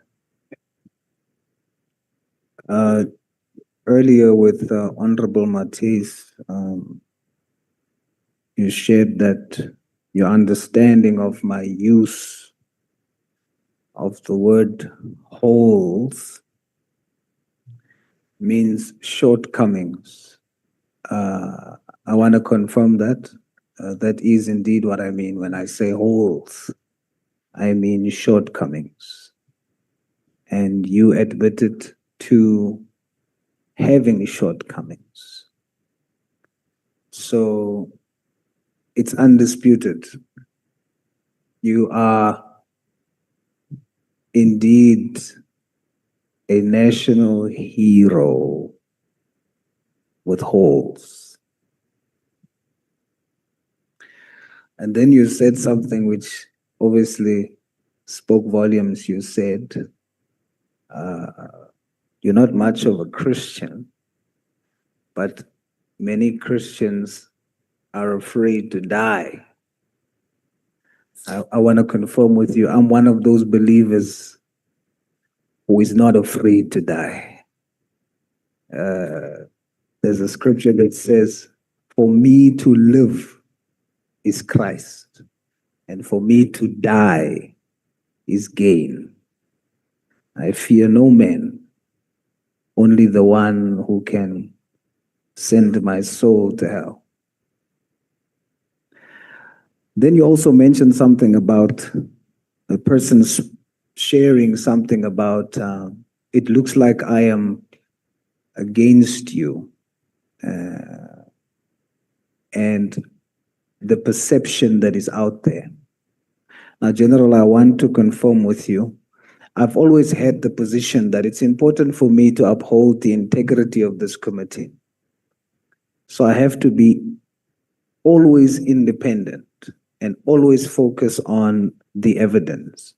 I've opened myself up to anybody because what I wanted to do was I wanted to have all views so that at the end of the day, my decision can be independent, my comments can be independent, and everyone that has ever spoken to me, I've always been open about my position that share with me whatever you want to share, no matter which side you support, but give me evidence and I will test it.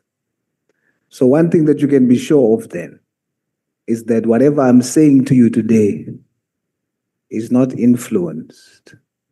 It is my independent position. One other thing I did, General, I went to KZN I wanted to also get a feel of, apart from the evidence and things, and I must say, in front of the nation,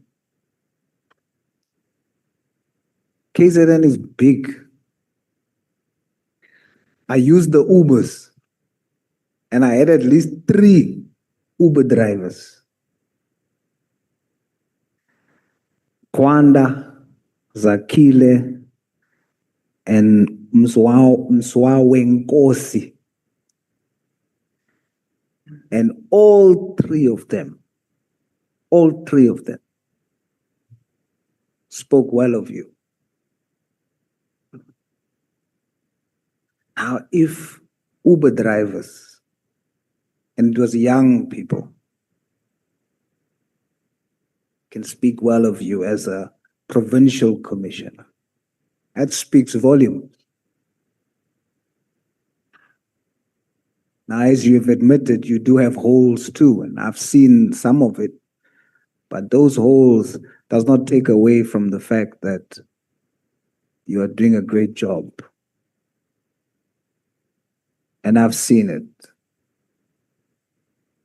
And I want you to watch something. Now, the honorable members, I'm sure by now, is very tired of my voice. They are going to have to deal with it. It's my time. But I would like you, General, to indulge me. And this was a speech I did in Parliament, April 2025. And you are mentioned in this. And I want you to hear it.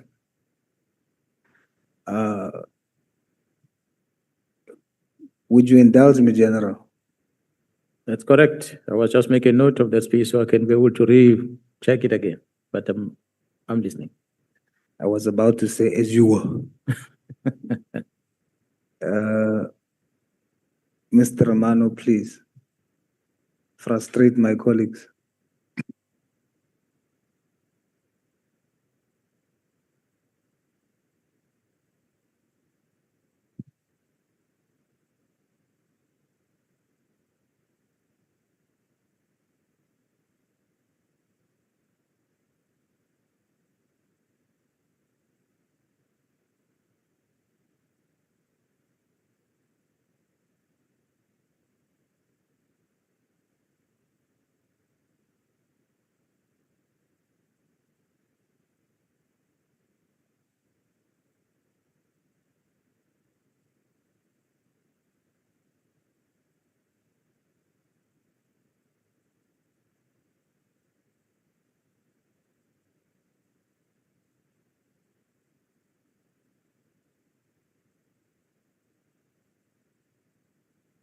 Savior Jesus Christ, Mwenke Ahuniki, Kendrick Lamar, a popular American musician. Thank you, Honorable Chair. Greetings in the wonderful name of our Lord and Savior Jesus Christ. Mwenke Ahuniki. Kendrick Lamar, a popular American musician, in his Super Bowl performance went viral when he did his hit entitled "They Are Not Like Us." The subliminal messaging resonated mostly with African Americans because it seemed like Lamar was addressing the elephant in the room, saying that the former slave masters who infringed upon the human rights of the former slaves are not like us. But surprisingly, the descendants of the former slave masters danced along to the tune in agreement, and the question is why? Because every system of oppression and slavery is built upon and kept alive by the ideology that they are not like us. For as long as whites say of blacks they are not like us, and blacks say of whites they are not like us, then we will have a bill of rights with a system that is still not right. we say they are like us. When the People's Assembly made up of black, white, colored and Indian gathered in Kliptown to sign the Freedom Charter, it was because whites and blacks said of each other, they are like us. Anton Franz fought off apartheid police, and when they threatened to kill him, which they did, he screamed, Kohaume, because when he, as a 20-year-old colored African, looked at his black brothers and sisters, he said, they are like us. When our Khoisan forefathers welcomed Portuguese, Dutch and British settlers for a temporary stay, and they forcefully made it permanent, it was because they believed that they are like us. If we are going to deepen social justice and human rights, we as South Africans will have to say, I am you, and that is Ubuntu. When we see Rassi leading the Bokke to represent our national unity globally, we must say that is us. When we see KZN Provincial Commissioner Lieutenant General Mkhwanazi win his fight against crime, we must all say that is us. When we see Minister Mackenzie stand for the inclusion of all races in DSEC, we must say that is us. We will only deepen social justice and human rights when those who are corrupt amongst us, whether white, black, colored or Indian, of them we must all say they are not like us. Those amongst us who loots, they are not like us. Those amongst all of us who are racist, they are not like us. Those amongst us who kidnaps our children like Jocelyn Smith and rapes them like Kwekwe, they are not like us. Those amongst us in the GNU who continuously returns to their default colonialist setting of arrogance, who pretends to fight for all South Africans against the VAT increase, but when asked for alternatives, they speak only of Cape Town and Richards Bay Port's devolution, exposing that they are only concerned about what they consider their country, Cape Town, and definitely not the poor parts of it, like Mitchell's Plain and Langa. Of them only we must say they are not like us. And Federan, we don't have a bill of black rights, colored rights, Indian or white rights. We have a bill of human rights. We won't take 4 acres and a mule. We shall pay market value for it and share the rest fairly until we are all owners. We are all South African. We are all Africans in particular. Awelani, Ayo, Salute Massacre. They not like us. They not like us. They not like us. They not like us. They not like us. They not like us. General, today, that was April 2025. Today, I want to look you in the eye and tell South Africans that is us. I mean it. Thank you, sir.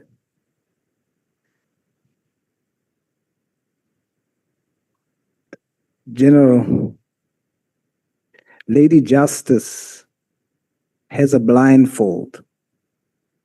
And so sometimes the law will not see truth, but the Lord will. And I want to encourage you. Always walk in repentance of your holes. I'm about to close. And I want to say 2 things to you as I say goodbye. 1, I have something I disagree with you with, and a lesson I've learned from you tonight. 1, my disagreement. I disagree with the statement you've made to Honorable Adams when you said sometimes education is important. You need to go to school so you can read. Indeed, education is important, but we must respect our Constitution. That member, there are people out there who voted for him and gave him 2 seats in this parliament. Without school, we have our former president, Jacob Zuma, who's self-taught, taught himself 5 languages, taught himself to read. He calls Robben Island his university. The man was the first citizen of this country, and in 3 or so months made history, built the 3rd largest party in this country, no school, and the largest party in the province that you lead as the provincial commissioner.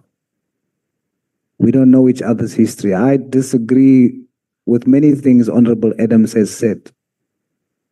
And I took the things that I thought had basis and I shared it here. And there's many things that was said about you that I disagreed with. But I measured it. And the ones that I didn't believe, I discarded. But it doesn't mean that I should sit here as an MP myself, knowing the community he comes from, knowing that there's colored boys that are looking at him and at least sees that if he made it to Parliament, they can too. And so that statement, I vehemently disagree with it. The lesson I've learned from you, when you said you didn't mention the meeting that you had with Ket Matala at the time when you came to testify because this information is life at risk and so on. What I've learned from that is that sometimes the right information in the wrong room is dangerous. General Mkhwanazi, I wish you well. I wish you all the best in your tenure, your new tenure in KZN. May you do more to make that province safer. May you remain a national icon and a national hero with oath. God bless you. And remember, God has entered the ring. Salute, General. Thank you so much, sir. Salute. What did I say to you when we started here? That today is the day the Lord has made.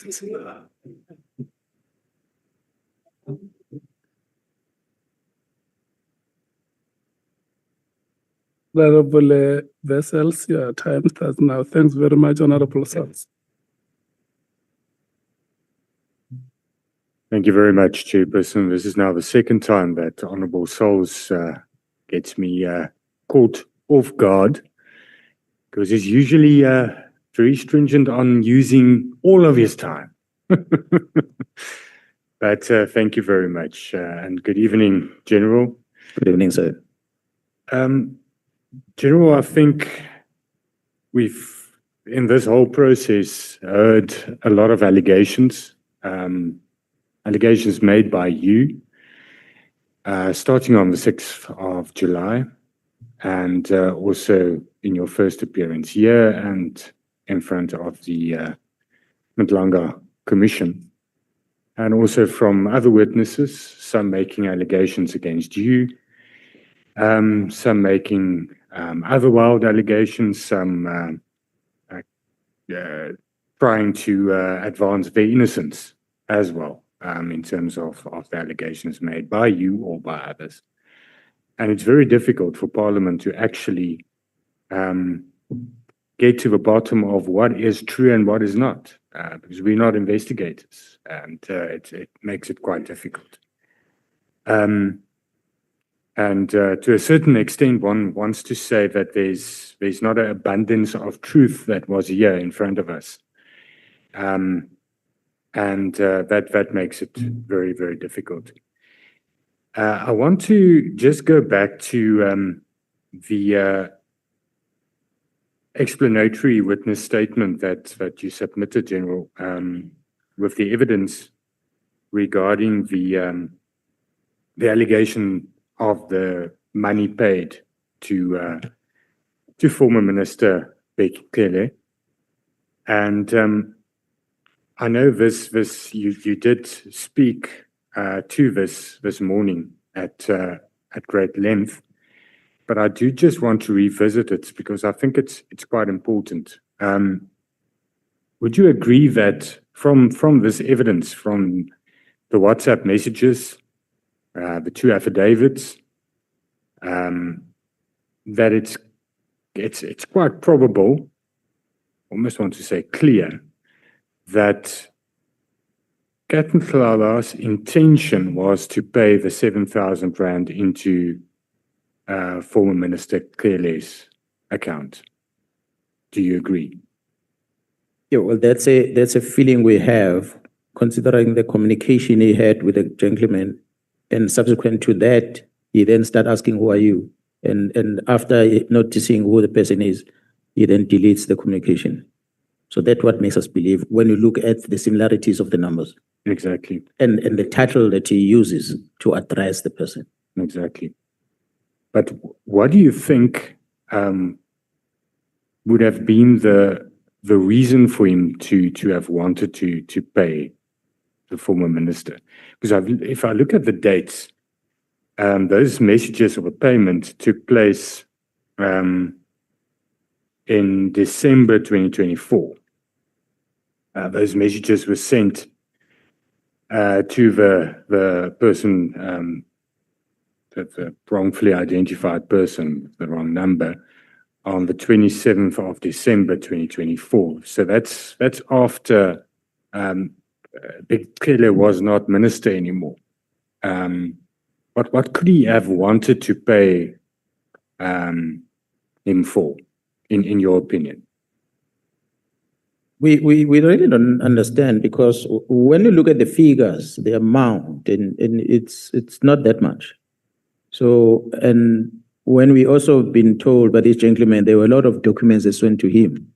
So we really don't understand the reason behind the messages and subsequent to that, the money. So I really wouldn't understand. Perhaps it's something that was discussed over the call that perhaps might have made Nhlanhla to then send the documents on WhatsApp only to discover later maybe he saved it wrong. We're not sure. But if one looks at paragraph 4 of the affidavit of the person that the message was sent to and the 7,000 rand was paid into, he says that from the messages that he received from Captain Nhlanhla, Captain Nhlanhla already paid 50,000 rand to someone, but that he was not getting assistance. If you read in paragraph 4 on, I don't think there's page numbers. Second line on page 2. That's correct, yeah. Yeah, the second page of the statement. And then later he said he'll pay an additional amount for extra service, is the words this person used. And that's most probably from the messages that were sent to him. But this is a few days, about 20 days, if I remember correctly, after the raid at Captain Nhlanhla's house. And it was a few days before the directive of Minister Mkhwanazi. Am I correct? So am I correct to say that it's probable that this holds that there's some connection here, or don't you think there's any connection between Minister Mkhwanazi's directive, the raid at Captain Nhlanhla's house, the extra service? The question that we don't have an answer to is what would the former minister have influence on to assist Mr. Nhlanhla with? Yeah, no, what our understanding as a team is that there's a possibility that the relationship between Captain Nhlanhla and probably Minister Clearley, the former Minister Clearley, has something to do with this contract that seems like Nhlanhla wants assistance. The directive of Mr. Mkhwanazi come 2 or 3 days after that conversation. And we know that after Minister Mkhunu has sent that directive, or before he sent the directive, he had given an instruction for this contract to be cancelled before the directive. So surely if there was a connection between the two of them, I don't see why would then Nhlanhla engage with Cele on this if it was. But instead, Nhlanhla will be in good terms in engaging with Cele to make sure that nothing that what Mr. Mkhunu said must happen. But Minister Mkhunu had given a directive that something is not right with this contract, so therefore something must be done to correct the wrong. See, because if one also looks at the messages that were sent to this person by accident with the wrong number, wrong digit in the number, there's a lot of documents that were sent and it was deleted.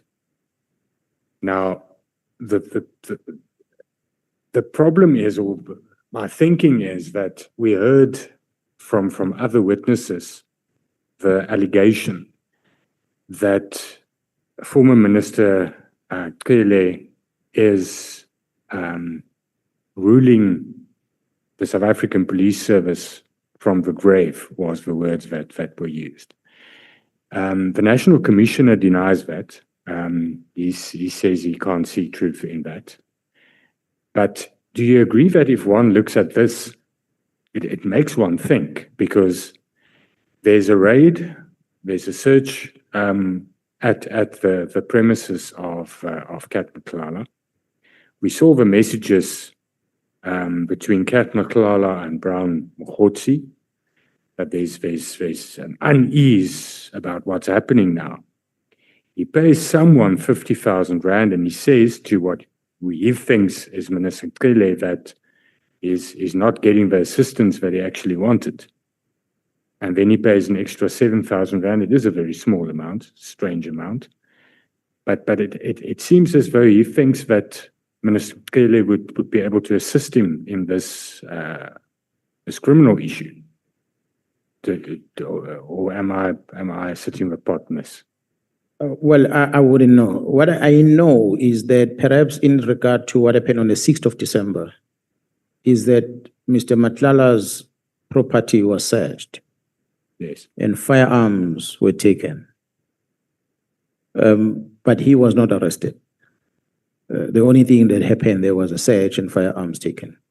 So when he engages with General Cele in relation to the firearms taken, in relation, or if he engaged with him in December, I would like to believe perhaps it might either be about the firearms, which I heard General Cele talking about, or alternatively, something to do with what Minister Mkhunu has started in dealing with the contract. But what we know from communication is that the only communication from Kat Nhlanhla that we see at the time when they were engaging, it's from the phone that was found from him later. There was a phone that was found from Kat Nhlanhla on that raid of the 6th of December. But I'm told that they couldn't open the phone. So as a result, they could not see what was inside, and the phone was given back to him. So that's a communication that is missing. But the other communications that happened thereafter are the ones that takes us back to that conversation of December. But we know that during that December time and going forward, it was with Mkhwanazi, and it was also with that Mr. Suleiman Karim from Northwest. Those are the two people that Kat seems to have approached for intervention on the contract. On a different issue, but you now mentioned phones and data on phones. You earlier spoke on the devices of Minister Mkhwanazi, and you said that he deleted certain messages. But don't the organization have, the police have the technology to retrieve deleted messages? Is that not possible? It has been retrieved. It's exactly what I was saying. They didn't know that. Okay. I just wanted clarity on that. Yes, So the messages aren't gone. No, they're not gone. Okay. They were erased, but they're back now. Okay. No, that's important. The question I think have been asked to you, but I want to ask it again. Is there factions in the South African Police Service, especially in top management? Well, it might not be directly, but you're probably going to get that. I might not necessarily confirm or say there is one now, but there was a time in the South African Police Service where we had such. And the faction was mainly about those that regard themselves as comrade, politically connected, and those that were regarded as, call it apartheid police, if you will. People that grew up in the service, that were not part of the non-statutory force, and those that came from outside as part of non-statutory force. So we've had that situation in the police. General, what I think nobody can deny, if one looks at all the evidence and all the testimony that we've heard, and that's in front of the Nhlanhla Commission as well, is that there's syndicates operating. There's, as you also put it, the Big Five is actually nothing against, I think your words were earlier today, the big bras. That's even more dangerous. And that is, that's very concerning. But what actually worries me more is that it seems as though there's also a lot of ad hoc corruption, if I can put it like that.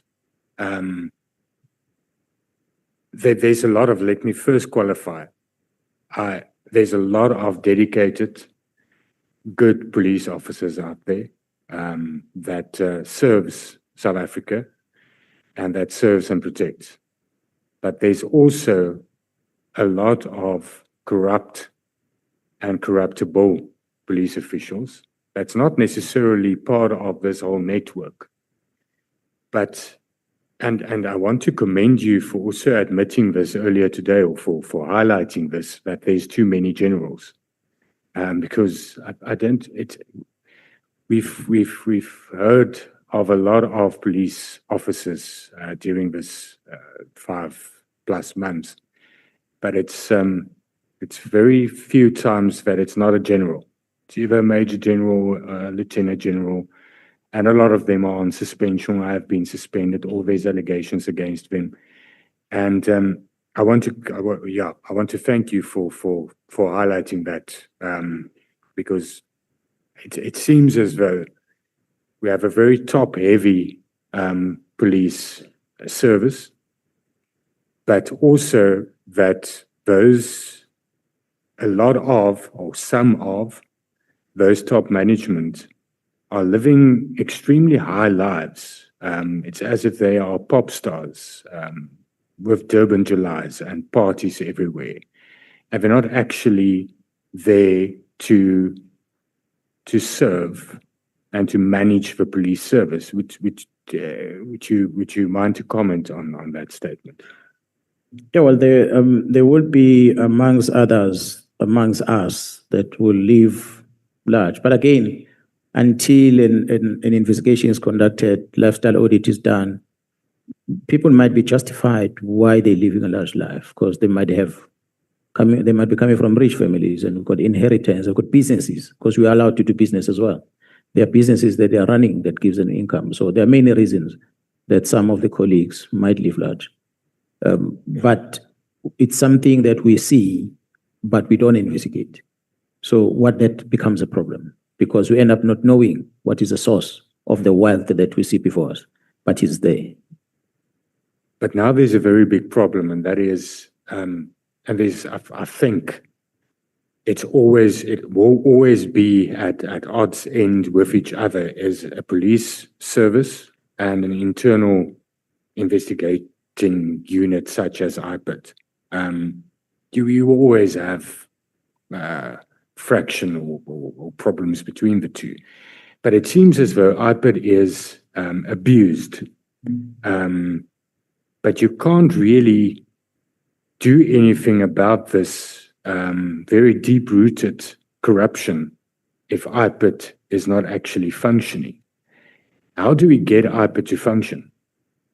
and to not to have when there's investigations, that it's not said that it's just factions or it's driving a certain agenda or it's infiltration. How do we clean it so that we can get rid of the corruption? Honorable members, I think if you have, number one, people that are very disciplined, dedicated, and not politically inclined that are leading that institution, the abuse of their powers will not be realized. I'm saying this because of so many cases that IP have opened, which are cases that who cannot justify why they came up with those cases. A typical example, it's when they wrote to me and they said the Minister Mkhunu registered a complaint with them. They wrote it in black and white. The head of investigation, who's currently acting, who was not there when the letter was written, flew to KZN to withdraw that letter. And he gave me a 2-paragraph letter to say it was not a minister, it was an anonymous complaint. But 2 weeks later, he told the acting minister. The acting minister told the National Commission told me. When I confronted him, he started denying. But he told the acting minister that the chief of staff is the one who complained. So then I asked a question, well, why was he not honest? If it's a chief of staff, most likely it's a minister then. Why are they trying to cover it up? So it is that behavior of the head of the institution, which the acting is already compromised. So once we have such individuals, we're not going to get a good IP running. There is a section in the IP Act, I don't have it in front of me, I cannot remember. It's a section that they're abusing. The intention of the legislature, I believe, was to make sure that the powers of the police are controlled. Police don't go out in their own making, just kill and assault people, things that are alleged by some of the Mlocha or these people that came in here. That's why IP exists, so they can investigate such behaviors and correct it. Take those police officers who do wrong to court. But there was a section in that act that gives the powers to the national director to initiate a case, not because there was an action that was done by the police in a line function. They themselves, they can act like police. They decide they don't like you, they suspect to be involved in the wrong, they investigate you. It is that section of the act that might need to be relooked at. You remove that section, IP become a vanguard of the police on what police does and be able to correct. That is one. But on the other side, IP must be capacitated. If we're to really look at it, pains me. Well, I'm not working for them. But it pains me when you look at the resources that they have, human resources and many other resources that they need to be able to carry out the task. If the police has done wrong, and if there's a collusion in the police with the wrong that the police have done, one of the things, typical example, we could be involved in a shooting, police officer shot and killed someone. The forensic that attends, IP is a detective, but the person who tells a crime scene is a police officer, not an IP expert. So that police officer, if in cahoots with the one that shot, they'll mess up that scene. Evidence is collected, is packaged, is sent to forensic lab, and you wait for the result. Whose lab is this? It's the same SAPS lab. Then IP must rely on the same SAPS lab. So if the collision between the police, the results coming out of that lab will not be positive. Yes. And then IP won't be successful because IP don't have their own alternatives of conducting the investigation. So it's some of those things that might be looked at. If we strengthen those things, perhaps we might have a good institution going forward. Thank you very much, General, for that. I think it's valuable. I also think one should consider having some kind of, that the head of IPIT may never be considered to become National Commissioner, for instance, because that's one of the allegations, obviously, is that certain things were done so that a certain person could become National Commissioner. But that's just by the way. statement. Just one last question, or there's a lot of ridiculous allegations that have been made against you as well. Not even going to, I don't think anybody is going to ask you that, but it was made under oath. And that is something that's quite upsetting in this whole process as was, that people do not take the oath serious at all. I mean, it's even being said under oath that you are a CIA agent. I don't have to ask you if you are or not. But there's also, I've received an affidavit that was made this evening.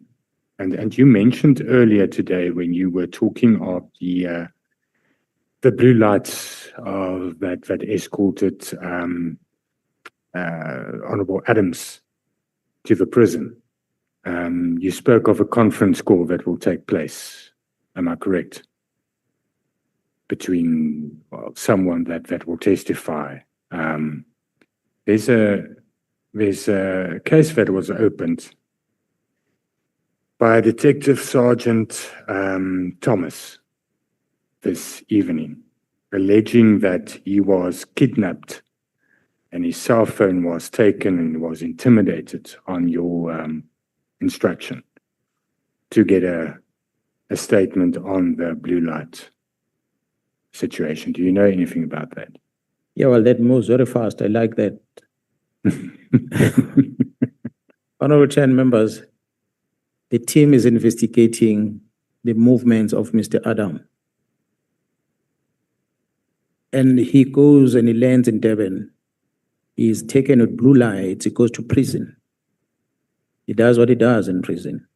The person that arranged this movement with blue lights for Mr. Adams is a policeman working under me in KZN. This policeman is the one that opened the case. He's a cousin or nephew of Mr. McBride. This policeman, well, I did not know he's related to Mr. McBride, but over time he's always been sending me a message to try and arrange a meeting between me and McBride. I know it and I hope he's not going to change it. His profile on WhatsApp, I think, is that of Fidel Castro. That's what drew my attention over time, every time when he sent the messages. But I never saved this message, but every now and then you'll be talking about McBride. But there's a profile that I noticed that's the same person. The team wants to meet with him. I conducted District Commissioner General case in the morning. That the team wants to meet with him. I also phoned General Gopal, who is the acting Deputy Provincial Commissioner responsible for investigation, to try and locate this member. Because at one stage, he's from Bratton Beach Police Station, but at one stage he was deployed in the task team in the provincial office that was dealing with drugs. He was working there. And I'm told he has since gone back to Bratton Beach. So I'm talking to these two because the other one's a district commissioner and the other one possible as an acting deputy. If he's still within the team, he might find him there. So they locate him and they tell him to come to the provincial office at General Gopal's office. The team goes there to go and investigate. And I must say, this is a PKTT. It's not just any other team that went to him. I wanted to ask you that. Because it's related to the Cindy Somakatra case that the PKTT is investigation. So it is a PKTT that deals with this case. They go to the provincial office, 15 Bramfish in Durban at 17th floor. They meet up with him at General Gopal's supervision. They interview him about his role because the other members that were driving in their statements under oath, they said he's the one that tasked them to go and get Mr. Adams from the airport. We got his name from the members that were doing the job. So when he has to then explain himself, it's part of the investigation. It looks like he did not tell the truth in that interview they were doing with him in the police building. That's what they told me this evening. And they obtained a statement from him. Subsequent to that, they took his phones because they wanted to download them. Right there and there. I guess he did not expect that the phone are going to be downloaded, which means some things might come out of those phones. So they downloaded his phone. When they finished with him, he allegedly went out. When they were done, they all left. He went straight to the police station. He talks about kidnapping. So it's an investigation IPAT must take and investigate, I hope. And so he can be able to tell, how did he get into the office? Was he forced to come to the office? What happened in the office? There are cameras there in the building. And when he left, at what stage was the kidnapping?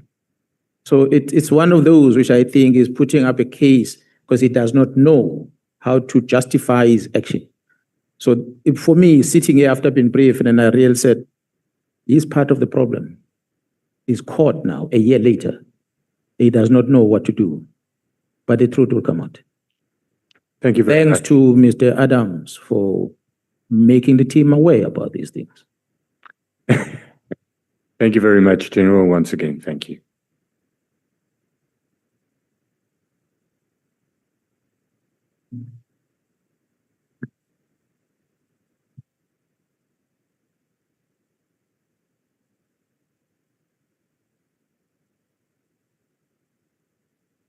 Honorable James. Thank you, Chair. Hello? Yes, ma'am. What South Africans desperately want to know, and me, is who exactly is the Big Five cartel? And while I understand and respect that criminal investigations are ongoing, I want to ask a series of very important questions that will help the people of South Africa and this committee come closer to the understanding of the extent of the capture of the criminal justice system. We want to know who are these thugs that has been feeding drugs to our children. And I stand here today as victim number one. I am an extremely angry South African. I am angry because for years I've been sending information to people and tip-offs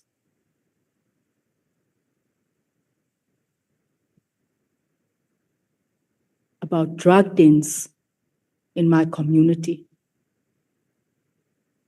And in 2026-25,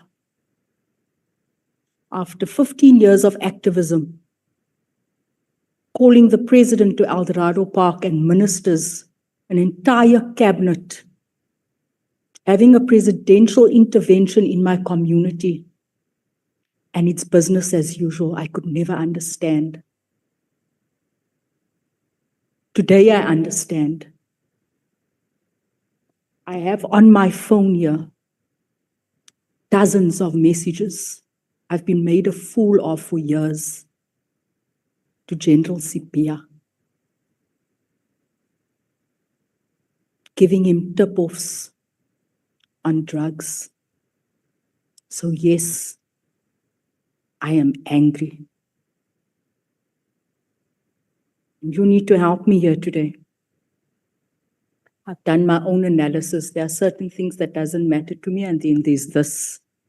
When you spoke on the 6th of July and you said you touched a nerve, they feed our children drugs, and this is why you see most of our communities cannot go forward because the entire community has been criminalized. They arrest everyone with 1 and 2 packets of tik, and they don't go after this rot that's here because they are the rot. So I need you to help me here this evening because ons kan nie wag vir nog 10 jaar to uncover the mess and uproot it. My first question, what is the primary nature of the relationship between Sipia and Kat Matlala? What we understand, the relationship will be that of a police officer protecting someone that's a criminal, which is got history and different criminalities, not just one. But it's a criminal relationship between the two. Let me add to that. Sipia, DNC, second in charge in this country, accused of receiving money from Matlala, being the most senior SAPS official in the cartel. Am I correct? He's the most feared by another generals. So he's the most senior and he's the most feared in the cartel. Leaked confidential information through Sergeant Nkosi to give Matlala and Mzwazi, Msibi, and others Am I correct? That's correct. Brought in Rashid Ismail for kidnapping as a so-called expert. Am I correct? That's a name, correct? That's a name. Yep. Honorable Matthys asked you earlier on, who was the investigating officer? I put it to you, that investigating officer that Sibia was introducing to the families of the victims that were being kidnapped is this man, Rashid Ismail. We've got on record his transfer money payment with Sangi. Who is Sergeant Nkosi? He's a detective that works at the head office. Am I correct that he acted as an errand boy, intermediary for General Sibia and members of the cartel? Is one of the runners, as we had depicted on our sketch that we projected earlier. Got my eie sketch hier. He collected money from criminals, worked in organized crime unit, but was effectively detached to run Sibia's errands, collected bags of money and packages from Molefe's house. Am I correct? There's a person who's been moving around a lot between the group of people. Okay. Did Sergeant Nkosi, on behalf of Sibia, collect money from members of the cartel, such as Kat, Molefe, Msibi, and others? Well, I'm not sure. I don't have evidence of money, but what in his own words said to me, he's been moving things between them. I already touched on this. I'm getting ahead of myself. Who is exactly Rashid Ismail? I don't know. I don't know who the person is, but he, of course, even said he's an expert that in kidnapping. I don't know who. But you've heard this name before. Yeah, well, when the team were investigating and they saw that payment, they told me who the person is. Otherwise, I did not know about A it. payment between? That Rashid and Dangi, the person that has been a suspect of kidnapping and known as a kidnapping kingpin in Mozambique. Okay. What is the nature of the relationship between Sibia and Rashid? From what I gathered is that they are friends working well together dealing with kidnapping cases. So let me say this to you. So-called expert involved in kidnapping cases abroad, linked to Sibia, who facilitated his appointment by families to negotiate ransom. This is what Sibia does. And allegedly received kickbacks when the families pay. This is Sibia. This is his guy. He's not even registered. What is the nature of the relationship between General Richard Shibiri, Kat Nhlanhla, Molefe, and Msibi? What we gathered from the investigation, all members, is that Shibiri was the head of organized crime in Gauteng. When he started investigating issues that touch these drug kingpins, his life was threatened. So he then had to ease up and join the crew. So that's what led into him being moved from Gauteng and elevated to be the head of organized crime at the head office. And Shibiri is the one who tipped off Nhlanhla about the December operation at his house. Am I correct? I know of Sergeant Nkosi who did that. I'm not so sure about Shibiri's role. Received money from Nhlanhla, 70,000. Yeah, well, according to the money that was moved to him in order to pretend as if he did not receive the money, as if it was a loan, he transferred it back, but he got it cash. And he is the head of SAP's organized crime. That's correct. He's the one appointed a panel that was chaired by Jarasbia. I need to breathe. What is the relationship between Feroz Khan and Sibia? I'm not so sure, but as far as I could hear in the past was that it looks like the relationship was not that good, because at one stage, Sibia had recommended disciplinary steps against Jar Khan. But over time, they found convergence around the minister, and then they started working together. Okay, now we've seen these pictures over the last couple of days. Witness testimony at Madlanga, including WhatsApp messages, suggests a special relationship between Khan and Nhlanhla. Am I correct? That is correct. Nhlanhla also allegedly claimed to have provided financial favors to Khan. That's correct. including a claim that Khan demanded 2.5 million but was paid 500,000. That's correct. There are also allegations regarding Khan's use of a penthouse in Menlyn. I heard about that. Khan is said to be linked to Malema and has been pictured at the same house as the hitman linked to witness D. This is what's on social media. That is correct. What do you have to say about that? Well, I know they're close. I know Mr. Malema through Khan myself.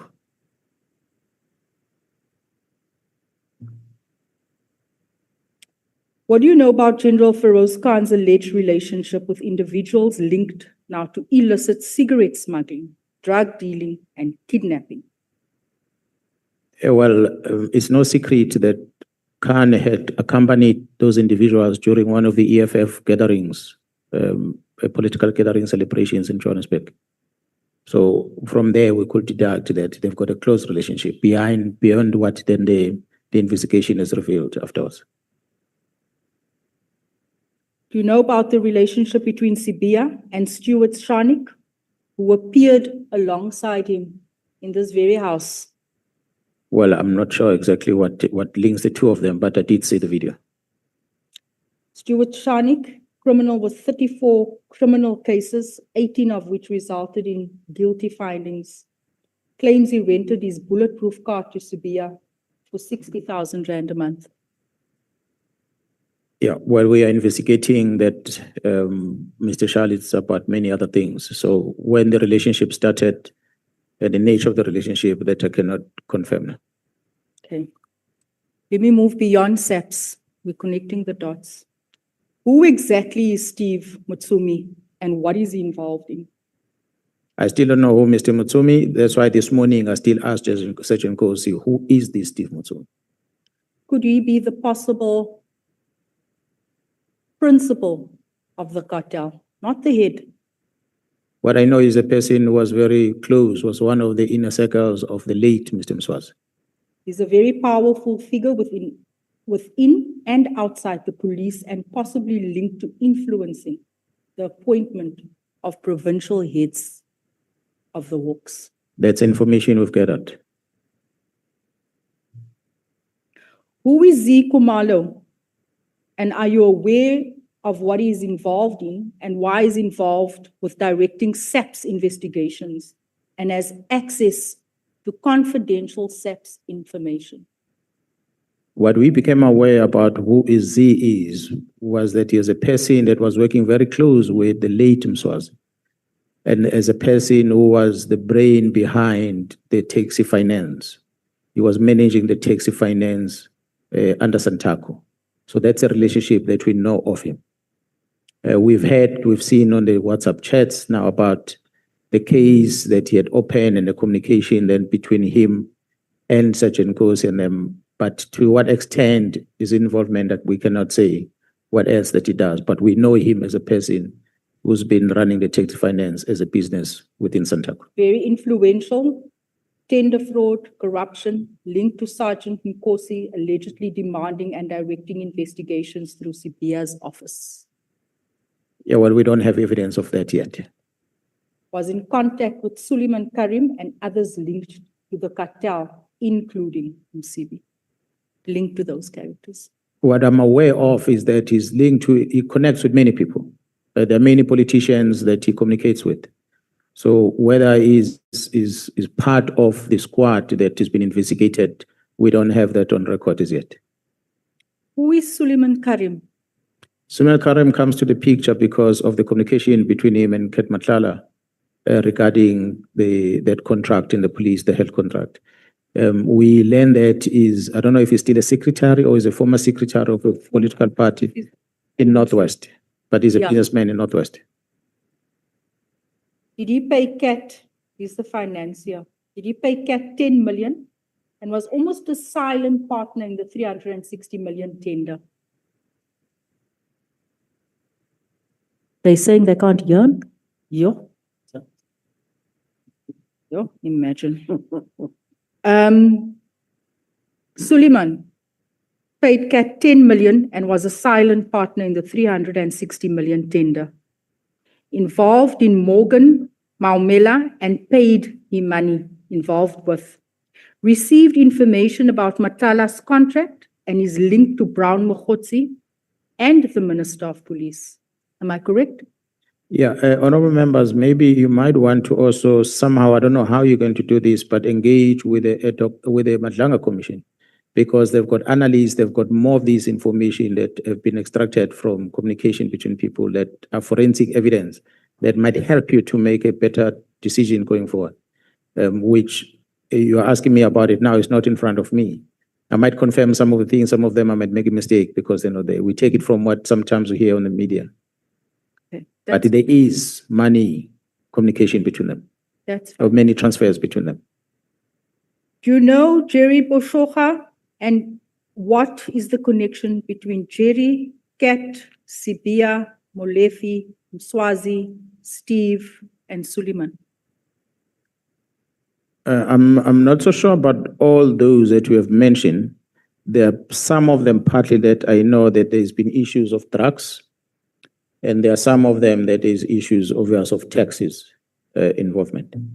I've got, he's a drug manufacturer and distributor involved in sophisticated criminal syndicates since 2012, accused by Kat Nhlanhla of manufacturing drugs on his farm, owed multiple drug syndicates money, which may explain why he was abducted and tortured. That's information that we have as part of the investigation.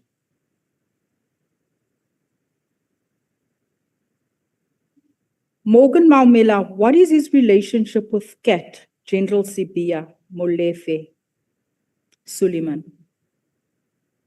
So again, honorable member, I cannot necessarily tell what is the nature of the relationship, but I know that the team have got some communication. The Gauteng team has got some communication between them that seems to suggest that there's some business transactions happening. This Gauteng team that everyone has been looking all over besides in there. Morgan is a tender fraud and also involved in corruption, implicated as a key figure that's linked to General Sibia. I'm not even sure why Sibia is still getting paid. Implicated as a key figure in the 2 billion Tembisa Hospital tender scandal. Correct? We heard about it, yes. Linked to 41 companies involved in major tender fraud.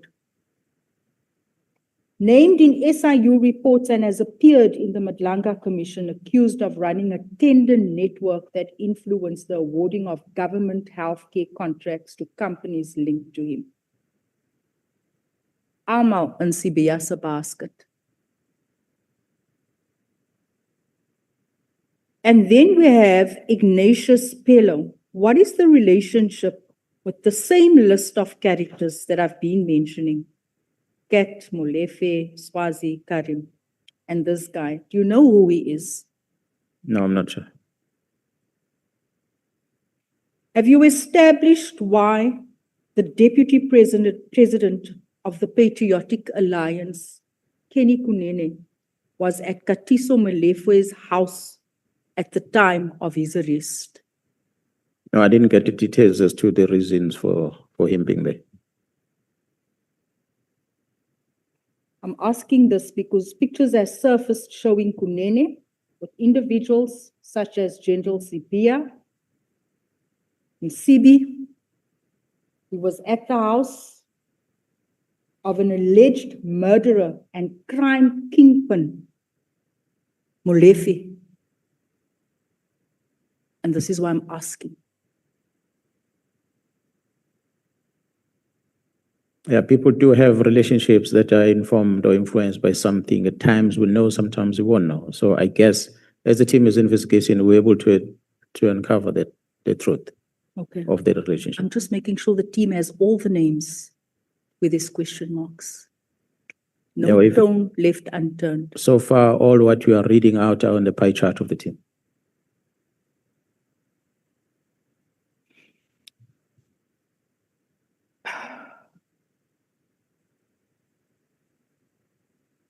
My concluding point. When one considers the individuals named and the allegations already before this committee, can you confirm whether the cartel at the center of all of this is responsible for a coordinated network of complex criminal activity, including, because if I researched all of these people, it's like a company, I said this yesterday, with various departments. Drug manufacturing and distribution is but one of the departments, how this cartel operates. It's all interlinked. The people that I've mentioned here possibly linked to the country's cash in transit heists. Am I correct?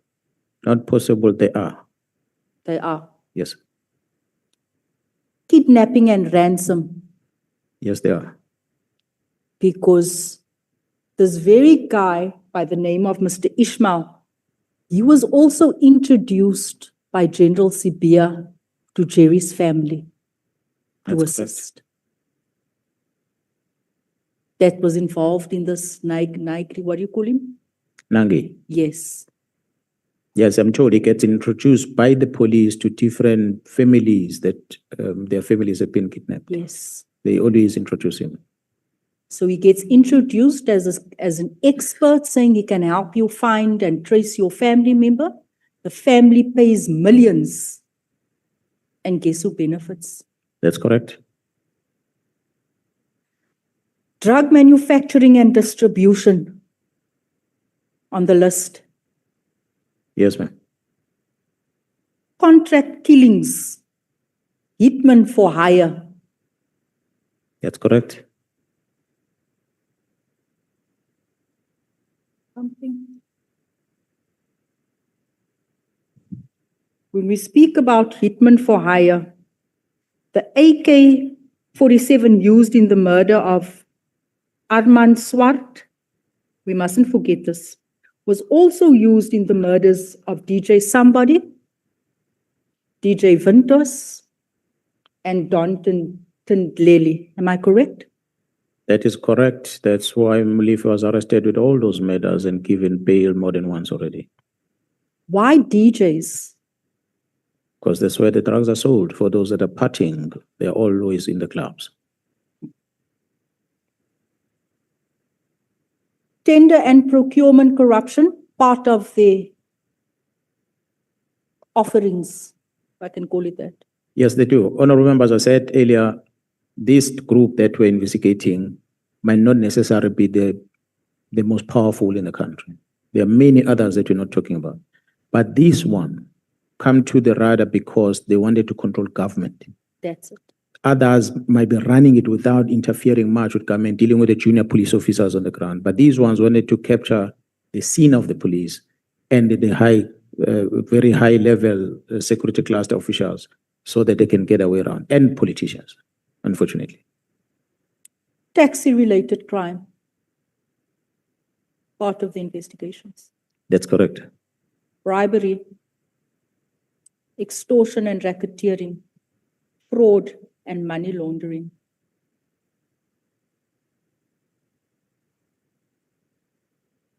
Had you not done what you did, I said this earlier on, I would still be sending tip-offs to many of these people that I've mentioned.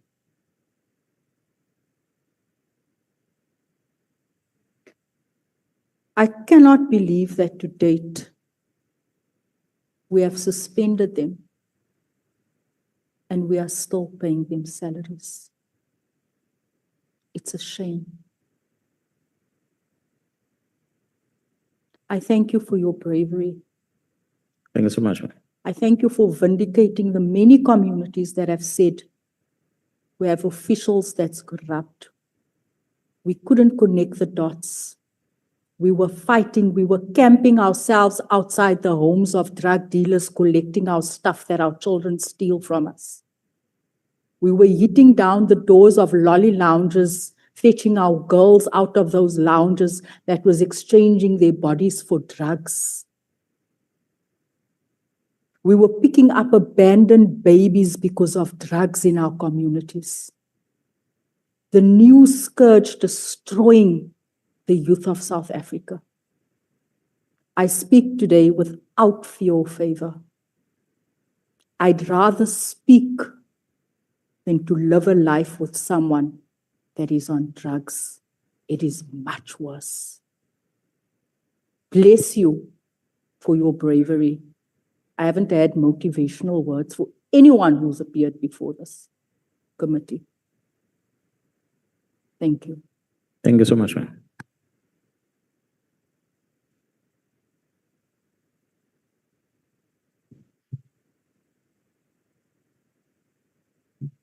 Honorable Sangoni.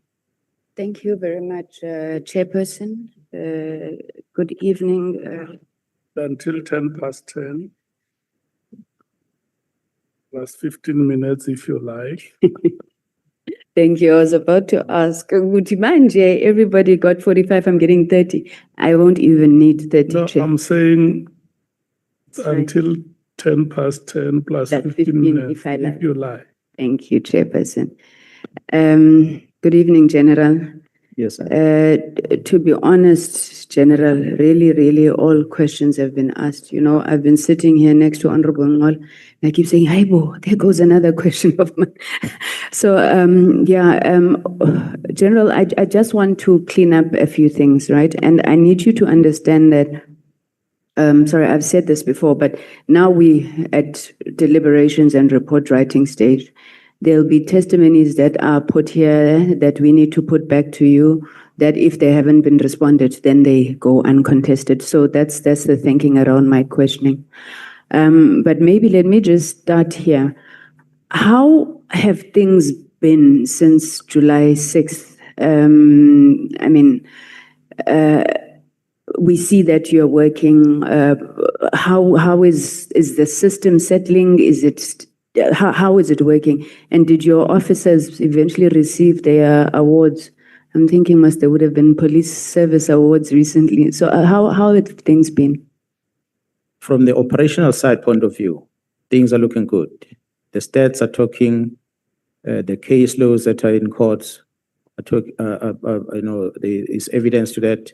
We are looking good. The cases that have been stalled, that otherwise had we not done that press conference, will still be having people walking the streets.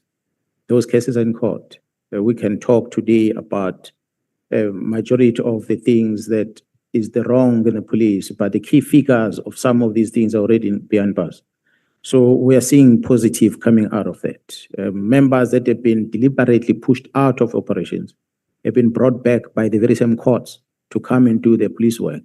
That's why we are seeing this wheel of justice starting to grind, because our cry was to make sure that this wheel keeps grinding.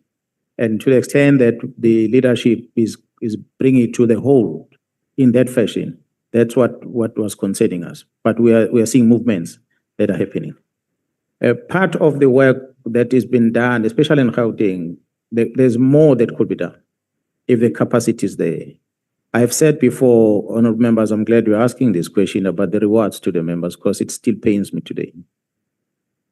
We are where we are today because of two sergeants that started this problem.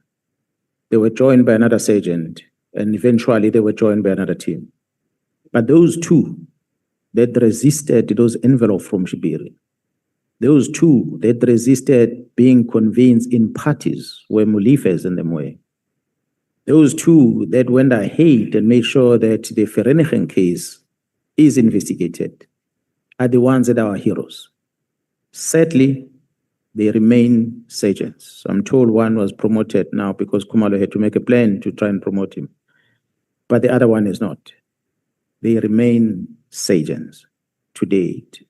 We had pleaded with the National Commissioner to reward these members. We've had excellence awards. Unfortunately, they didn't get a single certificate for the work they've done. Now, this is the Gauteng squad I'm talking about. What we complain about, which is the first thing that means that disbanded. We said that before, which I kept on referring to what Honorable James have done yesterday, to realize that we've always been parking at the wrong. PKTT was never a problem. The problem was what was happening in Gauteng, which organized crime unit in Gauteng was involved, and counterintelligence in Gauteng got involved later. That is where the issues were. PKTT members that only came to assist and they went back. They didn't even stay there. They came, did what they did, and they went back. They remain in KZN. But the ones that remain in Gauteng to do the job are the ones that this country and this government should really be rewarding. They remain sergeants. We've said before, I'm the general, yes, who might regard me as a person who brought this to the surface. But the people that really were feeling the heat are the ones that are carrying a case docket. Day and night being approached by different people. A sergeant doesn't earn much.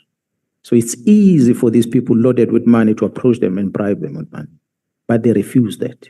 Okay. And we have not recognized them. The ones that I talked about, Honorable Member, last time were PKTT members.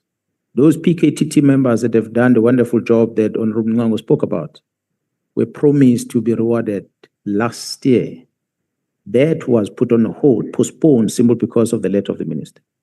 Minister Commissioner promised that he's going to do something to them. The next Excellence Awards came and gone. They still did not get anything to date. So none of those have been rewarded with anything. Okay. I think it's very unfortunate and it's noted, General. I mean, I remember even the last time you came here, how you spoke of that matter. Hence, I thought to ask. But now tell me, General, the new leadership, I'll suppose, well, I suppose this is only really the minister that's new, but are you getting any sense of reforms that are being put in place as this process proceeds to begin to deal with a lot of the issues that are being uncovered? I think the difficulty, well, I'm at the province. The acting minister kept on promising to come to the province. So we haven't necessarily engaged much or get much of the directive of how we should do things with the acting minister. But I understand he's acting. So there's maybe a limitation what you can do. We, right at onset, I had warned him about the chief of staff in his office because he walked into the office as one individual. I think he brought only one advisor with him. But the staff he found there is a staff that to date are assisting Minister Mkhwanazi to phone people that are in witness protection. It's the same staff in that office. So how is the acting minister going to maneuver in that space? I don't know how he does it. But from where I'm sitting, the limited engagement looks promising, but there's nothing yet that is before me that I can put as a reference. But so far, the engagement is encouraging. That's why I even know now that actually IP have told the acting minister that matter they were investigating, where did the complaint come from? Okay. General, okay, you said something very interesting here, which I hope I'm going to have time to come back to about minister phoning people in witness protection. But I want to know, General, Nhlanhla's docket, is it back with the PKTT? How far is the case now? No, the docket was sent back to the Eastern Cape. So I do not know what's the status of the docket, but it was. But I thought the PKTT has not been disbanded and it was a PKTT document. Why is it gone back to the Eastern Cape? It was a directive that was given that the only the KZN, remaining KZN, Eastern Cape must go to Eastern Cape. That's a directive that was given. So I do not know the reason behind. By who now, General? Okay, sorry, I'm getting confused. Let me explain why. Because the issue of station of origin and where the dockets go, it sounded like it had been completed. Then we were told, I think just after Madlanga Commission started, we were told that the dockets were returned to yourself in KwaZulu-Natal, who then gave a directive for these dockets to then be dispersed again. With your permission, honorable members, I've got my colleagues here. I can ask General Mkhwanazi to get this before we finish this so we can give it a response. Because Are you happy with that decision? Because I got the sense that Nhlanhla's family, Nhlanhla's community, South Africans were looking to the PKTT to work on this matter and resolve it. Were you happy with the decision that the dockets are now dispersed once again? Look, I cannot say I was happy or not. I remain in KZN. So cases that are outside KZN, I cannot fight for them. Doesn't matter how I might look at it, because I might then be judging the colleague in the province that are not able to do the job. If it was still a KZN docket that was taken somewhere else, I was not going to be pleased. But in this instance, I can't necessarily comment much because the incident did not happen in KZN anyway. Okay, I'm sure the general who's awaiting to be on the witness stand will help us there. You know, I did say, General, that I didn't have many questions for you, so I went to fundraise some questions. And there were people on social media who gave me a few questions. There was a guy called Malia Vusa Mulaudzi. Says that when you came before us, you said there's an MP that if you name, our country will burn. Now, I'm raising this within the context of you talking about members of parliament. You remember, Mos, at some point you even pointed at all of us. In your evidence, you only led evidence against Honorable Collar Barnett and Honorable Adams. Are there MPs that you still believe are enabling, to use your words, all of this rogueness within criminal intelligence? Yeah, well, those are the people that we've identified in terms of enabling. But in terms of benefiting from crime intelligence, that is the angle I was coming with when I said, if the intelligence were to name those that are benefiting financially from crime intelligence, is that what was going to cause a problem? After everything that we've been through, General, do you think it's still correct that things are being hidden in such a manner? I mean, we've had long debates here about how you can't classify criminality and all sorts of things. Now, if criminal intelligence is aware of such things, is it correct that, you know, we're still keeping all of these things hidden? How are we ever going to get rid of the problem then? South Africa is not immune from the operations of intelligence all over the world. There is no country that is going to disclose everything, how they do it. But the parliamentarians must find a way through your colleagues in the Joint Standing Committee to get to know how safe are we, you know, whether these, what you see as a systematic failure, are they been corrected? Because that committee oversees 3 intelligence communities in this country. Crime intelligence is but one. There's defense intelligence and there's state security. If crime intelligence has a budget of, as Mr. Police will talk about the million, maybe 100 million rand or 600 million rand, state security might have tripled that amount. And the entire budget is secret fund.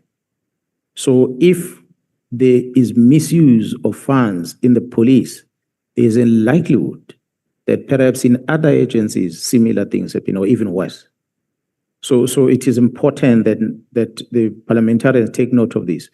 We cannot then come and open our methods of operations on covert things before the world, because this is an international people watching this, international intelligent people that are watching these things. So there's limitation in what you can tell, what you cannot tell. And it's not the secret of government, the government that is there on the day. No. It's for the safety of the country, beyond the administration that is voted in. Every president coming in, the executive come in, must comply with the act of keeping such secrets and operations of government. Otherwise, when we are transparent, we're going to regret one day. So we can't always display everything we do. Okay, I think that's up for debate. General, there's a witness that testified here. I can't remember whether it was Mr. Mlotshwa or Mr. Adams who said the National Commissioner was at the gate of prison, and that was the trigger for the media briefing. Now, you today speak very authoritatively that had the National Commissioner been arrested, Sibiya would have been appointed National Commissioner. Now, I don't want to leave this open-ended. I need to understand, what do you base this on? Because the president appoints the National Commissioner. Now, what makes you so sure that Sibiya would have been appointed National Commissioner? And I hope that you were not insinuating that then the president would have acted in concert with these criminal syndicates. Can you just give us the basis for that statement that you made? The president, not necessarily about the current president, even presidents in the past, they will always listen to a person that they've appointed as a cabinet member responsible for the department on the recommendations of what is the course of action to be taken next. So when you have a national commissioner arrested, he's not dismissed. So it means there must be a fitness board that is going to follow thereafter. In the interim, what do you do? The president get influenced by someone. I don't, sitting here today, I do not believe that President Zuma knew a person called Nhlanhla Mkwhanazi. For him to take a decision that when he suspends... So who influenced him? To the extent when he suspends Cele, he then picks up Mkhwanazi, who's a major general, to come and act with no political credentials, nothing, just a simple task force member. Someone, I believe, a senior police officer within that system of closer to the president, threw my name in there, maybe via the minister as well, but it was influenced by a police officer that landed to the desk of the president. And the president says, okay, I take this man. And he becomes acting national commissioner. When I'm not complying with the directives, then they go back and ask, but this person you brought to us, who is he? So they were frustrated after that. So that's why I moved out. So when it happened to me, it means it can happen to anyone. So I believe that the likelihood of an acting person being appointed without involving the minister of police is almost zero. The president will have been influenced, correctly so, with the recommendation coming to him, coming from the cabinet member responsible to say, let's put this one in the meantime to hold the fort. Okay. I don't Now- think it would have been wrong even for that decision to be taken. I'm sorry for interrupting you. I hear you, General, but I think we can put that down to supposition. Because Honorable Mates, for example, read to you the president's affidavit in relation to ministers' authority to disband PKTT. President disagreed with the minister. So I would say that you were assuming it was a supposition, even maybe conjecture at this point. It's not a given. We are in this today because of the disbandment of the PKTT. If the president says he did not agree with it, I'm still waiting like anyone else to see action against the same minister. So what the information I have is the role that SBIA was playing in this process of disbanding this team, his active role that he was playing, and how he was engaging with the minister, the relationship. There's WhatsApp communication, how he influenced the ministers, deputy ministers, how to manage the National Commission. We spoke about it, the evidence is there. Well, I was not there, and I will invite you to get the Director General at the Civilian Secretariat, who was a secretary of the panel when they were looking for the head of DPCI, to come and tell you what happened in that panel and how the minister wanted SBIA to be in that panel, only to discover that it does not meet the requirement.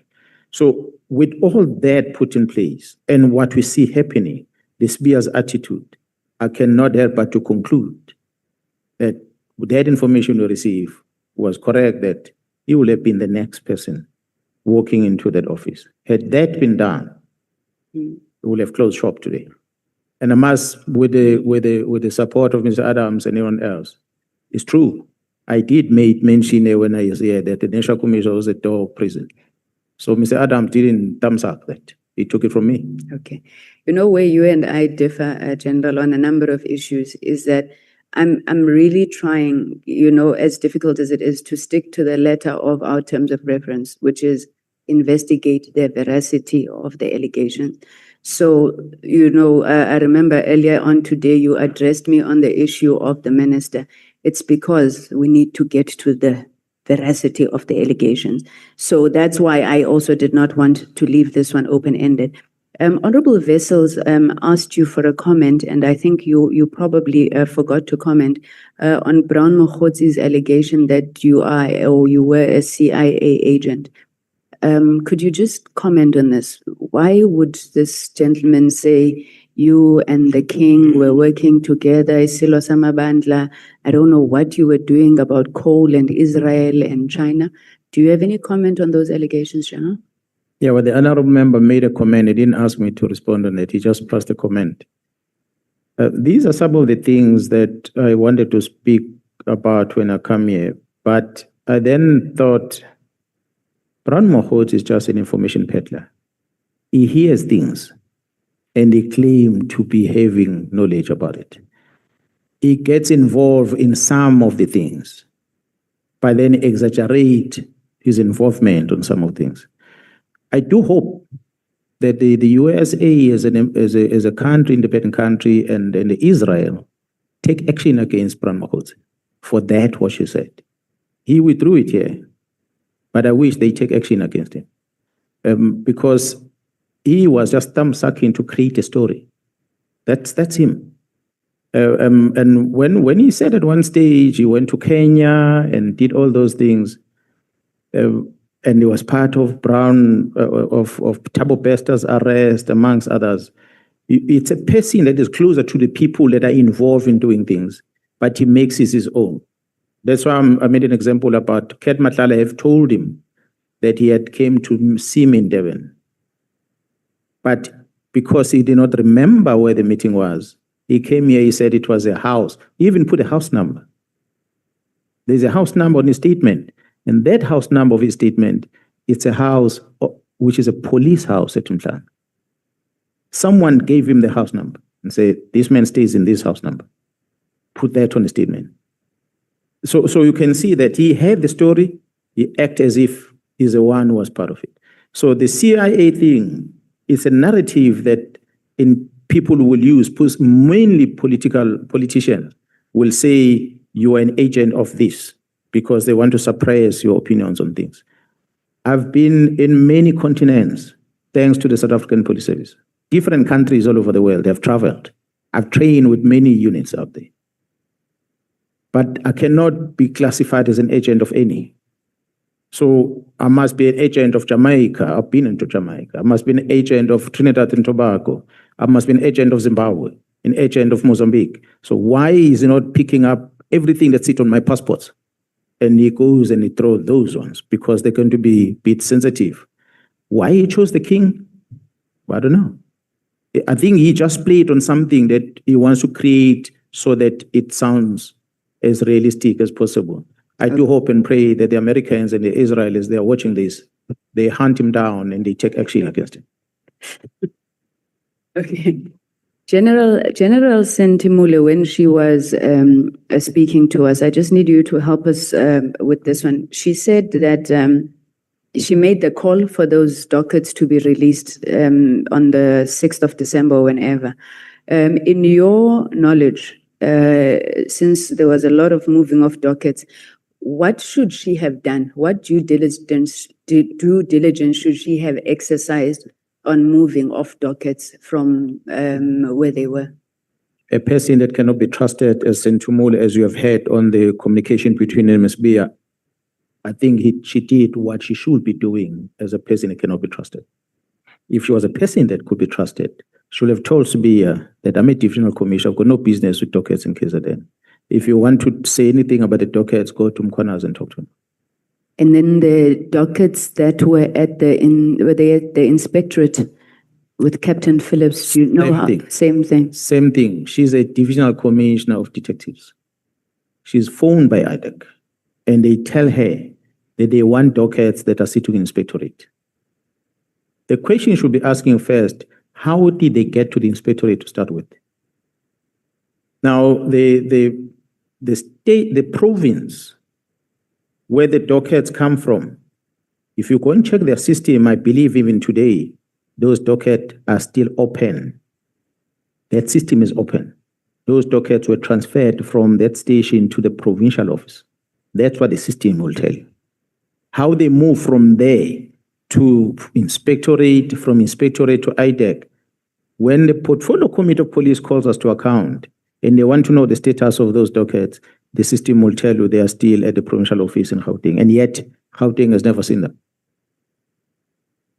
Okay, I know that you'd already testified about rogue elements within IDEC, so I'm not going to do that. I suppose it's just trying to join the dots of everything finally. This gentleman, Mr. Steve Mutsume, I know you've been asked a few questions about him, but I'm more interested in what you know of him and what the SAPS officials know of him that you would have even said in your text message to General Sinona, you would have even said, you are risking your lives. Don't blame me if you are found out and you're risking your life. General, that's quite a loaded statement, especially coming from a police officer. So who is this man and what's his modus operandi that even you, General, say, don't blame me if something happens to you? What did you think would happen to them? Well, I was only relaying a message because I put those words there because they had pleaded with me not to expose our conversation to him. Their explanation about Steve Mutsumi was that he's the one who has taken over from the Big Five. That's what they were telling me. And they say this man controls just about everything, from government officials to business, tenders, drugs, you name it. That's why they're that afraid that Sibia collects money from him. That's why they gave me the address of where Mutsumi lives and where is the house where he meets up with Sibia. So it is them that gave me all this information. So when they describe this person as a god of criminality in the country that they are afraid of, I was not going to go and expose that. But because they introduced that meeting, I warned Nona. If Nona was really concerned, as he was when he appeared before Matlanga, he would have reached out to me and said, Matlala has caused a problem. Please don't go ahead and release these names, because I gave it to him on WhatsApp. But he didn't. Instead, they're trying to twist what the meeting was about. That's when I concluded that, well, it might as well come out public. I did not know, I still don't know the face of Steve Mutsumi, but they told me who is Steve Mutsumi. Can we take it that there are investigations that are underway on? Definitely. Okay. Definitely, because subsequent to that meeting, I had to pass it to Jarukumal and them and say, Kat Matlala tells me that, Kat and Snon are telling me that there's a gentleman called Steve Mutsumi that lives at Waterfall Estate, and he's got a property here in Sentin, and this is what he does. Okay. So they are then investigating as a result. General, I want to disagree with something that you said earlier. In fact, I believe that you were reprimanding the MPs, where you were talking about them and about us and, having opinions. General, we're not a court of law here. We're public representatives. And we are not obliged to either be impartial or objective. We represent the views of people, and from time to time, you'll hear us saying even things that people are saying out there. So I want to disagree with the notion that we cannot have views on a matter. Where you are correct is that once all that is said and done, we then need to objectively apply our minds to what we've heard. But it can't be. I disagree with you when you want to reprimand MPs for either demonstrating an affinity or lack of affinity to a particular witness. I don't think that is the role of the MPs. And I'm laying this as a background because I want to come to now where I disagree with you. And I think there's always been two issues. And I was hoping that by the time you come back, because when I asked you the first time, especially around issues of evidence around Minister Mkhwanazi, one of the things you said was that, no, Khumalo is going to come here. Ask him, he'll give you evidence. And unfortunately, General Khumalo came, there was no evidence. He said there was no evidence. General Masemola, and so forth and so forth. Now, that point has already been canvassed by members. I don't need to go back. But on the overreach of power, please do comment on this so we close it and we move, right? You've said today that, and I'm happy you said this, right? And this is not because I'm defending Minister Mkhwanazi. I honestly did not believe that Minister Mkhwanazi was part of a drug cartel. So you've said today you believe he was influenced, you believed that he was misled. Then you said, and when you were explaining that, you said, that's why you wanted to speak to him, so that you could just advise him, right? And maybe if he heard you and saw, I am assuming that what he was doing was wrong, he would have listened. the National Commissioner also said he would have tried to speak to them, but at that point, neither you nor the National Commissioner had issues of overstepping his powers. At that point, you just thought, no, but this is a wrong decision, not that you couldn't take that decision. What would be your comment to that? I will say for me, it was overstepping his powers. I did not want to wait for the National Commissioner to approach the minister. I felt after reading that, I said, Minister is not allowed to do this. Let me talk to him. Someone has influenced him wrong. That's why I called him immediately. I called the Chief of Staff to get into a meeting with him. I was honestly hoping that we're going to meet and talk about this. With the hope that I can warn him about the things where he's overstepping. Okay, Honorable Adams testifies that nobody had a problem with this disbandment of the PKTT, right? Then he uses examples like the portfolio committee meeting and so forth and so forth. And he says, okay, I don't want to put words into his mouth now, but he says everything was going along fine. The National Commissioner says all he disagreed with was approach, right? That it shouldn't be immediately, but rather phased in over time. And if I put it to you that it was only then when you got the downloads from Minister Nhlanhla that you then began to put together this whole issue of defeating the ends of justice and misrepresentation. But before that, it was never about whether he had the authority or not. You disagree with that? I repeat again, Honourable Member, I think it was on the 2nd, if not the 3rd of January, shortly after the letter came out, that I reached out to the minister because I was against that which he wrote there. I was not against in the main about issues of intelligence because I did not know the background around it.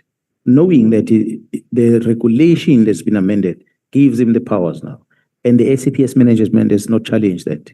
So I assume that one is within him. I did not know what was happening with the border security. It does not fall under my command, so I didn't pay attention. What I was concerned about his role in taking a decision to shut down a team, is that what was concerning me. And when I spoke and made some examples strongly with the Chief of Staff, his Chief of Staff delivered the wrong message to the minister, or correct message, I do not know. But the minister took offense of that. That's why he advised the Chief of Staff to record me in a second conversation. So when the Chief of Staff came the second time around, and I'm sure you heard it in a conversation, that the only thing I wanted to do was to sit down with my leader and talk to him. He did not afford me that opportunity. Instead, he sent people to record me, which means the decision he took on the 31st, he took it consciously. He knew what he was busy with. The time passes by. I see all the wrong in between. That made me realize something is still not right.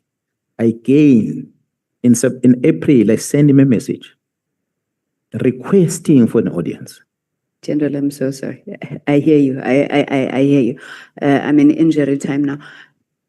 Okay, don't you find it strange, General, that every single officer that we have spoken to says they did not know Mr. Nhlanhla until they read in December what of his contract and whatnot.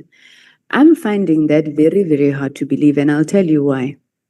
The meeting at the Pearls happens on April last year. In April last year. Yes. This is April that other year. The incident of Nhlanhla for contract is 2024. Yes, 2024. Yes. You meet him in 2025. 25. That time I know about the investigations against him, about the contract, everything. So I do not deny that. When you were setting up then the sting operation with criminal intelligence, this guy had not been in your radar until the News 24 story about his contract. I do not know what was happening ahead of this. But Ket Nhlanhla, I think when he comes into the picture with the team, it's the team that is investigating the drug issues, the Vereeniging case. As they're investigating the Vereeniging case, then they pick up the links that brings this case into forensic, into detectives, and then Nhlanhla pops in. That's how they pick it up. That's why they raid in this. So that's long before Minister Mkhwanazi cancels the thing on the 20th of December, right? Because those investigations happened and then they culminated on the interventions or the actions on the 6th of December. Yeah, that's why I kept on saying, Honorable Member, Minister Mkhwanazi arrives there in June, July of 2024, but he writes a directive in December. I don't even think he knew what is the annual performance plan of the police look like and the strategic plan, but he writes a disbandment of the team. So the period tells me that the minister was not aware about what's happening and he was influenced to take this decision. I believe still that in the presence of the minister, I was not in that meeting, but when the minister sits in a meeting and he says, there's a problem about this contract, I think you need to cancel it, or whether those words he used or not. But it looks like he's the one, the Minister who initiated the cancellation. From Yes, what I and that's gather. what I'm saying, General. And the police knew about Nhlanhla even before the minister said cancel this thing because That's he was correct. being investigated. Isn't that strange that they let it go? They're busy investigating. They know this guy is here, but he's still doing health services for the police, and nobody claims to know him until the story breaks in December. But the team already knows about the criminality that involves him on drugs.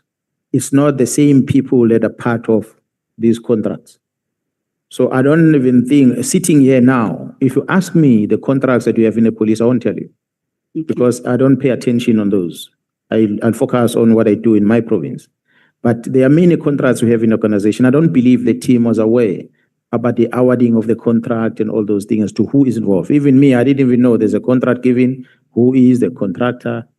It's one of those things that we don't get involved from the operation side. How do you then, when you think about this, how do you explain Minister flagging this contract and calling for its cancellation? Because it's one of the things that he puts forward and says, why would I do this if I'm working with them? No, I applaud that. And I'm still saying again, I don't think Minister knew Nhlanhla. It is after the decision when Nhlanhla approaches Brown Mahotsi to complain that this man I'm feeding through you is doing this. Okay. That Right what there sparked on the action from Nhlanhla, from Mahotsi and Suleiman in Northwest. Because Nhlanhla is crying to them that you are saying to me, I must pay for this January 8 and this on behalf of the minister. But here is a minister taking a decision. So I like to believe a minister will not take a decision against Nhlanhla if he knew that Nhlanhla is supporting him financially. Surely he didn't know him. That's why he takes a decision, because it's been played by these Mahotsis and them. General, I know that the investigations are still ongoing, but to date, have you found any evidence of Nhlanhla financially supporting the minister, using your words, whether it's for his presidential campaign? Remember, you said Brown Mahotsi is an information peddler, takes things and make it as if. So I don't think it's beyond the realm of possibility that Brown Mahotsi goes around and says, I'm telling the minister this, I'm doing this. In fact, that was the view that I got. Do you believe that you are, I am respecting the fact that you said there's investigations, but you are close to finding a link between Minister, money, Nhlanhla? Well, the investigation happening in KZN, I've not been briefed about that. But the investigation happening in Gauteng, again, I cannot confirm because it's not in my space. What I believe still to date is that in the main, minister's role that leads into the criminal investigation is the action of that letter, is the interference with the police work. And when there's efforts to try and bring this to their attention, he doesn't want to take it, which therefore means he's been influenced and he believes the people that influenced him. If that was not the case, I wouldn't understand why would I ask for a meeting with the minister. He calls me to come to Pretoria on behalf of SBIA Peace Talk. He still acknowledges my request, but he let me go back to Durban without even engaging me on that one. He is a Brown Mahotsi that is his comrade. I raise issues in the open meeting of Parliament about Brown Mahotsi. He doesn't pause to question, but what did Brown do? So that he can get to hear more. He doesn't, he just brush it off and he continues with Brown. So it's a person that you are warning about what's happening and he ignores you. What can you do? You can conclude that means he's aware of what's happening. Okay. So without you having a concrete evidence, but his attitude tells you that he knows very well what's happening. It just makes sure that it cannot be traced. He push it far away and he operates from the distance. Okay. Now, you also took umbrage with the reasons that he advanced for the disbandment, right? Cost effectiveness and cost, and then the effectiveness of the PKTT. I won't go into that, but he did put a reason that I also thought was probably plausible when he said the PKTT should be a national PKTT. Do you dispute that? You cannot arrive here and you say your surname is Mkhwanazi, whereas my surname is Mkhwanazi. So he arrives in the police, PKTT is on black and white, written. He comes and he adds an N on top of it. Where does he get it from? So he started creating his own thing. And all members, with respect, this team started in 2018.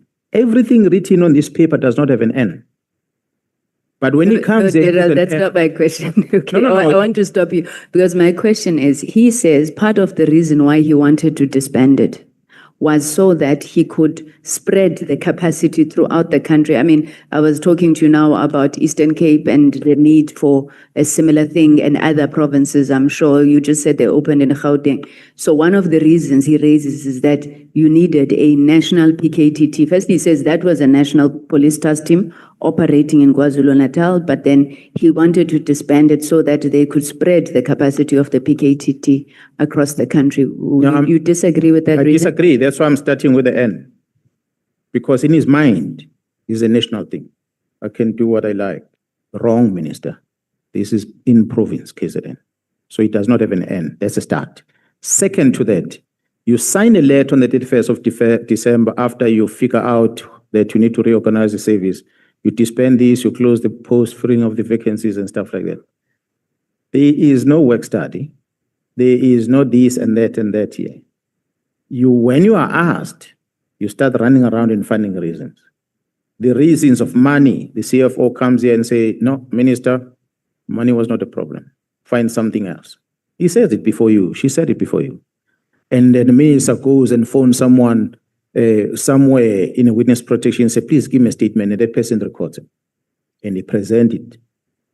Oh, this reason doesn't fly. What another reason? Another reason this and that. So the minister try and figure out to justify the action because he had no material to justify it. 3 minutes left. Yes. Sorry, I get your answers. I'm not interrupting you. Very quickly, you said that you once took one of the cars that was meant for the king and you put it on operations. I think that's a laudable thing. But also, I remember yesterday, Honorable Skosan raised a question around traditional leaders, kings in particular. General Masemola said only 2 are being protected. Now that the mandate of the PKTT has been expanded to include traditional leaders, one is the traditional leaders only in KwaZulu-Natal, and 2, what about the rest of the traditional leaders, especially the kings throughout the country? Is there any plan for security around them? Is there any plan for even security and threat analysis, or do you just leave them like that? If I could get a shortened version of the answer so that I can pose my last one. I'm going to request honorable members that you look at the legislation and guide us as South African Police Service on what to do. There is no responsibility given by the law to the South African Police Service to protect the kings. The only kings we look after are the heads of states, the king of Eswatini, amongst others. Those are the ones we protect when they come to the country. The ones in the country, there's no legal authority we have. But General Masemola said there are 2 that you look. We have no legal authority. Listen to what I'm saying, honorable member. We are doing it. The Portfolio Committee of Police, the Auditor General of South Africa don't hold us into account. So we continue doing it. All right. So that's a reform that we need to look at. Lastly, General, please can you, because I know that I'll be stopped before I finish, I want to ask you to comment on the Zulu war issue. But then I had told you that I had fundraised some questions for you. So I'm going to throw this so that this person is not upset with me. The person is called Nhlanhla. and they say, I don't have a question for the general. Just tell him we love him and we shall always stand by him. What a man, what a giant, history will remember him. So I wanted to pass on that message to you, General. I won't pass on the ones of the many, many ladies who have sent me messages to you. Can you please comment on the Zulu War, General? I think, honorable member, there is, and I would like you to take it to your own political party, because from my assessment where I'm sitting, there is a problem between the former minister and the current minister, Minister Mkhunu and former Minister Cele. What is the problem? I don't know. And we somehow, I feel like we're getting caught in the middle, and we are painted as the people that are siding with this one and not that one. We worked with Cele. We worked very well. He's gone. He's no longer minister. We have a new minister. We must work with a new minister. I pleaded with the minister to come and visit KZN. Minister Mkhunu will tell you that. So we can brief him about policing in KZN. He has not done that. Now, when people are then influencing him that we are Cele's people, if he takes that attitude, it then creates more divide. And an outsider will then say it's a Zulu war. Thank you so much. That is the unfortunate reality. Yeah. Thank you, General. Thank you, Chairperson. The grace period of the member has expired.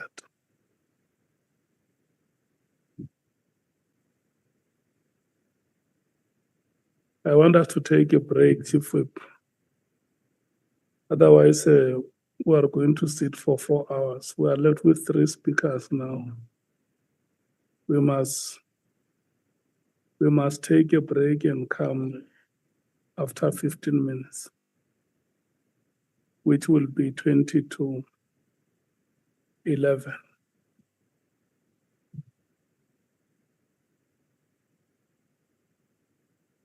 We're taking a break.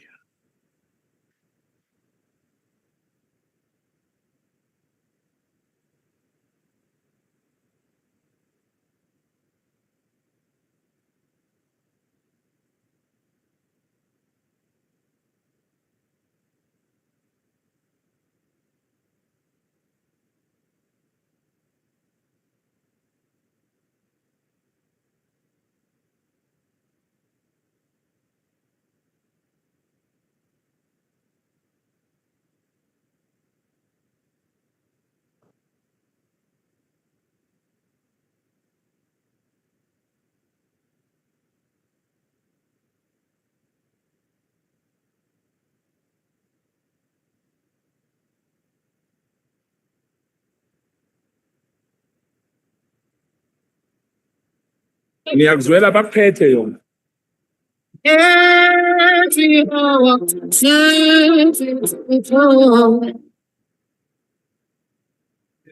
The race.